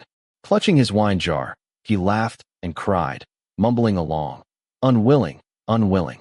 Soon, he threw down the empty jar, staggered to his feet, and roared drunkenly, "So unwilling." He swayed into a loose boxing stance. "Come, Huaner, let your father practice boxing with you." Wen Yu picked up her brush and began writing a current affairs essay criticizing Pei Song. Zhou Jing'an was unable to help her contact her personal attendants, so Wen Yu had to convey the message of her continued journey south through a current affairs essay. First, it would reassure her father and mother, trapped in Fengyang, upon receiving the news. Second, it would allow her attendants to stop searching for her aimlessly and instead gather together in Pingzhou. To prevent Pei Song from intercepting it midway, the current affairs essay had to be delivered by Zhou Jing'an's subordinates 2 days after she set off, posted along all routes leading from Lidu to southern Chen. This would confuse Pei Song's line of sight, making it impossible for him to predict which path she had taken, even if he knew she was heading south. Even if Pei Song spared no expense, sending assassins along all routes to southern Chen, the 2-day delay would make it difficult for them to catch up easily. As she was finishing writing, the maid attending to her daily needs brought in a bowl of sweet soup, saying, "The kitchen has warmed some pear soup. Madame Zhou asked me to bring you a bowl." When you wrote the final character, set down the brush, and said, "Thank you." The maid handed the soup bowl to Wen Yu, glanced out the window, and smiled. "The snow is so heavy tonight, yet the moon is still visible." Hearing this, Wen Yu also looked toward the half-open window. Failing to hold the soup bowl steady, she dropped it to the ground. The crisp sound of porcelain shattering in the dead silence of the night inexplicably made one's heart skip a beat. Wen Yu looked at the scattered shards and spilled pear soup, slightly furrowing her brows. The maid who had delivered the soup blamed herself. "It's all my fault for not holding it steady. Are you burned, miss?" Wen Yu shook her head and said, "It's nothing. Breaking things brings peace." She crouched down to pick up the broken pieces. The maid, chosen by Madame Zhou to accompany Wen Yu south, knew of her noble status and hurriedly said, "Miss, don't touch them. I'll pick them up. Be careful not to cut your hands on the shards." No sooner had she spoken than Wen Yu's fingertip was indeed cut by a shard, and a drop of blood welled up. She stared blankly at the crimson on her fingertip. The maid was horrified and slapped her own mouth, saying, "I truly have a crow's mouth. I've really hurt you, miss." She hurriedly fetched fine gauze and white cloth to bandage Wen Yu's wound. Just then, the locked gate of the rear courtyard swung open in the stormy night. Urgent footsteps echoed in the darkness as a servant cried out, "Sir, urgent news from Fengyan." Hearing this, Wen Yu's unease seemed to peak at that moment. Ignoring her bleeding fingertip, she pulled open the door and rushed out. Zhou Jingyan and his wife, who had just retired for the night, hastily threw on their clothes and rose. After reading the urgent dispatch handed to them by a servant, Zhou Jingyan staggered, the letter falling from his fingers. Covering his face, he wept bitterly. "Your Highness." Seeing this, Madame Zhou picked up the letter and quickly scanned it. Tears instantly streamed down her face. She looked up and saw Wen Yu, who had rushed from the small courtyard and now stood frozen at the moon gate, unable to step forward. Choking back sobs, she cried out, "Princess, Fengyan has fallen." The night wind stirred Wen Yu's long hair. Her face was paler than the fine snow falling under the cold moon. She asked, "What about my father?" Zhou Jingyan choked out, "The prince and the young lord were beheaded by Pei Song and hung on the gates of Fengyan." By the end, he could only let out a hoarse, mournful wail. Wen Yu's legs gave way, and she collapsed to her knees in the snow. The cataclysmic news seemed to have shattered her soul, leaving her momentarily unable even to cry. Zhou Jingyan and his wife hurried over to support her, exclaiming, "Princess." Wen Yu's fingers, braced against the snowy ground, tensed until her knuckles turned white. The biting night wind stung her eyes, and her breath trembled as she asked, "Where did the news come from?" Zhou Jingyan knew she was unwilling to accept this truth, his own heart aching with sorrow as he replied mournfully, "It was brought by scouts from the front lines in Yongzhou." A chill crept from her fingers, inch by inch, corroding Wen Yu's very core, freezing the blood in her veins. Forcing herself to remain composed, she asked, "Where is the letter?" Zhou Jingyan presented it to her. Wen Yu took it and read, "On the first day of the first lunar month, Fengyan fell. Pei Song beheaded Changlian Wang and his son, displaying their heads at the city gates to intimidate their former followers. Under his command, General Xing Lai seized the young heir and dashed him to his death. The princess of Changlian Wang struck a pillar and perished, while the crown princess, protecting her young daughter, was imprisoned in the star-picking tower." Wen Yu's lips parted as if to cry, but no sound emerged. Only tears fell like rolling pearls, splattering onto the letter and instantly soaking the paper. Father, mother, elder brother, and 3-year-old Junior, all gone. Wen Yu clenched the letter, feeling as if 1,000 steel needles were piercing her heart, the pain so intense she could hardly breathe. Her hand involuntarily clutched the fabric over her chest as she knelt forward, hot tears streaming down and melting the thin layer of snow beneath her. Many mouths moved around her. She saw Zhou Jingyan and Madame Zhou, their eyes brimming with tears, speaking to her. But in that moment, she heard nothing. After a long while, when she had regained some composure, she heard Zhou Jingyan say, "My lady, rest for the night. Pei Song's march south is unstoppable now. Yongzhou cannot hold. You must reach southern Chun before then." Wen Yu's mind was numb, temporarily incapable of thought. Dazed, she murmured, "I leave the arrangements to you, my lord." Zhou Jingyan understood that, faced with such devastating news, she needed time alone to gather herself. Suppressing his own grief, he instructed the maids, "Escort her ladyship to her chambers." Supported by Madame Zhou and the maids, Wen Yu returned to the side courtyard. Once the door closed behind her, she leaned against it and slid weakly to the floor. Large teardrops fell to the ground, yet she could not utter a sound. Hatred and self-blame converged into an overwhelming tide of agony, drowning her. It was like an invisible hand, shrieking as it dragged her into an endless abyss. Why had she been delayed so long on the road? Why hadn't she reached Southern Qin in time? Why hadn't she secured reinforcements? Hugging her knees, she gasped for air, her chest stinging so sharply she could hardly breathe.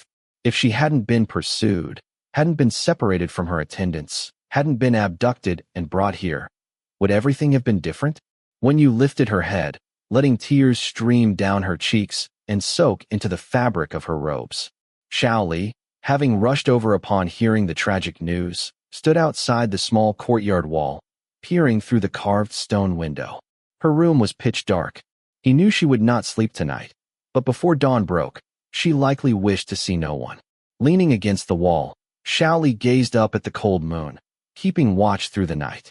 As daybreak approached, he brushed the snow from his shoulders, scaled the wall, and knocked on her door. It seemed bolted from within, with no response. Circling to the back of the room, he pushed open the window and saw Wen Yu at once, huddled by the door, knees drawn to her chest. Her eyes were swollen, tear tracks still fresh on her face, yet he acted as if he hadn't noticed, asking simply, "Feel like riding out of the city?" A quarter of an hour later, Xiao Li rode out of the city through the northern gate with Wen Yu, their horse treading over the frost-covered ground. The winter morning wind was like a blade drawn from ice, cutting sharply against their faces with each gust. Though Xiao Li's tall frame blocked some of the wind ahead, the hood of Wen Yu's cloak was still blown back.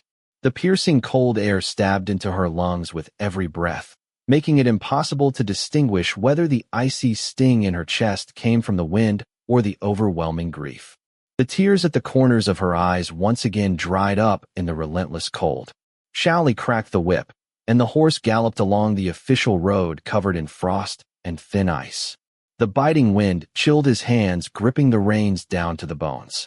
Glancing down at Wen Yu's red, frozen hands clutching his robe at the waist, he unwrapped the felt scarf from his neck and wrapped it around her hands. The horse bred by the governor's residence had remarkable endurance. It ran for nearly another half hour after leaving the city without showing signs of fatigue, only stopping when they reached the Wei River. Despite the felt scarf, Wen Yu's hands were numb from the cold. After Xiao Li dismounted, she tried to climb down by holding onto the saddle, but her stiffened hands lost their grip, and she stumbled. Xiao Li caught her with a long arm, steadied her on her feet, then withdrew his hand and clasped it behind his back. But Wen Yu, consumed by immense sorrow, paid no attention. Knowing the weight of her grief, Xiao Li said, "This is the Wei River. Cross it, and another 500 li east lies Fengyang." Dawn had just broken. Snow-capped distant mountains stood silent, and the reeds along the riverbank were coated in a translucent layer of morning frost. When you stood at the water's edge, her long hair and robes fluttering in the wind, her eyes, already sore and dry from crying, gazed toward the mist-shrouded opposite bank of the Wei River, and tears once again streamed down her face. She knelt and kowtowed 3 times toward the unseen homeland of Fengyang, her thin shoulders trembling as she finally broke into heart-wrenching sobs. From this day onward, she had no mother, no father, and no elder brother. Paisong, Paisong. All her grief and agony, carried on the howling wind and her tearing cries, condensed into those 2 blood-soaked words. Hatred crushed every shred of sorrow and pain. When her tears were spent, Wen Yu lifted her head in the faint morning light and stared at the opposite shore. Her reddened eyes could shed no more tears, leaving only a murderous aura condensed in the frosty wind. "I, Wen Yu of the Wen clan, swear in this life to kill Paisong and avenge this blood debt." Xiao Li stood silently beside her by the Wei River, his gaze piercing through the river mist toward Fengyang, a city he had never visited.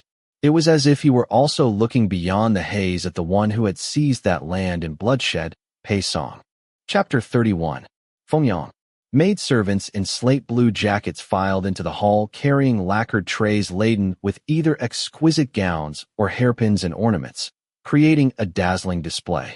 After entering, they lined up on both sides, leaving a pathway wide enough for 2 people to walk abreast. The matron in charge, hands tucked in her sleeves, spoke expressionlessly to the beautiful woman inside the hall. Beauty Zhang, bathe and change quickly. Do not keep the Lord waiting. Zhang Yichu shielded her 3-year-old daughter in her arms, her almond-shaped eyes red from crying, glaring angrily as she declared with hatred, "Get out. I am the wife of Changlian Wang's heir. Not some beauty Zhang you speak of." The matron lifted her eyelids, looking at her coldly. "I advise beauty Zhang to be more sensible. Changlian Wang and his son are dead. Since you have entered this star-picking tower, you are merely a beauty awaiting the Lord's summons to serve."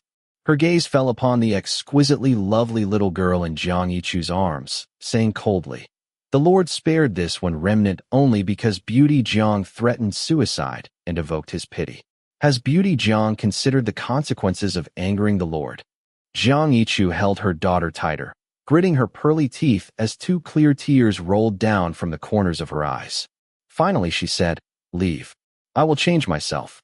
The matron said arrogantly, "Then we shall await the beauty outside." With a gesture, the women behind her placed down the lacquered trays before withdrawing one by one. Little Ain, still too young to understand, wiped the tear stains from Zhang Yichu's face with her chubby hands, saying in her childish voice, "Mother, don't cry. Bad people gone." Looking at her utterly innocent daughter, Zhang Yichu remembered how her son had been lifted and dashed to death before her eyes. Grief overwhelmed her as she held the child and began sobbing aloud. Not understanding why her mother was crying so bitterly, little Ain seemed frightened and started crying too. Zhang Yichu tearfully patted her daughter's back before handing her to the nursemaid nearby. The nursemaid also had reddened eyes. "Heir's wife." Zhang Yichu wept. "Juner is already gone. I cannot let anything happen to Ain too." Covering her face with her hands, she wept as she leaned against the screen and entered the bathing chamber.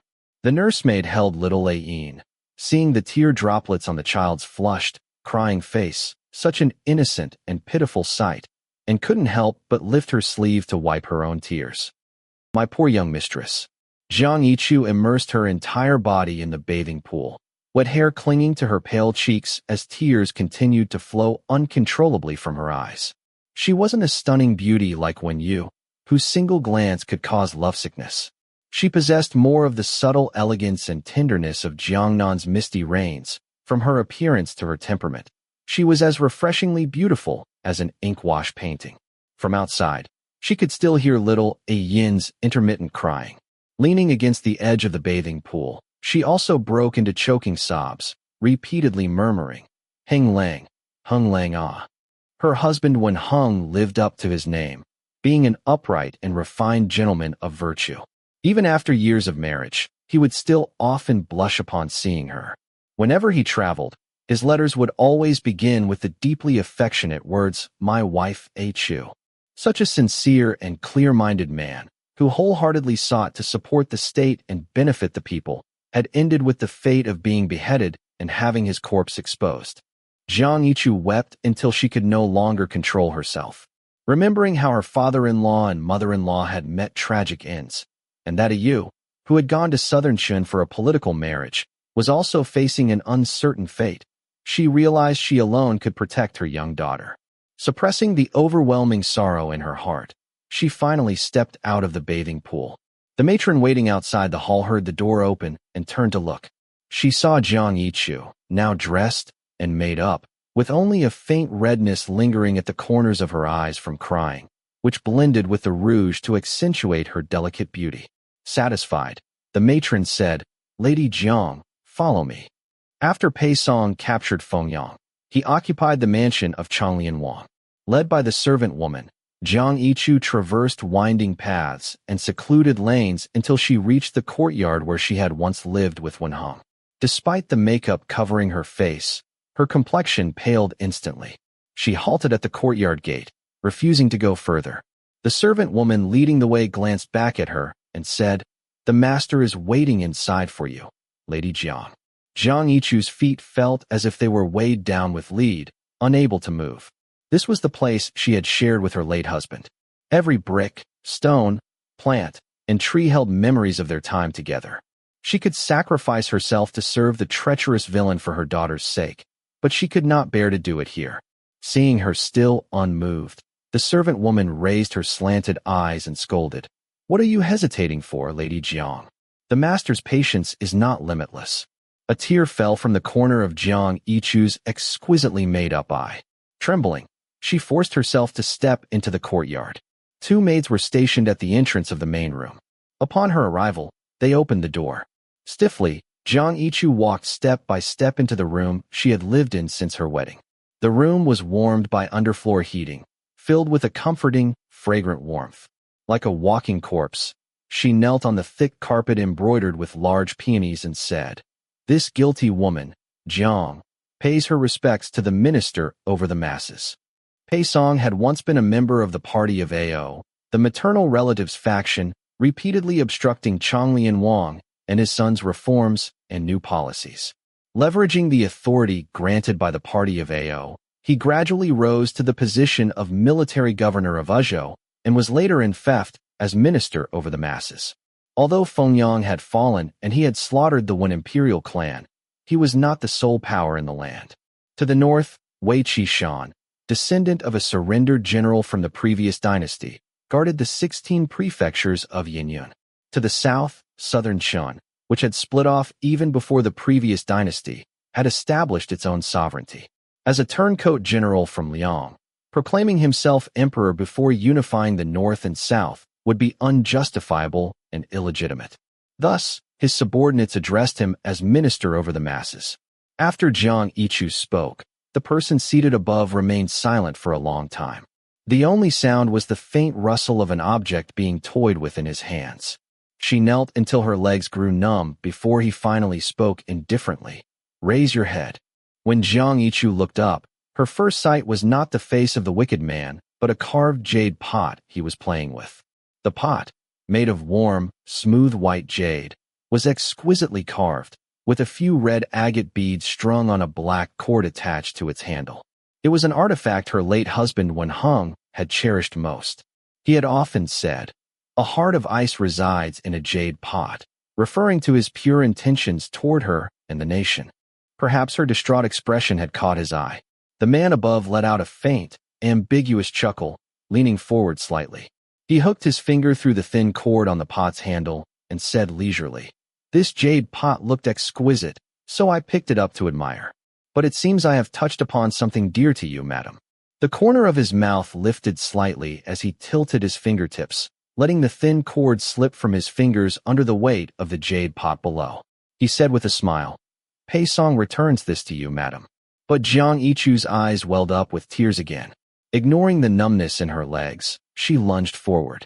No, yet she failed to catch it. The lustrous, translucent white jade pot struck the steps and shattered into pieces. The last memento Wen Hung had left her was gone. Zhang Yichu wept so hard she could barely catch her breath. As she reached to pick up the shards of the jade pot, a brocade shoe embroidered with intricate golden patterns stepped firmly on the fragment she intended to retrieve. Zhang Yichu raised her tear-reddened eyes and met Pei Song's cold, cruel face. He said slowly, "That spineless one is already dead. I don't like my woman holding another man in her heart, not even a dead one." Leaning in, he wiped away her tears with his rough knuckles, his gaze almost tender for a fleeting moment. "Seeing you cry for him makes me want to dig up his corpse and whip it a few more times. Ajia." Zhang Yichu shuddered, her tear-filled eyes fixed on him in terror. "You, who are you really?" A hesitant yet urgent voice came from outside the door. "My lord, urgent news from Yuzhou." Pei Song withdrew his hand and stood up, looking down at Zhang Yichu. "Don't remember?" "Ajia, think harder." With that, he draped the cloak hanging nearby over his shoulders and strode out, leaving Zhang Yichu alone, shaken and weeping over the shattered jade pot fragments on the floor. The chief clerk waiting outside immediately presented the letter from Yuzhou as Pei Song emerged. Walking briskly beside him, he reported, "My lord, as soon as word spread that you had taken Fengyang and executed Changlian Wang and his son, Yuzhou issued a proclamation vowing to march south and punish you." Pei Song sneered contemptuously. "That old fox Wei Qishan sat idly by while I besieged Fengyang. Now that Fengyang has fallen, he is using righteous rhetoric to attack me on behalf of the Wen family. He is just after a share of the empire." As they spoke, they entered the main hall. The chief clerk worriedly added. Even so, Wei Qishan now has a just cause for war, which puts you at a great disadvantage, my lord. In the center of the hall stood a long table over 10 feet in length and half as wide, bearing a detailed sand table. Pei Song looked down at the troop deployments of various factions on the sand table, unconcerned. Does a just cause guarantee victory? Changlian Wang and his son had far greater repute among the people, yet they still became spirits under my blade. Resting his hand on the exquisitely engraved sword at his waist, his gaze fixed on Yuzhou, marked with the Wei banner, his eyes filled with arrogance. Let him come. The chief clerk, however, remained uneasy. My lord, your swift capture of Lidu and the fall of Fengyang were possible because Changlian Wang and his son had not yet consolidated power, and the great Liang had exhausted its vitality under the influence of the party of Ao among the imperial in-laws.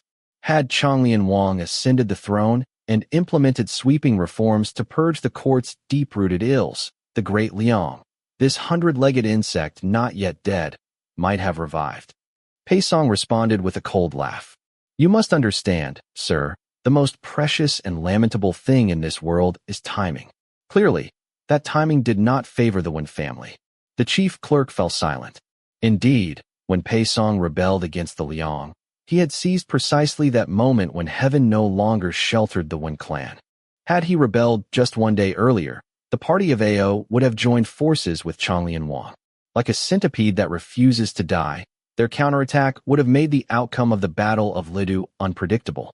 Had he rebelled one day later, the news of Changlian Wang's ascension to the throne would have been announced alongside the implementation of new laws. The people, long suffering under heavy corvée labor and taxes, would have found hope. Who would then follow him in rebelling against Liang? That Pei Song seized this opportunity was perhaps heaven's will to destroy the great Liang. The chief clerk asked, will my lord now dispatch troops to Dingzhou to block Wei Qishan's southern advance? Pei Song's gaze swept over the undulating terrain on the sand table, pausing at Yongzhou. He smiled faintly. No rush. I heard Huakuen is dead. The chief clerk replied, that Yongzhou Governor Zhou Jing'an is stubbornly unyielding, bound by foolish loyalty. Likely, Huakuen's repeated attempts to persuade him to surrender made him suspicious, so he preemptively eliminated the threat. With such resolve, if he could be persuaded to surrender to you, my lord, he would be a significant asset. Pei Song twirled the black flag representing the Pei family between his fingers and planted it on the Yongzhou territory. Then send troops to Yongzhou. Deliver a surrender ultimatum to Zhou Jing'an. If he opens the city gates and surrenders, I'll let him remain as Yongzhou governor. If not, he chuckled lightly, we'll make an example of him to show the other prefectures that haven't yet surrendered. The chief clerk hesitated. Yongzhou isn't a military stronghold. South of the Wei River and north of the Guan River, among the prefectures yet to submit, Xiangzhou is the toughest nut to crack. If my lord wishes to establish authority, Xiangzhou would be the better choice. Pei Song rotated the iron archer's ring on his finger, his smile cold and bleak. Just follow my orders. There is an old acquaintance in Yongzhou I ought to visit. Yongzhou.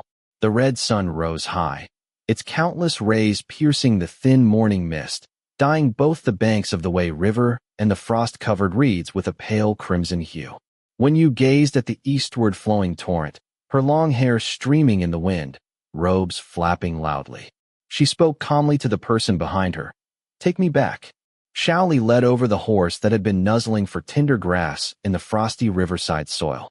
As he helped Wen Yu mount, she looked at his outstretched arm offering support and remained silent for a moment before saying, I'll be heading south today. Xiao Li said, I know. Wen Yu pressed down on his hand to swing onto the horse's back. Once seated, he unexpectedly mounted behind her, his arms encircling hers as he tightened the thick cloak around her. Taking the reins, he said, the morning wind is cold. Hold onto my clothes from behind. If your hands freeze and you can't maintain grip, you'll fall off. With that, he spurred the horse's flanks and shouted, Hiya. The horse suddenly broke into a gallop. Wen Yu squinted against the cold wind, looking toward the distant, overlapping mountain ranges. The vast expanse of morning light dispersed the gray mist that had shrouded their incoming path as the horse's hooves carried them back through the dawn. When they returned to the governor's residence, Zhou Jing'an and his wife had just discovered Wen Yu's disappearance and were anxiously pacing. Upon hearing reports of her return, they hurried out to greet her. Before approaching the couple, Wen Yu glanced back at Xiao Li and said, "Thank you for taking me out of the city." With that, she turned and ascended the steps. Xiao Li watched her receding back and the hair flowing like heavy satin over her cloak in the wind, suddenly feeling this might be the last time he would ever see her. Madame Zhou, upon seeing Wen Yu, was nearly moved to tears by anxiety. "Where did you go, my lady? When the maid reported your disappearance this morning, my husband and we feared you might have done something rash." Wen Yu said, "I apologize for causing you and His Excellency concern. I went outside the city and forgot to leave word with the maid." Zhou Jing'an repeatedly urged, "It is good that the princess has returned, but you must not be short-sighted." The fragility from last night had completely vanished from Wen Yu's eyes, as if all the pain and despair had flowed away with her tears by the way river this morning, carried eastward by its currents. She said calmly, "Until Pei Song is dead, I dare not take my own life to face my parents in the underworld." Hearing these words, Zhou Jing'an finally felt completely at ease. His weather-beaten eyes remained red even today as he said, "It is good that the princess has such resolve. I just learned this morning that the Marquis of Shuobian, Wei Qishan, has issued a proclamation to crusade against Pei Song." He cursed vehemently. That mere lackey of the party of Ao. How dare he commit such treason against his rightful lord? Let's see who in this world would submit to him. Once the princess borrows troops from southern Chun and joins forces with the Marquis of Shuobian, the day of executing Bandit Pei is within reach. Upon hearing about Wei Qishan's mobilization, Wen Yu's eyelashes lifted slightly before understanding dawned on her. Wei Qishan's decision to send troops at this moment was merely to seize the empire under a more righteous pretext. Nevertheless, with the Wei family's forces keeping Pei Song occupied, his gradual conquest of the Great Liang's territories would inevitably slow down. For her sister-in-law, for Ain, the sole remaining bloodline of her elder brother, and for the blood debt owed to the entire Wen family, she must depart immediately. Her path to survival, the sharp blade of revenge she could wield, all lay in southern Chun.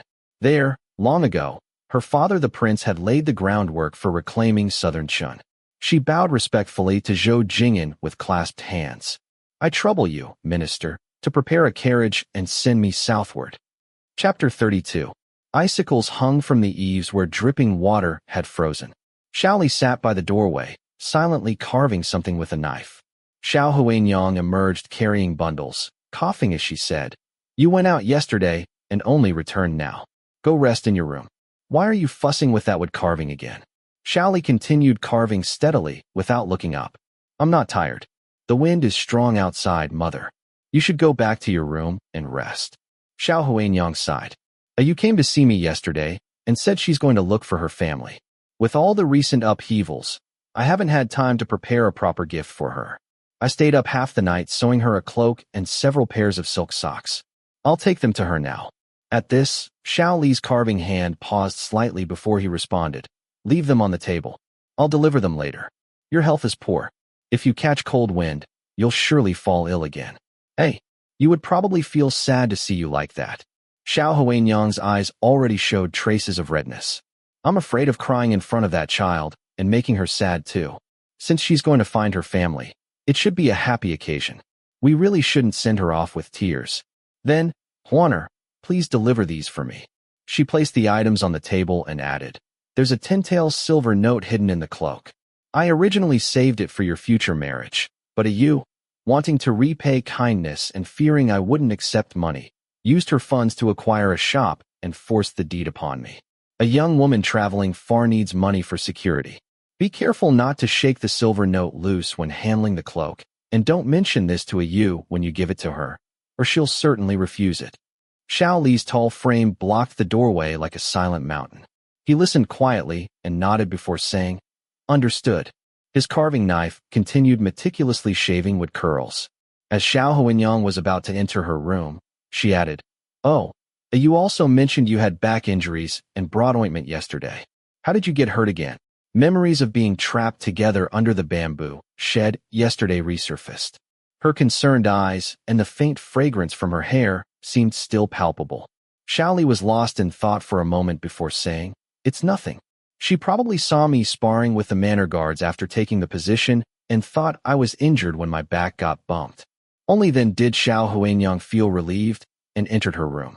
The wind sweeping through the courtyard scattered the wood shavings from Xiao Li's carving. His calloused thumb gently stroked the wood carving in his hand.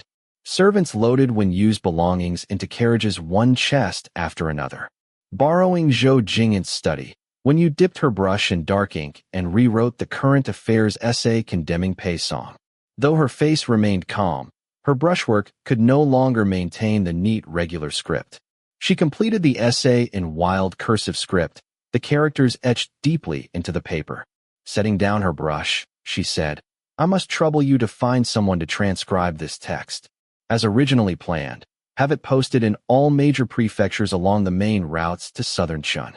Now she intended not only to contact her personal guards through this method, but also to let her father's scattered former troops know she was still alive and have them regroup with her in Pingzhou.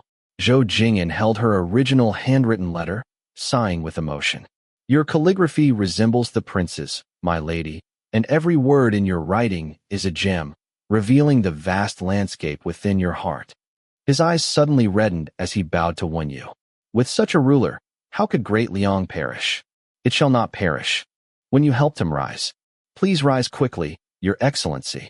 My journey to southern Chun holds unknown dangers ahead, but as long as I draw breath, I shall carry on my late father's will, to execute Bandit Pei and restore our nation." Her voice grew strained. "With my current capabilities, I cannot protect Yongzhou. If Pei Song's troops ever approach the city gates, to spare the common people from further war, Your Excellency should open the city gates and surrender." Swallowing hard, she continued with difficulty. "All this stems from my Wen family's incompetence. First, the maternal relatives corrupted the government, widespread bribery leading to court decay and accumulated malpractices, provoking public outrage. Then the Pei hounds nurtured by those relatives seized the opportunity when my father and the maternal relatives had weakened each other to launch their rebellion, ultimately turning the entire nation into fuel under boiling cauldron. Any future humiliation you suffer from surrender is never your fault, but my Wen family's. I only hope you can bide your time under the Pei regime, and when I raise my army north of the Wei River, lend me your assistance." Zhou Jingyan smiled through tears, both heartbroken and comforted. "Set your mind at ease heading south, my lady. This subject will surely guard Yongzhou for you, becoming a nail embedded in the Pei regime." When you bowed deeply to him, "This bow represents my late father and great Liang thanking you, Your Excellency." Zhou Jingyan's tears fell freely as he exclaimed, "Rise quickly, my liege." When Yu stood, her eyes were red-rimmed. She picked up a letter from the desk and handed it to him. "I must also trouble you to have this letter delivered to Hangzhou with utmost urgency." Zhou Jingyan hesitated. Hangzhou was not far from the 16 prefectures of Yanyun, being the hometown of Changlian Wang's maternal clan. Wen Yu's gaze was like a sheathed sword, calm, yet concealing sharpness. "This is my first gift to Pei Song." Understanding dawned on Zhou Jingyan. "This official will dispatch a messenger immediately." A servant's voice came from outside. "Your Excellency, the martyr from the west courtyard has come, seeking the young lady." Only those servants accompanying her south knew Wen Yu's true identity. To maintain secrecy, they still addressed her as young lady in daily life. When you looked at Zhou Jingyan, "Your Excellency, I have one more presumptuous request." Zhou Jingyan responded promptly. "Speak freely, my lady." When you said, "That martyr and his mother have shown me kindness. If Yongzhou falls into chaos in the future, and if you still have capacity, please offer them some protection on my behalf." Zhou Jingyan replied, "The martyr surnamed Xiao has already agreed to serve in the manor. I find him steady-natured, both courageous and resourceful, and intend to cultivate his talents by having him serve beside Swayer." Zhou Jingyan had a son named Zhou Sui. Having Xiao Li accompany Zhou Sui was no ordinary manor guard position with limited prospects. When you said sincerely, "I thank you, Your Excellency," Zhou Jingyan responded, "In these turbulent times, Capable individuals are being recruited by every prefecture and manor. This official should be grateful for the opportunity to enlist them, rather than accepting your thanks. He added, that martyr has likely come to see you off, my lady. I shall take my leave now. When Xiao Li received the maid's summons and entered the small courtyard where Wen Yu resided, he saw through the half-opened door that many items in her room had already been cleared out. Wen Yu was seated before the dressing table, sorting through the hairpins and jewelry that Madame Zhou had given her. Although the maids assigned to her by Madame Zhou were clever and attentive, they hadn't been with her long enough to understand her daily preferences for adornment. Since they were pressed for time and could only bring limited belongings, she preferred to select the items herself. When Xiao Li entered, she paused her task and noticed the bundle in his hands. Understanding dawned on her as she asked, "Did Annie send you with these?" Xiao Li nodded. "My mother made these herself. They're just a token of her affection." When you replied, "Auntie must have worked through the nights to finish these for me. I'll treasure them dearly. Please convey my gratitude to her." She remained as approachable as during her stay at his home, but Xiao Li had already glimpsed the vast distance between them. Her courtesy, her composure, her generosity, all stemmed from her upbringing, nothing more. Had others shown her kindness back then, she would have treated them with the same consideration. It was precisely this realization that made her seem increasingly unattainable to him. His gaze fell upon the nearly packed dressing table, where he spotted the rouge box he had asked Ho Xiaoan to purchase for her, now placed in a wooden case. "Are you taking that rouge along?" he inquired. When you glanced back and explained, "I later learned about the market prices for cosmetics in the city. That particular box of rouge was likely something Xiaoan secretly added his own money to buy for me. Since it represents his heartfelt gesture, I'll bring it as a keepsake." Xiao Li stared at the rouge for a moment before saying, "Yes, bring it along."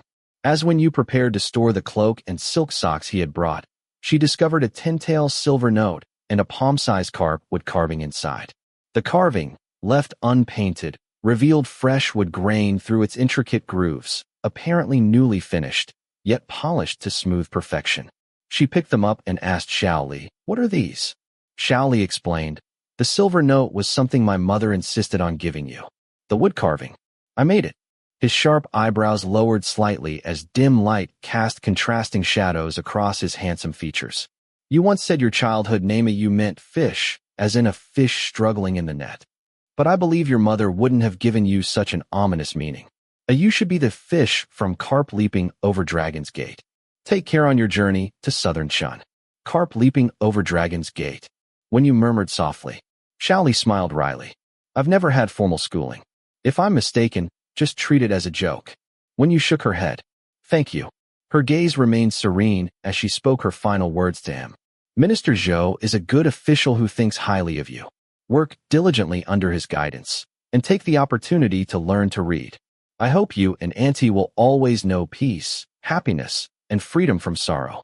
That afternoon, when you boarded the southbound ship, Xiao Li didn't see her off. He shut himself in the study that Zhou Manor provided for servants, burying himself in vast collections of books. But with his limited literacy, he often had to pester the study manager to teach him characters. Within days, the manager would detour upon seeing him, and even his fellow manor guards couldn't escape his relentless inquiries. Since joining the manor guards, Xiao Li had moved into the duty quarters to blend in better with his colleagues, all without Zhou Jing'an's suggestion. When the other manor guards were soaking their feet and chatting idly at night, he would take a book and shove it right in front of them, his tone quite earnest. "Brother Gu, how do you pronounce this character?" The manor guards had witnessed his exceptional martial skills during their sparring sessions with Xiao Li during the day and held him in high esteem. Even though he had asked them countless times, they still answered with a slight twitch at the corner of their smiling eyes. This character is pronounced Ting, as in thunderclap." Xiao Li took the book and left.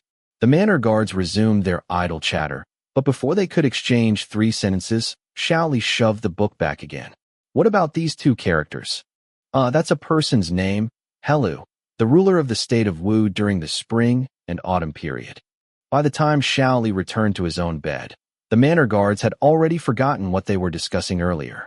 They exchanged bewildered glances for a moment, then collectively turned to look at Xiao Li, who was reading by the oil lamp beside his bed, completely undisturbed. One of them said, "I think we've been a bit too lax." The person next to him nodded. "Yes, this newcomer is so diligent." The most senior among them whispered, "We can't let him outshine us. This kid is clever. By putting on this diligent act, hasn't the master and young master often regarded him with special favor?" A sense of urgency swept through the manor guards, and they began burning the midnight oil to study. The next day, while on duty, the manor guards all had dark circles under their eyes and couldn't stop yawning. Zhou Jing'an thought they had grown negligent and sent his son to admonish them. After Zhou Sui learned the reason, he found it both amusing and exasperating. When he reported it to Zhou Jing'an, the latter stroked his beard and laughed. "It seems this is what the ancients meant by 'one takes the color of one's company.'" Zhou Sui said, "I observe this man to be loyal, righteous, kind, and quick-witted. Though his knowledge is still rudimentary, he is like jade in the rough wrapped in stone clothing. If polished, he will surely become a great vessel." Zhou Jing'an nodded and said, "I originally intended to keep him to assist you. When you employ this person in the future, remember to move him with goodness, never compel him with authority." Just as these words were spoken, the steward's urgent cry suddenly came from outside the study. My lord, Pei Song has sent a letter demanding surrender." Zhou Sui's face paled in panic as he looked at Zhou Jing'an. "Father." But Zhou Jing'an remained remarkably composed, his expression serene as he said, "So it has come." As if he had been waiting for this day for a long time. The Wei River couldn't take them directly to Pingzhou. After 2 days on the boat, Wen Yu switched to land travel. While the servants were loading belongings onto the carriage, they accidentally dropped a wooden box. Wen Yu picked it up and discovered the fall had revealed a hidden compartment, from which fell a letter addressed with the 4 characters. To the Honorable Princess. The guard who had dropped the box knelt on one knee. This subordinate was careless. "I beg for your punishment." When you had no time to deal with this. She motioned for him to rise and asked the maid who had packed the box before their departure, "What is this letter about?" The maid knelt down. It was the master who ordered me to hide the letter in this compartment.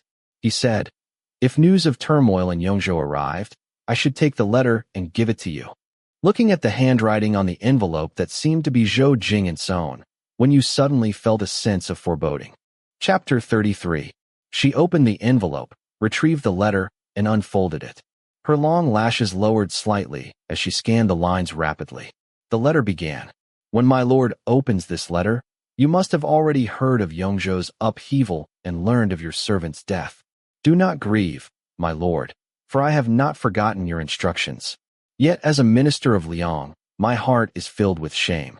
I passed the imperial examination in the 6th year of Xianchong and have received official salary for 17 years since.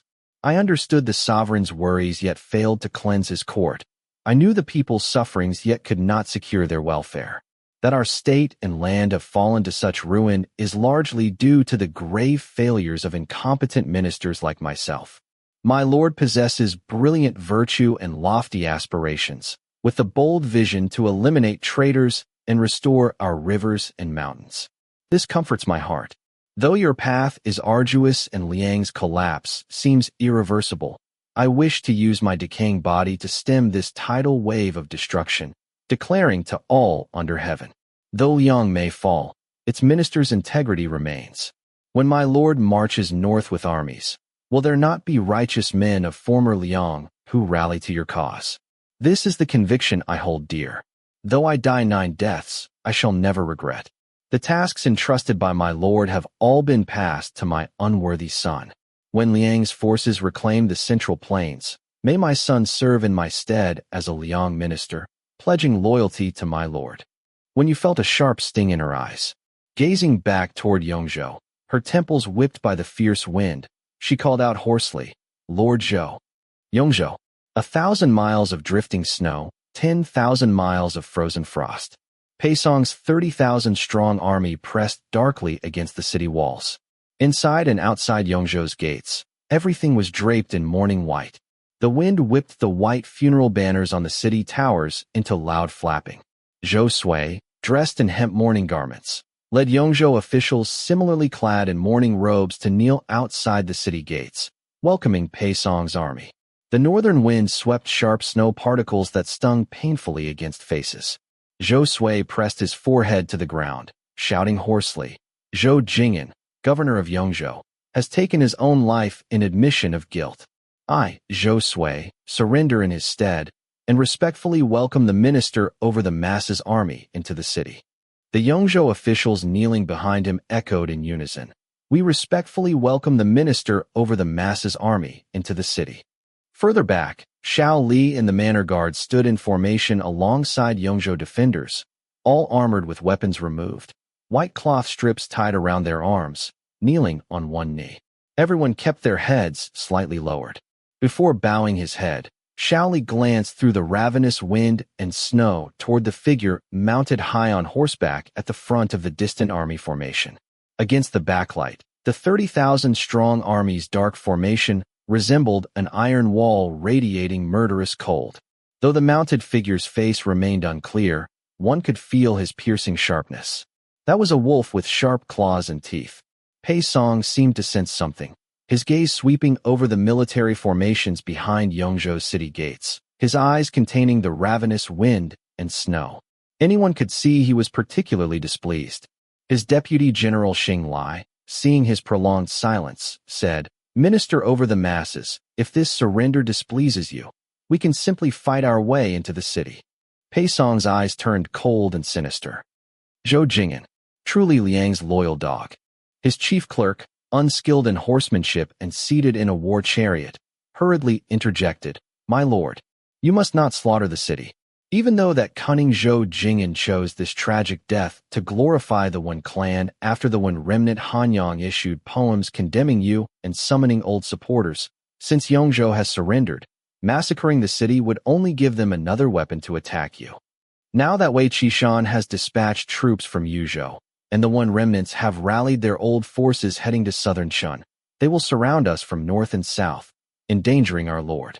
Even though you have sent troops to suppress the Wen remnants from all directions, until definite news returns, we must not act recklessly. Securing the central heartland should be our priority, so Yongzhou must not be slaughtered. Otherwise, who would dare surrender next? Pei Song's eyes were icy as he slightly raised his hand. The chief clerk understood he had taken these words to heart, and said to the standard officer beside him, "Convey the lord's order. Accept the surrender." The standard officer quickly urged his horse forward and shouted, "The minister over the masses is benevolent and accepts the surrender." Zhou Sui knelt on the ground, the tears welling in his eyes nearly frozen by the cold wind into frost on his face. His hands and feet were numb from the cold. Hearing these words, the heavy stone pressing on his heart lightened slightly. He rose with the Yongzhou officials and knelt on both sides of the city gate. No one looked up, only hearing the sound of hooves treading on the remnants of frost as they slowly approached, arrogantly entering the city gate. Only after Pei Song's personal guards had all entered the city did the Yongzhou officials, their knees stiff and painful from the cold, struggle to stand.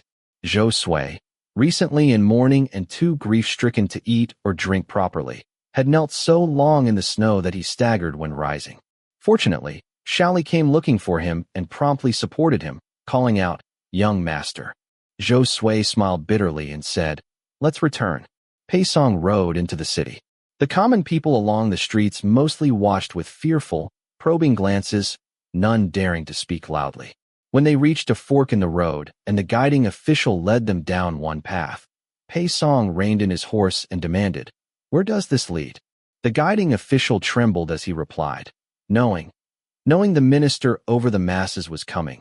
The young master has already arranged everything at the post house, awaiting the minister and your generals to stay."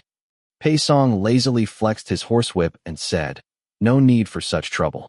We shall lodge at the Zhou residence." The guiding official dared not make the decision himself. Zhou Sui, having received the message, hurried over. Bowing humbly beneath Pei Song's horse, he said, "If the minister would deign to honor my humble home, this humble official is overwhelmed with gratitude, only fearing its simplicity may slight the minister."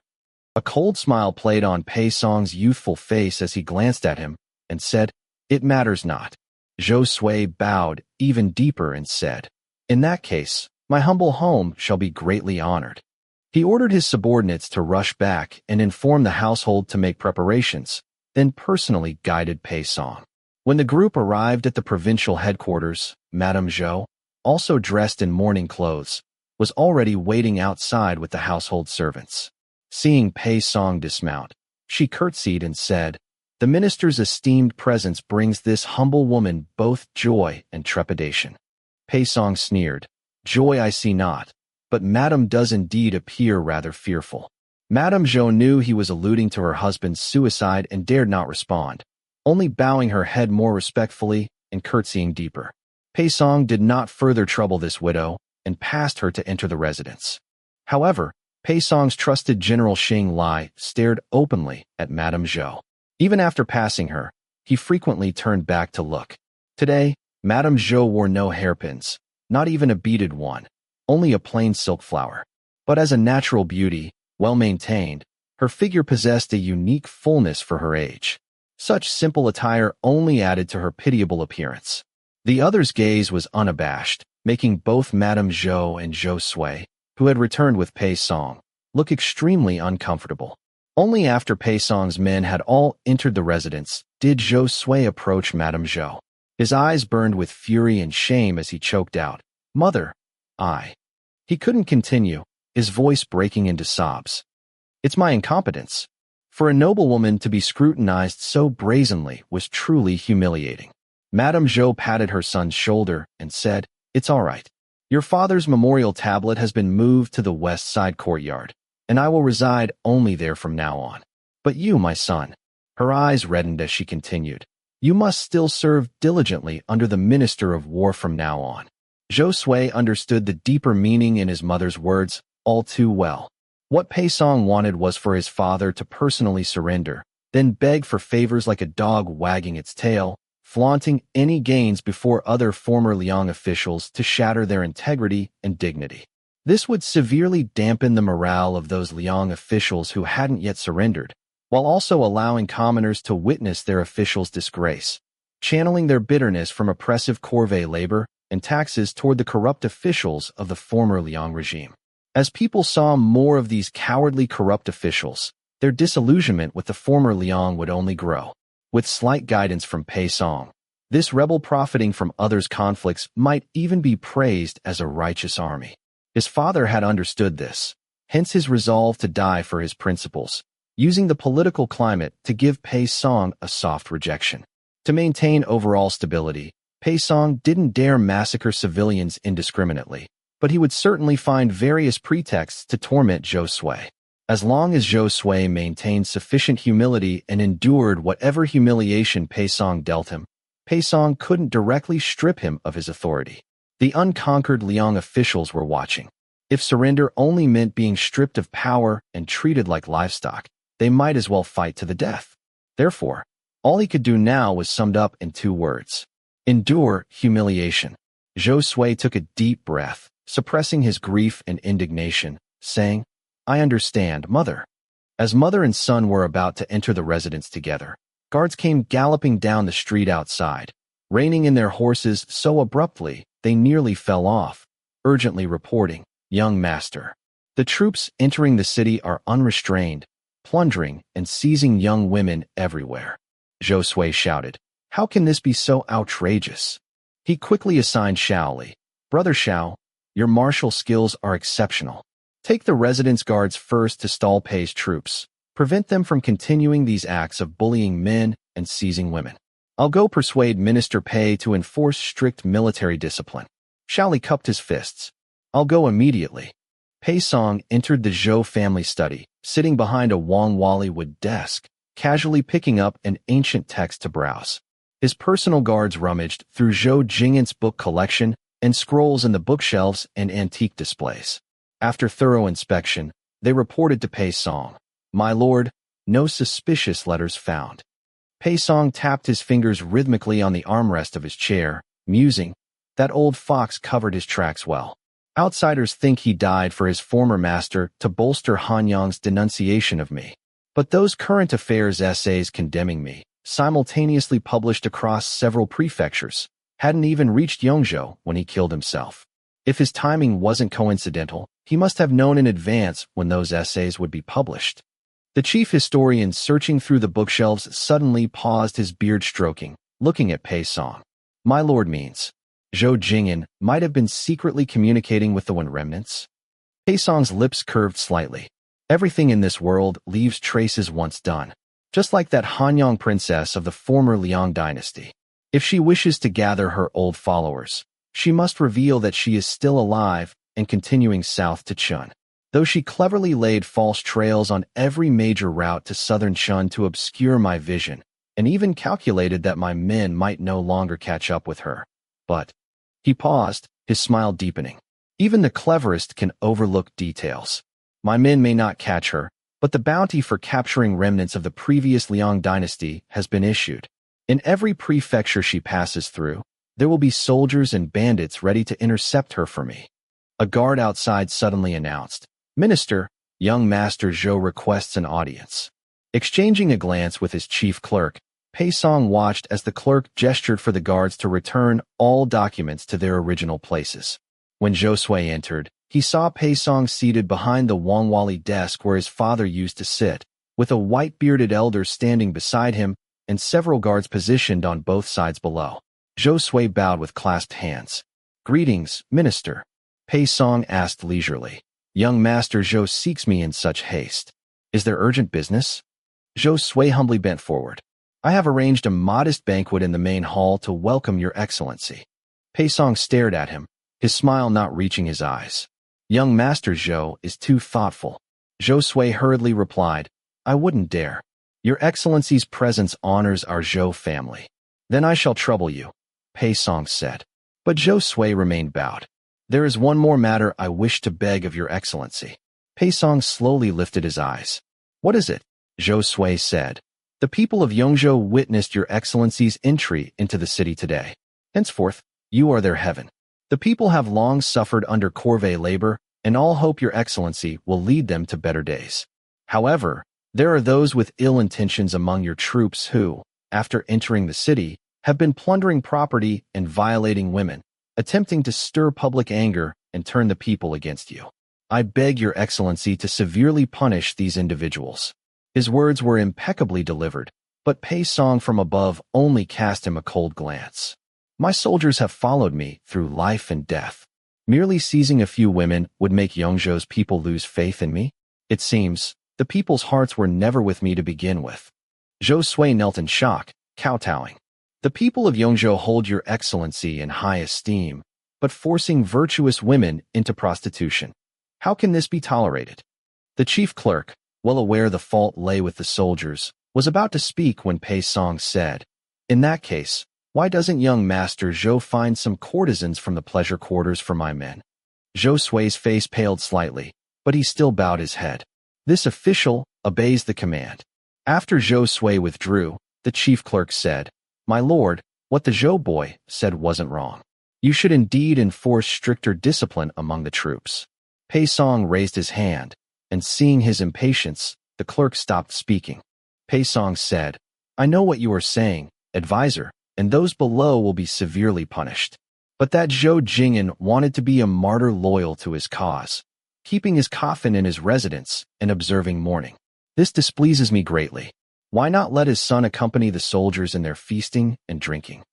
The chief clerk sighed upon hearing this and said, I know you harbor anger in your heart, but the one loyal to great Liang was Zhou Jingyan. His son may not be as obstinate and stubborn as him. Though young, this Zhou lad conducts himself with measured restraint and shows considerable talent. Rather than humiliating him, why not bestow favors and make him serve you? After all, the Wen family has no one left. What storm can a wretched girl fleeing to southern Qin stir? With a little thought, he will know which choice to make. Pei Song gently twisted the iron ring on his thumb, his voice faint. And how can you be sure whether we would be tying a dog to our side or raising a wolf? This. The chief clerk was momentarily at a loss for words. Pei Song stood up, clasped his hands behind his back as he gazed out the window, a slight smile curling his lips. Never mind. Let me see how far he can endure. After all, a dog that doesn't bark bites the fiercest, doesn't it? When a servant from the Zhou residence came to respectfully invite them to the banquet in the main hall, Pei Song instead took his cloak and headed out. Please go ahead to the banquet on my behalf. I have some personal matters to attend to. He rode out with several dozen attendants, heading straight for Yongzhou prison.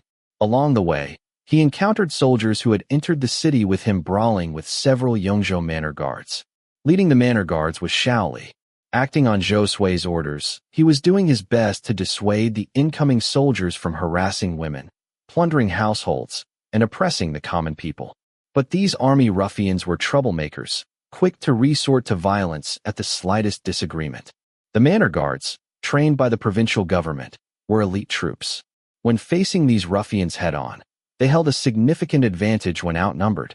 Seeing their side losing, one pot-bellied soldier spat out a bloodied tooth and viciously grabbed the young woman they had earlier abducted by the neck. Glaring coldly at Xiao Li, he snarled, I followed the minister into battle, earning my merits blade by blade. Not just abducting a few women.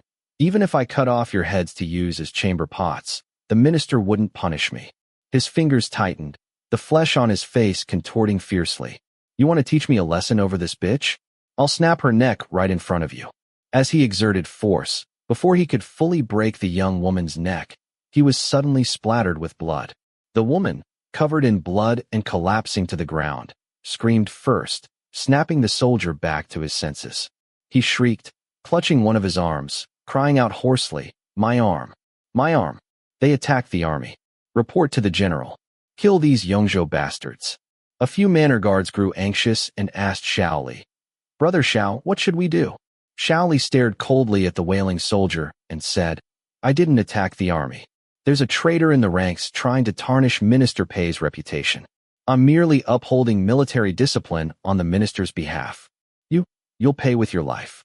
Enraged, the soldier snatched a blade from a comrade and swung it at Xiao Li. But missing an arm had thrown off his balance, and his swing was inaccurate, allowing Xiao Li to easily sidestep it. Staggering forward a few steps, he bumped into a tall horse. Cursing, he looked up just as a whip lashed across his face. A guard sent by Pei Song's order shouted, Disgraceful fool! Get back and face your punishment. The ruffians didn't recognize him, but they recognized his armor. Trembling with fear, they quickly pleaded, We admit our fault. We'll return for punishment at once. The personal guard cast another cold glance at Xiao Li and the group of manor guards before turning his horse around and leaving. The military ruffians dared not linger any longer and scattered like birds and beasts. Xiao Li narrowed his eyes to look at the group of people on horseback in the distance. He couldn't clearly see the features of the leading officer, but noticing that all his followers were mounted soldiers, he surmised the man's status must be considerable. One manor guard patted his chest lightly and said, Luckily some of the Pei clan's own people passed by here. Otherwise who knows how today's incident would have ended. Another manor guard muttered while watching the departing personal guard on horseback. That bunch themselves don't follow military discipline and harm common people. Why did the rider who came over whip that ruffian and then glare at us so hostilely? A veteran manor guard smacked him on the head and scolded, Are you stupid? Brother Xiao led just a few of us to beat over a dozen of them to that state, and even chopped off that ruffian leader's arm. Those generals saw their own soldiers suffer losses. It's a slap to their face. How could they feel good about it? With this pointed out, several manor guards felt a belated fear. One said, The world has fallen into such chaos, and now the Zhou manor isn't even under the young master's control anymore. Rather than continuing as manor guards, we would be better off joining the army to make our way, saving us from swallowing insults all day long. Someone asked Xiao Li, who had remained silent, Brother Xiao, what about you? Xiao Li was gazing distractedly at the retreating figures of Pei Song's group. Jostled on the arm, he snapped back to attention and said, I have no great ambitions. I only wish to guard my mother and fulfill my filial duties. The manor guards weren't particularly surprised by this answer and resumed discussing military enlistment. The ancients said chaos breeds heroes. If we brothers truly join the army, we might make names for ourselves. Someone sneered, following in the footsteps of that bunch earlier, bullying men and harassing women. The one who proposed enlistment spat and said, Isn't the Northern Frontier Marquis also recruiting troops? I've heard the frontier marquis governs his army well, caring for soldiers like his own children. Not like that scoundrel Pei Song with his unpredictable moods and brutal command. At the mention of Pei Song, the manor guards felt their teeth itch with irritation. As they walked, they complained.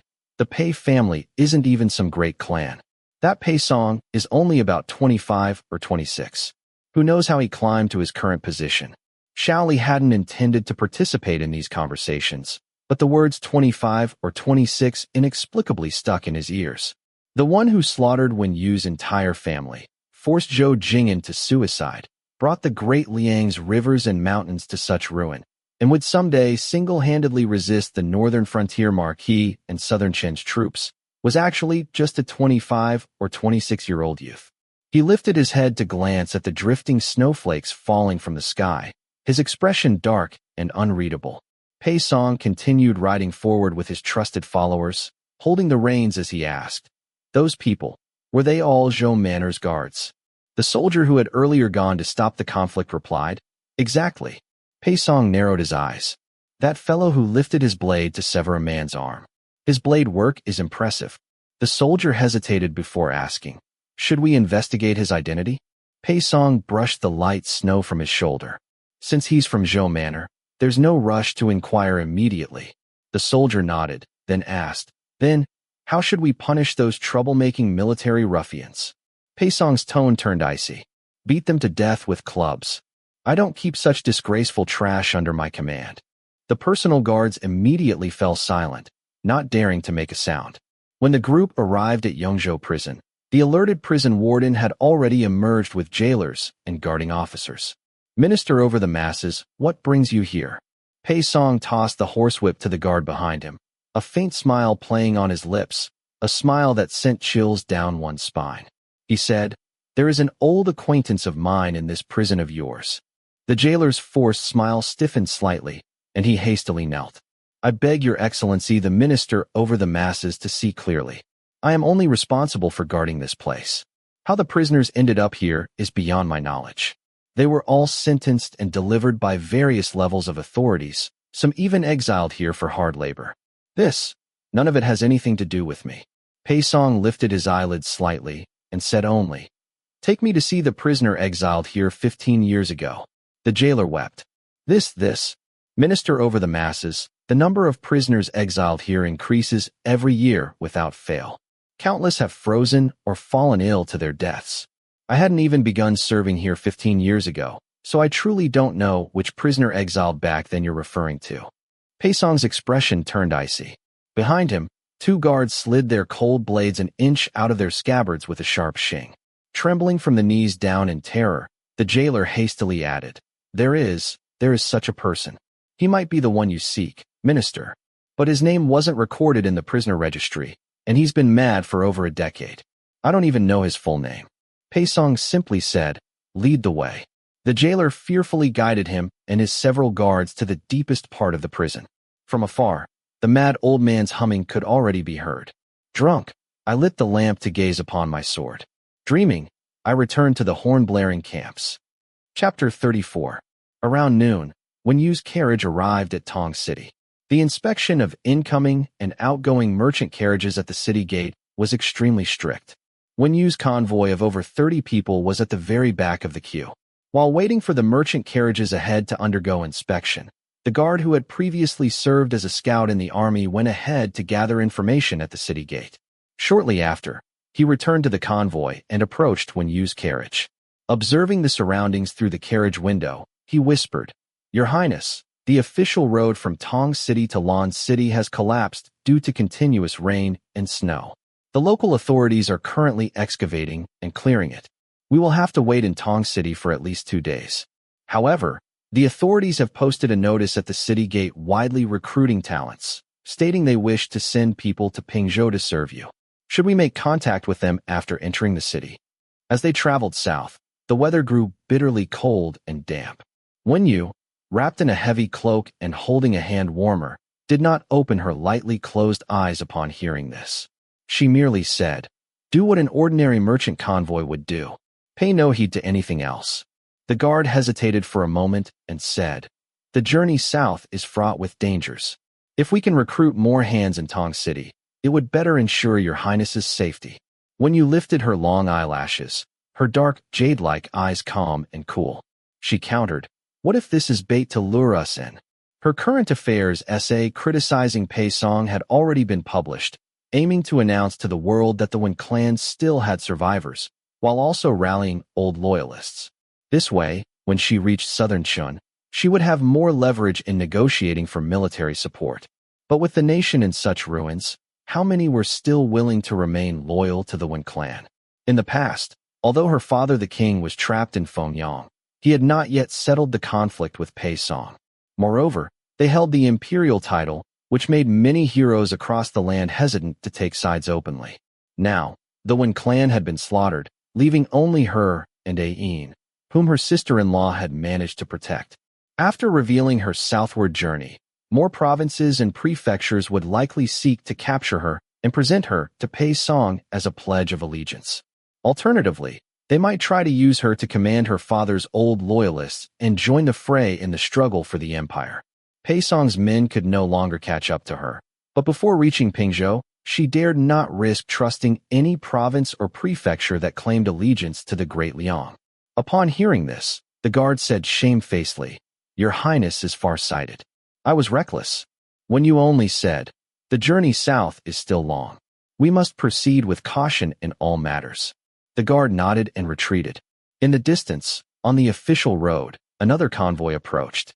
However, instead of joining the queue, they drove straight to the city gate, showed some document to the guards, and entered the city in a grand procession. The merchant carriages waiting in line grumbled discontentedly. "Whose convoy is that? Everyone else is waiting in line. How come they can just enter the city directly?" Someone recognized the emblem on the carriage and said, "It looks like the Feng family from Luodu." Hearing the name Luodu, Wen Yu paid closer attention. She thought it strange. The Feng family of Luodu had their ancestral home in Taiyuan. Even if they were unwilling to submit to Pei Song, they should have headed north to seek refuge with the Marquis of Shuobian. Why were they coming south? However, a merchant who seemed better informed remarked, "That's not the Luodu Feng family." After Pei Song captured Luodu, the Lu, Zhao, and Feng families, along with anyone connected to the former party of Ao, were all slaughtered by him. Those pampered noble ladies and titled madams, didn't they all weep and wail as they were dragged into the rebel military tents one night, only to be wrapped in straw mats and tossed into the mass grave the next morning stark naked? The one who just entered the city is probably a daughter of the Feng family who married into Qinghe years ago. Fortunately, she wasn't in Luodu and managed to escape this fate. While others sighed over the tragic fate of Luodu's nobility, Wen Yu lowered her gaze, lost in thought. Pei Song's methods were so brutal.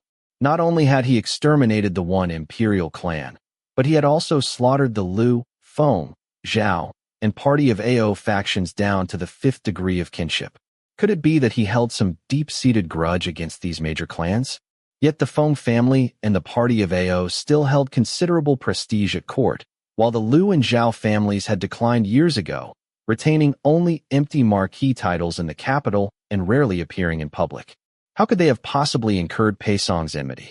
Moreover, when Pei Song served as a lackey for the party of Ao, her father and brother had already investigated him.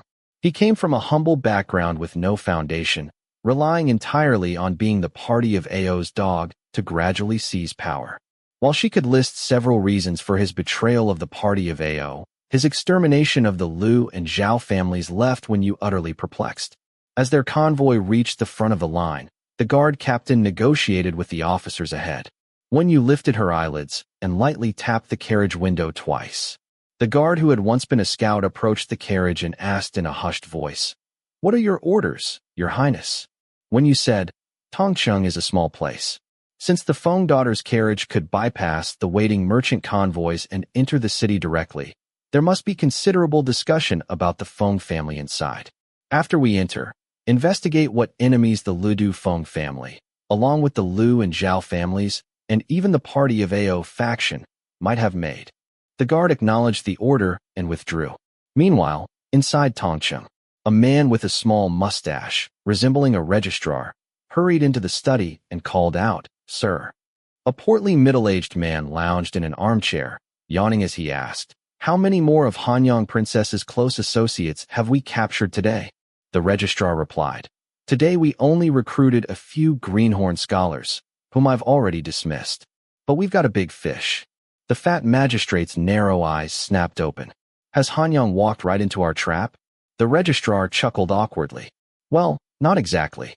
After we posted notices about the official road collapse at the crossroads along the route, we have indeed lured many merchant convoys into the city. One convoy actually belongs to a daughter of the Lidu Feng family who married out. She seems to be heading to Pingzhou to seek refuge with Hanyang Princess too." The fat magistrate could no longer remain seated. His narrow eyes curved into slits as he smiled. "Excellent. Follow the usual procedure. Kill the merchants, confiscate their carriages and goods. As for the Feng woman, keep her alive. Since Minister over the Masses has exterminated all the collateral branches of the Lidu Feng family, she being from the main lineage should make a fine gift for him." Yongzhou prison. The jailer had led Pei Song and 2 personal guards to the cell of the mad old man. The old man paid them no mind, continuing to hum to himself while pulling fresh straw from his bedding to weave grasshoppers. The jailer glanced cautiously at Pei Song's expression and asked carefully, This is the man. Does Minister over the Masses recognize him as the person you are looking for?" Pei Song's gaze fell on the disheveled beard covering most of the mad old man's face and his tattered, stained clothing. A hidden resentment mingled in his gloomy eyes as he drew his long blade. The jailer screamed and collapsed to the ground, clutching his leg. Clutching the wound on his calf, completely unaware why the other had attacked, he hoarsely cried, "Spare me, Minister. Spare me." Pei Song's blade tip dripped with blood as he coldly asked, "All these years, is this how he has been living in prison?" The jailer was already sweating from the pain, but he keenly grasped something unusual from Pei Song's words and hurriedly said, "Minister, please see reason. I have never mistreated this old madman, this elder. If you don't believe me, look at the fresh straw in his cell. There is even a young man who often visits him. I accepted his bribes, so I wouldn't treat this elder poorly." Pei Song narrowed his eyes. "Young man."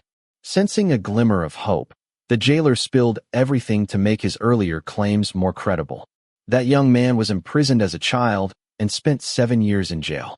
The elder always called him Huaner, but because he is so mad, sometimes he protected him, other times he beat him severely. After his release, he still often comes to visit the elder. Pei Song stepped on the jailer's throat and leisurely asked, "What is that person's name? Where does he live?" The jailer found it difficult to swallow, but his survival instinct made him answer truthfully. He is called Xiao Li. I don't know where he lives, but he recently became a manor guard at the governor's residence." "Xiao Li." Pei Song slowly pronounced the 2 syllables, then applied pressure with his foot. A cracked sound of breaking throat bones echoed, and the jailer lay dead with wide-open eyes. Pei Song withdrew his foot as if he had merely crushed an ant. He turned to look at the mad old man in the cell, who was still humming a tune while weaving a grasshopper from straw. He gestured to his guard, who understood, took the keys from the jailer's waist, quickly unlocked the cell door, and tactfully withdrew. Pei Song entered the cell, looking down at the mad old man weaving the grasshopper for a long while. A red tinge gradually filled his eyes as he sneered coldly. "Have you truly gone mad, Qin-yi?" The mad old man's hands paused in their weaving, and he slowly murmured, "Qin-yi." His expression suddenly twisted in agony, the grasshopper falling from his hands as he clutched his head and muttered to himself, "Qin-yi? Who is Qin-yi?" Fragmented images seemed to flash through his mind. Battlefields filled with roaring charges, bloodstained spears. But most memories were distorted into countless shards, impossible to piece together no matter how hard he tried. Clutching his hair in anguish, he looked up and roared at the man before him, murky tears uncontrollably streaming from his eyes. Who is Qin-yi? As if that name was the source of all his suffering. Pei Song grinned widely, tilting his head back and covering his eyes with his hand. The white light streaming through the skylight illuminated his form, making his expression momentarily unreadable. Only his voice could be heard. "Mad. It's good that you are mad. What a pity you didn't lose your mind after learning that I personally destroyed the great Liang dynasty you so foolishly served. After all, Your wife and children, your subordinates, your entire Qin clan. What are they compared to the great Liang you served so loyally? As he roared these final words, his voice thick with hatred, the hand covering his eyes was already streaked with tear stains. The mad old man seemed even more agitated, clutching his head in pain as he shrank into the corner, muttering incoherently, Xinjiang? Huana? Dead. All dead. No. Huana isn't dead. Not dead. He stared at the grass-woven cricket that had fallen to the ground earlier, lunging to pick it up while murmuring, Huana isn't dead. Huana recites texts perfectly, practices martial arts excellently. Dragging the unfinished straw strands, the half-woven cricket body was suddenly crushed under a brocade boot, ground forcefully beneath it. Pei Song sneered coldly. Qin Huan is indeed dead. After Uncle bribed the escort officers back then and swapped me out with a starved boy, he was already dead. I am now called Pei Song. Chapter 35. How dare I not kill him? Fine snow drifted leisurely through the skylight. Pei Song lifted his foot, revealing the crushed grasshopper flattened beneath. All his hatred and resentment seemed to have dissipated in that single stomp. Gazing at the aged, mad figure in the cell, a careless smirk once again curled at the corners of his lips. You spent half your lifetime timidly clinging to your so-called loyalty and courage, only to be swept up in the struggle for the throne and purged in the end. Don't you find that ridiculous? Upon hearing struggle for the throne, the mad old man, his shackled hands pounding the ground in agony, felt his head splitting with pain. Bloodshot veins cracked in his eyes as he roared hoarsely. I didn't storm the palace. Didn't storm the palace. I went to rescue His Majesty. Listening to these tormented, insane murmurs, the curve of Pei Song's lips grew even more mocking and desolate. He looked up at the snowflakes falling through the skylight. The year his family was purged, it seemed to have been just such a bitterly cold, snowy day. Over 200 members of his entire household were imprisoned, all because of a fabricated palace storming scheme. He raised a hand to brush the dust from his cloak, then stepped out of the prison cell, saying, Stay here and go mad until you die. After you descend to the underworld, continue pleading your innocence to that damned Emperor Mingqing. As for me, this treacherous rebel, I'll only send the few great aristocratic families who orchestrated it all back then, along with the entire Wen clan, to accompany you in burial. No sooner had Pei Song stepped out of Yongzhou prison with a dark expression than a guard came galloping urgently on horseback, panic-stricken. Minister, something has happened. 1 hour earlier, in the main hall of the Zhou residence. The underfloor heating warmed the room comfortably. Singers and dancers, clad in thin garments, performed music and dances in the cleared space among the banquet seats, filling the air with decadent sounds. Zhou Sui sat at the very end of the banquet. No wine cups or meat dishes were placed on his table, only clear tea and a few plates of vegetarian food. Around him, martial generals clad in armor had low tables piled with various meats and fine wines. Following Pei Song's instructions, each general was also accompanied by 1 or 2 courtesans invited from the pleasure quarters. Those military men directly grabbed meat from plates with their hands, feasting heartily. As the wine took effect, and they were further heated by the room's warmth, their faces flushed red. Some, dissatisfied with the courtesans accompanying them, grinned ferociously as they pulled over maids pouring wine, or staggered after the dancers in the hall. The maids and dancers screamed in panic, while the general's laughter grew increasingly savage, their disgraceful behavior on full display.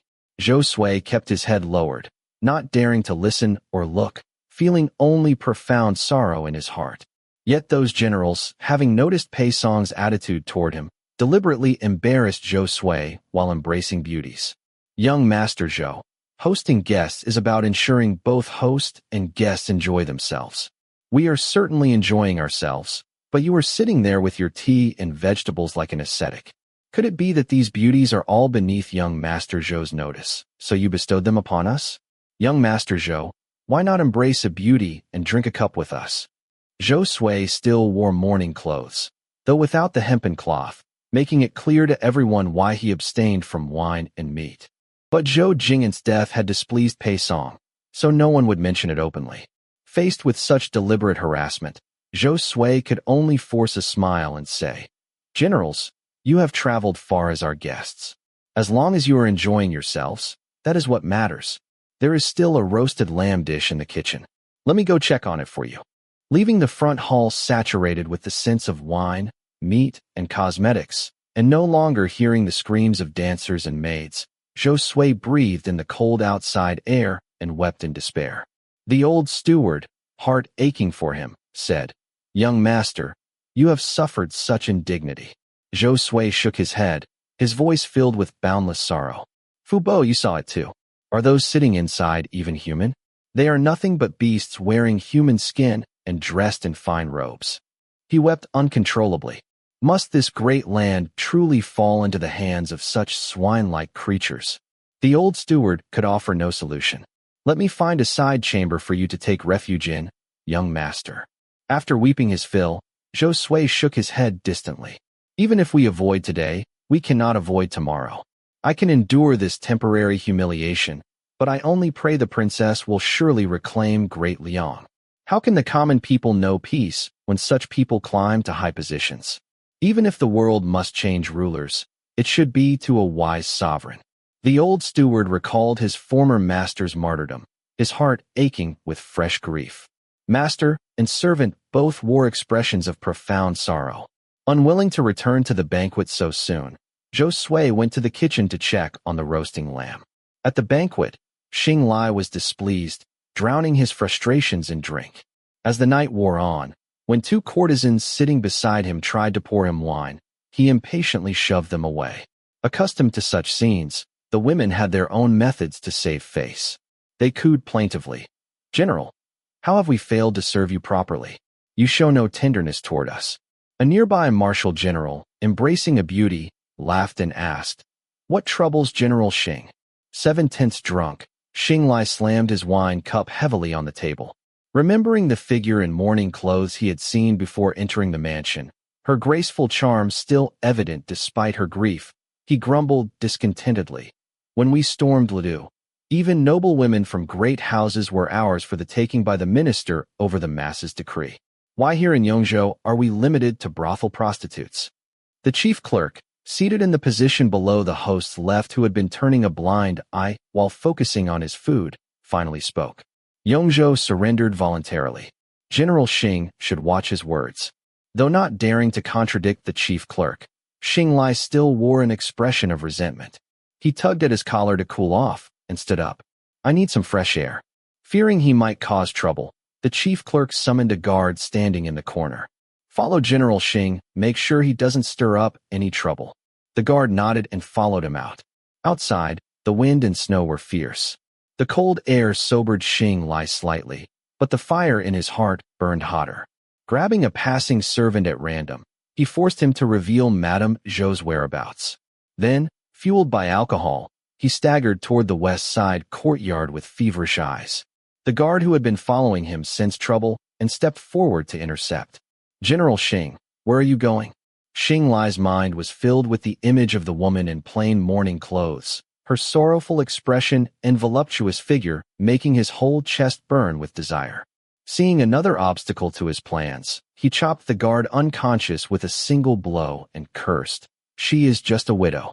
Not only is that old Zhou dead, but even if he were alive, I could still take her by force. That old scoundrel Gongsun Cho not only constantly slanders me before the minister over the masses, but now he is meddling in my affairs too." He spat on the ground and staggered unsteadily toward the west side courtyard. In the main hall of the west side courtyard, Zhou Jing'an's coffin was placed. Madame Zhou knelt on a cushion, her eyes red as she burned paper money for her deceased husband, the faint sounds of music from the front hall barely reaching her ears.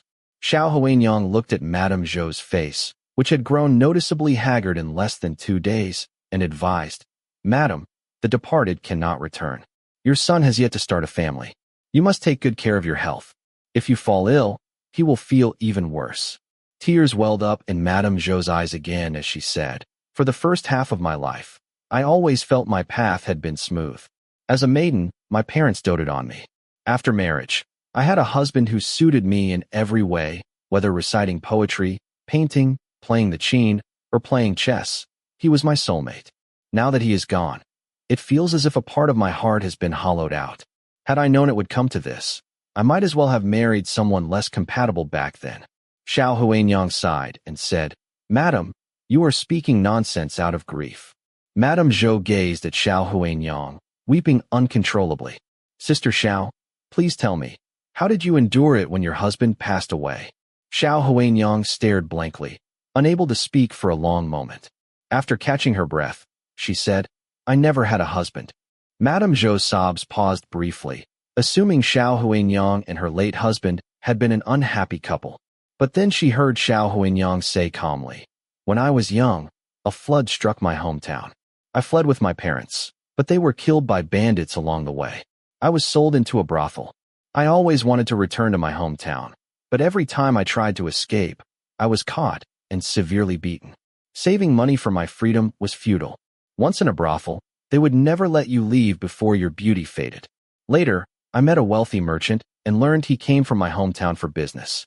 Hoping he would redeem me and take me home, I secretly became pregnant with Huaner behind the madam's back. But he never returned. A trace of guilt flickered in Xiao Huanyang's eyes as she continued, I failed my child. After he was born, I waited 2 years, but the merchant never came back. My value had declined, and realizing I could never return home, I took out all my resentment toward the merchant on him. I refused to grow old in that brothel. Even if I couldn't go home, I wanted to leave and live with dignity. When Huaner was 8, I finally persuaded a local merchant to redeem me, but it brought disaster. Huaner even went to prison for 7 years to protect me. Madame Zhou listened in shock, feeling remorseful. I'm sorry, Sister Xiao. I didn't know any of this. Xiao Huanyang simply shook her head. Madam, you are blessed. In my life, I walked every wrong path before I finally understood. What does it matter who Huaner's father was? He is flesh of my flesh, my own child. From the time he could barely walk and was babbling, the first word he called me was mother. I despised and resented him, and he, afraid of displeasing me further, didn't even dare cry in front of me. By 4 or 5, he was already carrying a wooden basin to wash clothes for me. Xiao Huanyang couldn't go on, her eyes reddening as she smiled faintly. I used to blame the Bodhisattva for not protecting me, but now I think, how could she not have? She sent this child to redeem me. Madame Zhou grasped Xiao Huanyang's hand and said, Sister Xiao, your blessings have simply come later. Even the princess has praised Xiao the martyr highly. He will surely achieve great things in the future. Xiao Huanyang looked puzzled. The princess. Madame Zhou realized she had spoken out of turn, but before she could explain, the tightly shut courtyard gate was violently forced open from the outside. Both of them were startled and looked outside, only to see a burly, towering man break through the door. Half his face was covered in a thick beard, he wore armor, and he appeared thoroughly drunk.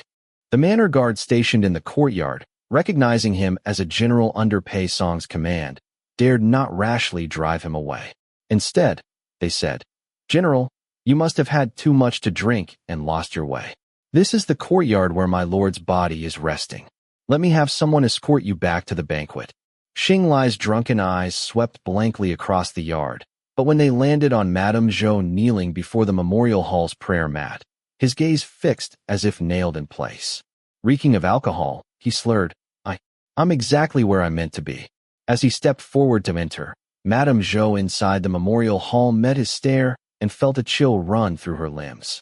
Fury and fear made her head spin, and she would have collapsed if not for Xiao Huanyang supporting her. Trembling with either terror or rage, she pointed at Xing Lai and cried, Shameless! Lawless! Drive him out at once. The manor guard said coldly, My apologies, General. They moved to seize him, but Xing Lai threw an elbow strike, slamming one guard into the courtyard gate, then shook off another who had grabbed his arm. As a trusted subordinate of Pei Song, his martial skills were formidable. During the siege of Fengyang, he had cut down several of Changlian Wang's finest commanders. A handful of manor guards were no match for him. Just gazing at Madame Zhou made him pant heavily. Don't be a fool. Submit to me, he growled. The guards, both alarmed and enraged, rushed to restrain his arms and legs, shouting, Madam, run. Before today, the stewardesses had never imagined such an outrageous scene. They stood frozen in shock. Snapped back to reality by the guard's shouts, they stumbled forward on weak legs, helping Xiao Huinyang support Madame Zhou as they hurried toward the side gate. Quickly, they yelled to the servants, "Go to the main hall and call for help." Seeing his prey about to escape, Xing Lai roared, shook off the guards clinging to him, and stomped hard, breaking one guard's spine. "Don't ruin your granddad's fun," he snarled. One guard, incensed, raised his blade to strike Xing Lai, hoping to wound and capture him. But Xing Lai wrenched the weapon away and beheaded him in one swift motion. Seeking death, he bellowed. The maids and servants had never witnessed such brutality. They screamed in horror. Hearing the screams, Madame Zhou and the other women glanced back and saw the head rolling gruesomely on the ground. Their legs turned to jelly, barely able to move. Xiao Huinyang, having seen more chaos in her brothel days, steadied herself as best she could. She tugged Madame Zhou urgently. "Hurry." The stewardesses continued to assist Madame Zhou, but their own limbs had gone limp as noodles. The manor guards abandoned restraint, drawing their blades to fight Xing Lai with their lives. Yet they were no match for him, and soon the courtyard was littered with their corpses. The exertion amplified Xing Lai's drunkenness, flooding his brain with wild excitement. Sword in hand, he bounded after the fleeing women, cutting down anyone in his path. Wails and shrieks filled the memorial hall, but he only laughed, a cruel, gleeful sound. He swung his blade at the stewardesses, shielding Madame Zhou. Their agonized cries rang out as they fell, one by one, into pools of blood. Madame Zhou, hearing those agonizing screams, found her legs too weak to move. She pushed Xiao Huinyang's arm aside, tears streaming down her face, and said, "Don't mind me, run quickly." As Xing Lai reached out to grab Madame Zhou, Xiao Huinyang gritted her teeth and threw herself forward, wrapping her arms around him. She turned her head and shouted at Madame Zhou, "Madam, go now." But Xing Lai flung Xiao Huinyang aside with a single motion. Thrown by the immense force, Xiao Huinyang hit her head against a pillar and briefly lost consciousness. She watched helplessly as Xing Lai, with a sinister grin, lifted Madame Zhou from the ground and pinned her onto a table laden with various sacrificial offerings. He tore violently at the mourning garments on Madame Zhou, who wept as if her heart were breaking. Xiao Huinyang, not knowing where she found the strength, stumbled forward, lifted a nearby long bench, and smashed it against Xing Lai's head, cursing, "You beast worse than pigs and dogs." Caught off guard, Xing Lai was struck on the forehead, blood trickling down. He pressed his hand against the bleeding wound and shook his head slightly to clear his dizziness. Seizing the moment, Xiao Huinyang took off her own jacket and draped it over Madame Zhou, helping her up in an attempt to flee. Enraged, Xing Lai picked up a discarded knife from the ground, his face contorted with fury. He raised the blade and brought it down hard on Xiao Huinyang's back. Xiao Huinyang staggered, no longer able to support Madame Zhou. Blood seeped through the padded jacket on her back as she collapsed limply to the ground. Her mouth slightly agape, her eyes fixed blankly ahead, as if still concerned for someone. Just then, chaotic footsteps echoed from outside the courtyard, followed by a sharp rebuke. Xing Lai, cease this madness at once. Xing Lai felt as if struck by a sudden blow. Seeing the crowd swarming into the courtyard and the chief clerk's grim expression, his lustful desires faded. He dared not lay another hand on Madame Zhou, but refused to back down, muttering, "It's all this wretched woman's fault for not knowing her place." The chief clerk's gaze swept over the courtyard filled with corpses and Madame Zhou's torn mourning clothes. Fury surged within him. Pointing a trembling finger at Xing Lai, he tried to scold him, but was so enraged he could only stammer, "You." Madame Zhou sat curled on the ground, her knuckles white as she clutched her collar tightly. Her tear-filled eyes, fixed on the coffin draped with white silk and funeral flowers for her husband, held nothing but desolation. As the chief clerk began reprimanding Xing Lai, she suddenly sprang forward. The jacket draped over her shoulders fell to the ground as she threw herself headfirst against Zhou Jing'an's coffin. A loud crash echoed, and blood splattered across the white silk and funeral flowers adorning the coffin. Madame Zhou lay collapsed beside the coffin, her head shattered and bleeding. The force of her desperate impact had shifted the coffin, causing it to tip over with a thunderous crash that reverberated like a clap of thunder. Zhou Jing'an's coffin crashed to the ground. For a moment, the entire courtyard fell into dead silence. Zhou Sui, who had rushed over from the main kitchen upon hearing the news, stumbled into the courtyard. Seeing the corpses strewn across the ground and his mother's body in the memorial hall, he broke down like a child, wailing, "Mother!" He crawled on his knees into the memorial hall, lifted Madame Zhou's body, and upon seeing her torn mourning clothes, his tear-streaked face twisted with a ferocious rage. His eyes reddened with bloodlust as he screamed at Xiao Li, who stood inside the memorial hall, "Beast! You beast worse than pigs and dogs." Xiao Li knew he had caused trouble, but didn't consider it a serious matter. Being cursed so vehemently by a weak young man now ignited his anger again. He roared, "I have followed the minister from Azhou all the way to Lidu in battle, with glorious military achievements. What does it matter if I kill you two today?" The chief clerk shouted sharply, "Xiao Li." But Zhou Sui, his eyes bloodshot, burst into mad laughter. "Kill me then, go ahead. Haven't you slaughtered enough of my Zhou family already?" He laughed hysterically at the Pei clan's officers in the courtyard. "Had we known surrender would bring such humiliation, our Zhou clan would rather have died than surrendered. Let the world see what becomes of those who surrender to Pei Song." He picked up a blood-stained long blade from the ground and made to slit his own throat. The chief clerk urgently shouted, "Stop him!" A sharp clang rang out as an arrow flew from outside the courtyard, knocking the blade from Zhou Sui's hand. A cold, deep voice came from beyond the courtyard. "What becomes of those who surrender to me?" The chief clerk and the officers looked toward the courtyard entrance. Seeing the newcomer, they couldn't help showing relief. "The Lord has returned." Pei Song handed his bow to a guard beside him and strode into the courtyard. His gaze swept over the corpses in the yard and the several bodies in the memorial hall, his expression turning several degrees colder. Before Pei Song, Xiao Li didn't dare act arrogantly anymore. He bowed his head and murmured, "Minister." Pei Song immediately lashed him across the face with his whip, cursing coldly, "Fool." A bloody welt rose on Xiao Li's face, but he kept his head down without uttering a sound. Zhou Sui asked Pei Song with bitter laughter, "Minister Pei, what do you think has become of my Zhou family?" After meeting his gaze, Pei Song coldly ordered, "Guards, drag Xiao Li away. 20 military cane strikes, plus 6 months salary deduction." Soon Pei Song's personal guards came forward to drag Xiao Li away. Pei Song looked at Zhou Sui. "When my subordinates commit offenses, I will punish them severely." Zhou Sui laughed wildly, his voice filled with despair. "More than 20 of my household have already died before my father's spirit tablet. That beast even attempted to violate my mother, driving her to hang herself. And all this is only worth 20 cane strikes." Pei Song threw his own sword to Zhou Sui. "If you have the courage, take this blade and kill him yourself." Zhou Sui's eyes burned crimson as he picked up the sword Pei Song had thrown him, shouting, "Why wouldn't I dare kill him?" He drew the blade and charged at Xiao Li with a roar. But having never even killed a chicken before, his swings were full of openings. Every slash was easily dodged by Xiao Li until he grew too exhausted to even lift the sword properly. Sweat dripped from his forehead, yet he still gritted his teeth and roared, "I will kill you." On his final wild swing at Xiao Li, not only did Xiao Li easily evade, but he delivered a whip kick to Zhou Sui's neck, knocking him unconscious instantly.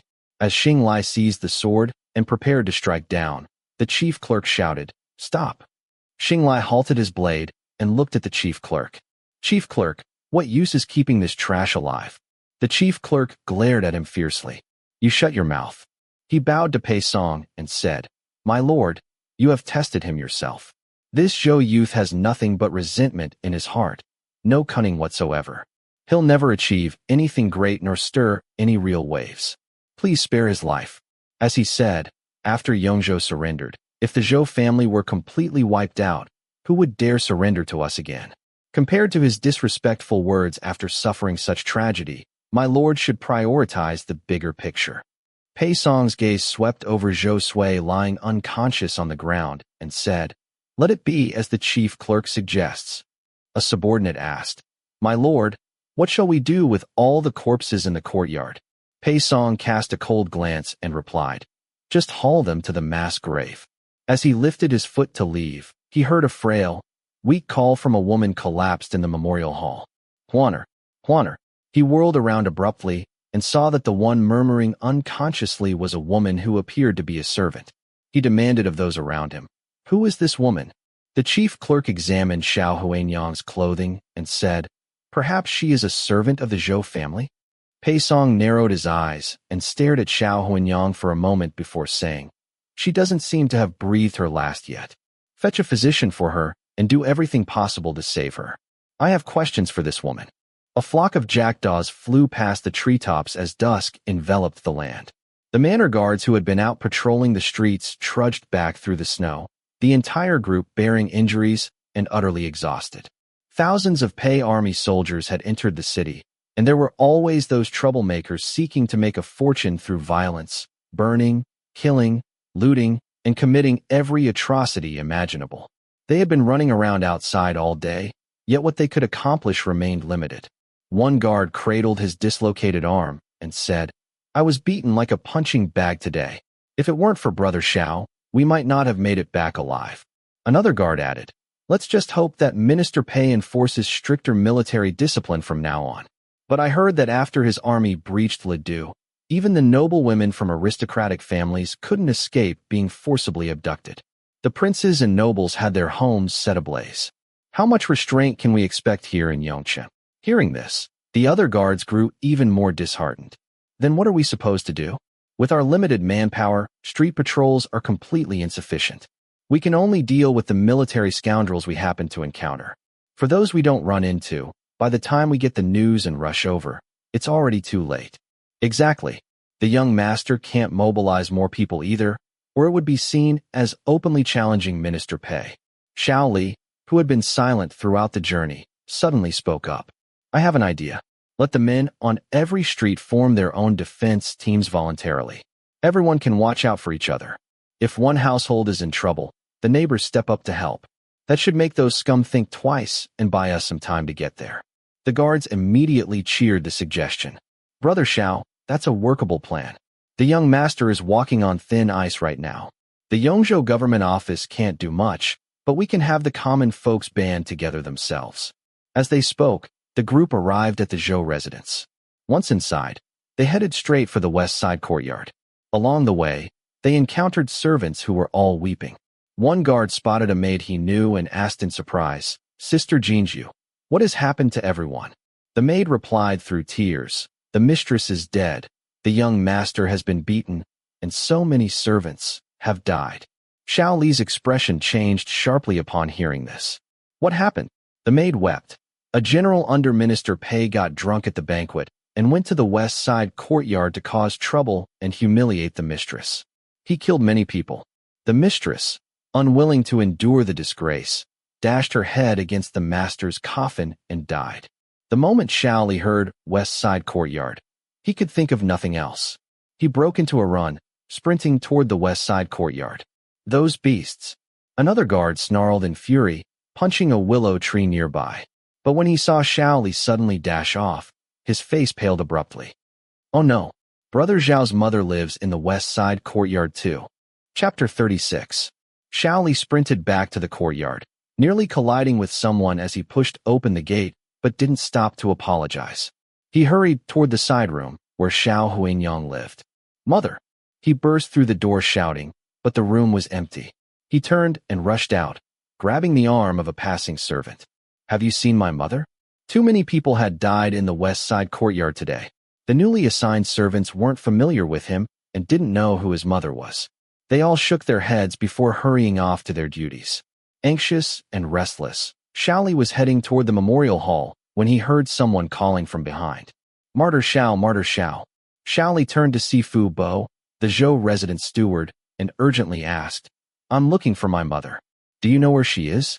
The steward replied with a grief-stricken expression, "Martyr Xiao, please come with me to see the young master. He has words he wishes to speak to you personally." Zhou Sui, being a frail scholar, had remained unconscious after Xing Li's whip kick. When he awoke, his entire shoulder and neck were swollen. Though the resident's physician had administered acupuncture, his neck remained immobile. When Xiao Li entered, he saw Zhou Sui half reclining on the bed, propped up by pillows, his face ghostly pale. A servant was feeding him medicine, but due to his neck injury, he could only manage small, difficult swallows. Seeing Xiao Li enter, he waved for the maid to withdraw. Before Xiao Li could ask where his mother was, Zhou Sui's tears already flowed. Struggling to get out of bed, he was helped by the old steward but still knelt before Xiao Li in his undergarments, eyes bloodshot as he rasped, "I have failed brother Xiao." The words fell like a mountain, crushing Xiao Li's chest until he could barely breathe. What little reason remained made him reach to support Zhou Sui's elbow. "Young master, please rise and speak. Xiao Li doesn't deserve such courtesy from you."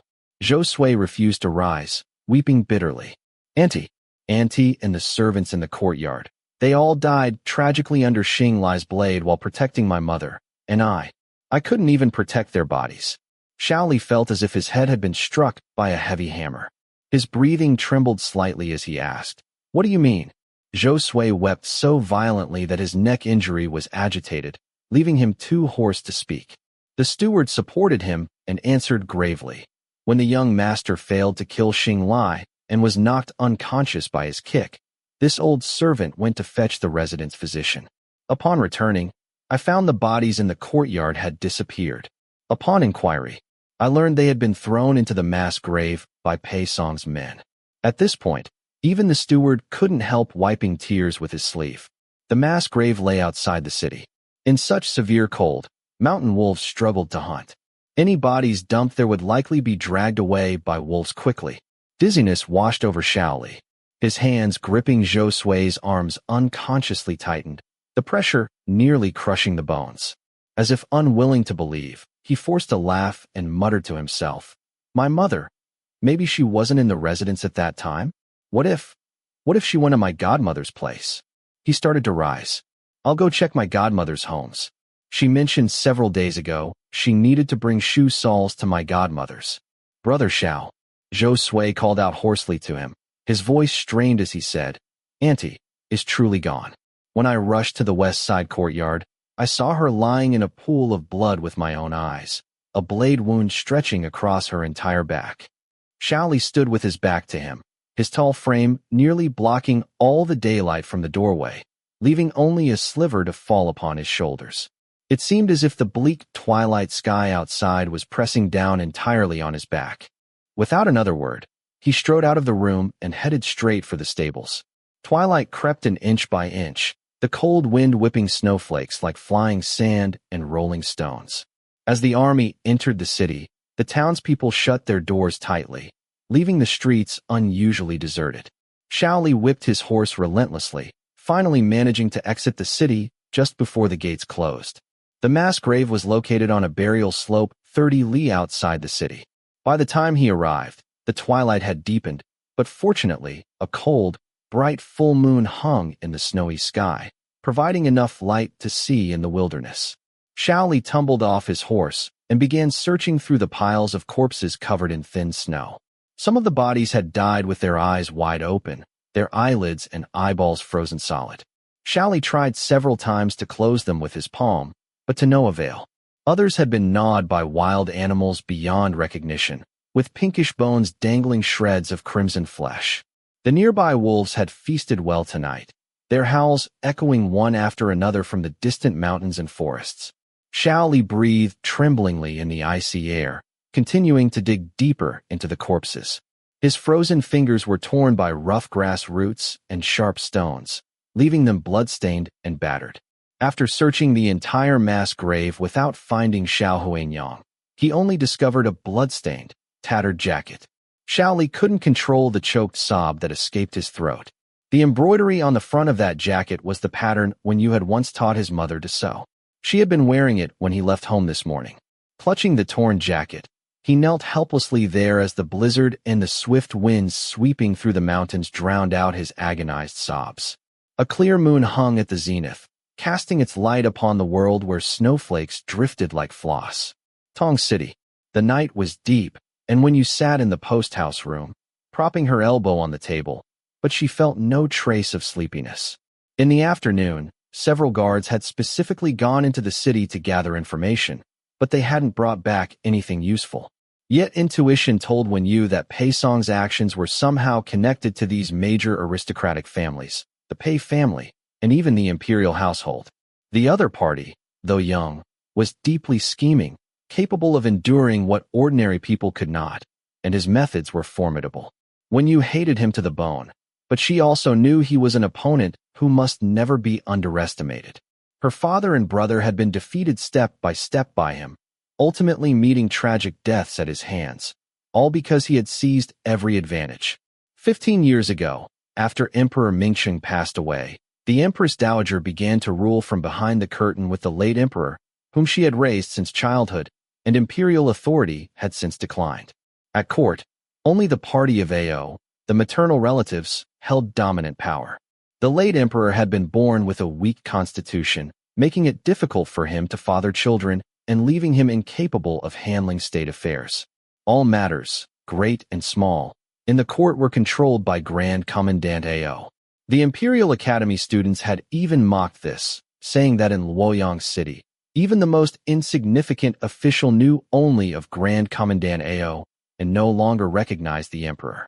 It was during that time that the Yu family, which had produced 3 generations of imperial tutors, secretly approached her father.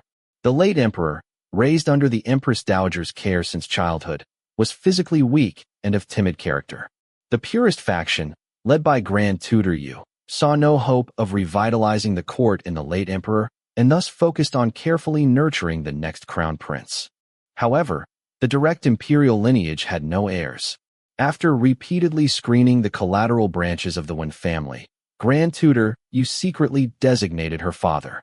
To make the Empress Dowager Ao and the party of Ao agree to establish her father as the crown prince, Grand Tutor Yu initially strongly recommended another collateral branch. Suspecting that he had already won over that branch of the Wen family, the Empress Dowager Ao and the party of Ao vehemently rejected the proposal. Only then did other court officials from the purist faction recommend her father.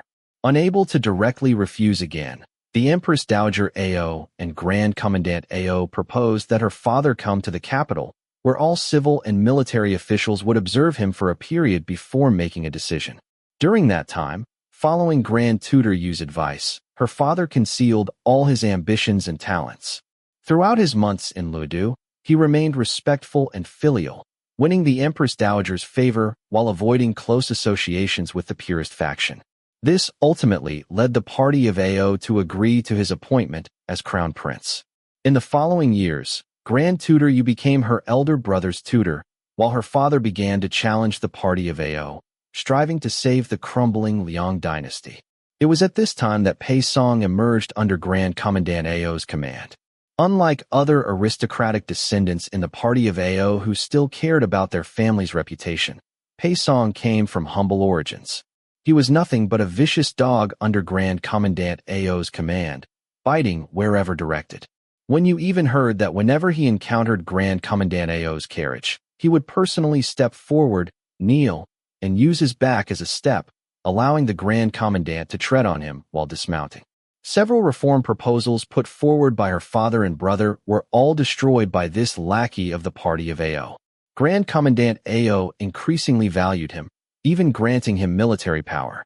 But no one expected that this seemingly obedient dog of the Ao family would eventually bare its fangs, catching everyone off guard after the late emperor's death.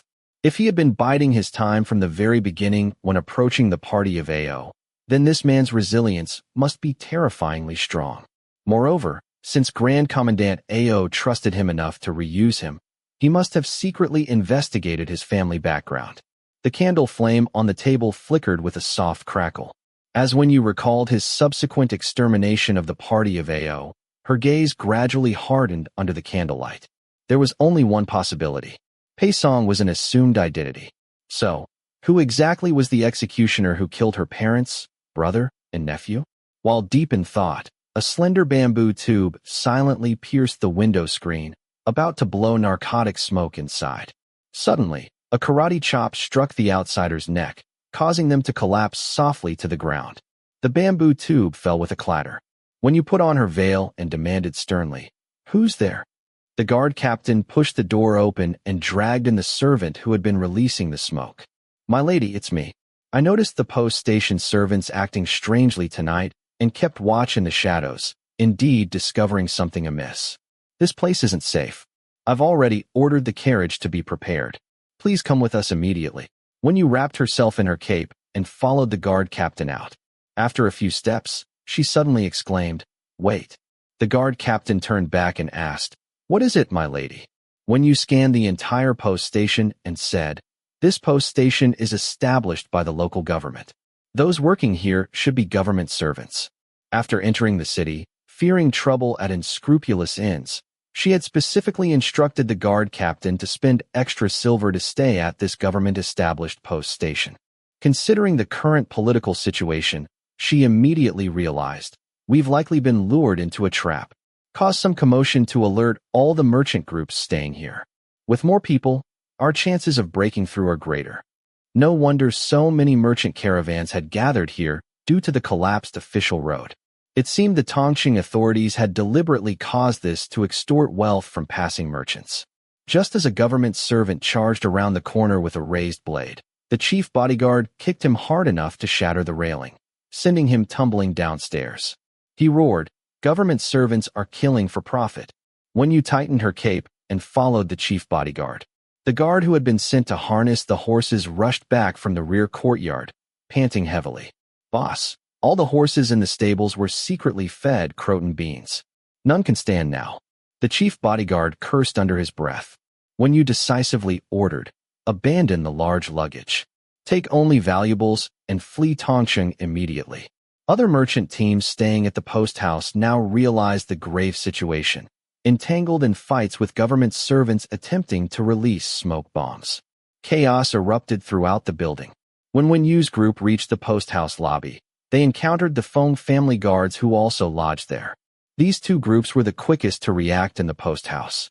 Wen Yu noticed Lady Feng, surrounded by servants, holding a young child in her arms. As if sensing the gaze, Lady Feng looked up and met Wen Yu's eyes. After a brief exchanged glance, both hurried outward. But upon exiting the post house, they found the streets illuminated by torches. Hundreds of soldiers who had been ambushed outside to blockade the streets now emerged. Merchants fleeing later panicked. Why so many soldiers? We're doomed. There's no escape. The portly county magistrate emerged from behind the soldiers, berating the postmaster. How could you bungle this? Our prey nearly slipped away. The postmaster bowed obsequiously. My subordinates were incompetent. I'll discipline them later. The magistrate snorted and ordered his troops. Seize them all. Guards employed by the merchants and hired bodyguards drew swords to form a front line, but they were vastly outnumbered by the surrounding soldiers. A pragmatic merchant immediately pleaded, "We're but small traders passing through. We'll gladly offer tribute if you spare our lives." The magistrate narrowed his eyes at the speaker, smiling benignly. Agreed. However, the Feng family offended minister over the masses. Lady Feng must stay. Capture her for me, and I'll take your riches without further trouble. The previously unified merchants wavered, their collective gaze shifting toward the Feng family. The Feng guards quickly encircled Lady Feng, turning blades against the restless guards from other caravans. Clutching her child, Lady Feng looked utterly desolate. Wen Yu suddenly spoke. "Don't fall for this divide-and-conquer tactic." All eyes turned to her, but her veil and the broad cape hood obscured her face. People could only observe her tall, slender figure, speculating about her identity. Her cool voice cut through the night. "Consider this. On your way to Tongqing, did you hear rumors about local authorities leading robberies?" Whispered discussions immediately rippled through the crowd. The county magistrate narrowed his eyes and cast a warning glance at Wen Yu, addressing the wavering merchants. "You begged me for a way out, and I granted it. If you listen to the provocations of this evasive individual, do not blame me for showing no mercy." Wen Yu lifted her gaze coldly, retorting, "Is what you offered truly a way out? You merely intended to sow discord among us, having us capture Lady Feng for you first, only for you to round us all up afterward. Since you rely on plundering merchant caravans for wealth, how could you possibly let us leave and risk the news spreading?" Her voice grew faint yet piercing as she delivered the final blow. "I suspect the reason we have heard no rumors is that all the merchants who previously passed through here have fallen beneath your blade." The merchants, shrewd as they were, had heard Wen Yu lay out the stakes so clearly that none dared gamble on the magistrate sparing them even if they fully cooperated. Once again, they united against the common enemy. Lady Feng, however, stood clutching her child, staring blankly in Wen Yu's direction. The magistrate's scheme unraveled by Wen Yu's few words, his expression turning grim. A cold smile twisted his plump face as he declared, "Since you choose to seek death, I shall not stand in your way. Seize them." Guards and government soldiers clashed in chaos, while the elite escorts shielded their masters in a desperate breakout. Without horses or carriages, relying solely on their feet to flee, they struggled to outdistance the Tongzhou troops, who held a numerical advantage. The guards accompanying Wen Yu had been meticulously selected by Zhou Jing'an from the household troops, far surpassing those of the other merchants. Alongside Lady Feng's retinue, they were the first to break through. Seeing Lady Feng on the verge of escape, the magistrate shouted urgently, "After them! Ensure Lady Feng is captured." Mounted soldiers swiftly closed in, drawing bows and releasing arrows into the fleeing crowd. Guards and servants fell one after another. Outnumbered and realizing the futility of resistance, the two groups of guards tacitly joined forces without their master's orders, holding off the pursuing soldiers to buy time for their leaders to escape toward the city gate. Having escaped countless times from human traffickers after being separated from her personal guards, Wen Yu, though her chest burned with each breath of icy wind, never fell behind. As they neared the gate, Lady Feng stumbled and fell, her child tumbling to the ground wailing. Tears welled in her eyes, filled with helplessness and despair. With pursuers closing in relentlessly and guards still battling the gatekeepers to force the gate open ahead, Wen Yu, hearing the infant's cries and recalling her nephew, who had been brutally killed, stepped forward to pick up the child and help Lady Feng to her feet. But Lady Feng, weeping, asked her, "You are Princess Hanyang, aren't you?" As Wen Yu hesitated, unsure whether to confirm her identity, Lady Feng suddenly shoved her hard, crying out, "Watch out!" Staggering back with the swaddled infant, Wen Yu watched as an arrow pierced Lady Feng's heart. Another arrow grazed Wen Yu's ear, snapping the delicate chain of her veil and causing her cape's hood to fall back. Her veil drifted down, dark hair flowing in the wind, eyes brimming with compassion, like a lotus blooming under the moon in the snowy night. Seeing her face clearly, Lady Feng, now certain of her identity, whispered through her tears, "I beg you, princess, take my daughter out of the city." The last of the Feng family guards rushed forward to block the advancing soldiers. A large patch of blood had soaked through the front of her garment, clearly beyond saving. When you glanced at the infant in her arms whose cries were gradually weakening, nodded, and asked, "Do you know why Pei Song wanted to exterminate your entire Feng clan?" Blood trickled from the corner of Lady Feng's mouth as she spoke with difficulty in broken phrases. "He is Qin. Qin." Behind them, government soldiers beheaded the Feng family guards, shouting, "Don't let them escape." At that moment, the city gate emitted a heavy creak. Several guards strained with all their might to pry open a gap barely 2 feet wide, gritting their teeth as they shouted to Wen Yu, "Your Highness, go." Wen Yu had no more time to ask questions. She could only say to Lady Feng, "I will find a good family to adopt your daughter." With that, she picked up the infant and sprinted toward the city gate. Lady Feng watched Wen Yu's retreating figure, a single clear tear falling from her eye, before she slowly closed them for the last time. The guard captain had seized several horses with his men. As Wen Yu rushed over, a female guard on horseback reached out to her. Wen Yu took her hand and mounted the horse, and with a kick to the horse's flank, they charged out of the city gate, the others close behind.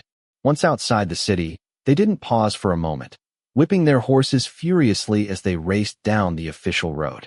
When the county magistrate arrived at the city gate, dragging his obese frame, and learned that a group had escaped, he angrily kicked the guarding soldiers several times.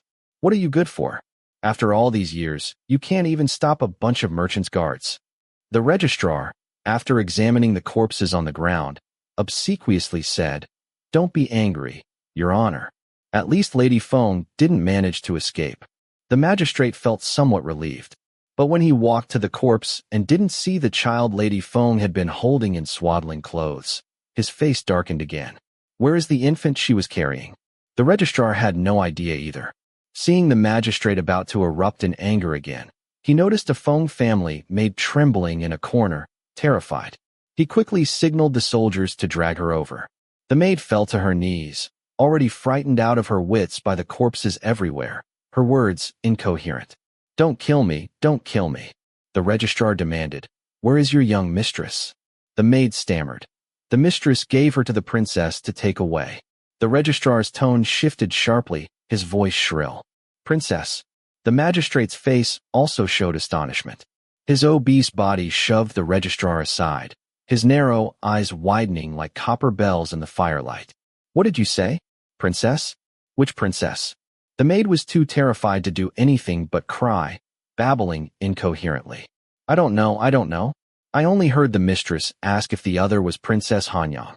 The registrar and the magistrate exchanged glances, then let out eerie, simultaneous laughter in the night. The magistrate was ecstatic. "Quickly, send more men after them, and draft a letter to the Minister of War, saying we have discovered traces of Princess Hanyang. With such a great achievement, my rise to power is imminent." Yongzhou. It was another gloomy, dismal day. The Zhou manor had suffered repeated blows, and the manor guards felt just as bleak and lost as the weather. But the young master had given orders, so the streets still had to be patrolled. While passing through the morning market to buy breakfast at a bun shop, one guard overheard someone eating wontons nearby say, "When I entered the city earlier, I heard that the wild wolves near the mass grave howled all night last night. A hunter went up the mountain this morning to check his traps and found wolf corpses everywhere." The guard, biting into his bun as he walked back, wondered aloud. Who would have nothing better to do than go up the mountain to kill wolves in the middle of the night? No sooner had the words been spoken than, while passing through a dark alley, he was abruptly dragged inside. The figure was tall and imposing. Even shrouded in the chill of ice and snow, a faint scent of blood could still be vaguely detected. Just as the manor guard was about to retaliate, his hands were effortlessly twisted behind his back and pinned against the wall. A deep, hoarse voice came from behind. "Xiao Li, it's me." The manor guard heaved a sigh of relief and called out, "Brother Xiao." The person behind him released his hands. He muttered, "Brother Xiao, where did you go last night? You didn't come back the whole night. And why aren't you wearing your guard uniform?" The bamboo had obscured most of Xiao Li's face. Dressed in the common martial attire of a Jianghu practitioner, he simply said, "I won't be working at the manor anymore. Please convey my farewell to the young master on my behalf." The manor guard roughly understood it was related to Xiao Huanyang's matter and felt somewhat sorry for him. He hastily asked, "Then where will you go from here, Brother Xiao?" Xiao Li didn't respond, adjusting his bamboo hat before leaving with only these words. "Aside from the young master, don't tell anyone you saw me today." The manor guard grew even more puzzled. When he followed Xiao Li out of the alley, the man had already vanished without a trace. He muttered in bewilderment, "Hey, where did he go?" Other manor guards who had been waiting for him came searching and shouted, "What are you dawdling for here? Everyone's waiting for you."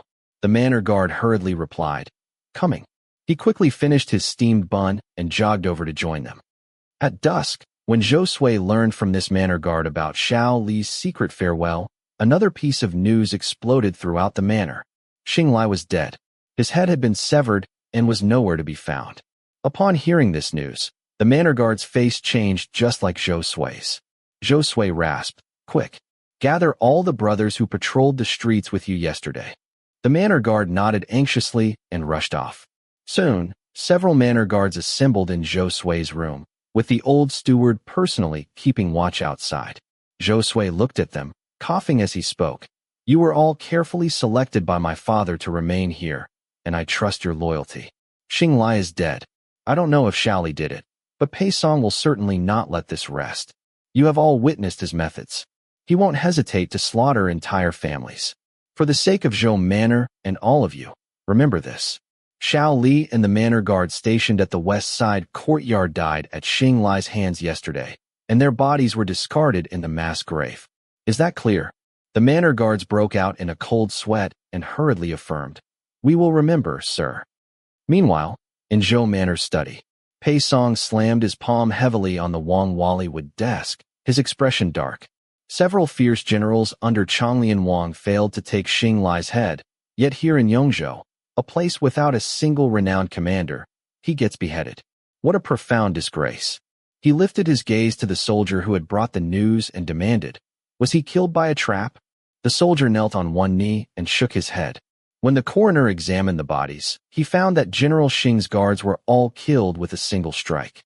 General Xing's bones were shattered, and his internal organs showed signs of hemorrhage. It's clear the opponent incapacitated him completely before decapitating him. Furious, Pei Song swept all the scrolls off his desk, veins bulging at his temples. His tone was icy as he said, "Excellent. This Yongzhou truly hides dragons and crouches tigers." Yesterday, he had ordered Xing Li to receive 20 military cane strikes, but that was merely a slap on the wrist. Since they couldn't procure medicinal herbs or levy grain supplies within Yongzhou City, he had specifically tasked Xing Li to take over a dozen men out of the city today to investigate nearby towns. Who could have anticipated such a disaster? He coldly raised his eyes. "Summon Zhou Sui to me." But before the order could be carried out, another soldier hurried into the study and reported, "My lord, urgent news from Dingzhou."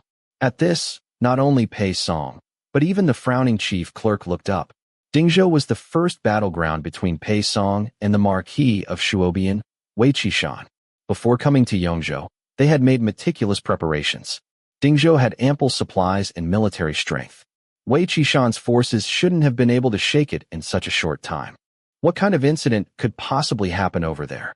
Chapter 37. Pei Song slightly furrowed his brow and said, "Bring me the battle report." The personal guard standing attentively at his side quickly stepped forward, took the battle report, and presented it to him with a bow. After reading the letter, Pei Song's anger grew even more intense than before. He braced both hands against the desk, turbulent waves surging in his eyes, and coldly spat out 4 words. The Yang clan of Hangzhou. The Yang clan of Hangzhou was the maternal family of Changlian Wang's consort. Realizing something was wrong, the chief administrator took the battle report and was also greatly shocked. Stroking his goatee repeatedly, he reflected, "It was our oversight.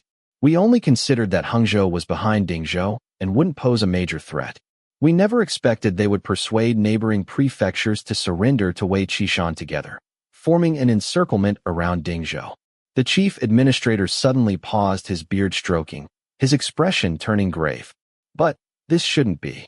Although the Yang clan of Hangzhou is the maternal family of Changlian Wang's consort, the Yang family prides itself on nobility and purity. The current head of the family particularly enjoys pure conversation, pays no attention to court affairs or people's livelihoods, and guards the reputation of Hengshan Academy as a pure scholarly stream. He hasn't even entered official service. How could he possess such foresight? Unless someone is advising him from behind the scenes." Considering this, the chief administrator felt his heart leap and hurriedly bowed to Pei Song. "My lord, if Wei Qishan sent someone to persuade the Yang family, I'm afraid this barbarian is even more difficult to deal with than we anticipated. The battle for Dingzhou concerns the morale of your confrontation with Wei Qishan. Now Dingzhou is in danger. If General Xing's matter was also Wei Qishan's doing, this is truly highly unfavorable for you, my lord. I implore you to quickly deploy troops to Dingzhou." Sitting in his Wangwali wood armchair, Pei Song propped his head up with one hand. After closing his eyes in contemplation for a moment, he seemed to calm down and said, "Sir, have you noticed that since we came to Yongzhou, while everything appears smooth on the surface, it actually feels like we have stepped into a quagmire?" The chief administrator hesitated. "Does my lord mean the inability to requisition grain and medicinal supplies within Yongzhou City?" Pei Song shook his head. "Not only that, although Yongzhou has surrendered, the world sighs at the integrity of former Liang ministers. I found it suspicious that Zhou Jing'an's suicide timing coincided exactly with Han Yang's denunciation of me. Over the past 2 days, while reviewing all documents related to Huakuan's case, I discovered that the silver confiscated from the He family, who handled canal transport for Huakuan and deposited into the treasury after their property was seized, differs significantly from the scale of gifts they previously gave." He tapped the armrest of his chair with his fingertip, his gaze profound. "Sir, What do you think would have happened to any unrecorded money from the He family after their property was confiscated? The chief administrator's expression changed.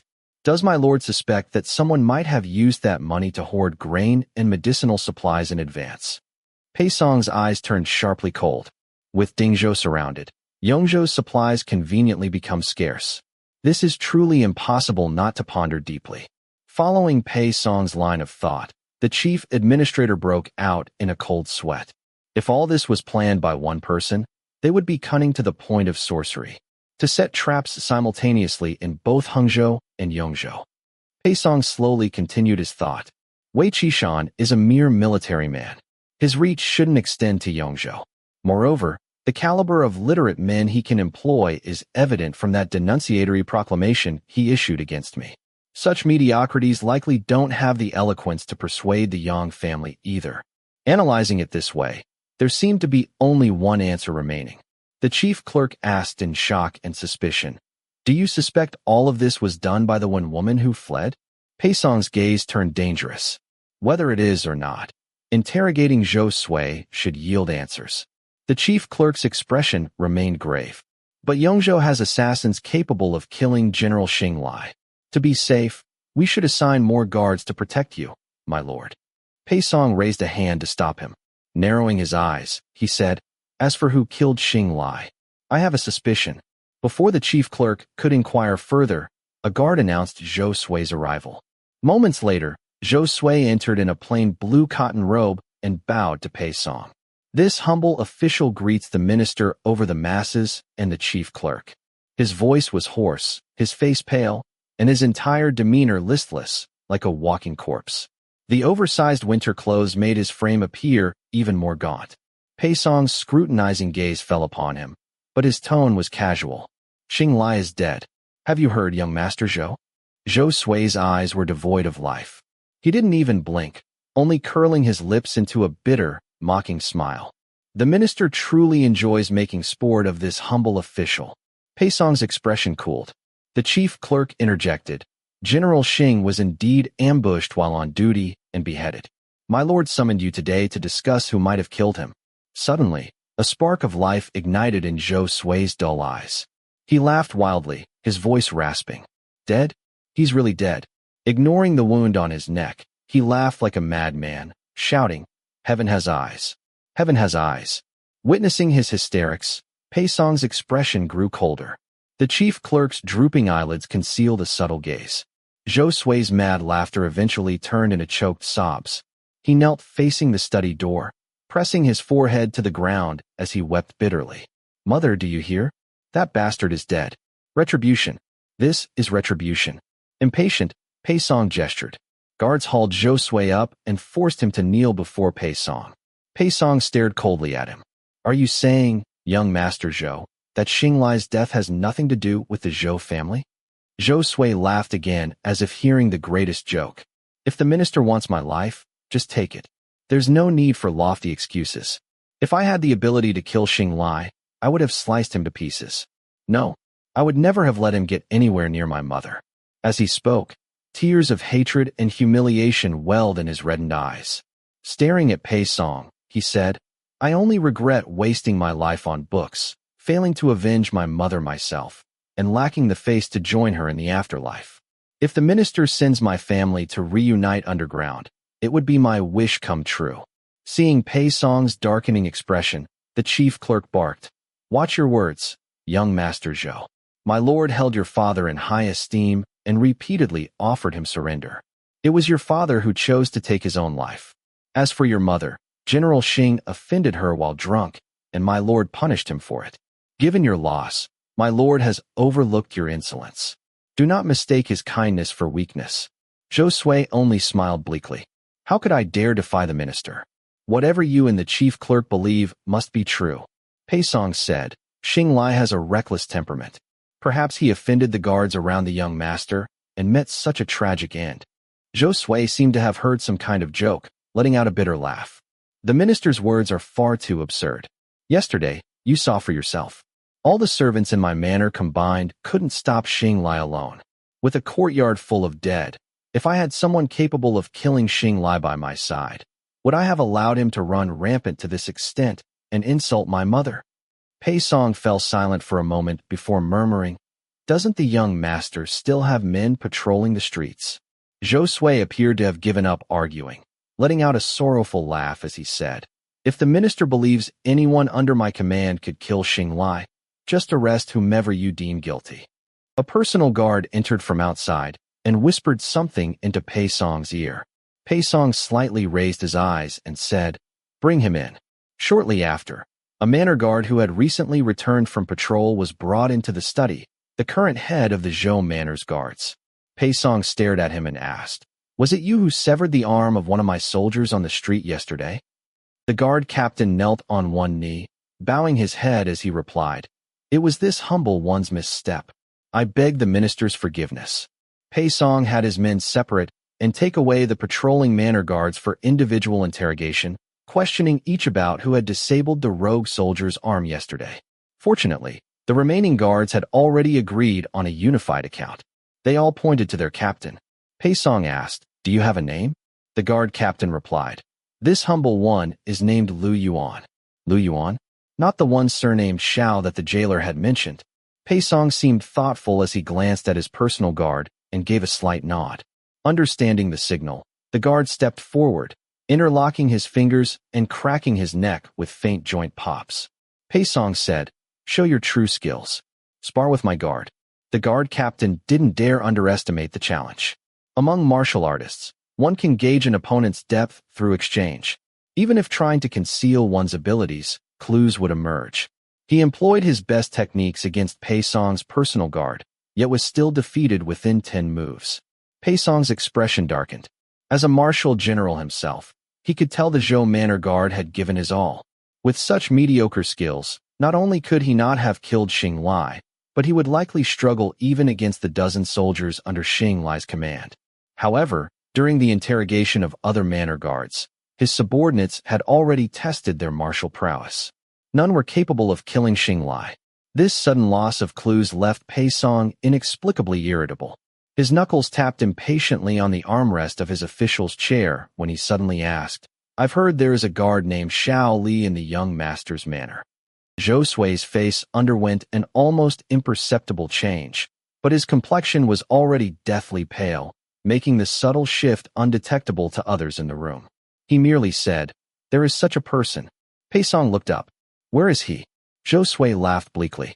"He died yesterday at Xing Li's hands along with all the loyal servants in the courtyard. By now, he's probably in the mass grave, devoured by wolves." Pei Song's brows furrowed involuntarily. "Dead? Then who exactly killed Xing Li?" The solid rosewood armrest cracked under Pei Song's grip as he leaned forward slightly, his eyes cold and venomous like a snake flicking its tongue. Then perhaps the young master could explain why medicinal herbs and grain have suddenly increased in price within Yongzhou City. His subordinates couldn't procure these military supplies, and upon inquiring about city prices, discovered they had multiplied several times compared to north of the Wei River. When he was in Ledu and Fengyang, he could allow his subordinates to plunder freely, because no matter how many nobles and royals were killed, the common people, who had suffered enough from forced labor and heavy taxes, would not lament for those aristocrats and royals. Only the scholar official class and the literati across the land would be enraged. The literary men's ink-laden curses were nothing more than an itch to him. Using the cities from Ledu to Fengyang, he had fed his army, ignited their fighting spirit, and nurtured their greed. Now that Changlian Wang was dead and the one imperial family no longer existed, the only contenders left for the empire were him and Wei Qishan.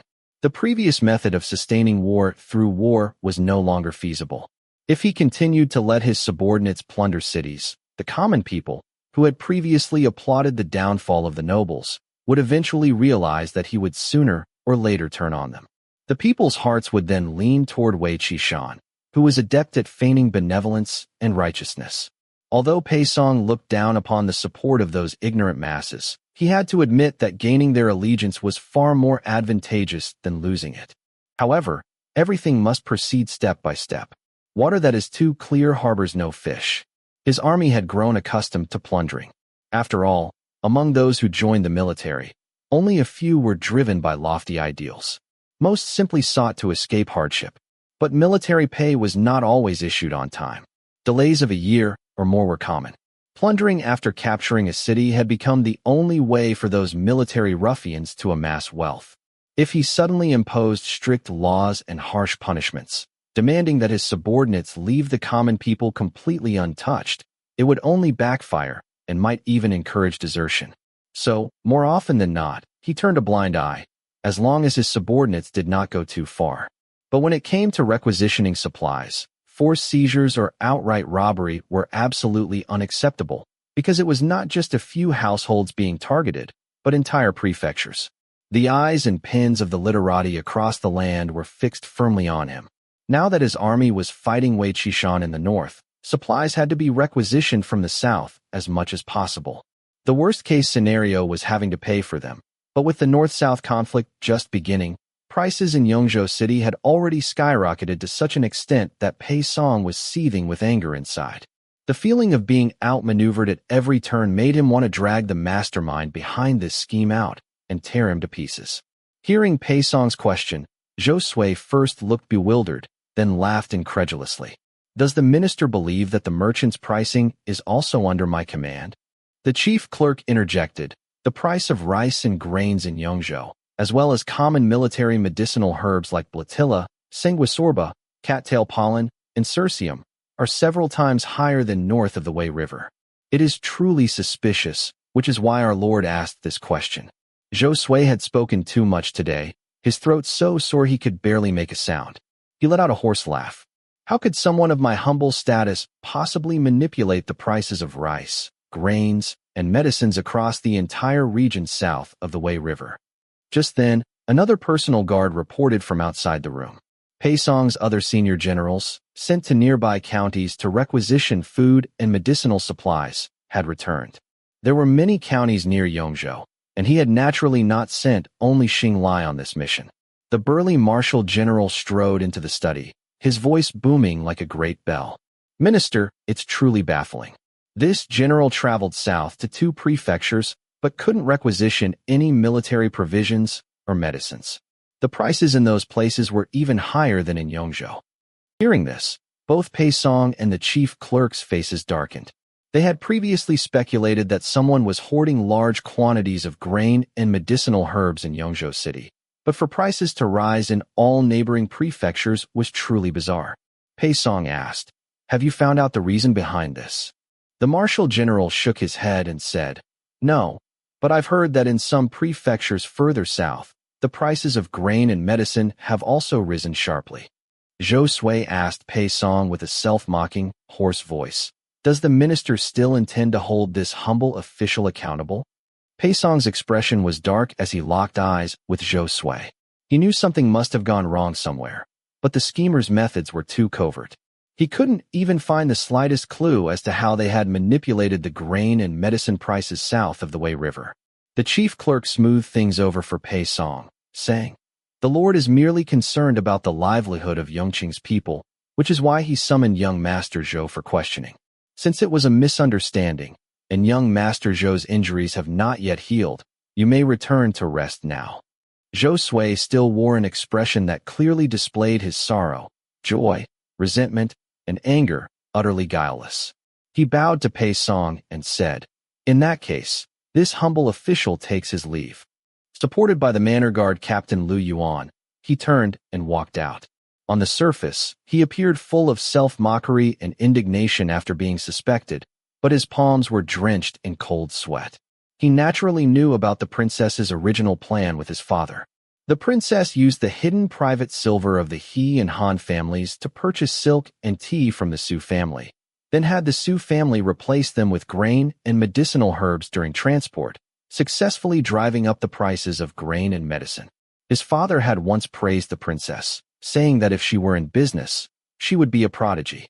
She used half the silver to obtain twice the goods from the Su family, and because she promised to convert part of it into grain and medicinal herbs, she paid an additional 20%. For that 20% profit, the Su family would only exchange all the silk and tea for grain and medicinal herbs along the way. Thus, grain and medicinal herb merchants along the route, seeing the business opportunity in advance, followed suit and purchased the grain and medicinal herbs from the common people and herb farmers that would have otherwise been requisitioned as military supplies. This caused the price increases, which would have only occurred after the common people learned that the North was already at war, to arrive early, leaving Pei Song's army to bear the brunt as the unwitting victims. The common people not only ensured their basic needs, but also earned some initial capital from the grain and medicinal herb merchants early on. Only Pei Song's army had to swallow this bitter pill in silence, achieving the best of both worlds. It was just that Pei Song had reacted a bit too quickly. Fortunately, the princess had considered everything thoroughly. The Su family's cargo ships had long headed south, and prices in the south had risen accordingly, so no flaws were exposed. As he was about to step over the threshold, he suddenly saw one of Pei Song's personal guards rushing in from outside. Out of courtesy, Zhou Sui stepped aside to let the other enter first. The guard seemed rather hurried, or perhaps he did not regard Zhou Sui, the nominal son of a prefectural governor, highly, for he did not spare Zhou Sui a second glance. After entering, he went straight to Pei Song. Zhou Sui thought it improper to linger and eavesdrop, so he lifted his foot to step over the threshold again. Faintly, he heard the guard say something like, "That woman has woken up." Chapter 38. Pei Song waved his hand, signaling the personal guards in the study to withdraw. Zhou Sui was also assisted away by the head of the manor guard. Only then did the chief clerk ask, "My lord, why did you spare that woman's life?" Pei Song replied, "It's a private matter." He lifted his gaze to the dark sky outside the window. "All the clues we have uncovered have been severed at just the right points. Sir, there's a hand in the shadows stirring up turmoil throughout Yongzhou and even all regions south of the Wei River." The chief clerk, thinking of their current predicament, darkened his expression. If this truly is the work of the one family's daughter, her strategic abilities may surpass even those of her father and brothers. She will surely become a great threat in the future. Pei Song's voice turned icy. "Dispatch more personnel to search for Hanyang's whereabouts. As for Zhou Sui, have him watched as well." The chief clerk said, "The most pressing matter remains the war situation in Dingzhou. Though Yongzhou has surrendered to you, my lord, Hangzhou has surrendered to Wei Qishan. The 16 prefectures of Yan'an remain impregnable, while rebels still swarm throughout the heartland of Great Liang. The current situation does not favor you, my lord." Pei Song let out a cold laugh, his eyes filled with wild arrogance. This world has always belonged to the capable. Whoever commands mighty armies holds both the current situation and the initiative. Wei Qishan wants to use Dingzhou to blunt my momentum. Then let him see clearly whether his northern iron cavalry can overwhelm this army of tigers and wolves in my hands. His long finger landed on Mengzhou on the map, his cold black eyes filled with murderous intent. "Tomorrow I will personally lead troops against Mengzhou. I'll trouble you, sir, to hold Yongzhou for me and continue investigating Xing Li's murderer. Once Mengzhou falls, we'll have our military supplies." Mengzhou and Xiangzhou were the two toughest bones to crack south of the Wei River. With Mengzhou taken, Xiangzhou would grow nervous, and others still dreaming of raising their own banners as local despots would have to reconsider. The chaotic heartland of Great Liang would eventually, under the pressure of his hundreds of thousands of elite troops, consolidate into an iron plate. In the dim candlelight, the cold tea on the desk reflected a young face marked by arrogance and ruthlessness. The chief clerk sighed softly. "My lord's ambition could swallow mountains and rivers, but those who command armies must avoid excessive slaughter. Your forceful capture of Mengzhou is meant to intimidate other unsubmitted forces. After the city falls, you must also show benevolence to win the people's hearts. Therefore, for military supplies, targeting wealthy merchants should suffice. Avoid excessive plundering of commoners that would earn you infamy." Still harboring hidden anger from being cornered by the mastermind behind the scenes, Pei Song said, "The people's hearts? In this chaotic era of contention for supremacy, how many truly fight for the people's welfare? They merely seek grand justifications for their own ambitions. From when Yongzhou surrendered and I had to endure Zhou Jing'an's suicide as loyalty to former Liang for the greater situation, to the inflated prices of grain and medicine south of the Wei River making military supplies difficult to procure, I've been pondering one question. Are the people's hearts truly that important? A moth flew into the lampshade, fluttering wildly within the gauze enclosure, yet finding no way out. Pei Song gazed at the moth, his expression cold and detached. The common people of this world have long been tamed into a herd of livestock by emperors throughout the ages. As long as the blade doesn't fall upon them, they remain numb and submissive. Even when the blade descends, they resign themselves to slaughter. No one would care about the thoughts of livestock originally grazing there when fighting for a piece of land to domesticate them. And livestock, remembering the kindness of their previous master, wouldn't refuse to acknowledge the next one, would they? Sir, why should I let such a foolish populace, obedient to whoever holds power, restrain my hands and feet? The moth ultimately failed to escape the lampshade. After colliding countless times against the gauze shade glowing with dim light, it fell onto the lamp base. The chief clerk was stunned into silence by his words. After a long while, he spoke as if at a loss. My lord, why utter such shocking words? Pei Song looked out at the boundless dark night, a trace of bitter mockery surfacing on his exquisite features. Because the common people of this world are foolish and ignorant, greedy yet cowardly. Did ancient Qin conquer the 6 states by winning the people's hearts? It was by relying on hundreds of thousands of mighty troops. The chief clerk said, but Qin fell after only 2 generations. Pei Song turned to face him. No, it was because Qin lacked another emperor capable of dominating the court and territories. To rule a unified empire, benevolence may be necessary, but to seize this empire, it must be. Those who submit will prosper. Those who resist shall perish. A long wind swept across the wilderness, flattening withered grass as cold crows cawed mournfully. When you held a handful of soil, silently scattering it over the newly raised grave mound, the captain of guards led over the horses and said, Your Highness, the pursuers are closing in. We must continue our journey. When you stood up, gazing back at the undulating mountains in the night, the wind billowed her loose cape as she spoke softly. The pursuers grow increasingly numerous. Whether government troops or mountain bandits, all are closing in on us. My whereabouts must have been exposed. Further south, who knows how many more will die. When they left Tong City, there were over 20 of them. Now, fewer than 10 remained. The captain said, Even if only one of us remains, we will exhaust every effort to escort you safely to Pingzhou. When you lowered her gaze, slender fingers brushing the freshly cut wooden tombstone. Her voice was gentle yet resolute. I won't let any martyr die in vain. In this era of great contention where the strong prey on the weak, everyone desires to be the butcher's knife, who would willingly be the fish on the chopping block. Throughout this journey, she had witnessed countless common people displaced by war. The great Liang dynasty had collapsed. Petty officials and bandits alike proclaimed themselves kings and emperors, scraping layer upon layer of wealth from the people's very scalps. All seek to become local emperors ruling over thousands. Who cares about the lives of the common folk? When you felt remorse toward the people, it was her when family, supported by the populace, that failed to protect their own subjects.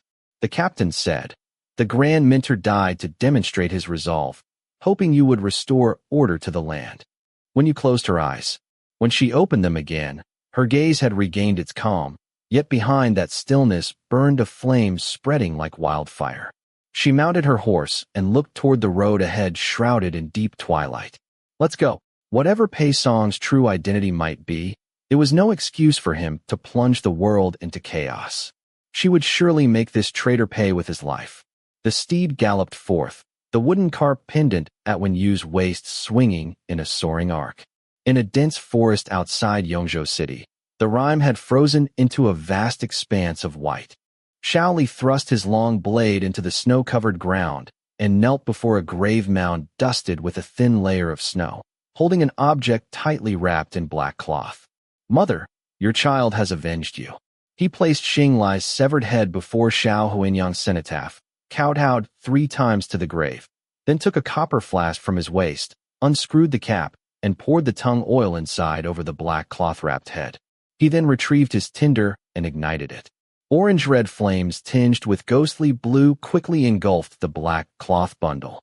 The cold, desolate moonlight cast his shadow, making it appear even more solitary. By the firelight, Xiao Li burned some paper money and said, "Your child must leave Yong City for a while." Brother Song Qin and Zhang Hu, along with the former gambling house brothers, have started a security agency.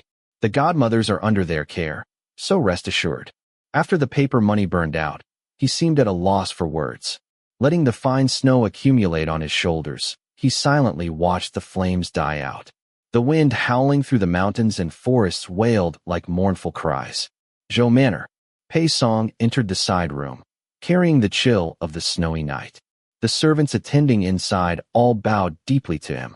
These were Pei Song's personal attendants, not servants of the Zhou Manor. He asked in a low voice, "How is the woman?" A maid replied, "Though she has regained consciousness, her mind is still unclear. She keeps murmuring Huaner, or something similar, as if it were a person's name." Pei Song waved his hand, signaling the maid to withdraw. The room was brightly lit with candles in all four corners. Pei Song stood by the bed, looking down at the severely injured and frail woman. "Do you know me?" he asked. Xiao Huanyang's gaze was unfocused, and she instinctively murmured, "Huaner, my Huaner." Pei Song's eyes turned icy. He drew his blade and pointed it directly at Xiao Huanyang's neck, demanding coldly, "Who sent you?" Xiao Huanyang seemed unaware of the cold blade mere inches from her neck, and continued to weakly call out, "Huaner." Pei Song stared at her coldly for a long time before finally sheathing his blade and striding out of the room. That year, his mother had died of illness during exile. In her final moments, her mind had also been unclear, calling out Huaner repeatedly. Who was this woman? Someone who knew his secrets, or merely a coincidence? Pei Song walked into the courtyard, where the servants waiting outside bowed deeply to him once more. He glanced back at the side room and said coldly, "Send word to the military physician.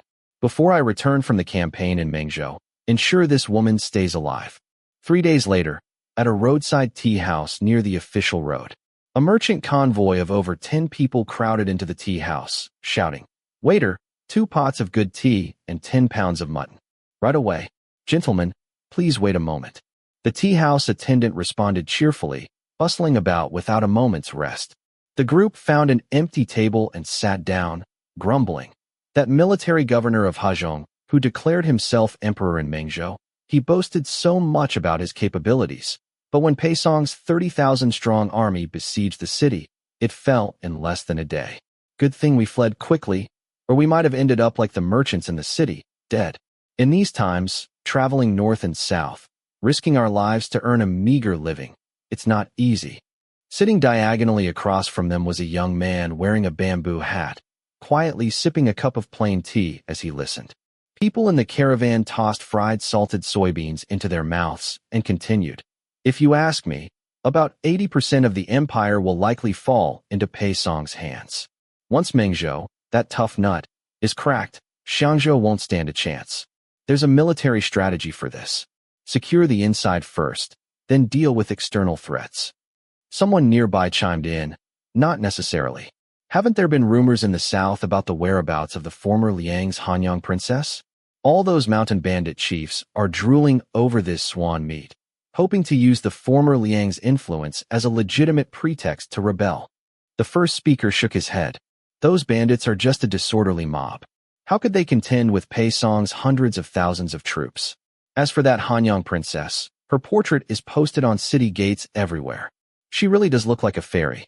I wonder which mighty lord will end up with her." His companion laughed. Even Changlian Wang's daughter-in-law, a mere woman, was taken by Pei Song into the star-picking tower. That Hanyang princess will probably end up keeping her sister-in-law company. The whole table exchanged knowing smiles. "Waiter, the bill." A cold, deep voice came from the table diagonally across from them. Someone in the caravan turned to look, catching only a glimpse of the young man's sharply defined jaw as he passed their table and his tall, straight back disappearing into the rain curtain. The arm holding his sword bulged slightly beneath the arrow sleeve as he mounted his horse and rode off alone, like a lone wolf. After days of fleeing, Wen Yu had caught a chill.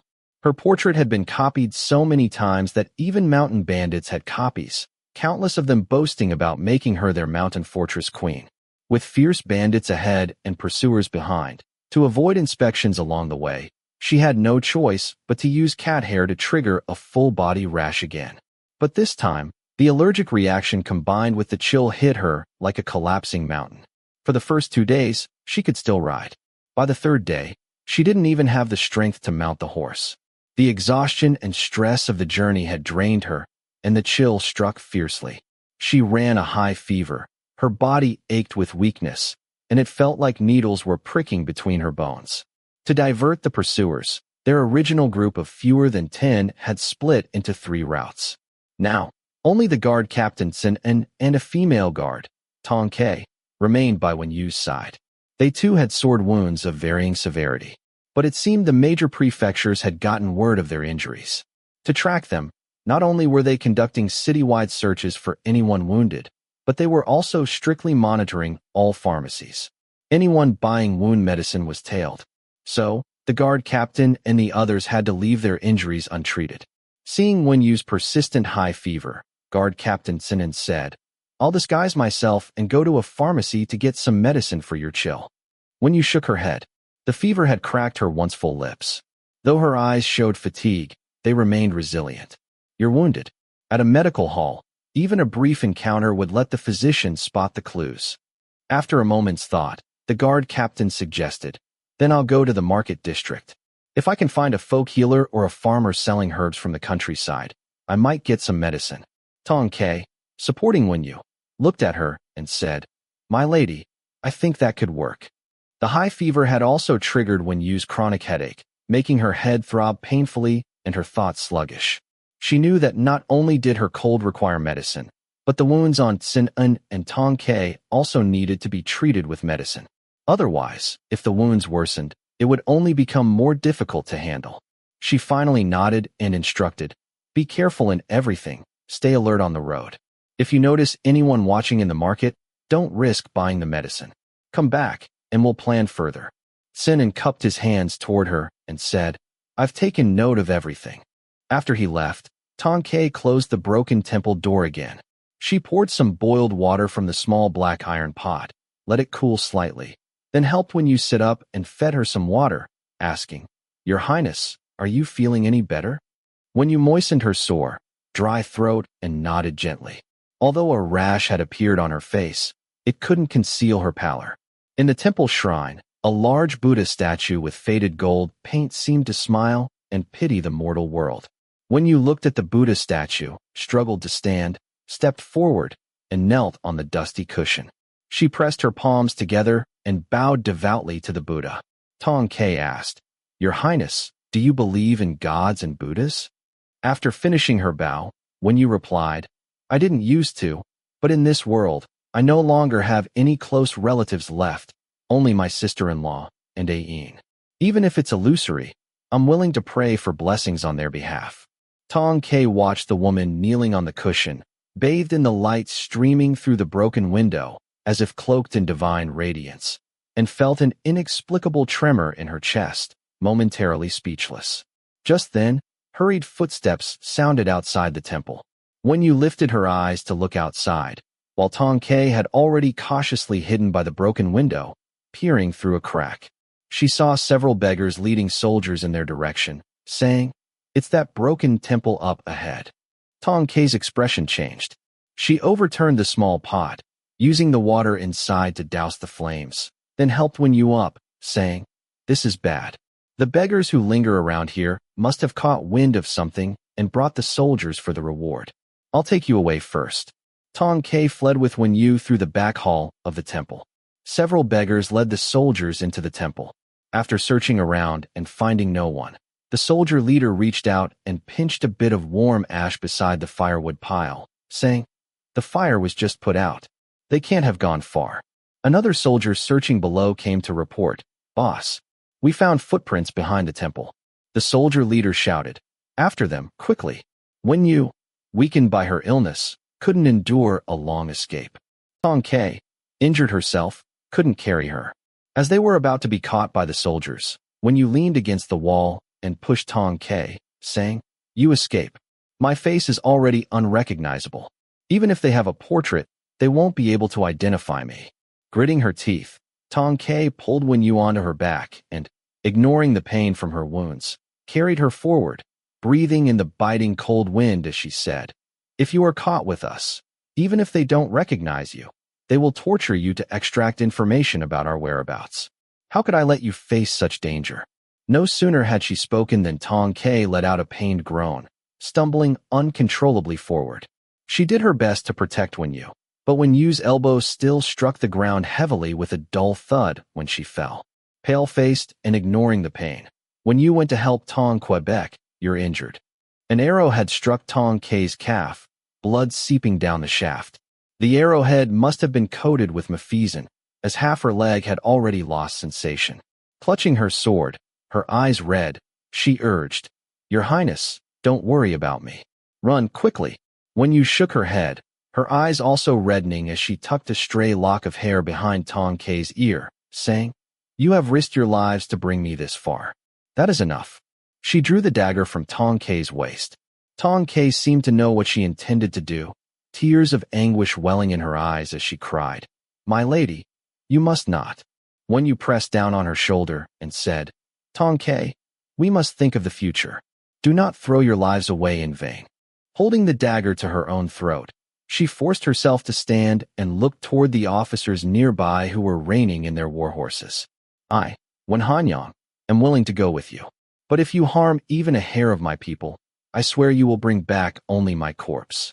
The cold wind stirred her clothes and hair, and in her usually gentle and serene eyes flashed a blade-like chill. Even in her disheveled state, the innate nobility and grace emanating from her very bones made the lead officer unable to meet her gaze directly. The officer knew well that capturing her alive would bring far greater merit than returning with a dead body. He immediately gestured to his soldiers, who sheathed their bows and arrows. He laughed and said, "Had you known better, my lady, why struggle like a trapped beast? My lord merely heard of your passing and wished to invite you to his residence as a guest." No sooner had he spoken than thunderous hoofbeats echoed from behind. The officer turned to see two riders galloping from the end of the street where the sun was sinking. The one in front wore a hat shading half his face, a 5-foot meow blade unsheathed in his hand, its cold gleam striking fear into hearts. With the momentum of the warhorse, none of the soldiers dared charge forward to block him. As the warhorse closed in, they scattered to the sides. Those who knocked arrows had not yet drawn their bows when the meow blade descended with deadly intent. The officer shouted, spurred his horse forward, and raised his sword to engage the newcomer. Yet, in the briefest exchange, blood spurted from his neck, and with a look of disbelief, he tumbled from his saddle. The rider did not slow in the slightest. As he passed Wen Yu, his long arm swept out, snatching her by the waist onto his horse before galloping away. The wooden carp pendant hanging from Wen Yu's waist struck against his scabbard with a soft clink. The rider following close behind did the same, scooping up the injured Tong Ke and chasing after them. Wen Yu lay slumped over the horse, pressed into a familiar embrace. The biting wind rushing past made her already hoarse throat even more unable to form words, and the iron arm clamped around her waist did not loosen. Wen Yu froze for a moment, breathing shallowly the lingering scent of soap pods around her, and suddenly found herself at a loss for words. Chapter 39. The group dared not linger in the city. Seizing the moment before the city guards could seal the gates, they spurred their horses and galloped out of the city. Only after covering dozens of li did they halt at a sheltered pavilion. Despite being wrapped in a cloak, Wen Yu was still provoked into a fit of coughing by the chilly wind. Sun En dismounted and asked, "Is your highness all right?" The man behind her seemed to want to reach out and pat her back, but then realized one of his arms was still tightly wrapped around her waist. Aware of his impropriety, he stiffly withdrew his hand, dismounted, and retrieved a leather water skin from the side of the saddle, handing it to her. "There's warm water inside. Drinking some might make you feel better." When Tong Ke saw the stranger who had rescued them offering Wen Yu the water skin, she instinctively reached for the one they had reserved exclusively for Wen Yu during their escape. But her hand found nothing at her waist, and she remembered it must have been left behind in the abandoned temple in their frantic flight. She parted her lips, about to politely decline on Wen Yu's behalf, when she saw Wen Yu accept the water skin and hoarsely express her thanks. Wen Yu then said to Tsinin, I'm fine. Tong Ke took an arrow to her leg. Her injury needs immediate attention. Tong Ke quickly shook her head. I'm all right. They must have coated the arrowhead with mafesin. My body is severely numb and immobile, but I don't feel any pain. Secretly, she wondered if the princess was reluctant to refuse due to the man's rescue and the urgency of their situation.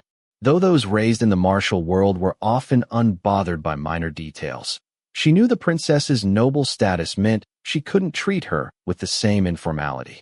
Seeing that Wen Yu made no move to uncork the water skin and drink, Tong Ke grew more convinced of her speculation and asked, This brave warrior is. Sun was sorting through the medicines he had brought from the market and was about to introduce him when Wen Yu spoke first. He is one of us. He has helped me before. Xiao Li clasped his hands in salute toward Tong Ke, his voice cold and clear. I am Xiao Li. I once had the honor of serving in Zhou Jing'an's household after gaining his appreciation. By invoking Zhou Jing'an's name, he immediately eased much of Tong Ke's suspicion. Still on horseback, she returned the salute and said, I am called Tong Quebec. Sinin, having gathered the necessary medicines, chimed in. Brother Xiao joined the manor guards after we had already accompanied Her Highness south. You wouldn't know him. But if I mention the man who single-handedly held off Huokuan's entire battalion during the assassination, you might recall. Tong Ke's face showed astonishment, and she saluted Xiao Li again. So it's that martyr. I heard the brothers who went to assist speak of you upon their return. They all praised Xiao Yisher for his extraordinary valor. Xiao Li simply replied, You flatter me. Tong Ke's arrow wound needed urgent treatment. Sinin helped her dismount and led her toward the pavilion to tend to the injury. She glanced back at Wen Yu and said, Your Highness, the wind is strong here. The pavilion is sheltered. Would you like to rest there for a while? Wen Yu nodded. However, weakened by illness, her lips pale and devoid of strength, she couldn't grip the saddle to jump down on her own. Just as Tong Ke thought to push through her paralysis and assist her, the stern young man dropped to one knee and said in an utterly calm tone, Step on my shoulder to dismount. Wen Yu hesitated briefly before finally gripping the saddle, swinging her long leg over, and using his broad shoulder and arm for support to land steadily on the ground.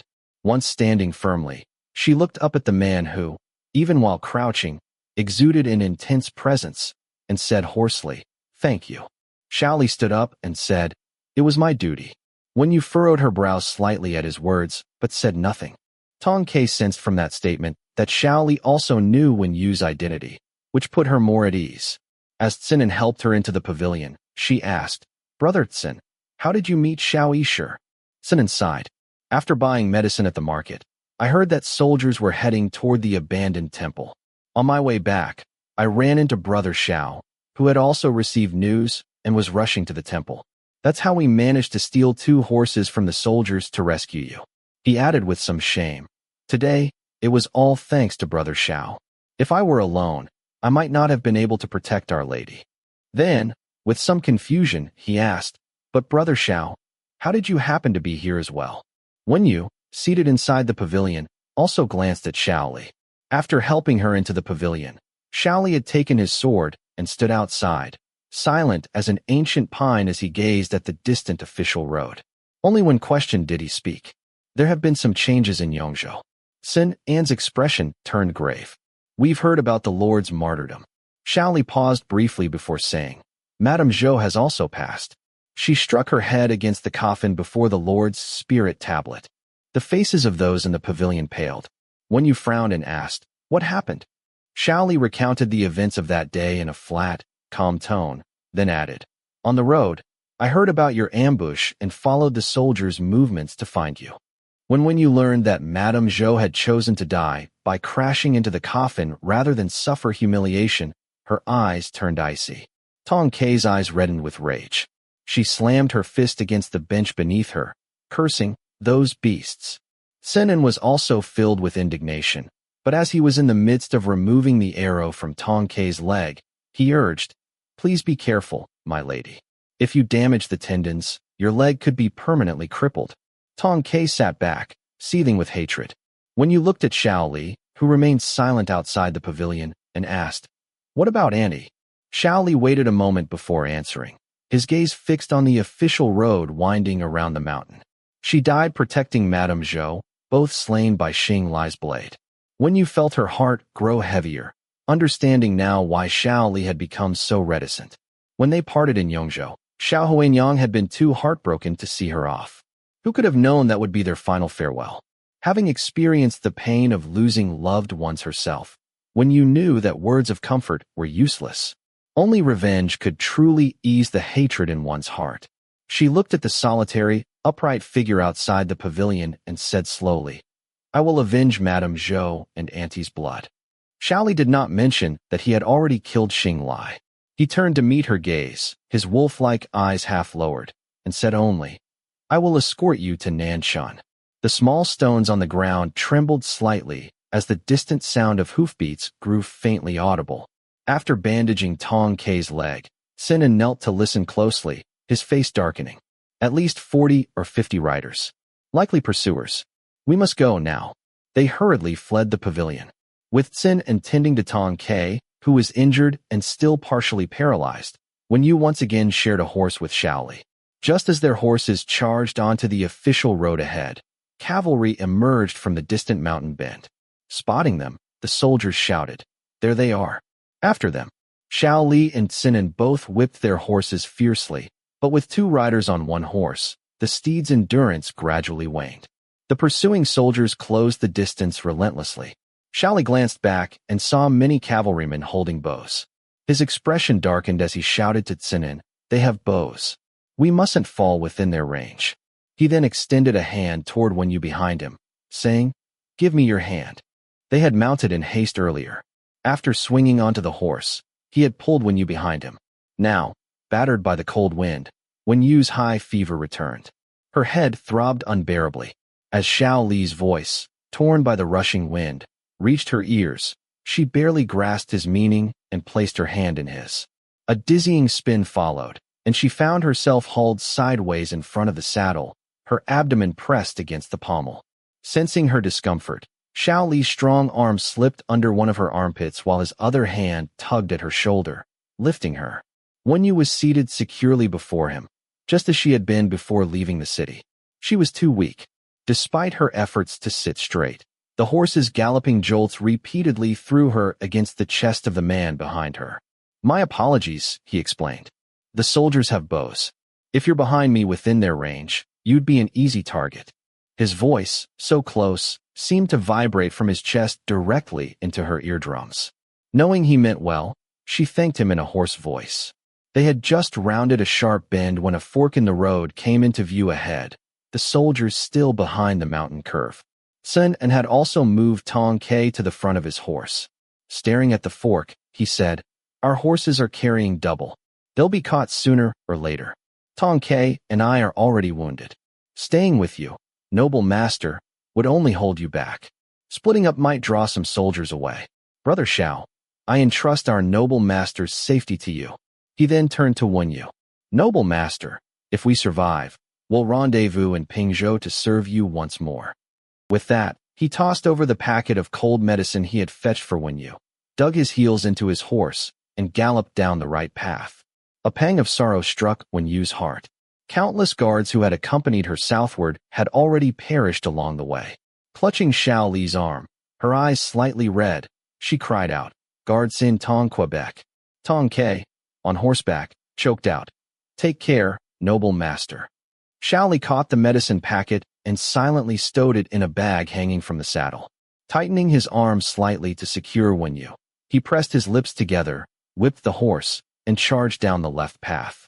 Seeing the group split to protect a woman, the pursuers hesitated only briefly before dividing into 2 groups to continue the chase. Xiao Li and Wen Yu covered several li, but failed to shake them off. When they rounded another mountain curve, he yanked the reins hard, bringing the horse to an abrupt halt. After helping Wen Yu dismount, he retrieved the bundle from the horse's back, plucked a hairpin from Wen Yu's hair, and drove it deep into the horse's rump. The animal neighed in shock and bolted down the official road. Grabbing Wen Yu's wrist, he pulled her toward the dense forest, commanding, "Go." Wen Yu knew he was doing this to shake off the pursuers. She lifted her skirt and struggled to keep up with his pace, but her illness had left her utterly exhausted. Once they entered the dense forest, they encountered nothing but untamed wilderness with constant steep slopes. The soft, decaying soil underfoot required extreme caution to avoid stumbling, while branches frequently scratched her face and tangled in her hair, making the journey arduous. Despite her care, something scraped her ankle, the sharp pain forcing a muffled groan from her lips. Xiao Li turned back to look at her. Wen Yu's face had paled from the pain, yet she insisted, "It's nothing, probably just a scratch from a branch. Let's keep going." Xiao Li glanced at the broken log jutting sideways and the tear in her skirt. "Don't move," he said, scooping her up horizontally and carrying her to a relatively flat spot. He then removed his outer robe, spread it over a moss-covered rock, and helped her sit down. When he knelt and grasped one of her ankles, Wen Yu's weakly drooping eyelids fluttered. Her fingers, resting at her sides, curled slightly as she tried to pull her foot back with some effort, but failed to free it. She could only rasp out again, "It really isn't serious." Among commoners, there were fewer restrictions between men and women. After all, impoverished families might not even have a full set of decent clothing, and many went barefoot for 3 seasons. But in aristocratic families, exposing one's feet to an unrelated man was considered improper, let alone allowing him to touch them. This minor scrape was something Wen Yu could endure. Xiao Li remained silent as he rolled up her trouser leg, revealing her silk stocking stained with a patch of blood.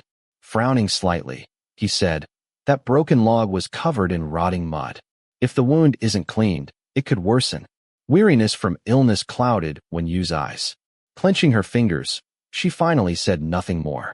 She watched silently as he carefully removed her silk stocking. The friction of the fabric against the scraped skin sent a stinging pain through her, making her breath quicken slightly. Seemingly aware, he kept his gaze down but slowed his movements, murmuring, "Bear with it a little." With the stocking off, her entire foot was exposed to the chilly air, making the sensation of his large, warm hand gripping her ankle all the more distinct. Wen Yu lowered her eyes, her hands clutching helplessly at the robe Xiao Li had placed beneath her. Using his other hand, Xiao Li picked up the water flask, removed the stopper with his teeth, and meticulously rinsed her wound with warm water. His expression was focused, his long lashes lowered like a crow folding its wings. From this angle, his high nose bridge and refined brows appeared even more pronounced. Wen Yu stared at his profile, momentarily lost in thought, until he placed her foot directly on his knee and used his robe to wipe away the water droplets on her instep. Snapping back to reality, a faint blush tinged her pale cheeks, though it was unnoticeable under her fever. She tried to withdraw her foot, saying, "This isn't proper." Xiao Li glanced at her, gripped her ankle, and pulled her foot back firmly onto his knee.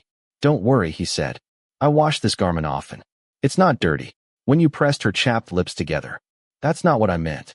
Tearing a strip from his inner garment to bandage her wound, he replied casually, "Then it's fine." After tying the bandage, he added, "You've long repaid the debt you owed my mother. Since official Zhou once took me in as a guard, just consider me the escort he sent to protect you on your journey south." Wen Yu watched as he put on her shoes and socks, her mind muddled by high fever and headache. Yet upon hearing his words, a voice in her heart instinctively responded, "It's not the same. Kindness doesn't vanish once repaid."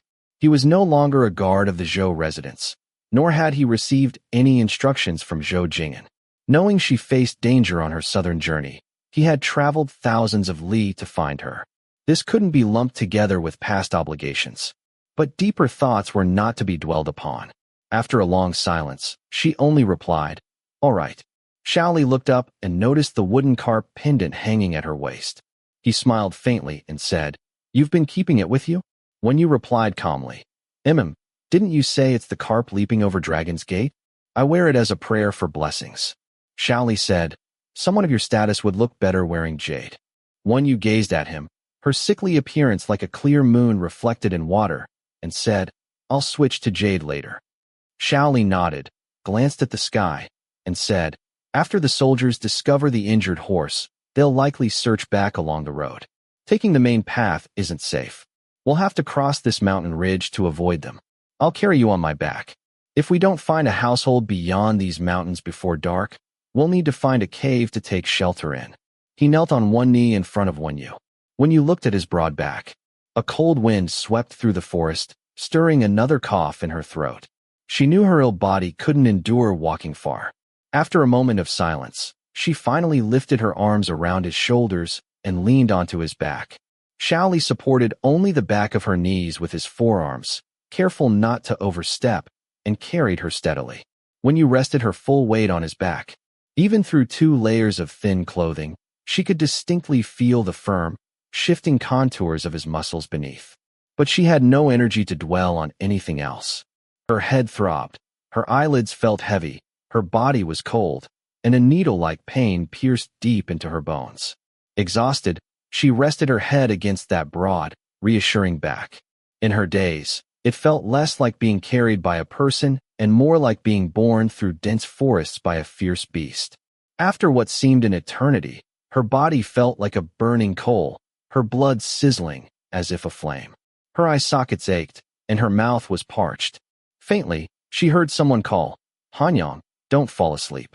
Many people called her Hanyang, yet somehow it felt like very few. When you couldn't immediately recall who would use such a tone to address her by her title.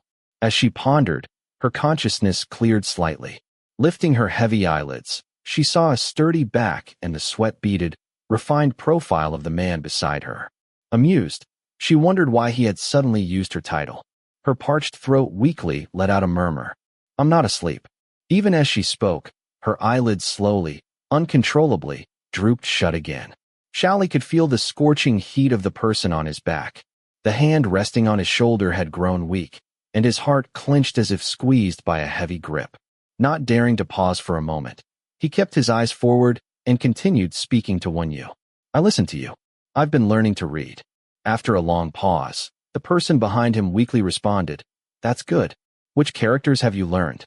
The wind rustled loudly through the forest leaves. Xiao Li said, "I can now read all the names of the commanderies and counties along every route from Yongzhou to Pingzhou on the map." The person on his back lay slumped over his shoulder, murmuring drowsily, "Are you reciting the 1,000-character classic?" A drop of sweat trickled from Xiao Li's jaw. "I'm reading the characters one by one from a map," he replied. The person on his back mumbled weakly, "Such a clumsy way to learn characters. Why are you using a map to study them?" As the wind grew increasingly fierce, Xiao Li echoed softly, "Yes, very clumsy." He had sprinted a great distance when the person behind him fell silent again, as if having slipped back into unconsciousness. He called out to her once more, "Hanyang." Only a faint, feeble response came from behind. Xiao Li turned his head as if to check on her, but when he tilted his face, all he felt was the brush of her cool temple hair against his cheek. The wind died down. Sensing the weight on his back, heavy as a rain-laden cloud, he said, "Even when you have a jade fish pendant in the future, keep this wooden one too, all right?" Chapter 40. When Yu was already delirious with fever. Hearing someone call her and speak to her, she only responded vaguely with closed eyes. Xiao Li listened to that faint knowing full well it might have been uttered by the person behind him in a state of unconsciousness, yet the corner of his mouth still lifted slightly. He continued carrying her through the seemingly endless mountain forest, blinking away the sweat droplets clinging to his eyelids, and said softly, "Then it's settled." By nightfall, Xiao Li finally found a farmhouse. He knocked on the door for a long time before a cautious voice came from inside. "Who is it?" Xiao Li replied, "Brother, we're refugees from the north. We were robbed on the way and barely escaped with our lives. My younger sister has developed a fever and urgently needs a place to rest. Could you please help us?" He didn't dare say that he and Wen Yu were master and servant. If officials came searching later, the truth would be easily uncovered. The farmer, hearing his polite tone and that he had a younger sister with him, peeked through the door crack and saw that he was indeed carrying someone on his back. Only then did he lower his guard, unbarred the gate, and say, "Come in quickly. These are troubled times, and there are many bandits in the mountains. We don't dare open the door easily when we hear knocking at night." Xiao Li carried Wen Yu into the courtyard and said, "Thank you, brother." Wen Yu, slumped over his back, remained unconscious, her head and half her face wrapped in a shawl. The farmer couldn't see her features clearly, but told Xiao Li it was no trouble and called his wife to help prepare a bed. The house, built of packed earth, was quite old, and the furnishings inside were worn.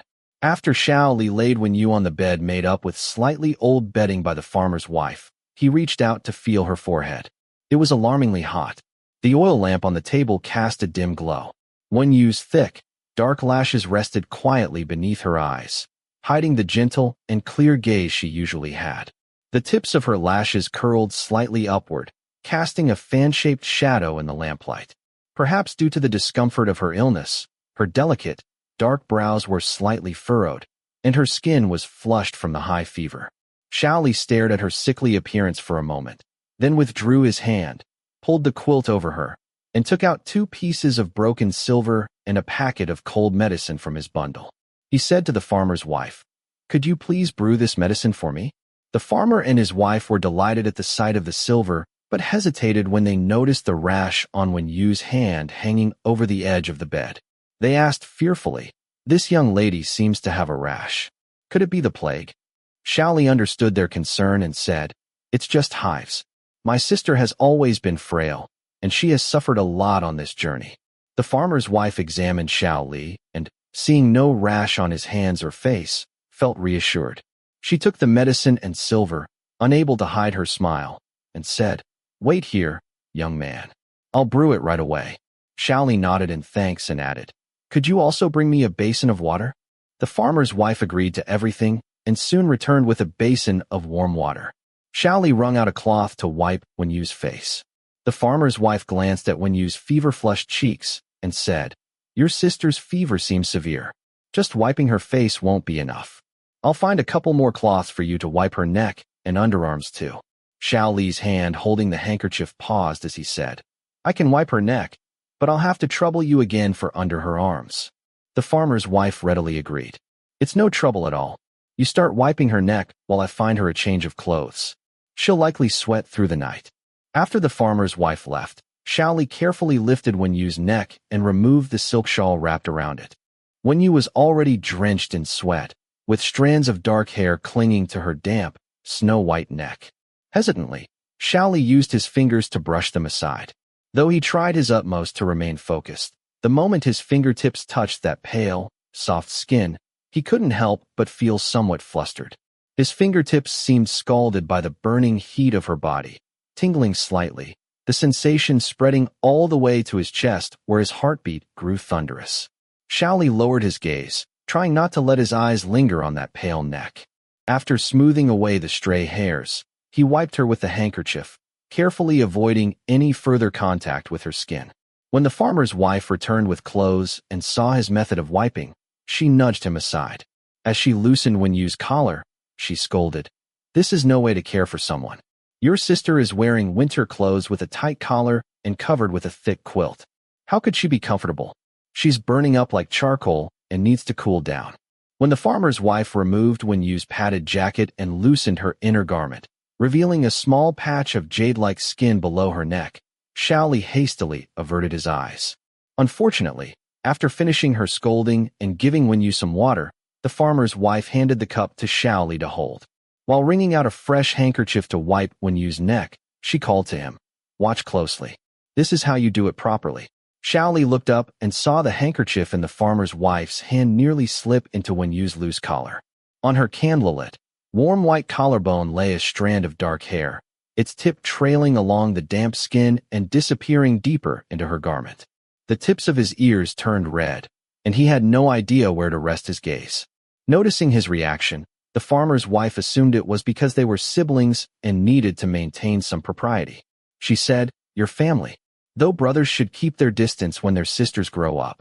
She's seriously ill and might not pull through. Don't worry about propriety right now." Hearing that Wen Yu might not survive, Xiao Li's hand gripping the bamboo cup tightened instantly. He said with certainty, "She will." The farmer's wife, detecting the strain in his voice, worried he might misunderstand, hurriedly explained, "I'm not cursing your sister. I just want you to take good care of her. Every winter, several people in the village die from illness." Xiao Li gazed at Wen Yu's fever-flushed face and said, "I know." After wiping under Wen Yu's arms, the farmer's wife wrung out the handkerchief and handed it to Xiao Li. "The water's gone cold. I'll fetch a fresh basin. Young man, keep this handkerchief. If your sister's fever spikes again, wipe her down. Xiao Li nodded in agreement. After the farmer's wife left, he pulled over a long stool and sat by the bed. Watching the unconscious figure burning with fever, he wiped her temples with the handkerchief and murmured softly, "Don't you still want revenge? It's just a cold. You have to pull through." He gazed at the furrow between Wen Yu's brows that remained even in sleep, his hand lifting as if to smooth it away. But just before his fingers could touch her forehead, he withdrew, using a cloth to gently dab instead. After tightening the collar that the farm wife had left gaping open when wiping her underarms, he meticulously cleaned the hollow of her neck. When the farm wife returned, she carried a bowl of dark medicinal brew, followed by her husband bearing a basin of water. "After we get this medicine down the girl," the farm wife said, "we'll give her another sponge bath and change her into dry clothes. Then let her sleep properly to sweat out the fever." Xiao Li acknowledged and took the medicine bowl, carefully feeding Wen Yu with a spoon before withdrawing to let the farm wife bathe and redress her. Waiting outside the door, he saw the husband emerge from the kitchen carrying a charcoal brazier. The man placed it under the eaves and said, "The night grows bitterly cold. Bring this inside later. It'll warm the room and heat water. If your sister wakes during the night, she'll have warm water to drink." "Thank you, brother," Xiao Li replied. The man waved dismissively. "It's nothing. We only have 2 rooms, young brother. You can share with me tonight while my wife stays with your sister to care for her." Wen Yu's chill was severe, and Xiao Li dared not entrust her care entirely to others. Fearful she might deliriously utter something compromising in her fevered state, he declined. "Thank you for your kindness, but I wouldn't trouble your wife overmuch. I'll make a pallet and watch over my sister." Assuming his concern was purely fraternal, the man nodded. "As you wish. I'll fetch extra bedding. Call us if anything arises during the night." Xiao Li expressed his gratitude. After taking the medicine, Wen Yu's raging fever indeed subsided somewhat. Before retiring, Xiao Li felt her forehead, noticeably cooler than before, and noted her more peaceful sleep. He extinguished the lamp and laid down in his bedroll fully clothed. Listening to her soft breathing from the bed, he pillowed his head on his arms and stared into the darkness of the ceiling for a long while before finally drifting into fitful sleep. A faint murmur pierced the night. "Water." Xiao Li rose to light the lamp. Lifting the still warm kettle above the brazier, he poured a cup of water and helped Wen Yu sit up to drink. Only then did he realize she remained unconscious, her fever having returned. Her cheeks burned, her clothes were soaked with sweat, and her lips had cracked from dehydration. After helping her drink half the cup, he wiped her face and neck with a cloth. Worried the damp garments would chill her further, he summoned the farm wife to change her underclothes. By the time they finished, the 4th watch had sounded. The farm wife worriedly observed, "Your sister's condition seems grave. There's an old physician in Maja village 10 miles from here, renowned throughout the region. If her fever hasn't broken by morning, take her to him." Xiao Li nodded his thanks. After the yawning farm wife returned to her room, he sat by the bed watching Wen Yu, all sleep forgotten.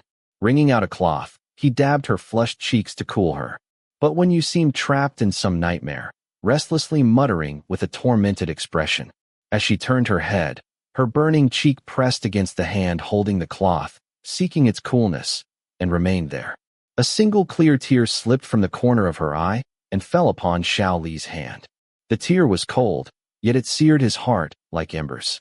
His fingers clutching the handkerchief tightened slightly, yet he dared not move an inch, allowing her to remain pressed against him.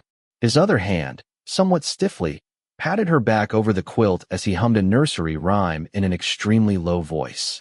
"Lily Banban, leaping over Southern Hill." It was a tune Xiao Huanyang had sung while holding him through the night when he fell gravely ill as a child, burning with fever. He never learned the name of that song, but he remembered it for many years, just as he remembered the mother who seemed not to care for him, staying awake all night watching over him. In the deep stillness of the night, only the rustling of wind through the treetops and the wild woods outside could be heard. His horse humming in the dimly lit room, illuminated by the oil lamp, seemed to carve out a separate world. In the soothing murmur of his voice, Wen Yu's tightly furrowed brows finally relaxed slightly. Xiao Li tucked a sweat-dampened strand of hair behind her ear and said, "You must get better soon." He no longer called her Hanyang. as if momentarily forgetting she was the noble princess of golden branches and jade leaves. Yongzhou. Pei Song dismounted in large strides and tossed his sword to a nearby guard. The chief administrator came out to greet him, bowing with hands clasped. Congratulations on your great victory, my lord. Treading on frost and snow, Pei Song entered the mansion gate, removing his helmet and tucking it under his arm as he walked. I heard traces of Hanyang have been found, he asked. The chief administrator replied, as you commanded, a unit of your elite private soldiers has been dispatched to pursue and eliminate them. Those remnants of the previous Liang dynasty will certainly not live to reach southern Chun. Pei Song's expression was cold. It had better be so. Xiangzhou is easily defended and hard to attack. We'll besiege it to wear them down. Dingzhou is already showing signs of collapse, and I will soon go there to take personal command. No further disturbances can be allowed in the south. The chief administrator said, with Mengzhou fallen and Xiangzhou besieged, the lands south of the Wei River are already within your grasp. Not to mention those remnants of the previous Liang dynasty are doomed this time.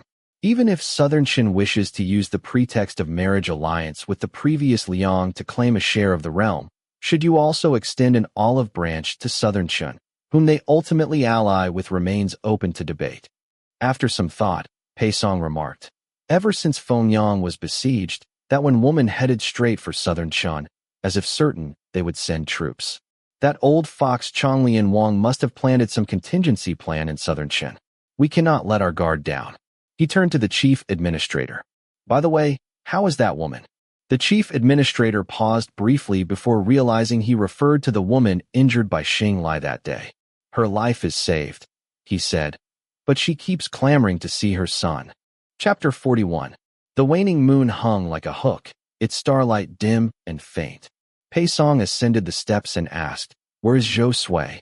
The chief secretary replied, ever since General Xing Li injured him, he has been bedridden, despondent, and emaciated day after day, taking no part in the affairs of the Yongzhou government office. He glanced at Pei Song and continued, as for the man Xiao Li whom you ordered us to investigate, it appears he is indeed dead.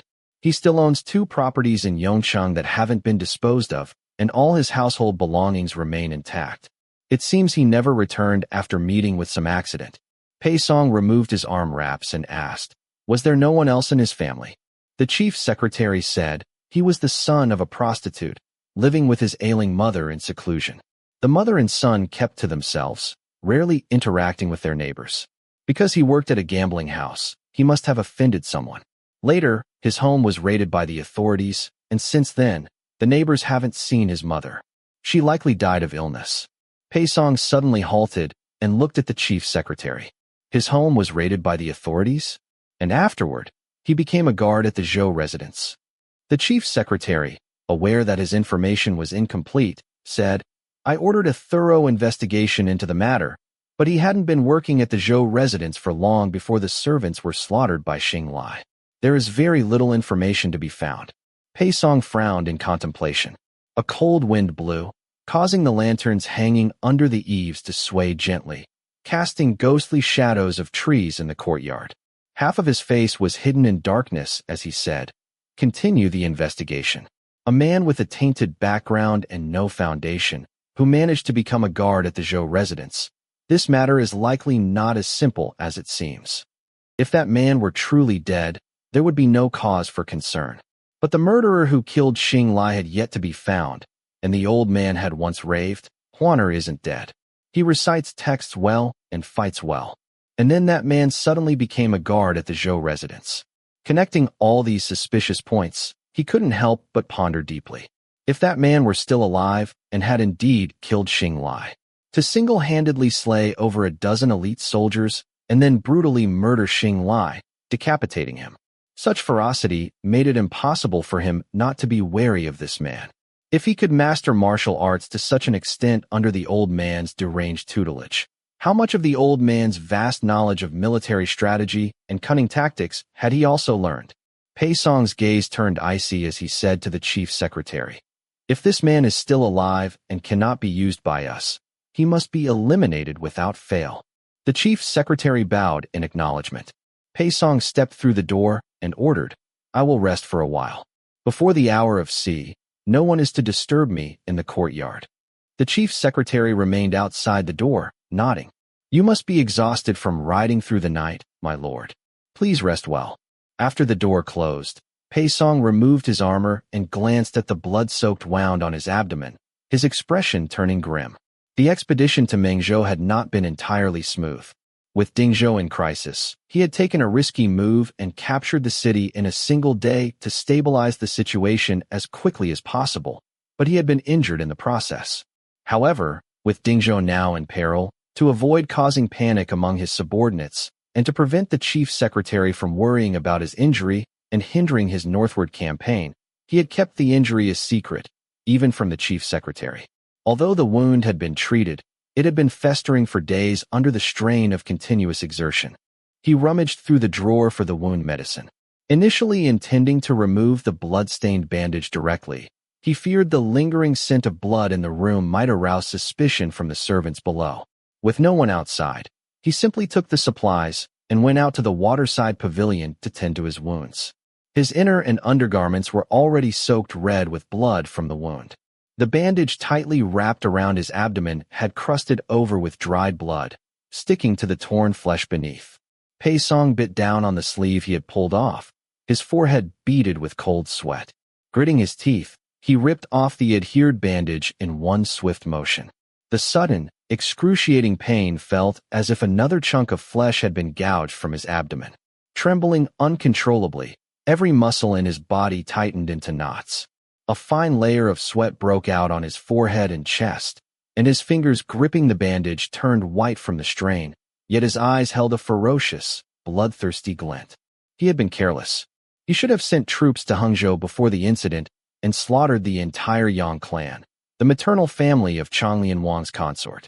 That would have prevented them from defecting to Wei Qishan and setting a trap in Dingzhou, dealing him such a heavy blow.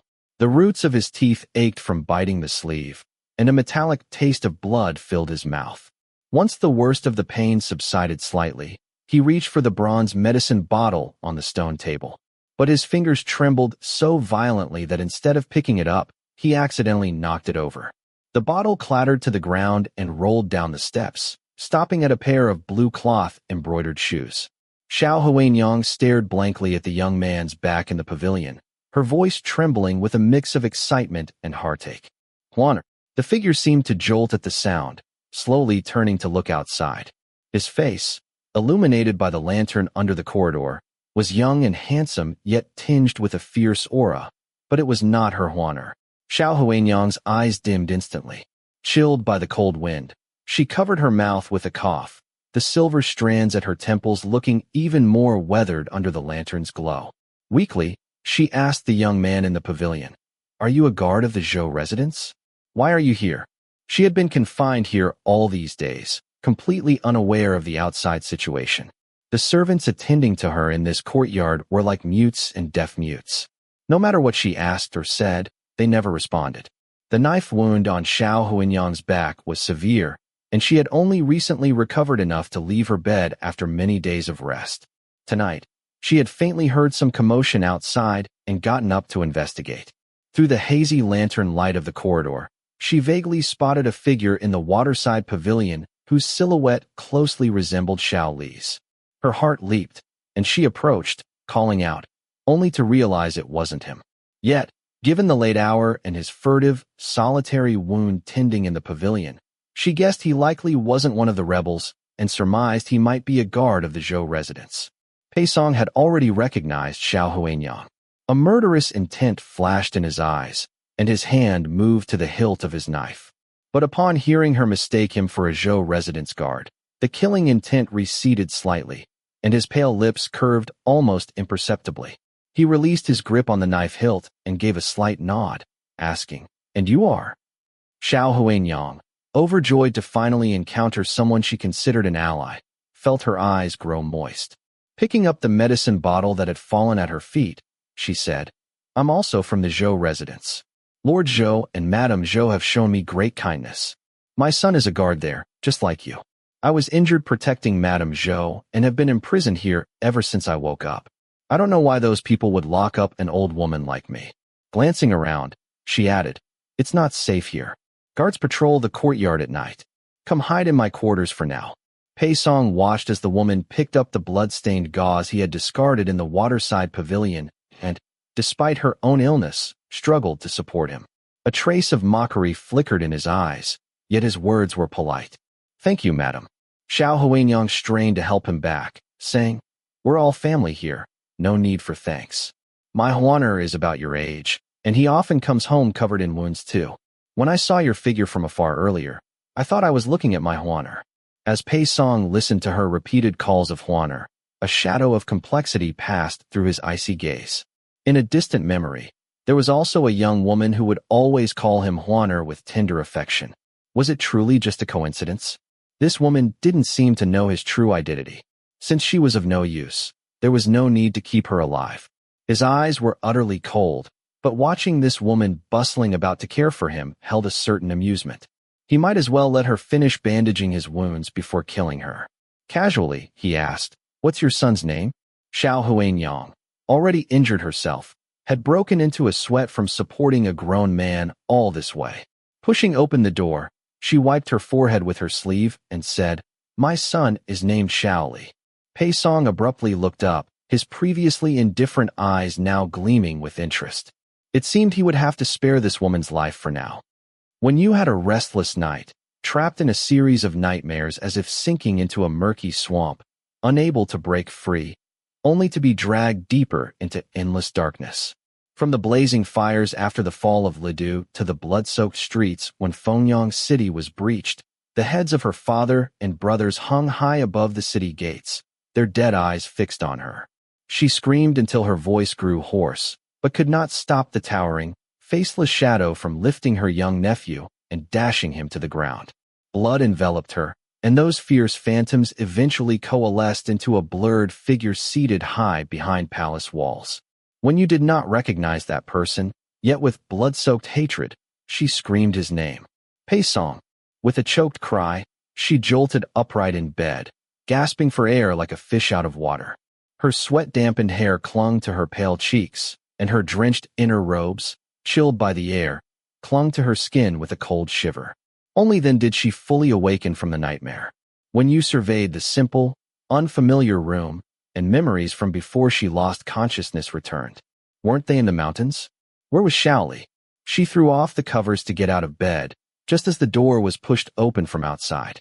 Awake! Xiao Li entered carrying a bowl of medicine. Seeing him, the tension in Wen Yu's mind eased slightly. Hoarsely, she asked, Where are we? Xiao Li replied, You were burning up with fever last night. After I brought you out of those mountains, I found a nearby household to stay with. He handed her the medicine bowl, intending for her to drink it, but noticing how her sweat-soaked inner garments outlined her graceful figure, he paused, then pulled the quilt up to wrap around her. Still groggy from the night's fever and nightmares, Wen Yu looked up at him in confusion when he covered her with the quilt, softly uttering, Xiao Li's breathing grew slightly uneven. Avoiding her gaze, he only said, Be careful not to catch a chill. Wen Yu didn't notice his unusual behavior. As her mind cleared slightly, she began contemplating their current situation. I wonder how Guard Sin and Tong Kai are faring. If the officers realize we abandoned our horses to escape, they'll likely search every inch within hundreds of miles. We can't stay here long. Xiao Li gave an acknowledging hum and said, There's congee in the kitchen. I'll fetch it for you. We'll set off after you've eaten. After he left, Wen Yu picked up the medicine bowl.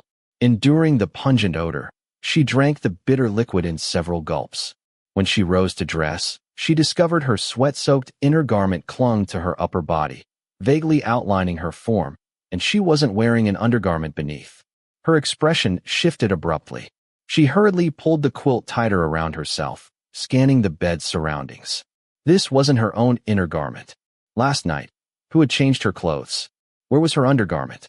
A knock came from outside. Thinking Xiao Li had returned, she quickly responded, One moment. But it was a woman's voice that answered. I've brought fresh clothes for you, miss. You were burning up with fever last night. I had to wipe you down several times. Your brother mentioned you'd be leaving, and your washed clothes have dried by the fire. I brought them over. Understanding dawned, easing Wen Yu's anxiety. Please come in, she said. The farmer's wife entered, observing Wen Yu's improved complexion with a smile. Your brother kept watch over you all night. It was worth it. Whenever your fever spiked, he'd call me to cool you down. Thank goodness the fever broke. Unaware of these details, Wen Yu felt something stir in her chest at the mention of Xiao Li's all-night vigil, though her face remained impassive. We've troubled you greatly. The woman waved off the concern cheerfully. You siblings share such a bond. Your brother guards you like you're his most precious treasure. Wen Yu lowered her gaze, long lashes veiling her tranquil eyes. I've relied on him greatly throughout this journey. After finishing a simple bowl of congee, she learned Xiao Li had inquired about nearby towns from the farming couple. Coincidentally, the farmer was heading to town to sell firewood and offered them a ride. The donkey cart, loaded with firewood, left little seating space. As Wen Yu and Xiao Li squeezed in, the bumpy mud road jostled them violently, repeatedly throwing Wen Yu against Xiao Li. Each time, Xiao Li merely steadied her by the shoulder without any impropriety. Yet Wen Yu grew increasingly silent during the journey. In town, after purchasing supplies, Xiao Li noticed Wen Yu had finished her cold medicine. He brought her to a clinic for a new prescription, paying extra to have the herbalist's apprentice decoct the medicine and store it in a flask. Suppressing a cough, Wen Yu said, I'm practically recovered. Xiao Li also bought various medicinal pills from the physician, storing them in their bundle. This prescription should complete your recovery. Travel won't allow us to brew medicine easily. This prepared dose will keep for a day. Watching his clean-cut profile, Wen Yu fell silent again. Leaving the clinic, Xiao Li seemed to notice her preoccupation. What's on your mind? Gazing at the bustling streets, Wen Yu replied, I'm thinking about Pei Song. Xiao Li's eyebrows lifted slightly. Wen Yu said, Pei Song not only slaughtered my entire Wen family, but also exterminated several other aristocratic families in Ledu, not even sparing the collateral branches. There's no such thing as hatred without cause in this world. I believe he must have had old grievances with those major families. When I was in Tongcheng, I met Lady Feng, whose entire clan was also annihilated by Pei Song. Before she died, she told me Pei Song's surname is Qin, but I've pondered for a long time and still can't figure out which Qin official in the court had conflicts with all those major families. Xiao Li said, Whoever he is, we'll take his head in the future. That will be our revenge. The two had already left the market and were passing through a residential alley. The stray hairs at Wen Yu's forehead were blown across her eyes by the wind. Watching the setting sun at the horizon, she softly uttered, What flashed through her mind was the scene of Lady Feng lying in a pool of blood. Perhaps one day, she would meet the same fate. But this journey south was about living toward death from the very beginning. As someone surnamed One, she had only one path to take. Revenge. Kill Pei Song, or die by Pei Song's hand. Though clearly, the former seemed hopeless. She closed her eyes against the setting sun and long wind, suddenly saying, Xiao Li. Xiao Li turned to look at her. When you said, just see me off here. Xiao Li frowned slightly, asking, What do you mean? When Wen Yu opened her eyes again, her gaze was unprecedentedly calm. I want you to live. If your mother knows from the afterlife, she would certainly want you to live a stable life. Your mother was my benefactor. I will avenge her for you. When soldiers check the roads again, they'll definitely scrutinize men and women traveling together more strictly. I'll be safer traveling alone. You shouldn't get involved in my affairs anymore. Go back and live the stable life you're supposed to have. Her uncle had surrendered Hangzhou to Wei Qishan, putting Dingzhou in peril. Pei Song probably wanted to grind her bones to dust. He would never let her go.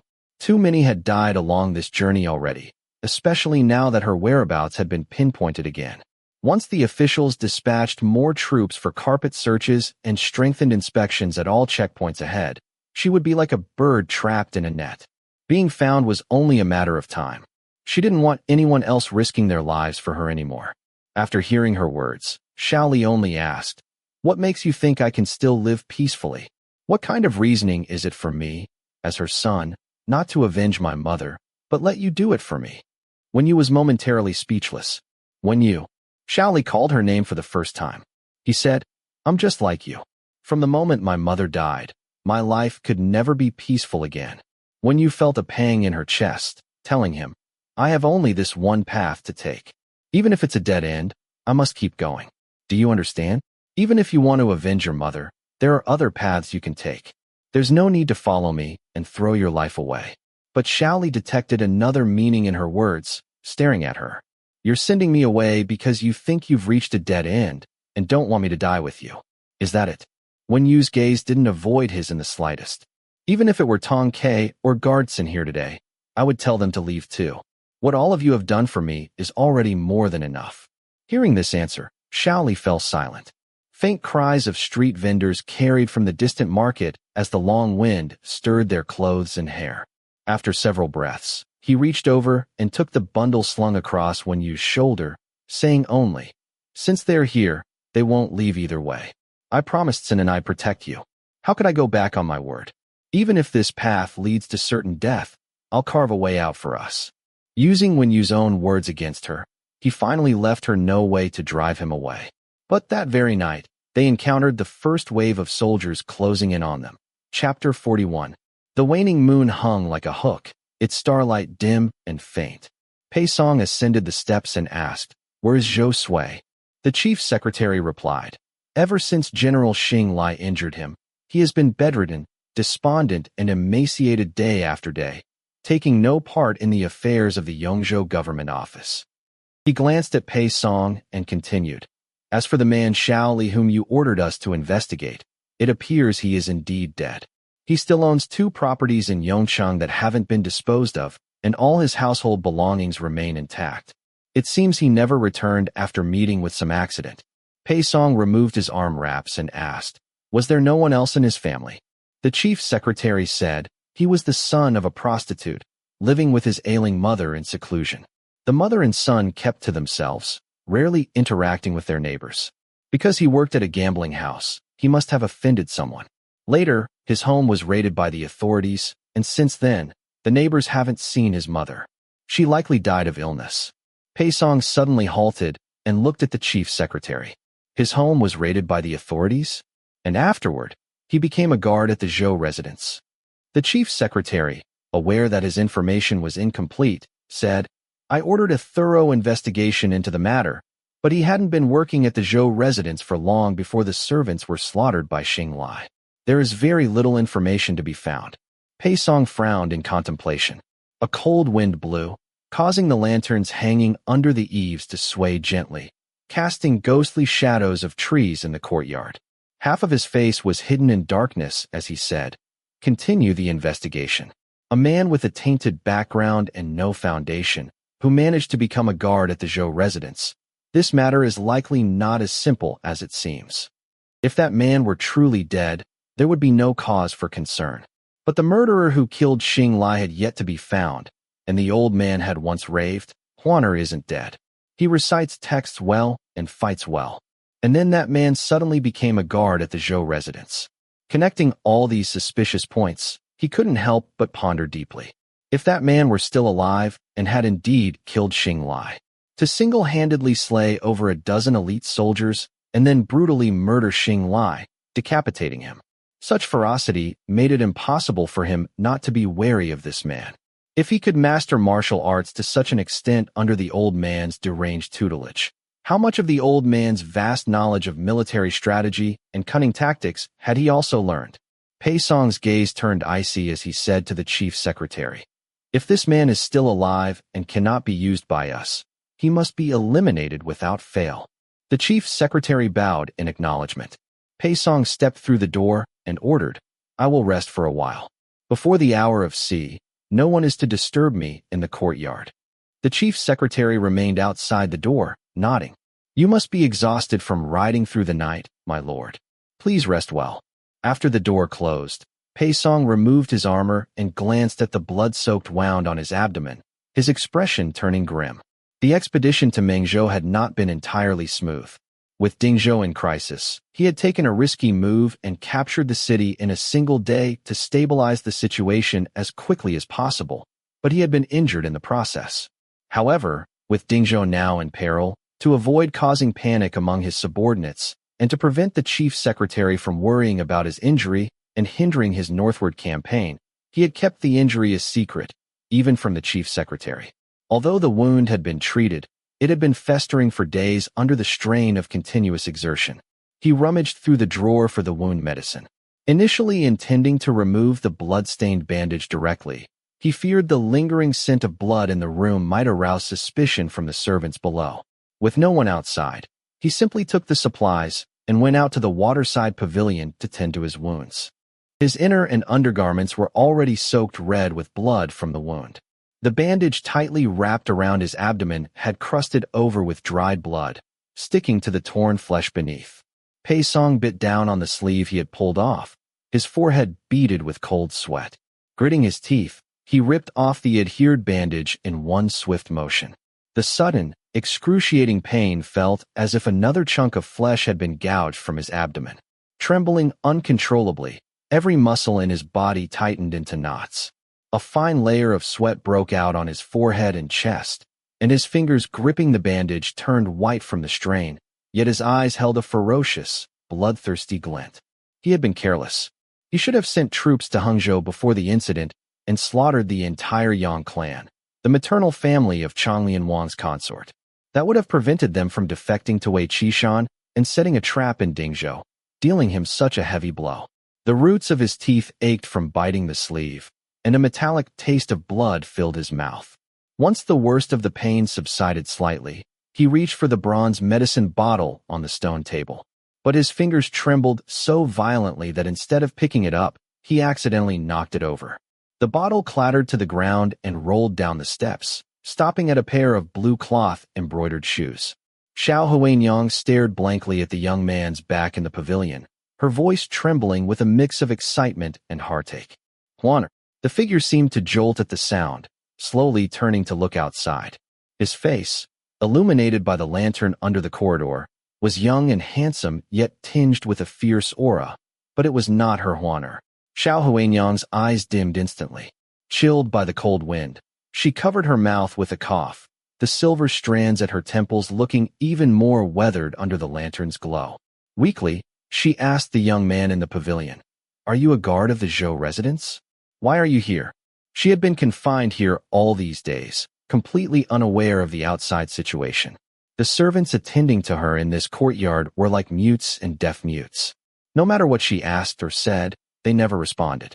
The knife wound on Xiao Huanyang's back was severe, and she had only recently recovered enough to leave her bed after many days of rest. Tonight, she had faintly heard some commotion outside and gotten up to investigate. Through the hazy lantern light of the corridor, she vaguely spotted a figure in the waterside pavilion whose silhouette closely resembled Xiao Li's. Her heart leaped, and she approached, calling out, only to realize it wasn't him. Yet, given the late hour and his furtive, solitary wound tending in the pavilion, she guessed he likely wasn't one of the rebels and surmised he might be a guard of the Zhou residence. Pei Song had already recognized Xiao Huanyang. A murderous intent flashed in his eyes, and his hand moved to the hilt of his knife. But upon hearing her mistake him for a Zhou residence guard, the killing intent receded slightly, and his pale lips curved almost imperceptibly. He released his grip on the knife hilt and gave a slight nod, asking, "And you are?" Xiao Huanyang, overjoyed to finally encounter someone she considered an ally, felt her eyes grow moist. Picking up the medicine bottle that had fallen at her feet, she said, "I'm also from the Zhou residence. Lord Zhou and Madame Zhou have shown me great kindness. My son is a guard there, just like you. I was injured protecting Madame Zhou and have been imprisoned here ever since I woke up. I don't know why those people would lock up an old woman like me." Glancing around, she added, "It's not safe here. Guards patrol the courtyard at night. Come hide in my quarters for now." Pei Song watched as the woman picked up the blood-stained gauze he had discarded in the waterside pavilion and, despite her own illness, struggled to support him. A trace of mockery flickered in his eyes, yet his words were polite. "Thank you, madam." Xiao Huanyang strained to help him back, saying, "We're all family here. No need for thanks. My Huaner is about your age, and he often comes home covered in wounds too. When I saw your figure from afar earlier, I thought I was looking at my Huaner." As Pei Song listened to her repeated calls of Huaner, a shadow of complexity passed through his icy gaze. In a distant memory, there was also a young woman who would always call him Huaner with tender affection. Was it truly just a coincidence? This woman didn't seem to know his true identity. Since she was of no use, there was no need to keep her alive. His eyes were utterly cold, but watching this woman bustling about to care for him held a certain amusement. He might as well let her finish bandaging his wounds before killing her. Casually, he asked, "What's your son's name?" Xiao Huanyang, already injured herself, had broken into a sweat from supporting a grown man all this way. Pushing open the door, she wiped her forehead with her sleeve and said, "My son is named Xiao Li." Pei Song abruptly looked up, his previously indifferent eyes now gleaming with interest. It seemed he would have to spare this woman's life for now. Wen Yu had a restless night, trapped in a series of nightmares as if sinking into a murky swamp, unable to break free, only to be dragged deeper into endless darkness. From the blazing fires after the fall of Lidu to the blood-soaked streets when Fengyang City was breached, the heads of her father and brothers hung high above the city gates, their dead eyes fixed on her. She screamed until her voice grew hoarse, but could not stop the towering, faceless shadow from lifting her young nephew and dashing him to the ground. Blood enveloped her, and those fierce phantoms eventually coalesced into a blurred figure seated high behind palace walls. When you did not recognize that person, yet with blood-soaked hatred, she screamed his name. Pei Song. With a choked cry, she jolted upright in bed, gasping for air like a fish out of water.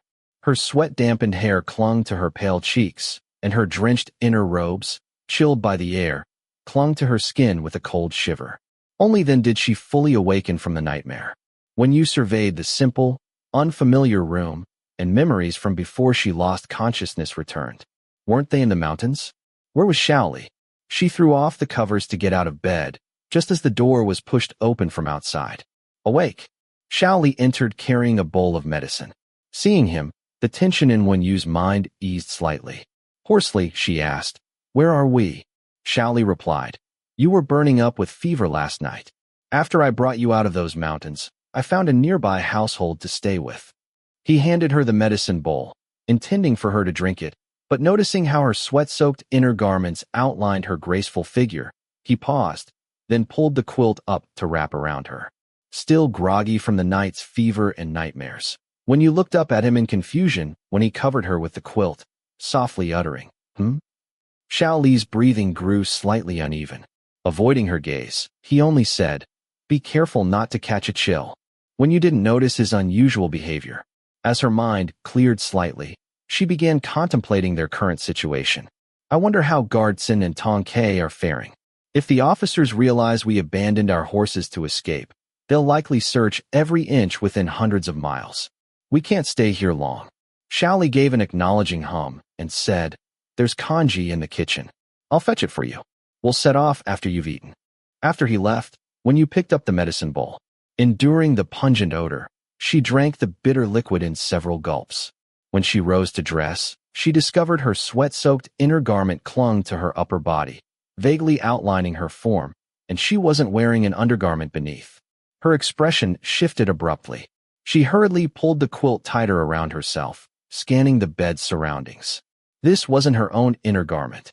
Last night, who had changed her clothes? Where was her undergarment? A knock came from outside. Thinking Xiao Li had returned, she quickly responded, "One moment." But it was a woman's voice that answered. "I've brought fresh clothes for you, miss. You were burning up with fever last night. I had to wipe you down several times. Your brother mentioned you'd be leaving, and your washed clothes have dried by the fire. I brought them over." Understanding dawned, easing Wen Yu's anxiety. "Please come in," she said. The farmer's wife entered, observing Wen Yu's improved complexion with a smile. "Your brother kept watch over you all night. It was worth it. Whenever your fever spiked, he'd call me to cool you down. Thank goodness the fever broke." Unaware of these details, Wen Yu felt something stir in her chest at the mention of Xiao Li's all-night vigil, though her face remained impassive. "We've troubled you greatly." The woman waved off the concern cheerfully. "You siblings share such a bond. Your brother guards you like you're his most precious treasure." When you lowered her gaze, long lashes veiling her tranquil eyes. "I've relied on him greatly throughout this journey." After finishing a simple bowl of congee, she learned Xiao Li had inquired about nearby towns from the farming couple. Coincidentally, the farmer was heading to town to sell firewood and offered them a ride. The donkey cart, loaded with firewood, left little seating space. As Wen Yu and Xiao Li squeezed in, the bumpy mud road jostled them violently, repeatedly throwing Wen Yu against Xiao Li. Each time, Xiao Li merely steadied her by the shoulder without any impropriety. Yet Wen Yu grew increasingly silent during the journey. In town, after purchasing supplies, Xiao Li noticed Wen Yu had finished her cold medicine. He brought her to a clinic for a new prescription, paying extra to have the herbalist's apprentice decoct the medicine and store it in a flask. Suppressing a cough, Wen Yu said, "I'm practically recovered." Xiao Li also bought various medicinal pills from the physician, storing them in their bundle. "This prescription should complete your recovery. Travel won't allow us to brew medicine easily. This prepared dose will keep for a day." Watching his clean-cut profile, Wen Yu fell silent again. Leaving the clinic, Xiao Li seemed to notice her preoccupation. "What's on your mind?" Gazing at the bustling streets, Wen Yu replied, "I'm thinking about Pei Song." Xiao Li's eyebrows lifted slightly. Wen Yu said, "Pei Song not only slaughtered my entire Wen family, but also exterminated several other aristocratic families in Ledu, not even sparing the collateral branches. There's no such thing as hatred without cause in this world. I believe he must have had old grievances with those major families. When I was in Tongcheng, I met Lady Feng, whose entire clan was also annihilated by Pei Song. Before she died, she told me Pei Song's surname is Qin, but I've pondered for a long time and still can't figure out which Qin official in the court had conflicts with all those major families." Xiao Li said, "Whoever he is, we'll take his head in the future. That will be our revenge." The two had already left the market and were passing through a residential alley. The stray hairs at Wen Yu's forehead were blown across her eyes by the wind. Watching the setting sun at the horizon, she softly uttered, What flashed through her mind was the scene of Lady Feng lying in a pool of blood. Perhaps one day, she would meet the same fate. But this journey south was about living toward death from the very beginning. As someone surnamed One, she had only one path to take: revenge. Kill Pei Song, or die by Pei Song's hand. Though clearly, the former seemed hopeless. She closed her eyes against the setting sun and long wind, suddenly saying, "Xiao Li." Xiao Li turned to look at her. When you said, "Just see me off here." Xiao Li frowned slightly, asking, "What do you mean?" When you opened her eyes again, her gaze was unprecedentedly calm. "I want you to live. If your mother knows from the afterlife, she would certainly want you to live a stable life. Your mother was my benefactor. I will avenge her for you. When soldiers check the roads again, they'll definitely scrutinize men and women traveling together more strictly. I'll be safer traveling alone. You shouldn't get involved in my affairs anymore. Go back and live the stable life you're supposed to have." Her uncle had surrendered Hangzhou to Wei Qishan, putting Dingzhou in peril. Pei Song probably wanted to grind her bones to dust. He would never let her go. Too many had died along this journey already, especially now that her whereabouts had been pinpointed again. Once the officials dispatched more troops for carpet searches and strengthened inspections at all checkpoints ahead, she would be like a bird trapped in a net. Being found was only a matter of time. She didn't want anyone else risking their lives for her anymore. After hearing her words, Xiao Li only asked, "What makes you think I can still live peacefully? What kind of reasoning is it for me, as her son, not to avenge my mother, but let you do it for me?" Wen Yu was momentarily speechless. "Wen Yu." Xiao Li called her name for the first time. He said, "I'm just like you. From the moment my mother died, my life could never be peaceful again." Wen Yu felt a pang in her chest, telling him, "I have only this one path to take. Even if it's a dead end, I must keep going. Do you understand? Even if you want to avenge your mother, there are other paths you can take. There's no need to follow me and throw your life away." But Xiao Li detected another meaning in her words, staring at her. "You're sending me away because you think you've reached a dead end and don't want me to die with you. Is that it?" Wen Yu's gaze didn't avoid his in the slightest. "Even if it were Tong Kai or Guardson here today, I would tell them to leave too. What all of you have done for me is already more than enough." Hearing this answer, Xiao Li fell silent. Faint cries of street vendors carried from the distant market as the long wind stirred their clothes and hair. After several breaths, he reached over and took the bundle slung across Wen Yu's shoulder, saying only, "Since they're here, they won't leave either way. I promised Sin and I protect you. How could I go back on my word? Even if this path leads to certain death, I'll carve a way out for us." Using Wen Yu's own words against her, he finally left her no way to drive him away. But that very night, they encountered the first wave of soldiers closing in on them. Chapter 42. The further south they traveled, the damper and colder the weather became. As night fell, a torrential cold rain began to pour. Xiao Li had been hurrying Wen Yu along for dozens of miles. When they finally found an inn in the rain, it was already packed to capacity. Even the main hall downstairs was filled with people sleeping on makeshift beds on the floor, all seeking shelter from the rain and making do for the night. The moment they stepped inside, the inn attendant waved his hands repeatedly. No room, no room. The main hall and the woodshed are both full. You'll have to find somewhere else to rest. Wen Yu's cold hadn't yet healed, and with the rain now so heavy, and the next town still over 10 miles away, Xiao Li didn't dare continue traveling with her. He slipped a piece of broken silver into the attendant's hand and said, "Please, young man, do us a favor. We just need a place to shelter from the rain." The attendant, holding the silver, said somewhat awkwardly, "The inn really is full, but the stable can provide shelter from the rain. If you don't mind, you could make do there for the night." Xiao Li wasn't afraid of dirt or stench, but he worried Wen Yu might not be able to bear the smell in the stable, so he hesitated and looked at her. Wen Yu had used her shawl to cover her hair, doubling it as a wind-blocking face covering that concealed the lower half of her face. She also wore the bamboo hat Xiao Li had given her, wrapping herself up completely. The inn attendant could only tell she was a woman from her clothing. Seeing Xiao Li look at her, he also turned his gaze her way and heard a particularly hoarse, "It's fine," from under the hat. The attendant happily tucked the silver into his sleeve and led them to the backyard. "All right then, follow me, honored guests." The rain was heavy that night, and the inn was full of people.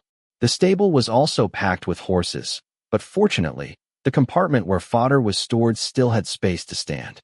The inn attendant tossed some rain-splattered fodder into the neighboring trough and said to them, "This is the place.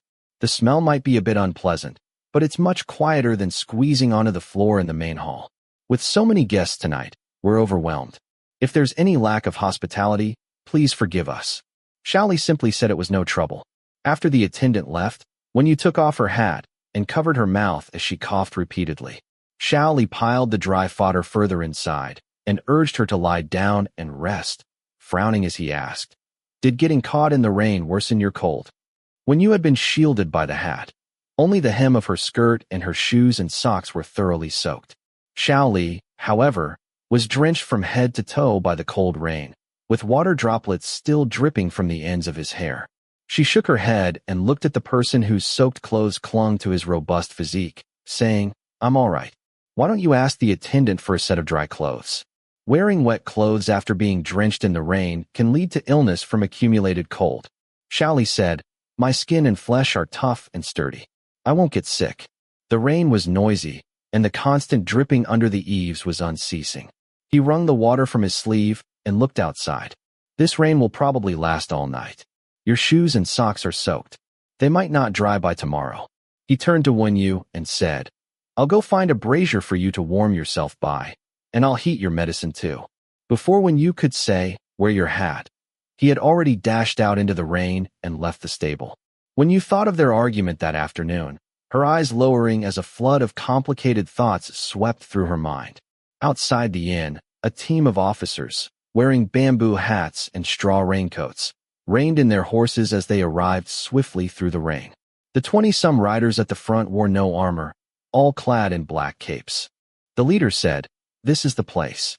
If the one family's daughter took this route, within a dozen miles, this is the only inn where she could rest. The heavy rain tonight is truly heaven sent." The tightly shut-in door was kicked open. Those sleeping in the main hall scrambled up in panic, and upon seeing the soldiers entering with blades in hand, they screamed in terror. A cold gleam swept from the hand of the man in the black cape, and the one who screamed fell into a pool of blood. He said coldly, "Too noisy. Anyone else who cries or wails will meet the same fate." Everyone in the main hall trembled with fear, covering their mouths, not daring to make another sound. The man gave a slight nod of his chin toward those behind him, and the soldiers following him surged into the inn, beginning a thorough search. Those remaining in the main hall held a portrait, grabbing the hair of each female guest one by one, carefully comparing their faces to the image. With cold blades pressed before them, the women's eyes brimmed with tears, But even as their necks and behind their ears were roughly handled, they dared not cry out. A soldier dragged out the inn attendant hiding under the counter and brought him before the man, reporting respectfully, 13th Captain, we've caught an inn worker. The attendant kowtowed repeatedly in terror. Sir, I'm just a lowly laborer, always honest and law-abiding. I beg you spare my life. Look up. The attendant raised his tear-streaked face and saw the man unfurl a scroll in his hand, asking coldly, Have you seen the woman in this painting? Xiao Li, passing from the stable through the inn's backyard to the kitchen, heard the commotion and screams from the main hall through the rain, but they quickly fell silent. He paused, sensing trouble, and hid behind a locust tree in the yard under cover of darkness. Hurried footsteps approached. The lanterns hanging in the inn's back hall swayed violently in the strong wind. In the dim, yellowish glow, cold rain poured down as soldiers' boots splashed through the mud. The leader searching the area shouted, You few, search the kitchen. You others, search the stables. The rest, come with me to the woodshed. The torrential rain masked many sounds. Xiao Li silently subdued the 3 soldiers heading to the stables. Just as he was about to rush back to find Wen Yu, he suddenly heard the neighing of horses from the stable area. His expression tightened, and he hurried toward the stables. Upon arrival, he found the haystack in disarray, the backyard gate wide open, and 1 horse missing from the stable, as if Wen Yu had left in a hurry. Commotion arose again from the front courtyard, and outside the inn, the sound of pursuing horses could faintly be heard. Thinking Wen Yu had heard the disturbance in the main hall and left alone on horseback to avoid burdening him, Xiao Li's face darkened. He kicked open the door of a nearby stable, startling the horse inside, which neighed in alarm. Xiao Li grabbed the reins and commanded coldly, Out. He led the chestnut horse into the rain, mounted it, and was about to chase after her when a clear, slightly hoarse voice called from behind, Xiao Li. Xiao Li stiffened, reining in the horse and turning back. He saw the bamboo basket filled with hay in the empty stable shift, and when Yu emerged from it, a few strands of dry grass stuck in her hair, looking somewhat disheveled as she said, I'm here. A heart clenched and suspended high, then brutally slammed to the ground. This was roughly what Xiao Li felt at this moment. Lightning tore through the pitch-black sky. Seated on horseback, drenched by the torrential rain, water droplets trickling down his jaw, he stared at the figure emerging from the hay basket. You didn't leave? Wen Yu, heedless of the rain soaking her, rushed to his horse and said, I heard the hoofbeats outside the inn and the commotion in the main hall, so I guessed the pursuers had arrived. I tied some dry grass to the horse's back, covered it with a straw hat and cape, and used your trick from last time, prodding the horse's hindquarters to make it bolt and lead them away. She handed him the bundle. Soon, more than just us will be riding away. When the officers realize they've been tricked and turned back, the more people leaving the inn on horseback, the more their forces will be scattered, increasing our chances of escape. Xiao Li took the bundle, hung it on the side of the saddle, and then, gazing at the slender, pale hand extended toward him through the rain, gripped it firmly and pulled her up onto the horse. Wen Yu landed securely in front of him. The moment he spurred the horse into a gallop, Wen Yu felt the arm wrapped around her waist to keep her from falling tighten abruptly. Her back collided solidly with his chest, and she was almost completely enveloped in his embrace, held so tightly it felt constricting. Wen Yu turned her head in surprise to look at him, but Xiao Li had already lifted the arm around her waist, shifting it to shield her face from the cold wind and rain, as if the earlier bone-crushing embrace had merely been an unintentional act in the heat of the moment. A flash of lightning illuminated the world in an eerie, pale white. The panicked horse laden with dry grass was intercepted. Pei Shursan tore off the cape tied to the hay and saddle, his expression, along with those of his companions, turning grim and furious. He hurled the cape to the ground with a snarl. The area within a 10-mile radius is completely surrounded. They won't escape tonight. Turn back and pursue them.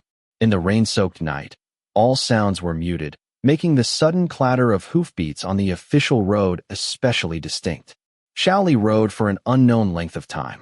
When another bolt of lightning streaked across the sky, it revealed the glint of arrowheads amid the distant trees and undergrowth. Ambush. Realizing the danger, he shouted the warning and, in almost the same instant, scooped up Wen Yu and rolled off the horse. There was no sound of bowstrings being released, only the swift whistling of arrows cutting through the air. The horse was struck and collapsed, while the swarm of arrows, as if guided, pursued Xiao Li, embedding themselves in rows across the muddy ground where he and Wen Yu had rolled. Wen Yu's heartbeat nearly stopped. Only after Xiao Li dragged her into the roadside thicket, shielded by reeds nearly as tall as a person, did the volley of arrows cease.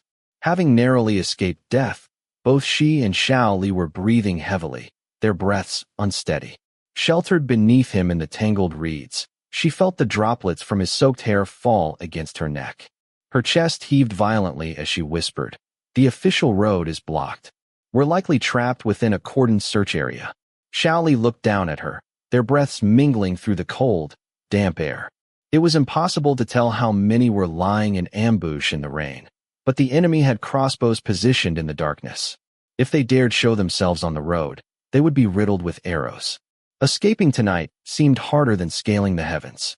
The sound of chaotic footsteps drew nearer through the rain. From the side, the rustling of grass being parted was heard.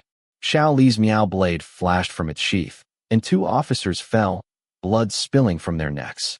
He sheathed his blade and turned, his single arm locking around Wen Yu's slender waist as he lifted her and swiftly retreated deeper into the reeds. "I told you, even if it's a dead end, I'll carve a path out for you." The soldiers who rushed over upon hearing the commotion only found the corpses of 2 comrades. The rainy night became their best cover. The sound of heavy rain beating against leaves masked the faint rustling of grass and footsteps. Xiao Li's meow knife dripped with blood. Along the way, he had cut down all who stood in his path. A faint crackle of dried reeds being stepped on came from ahead. His meow knife swung horizontally, blocking 2 steel blades chopping down through the torrential rain. As he kicked one soldier flying, the arm holding Wen Yu's waist swung back, the force sending her soaring into the air. Her foot struck another soldier's jaw. Xiao Li switched to his right arm, firmly securing her waist, while his left wielded the blade as they vanished once more into the rain-shrouded reeds. On the official road, the captain dismounted and inspected the dozens of subordinates whose throats had been slit with a single strike. His expression darkened. "That one family woman has an expert with her. Just surround them here. Don't press the pursuit. Wait for the 13 captains to arrive and capture them."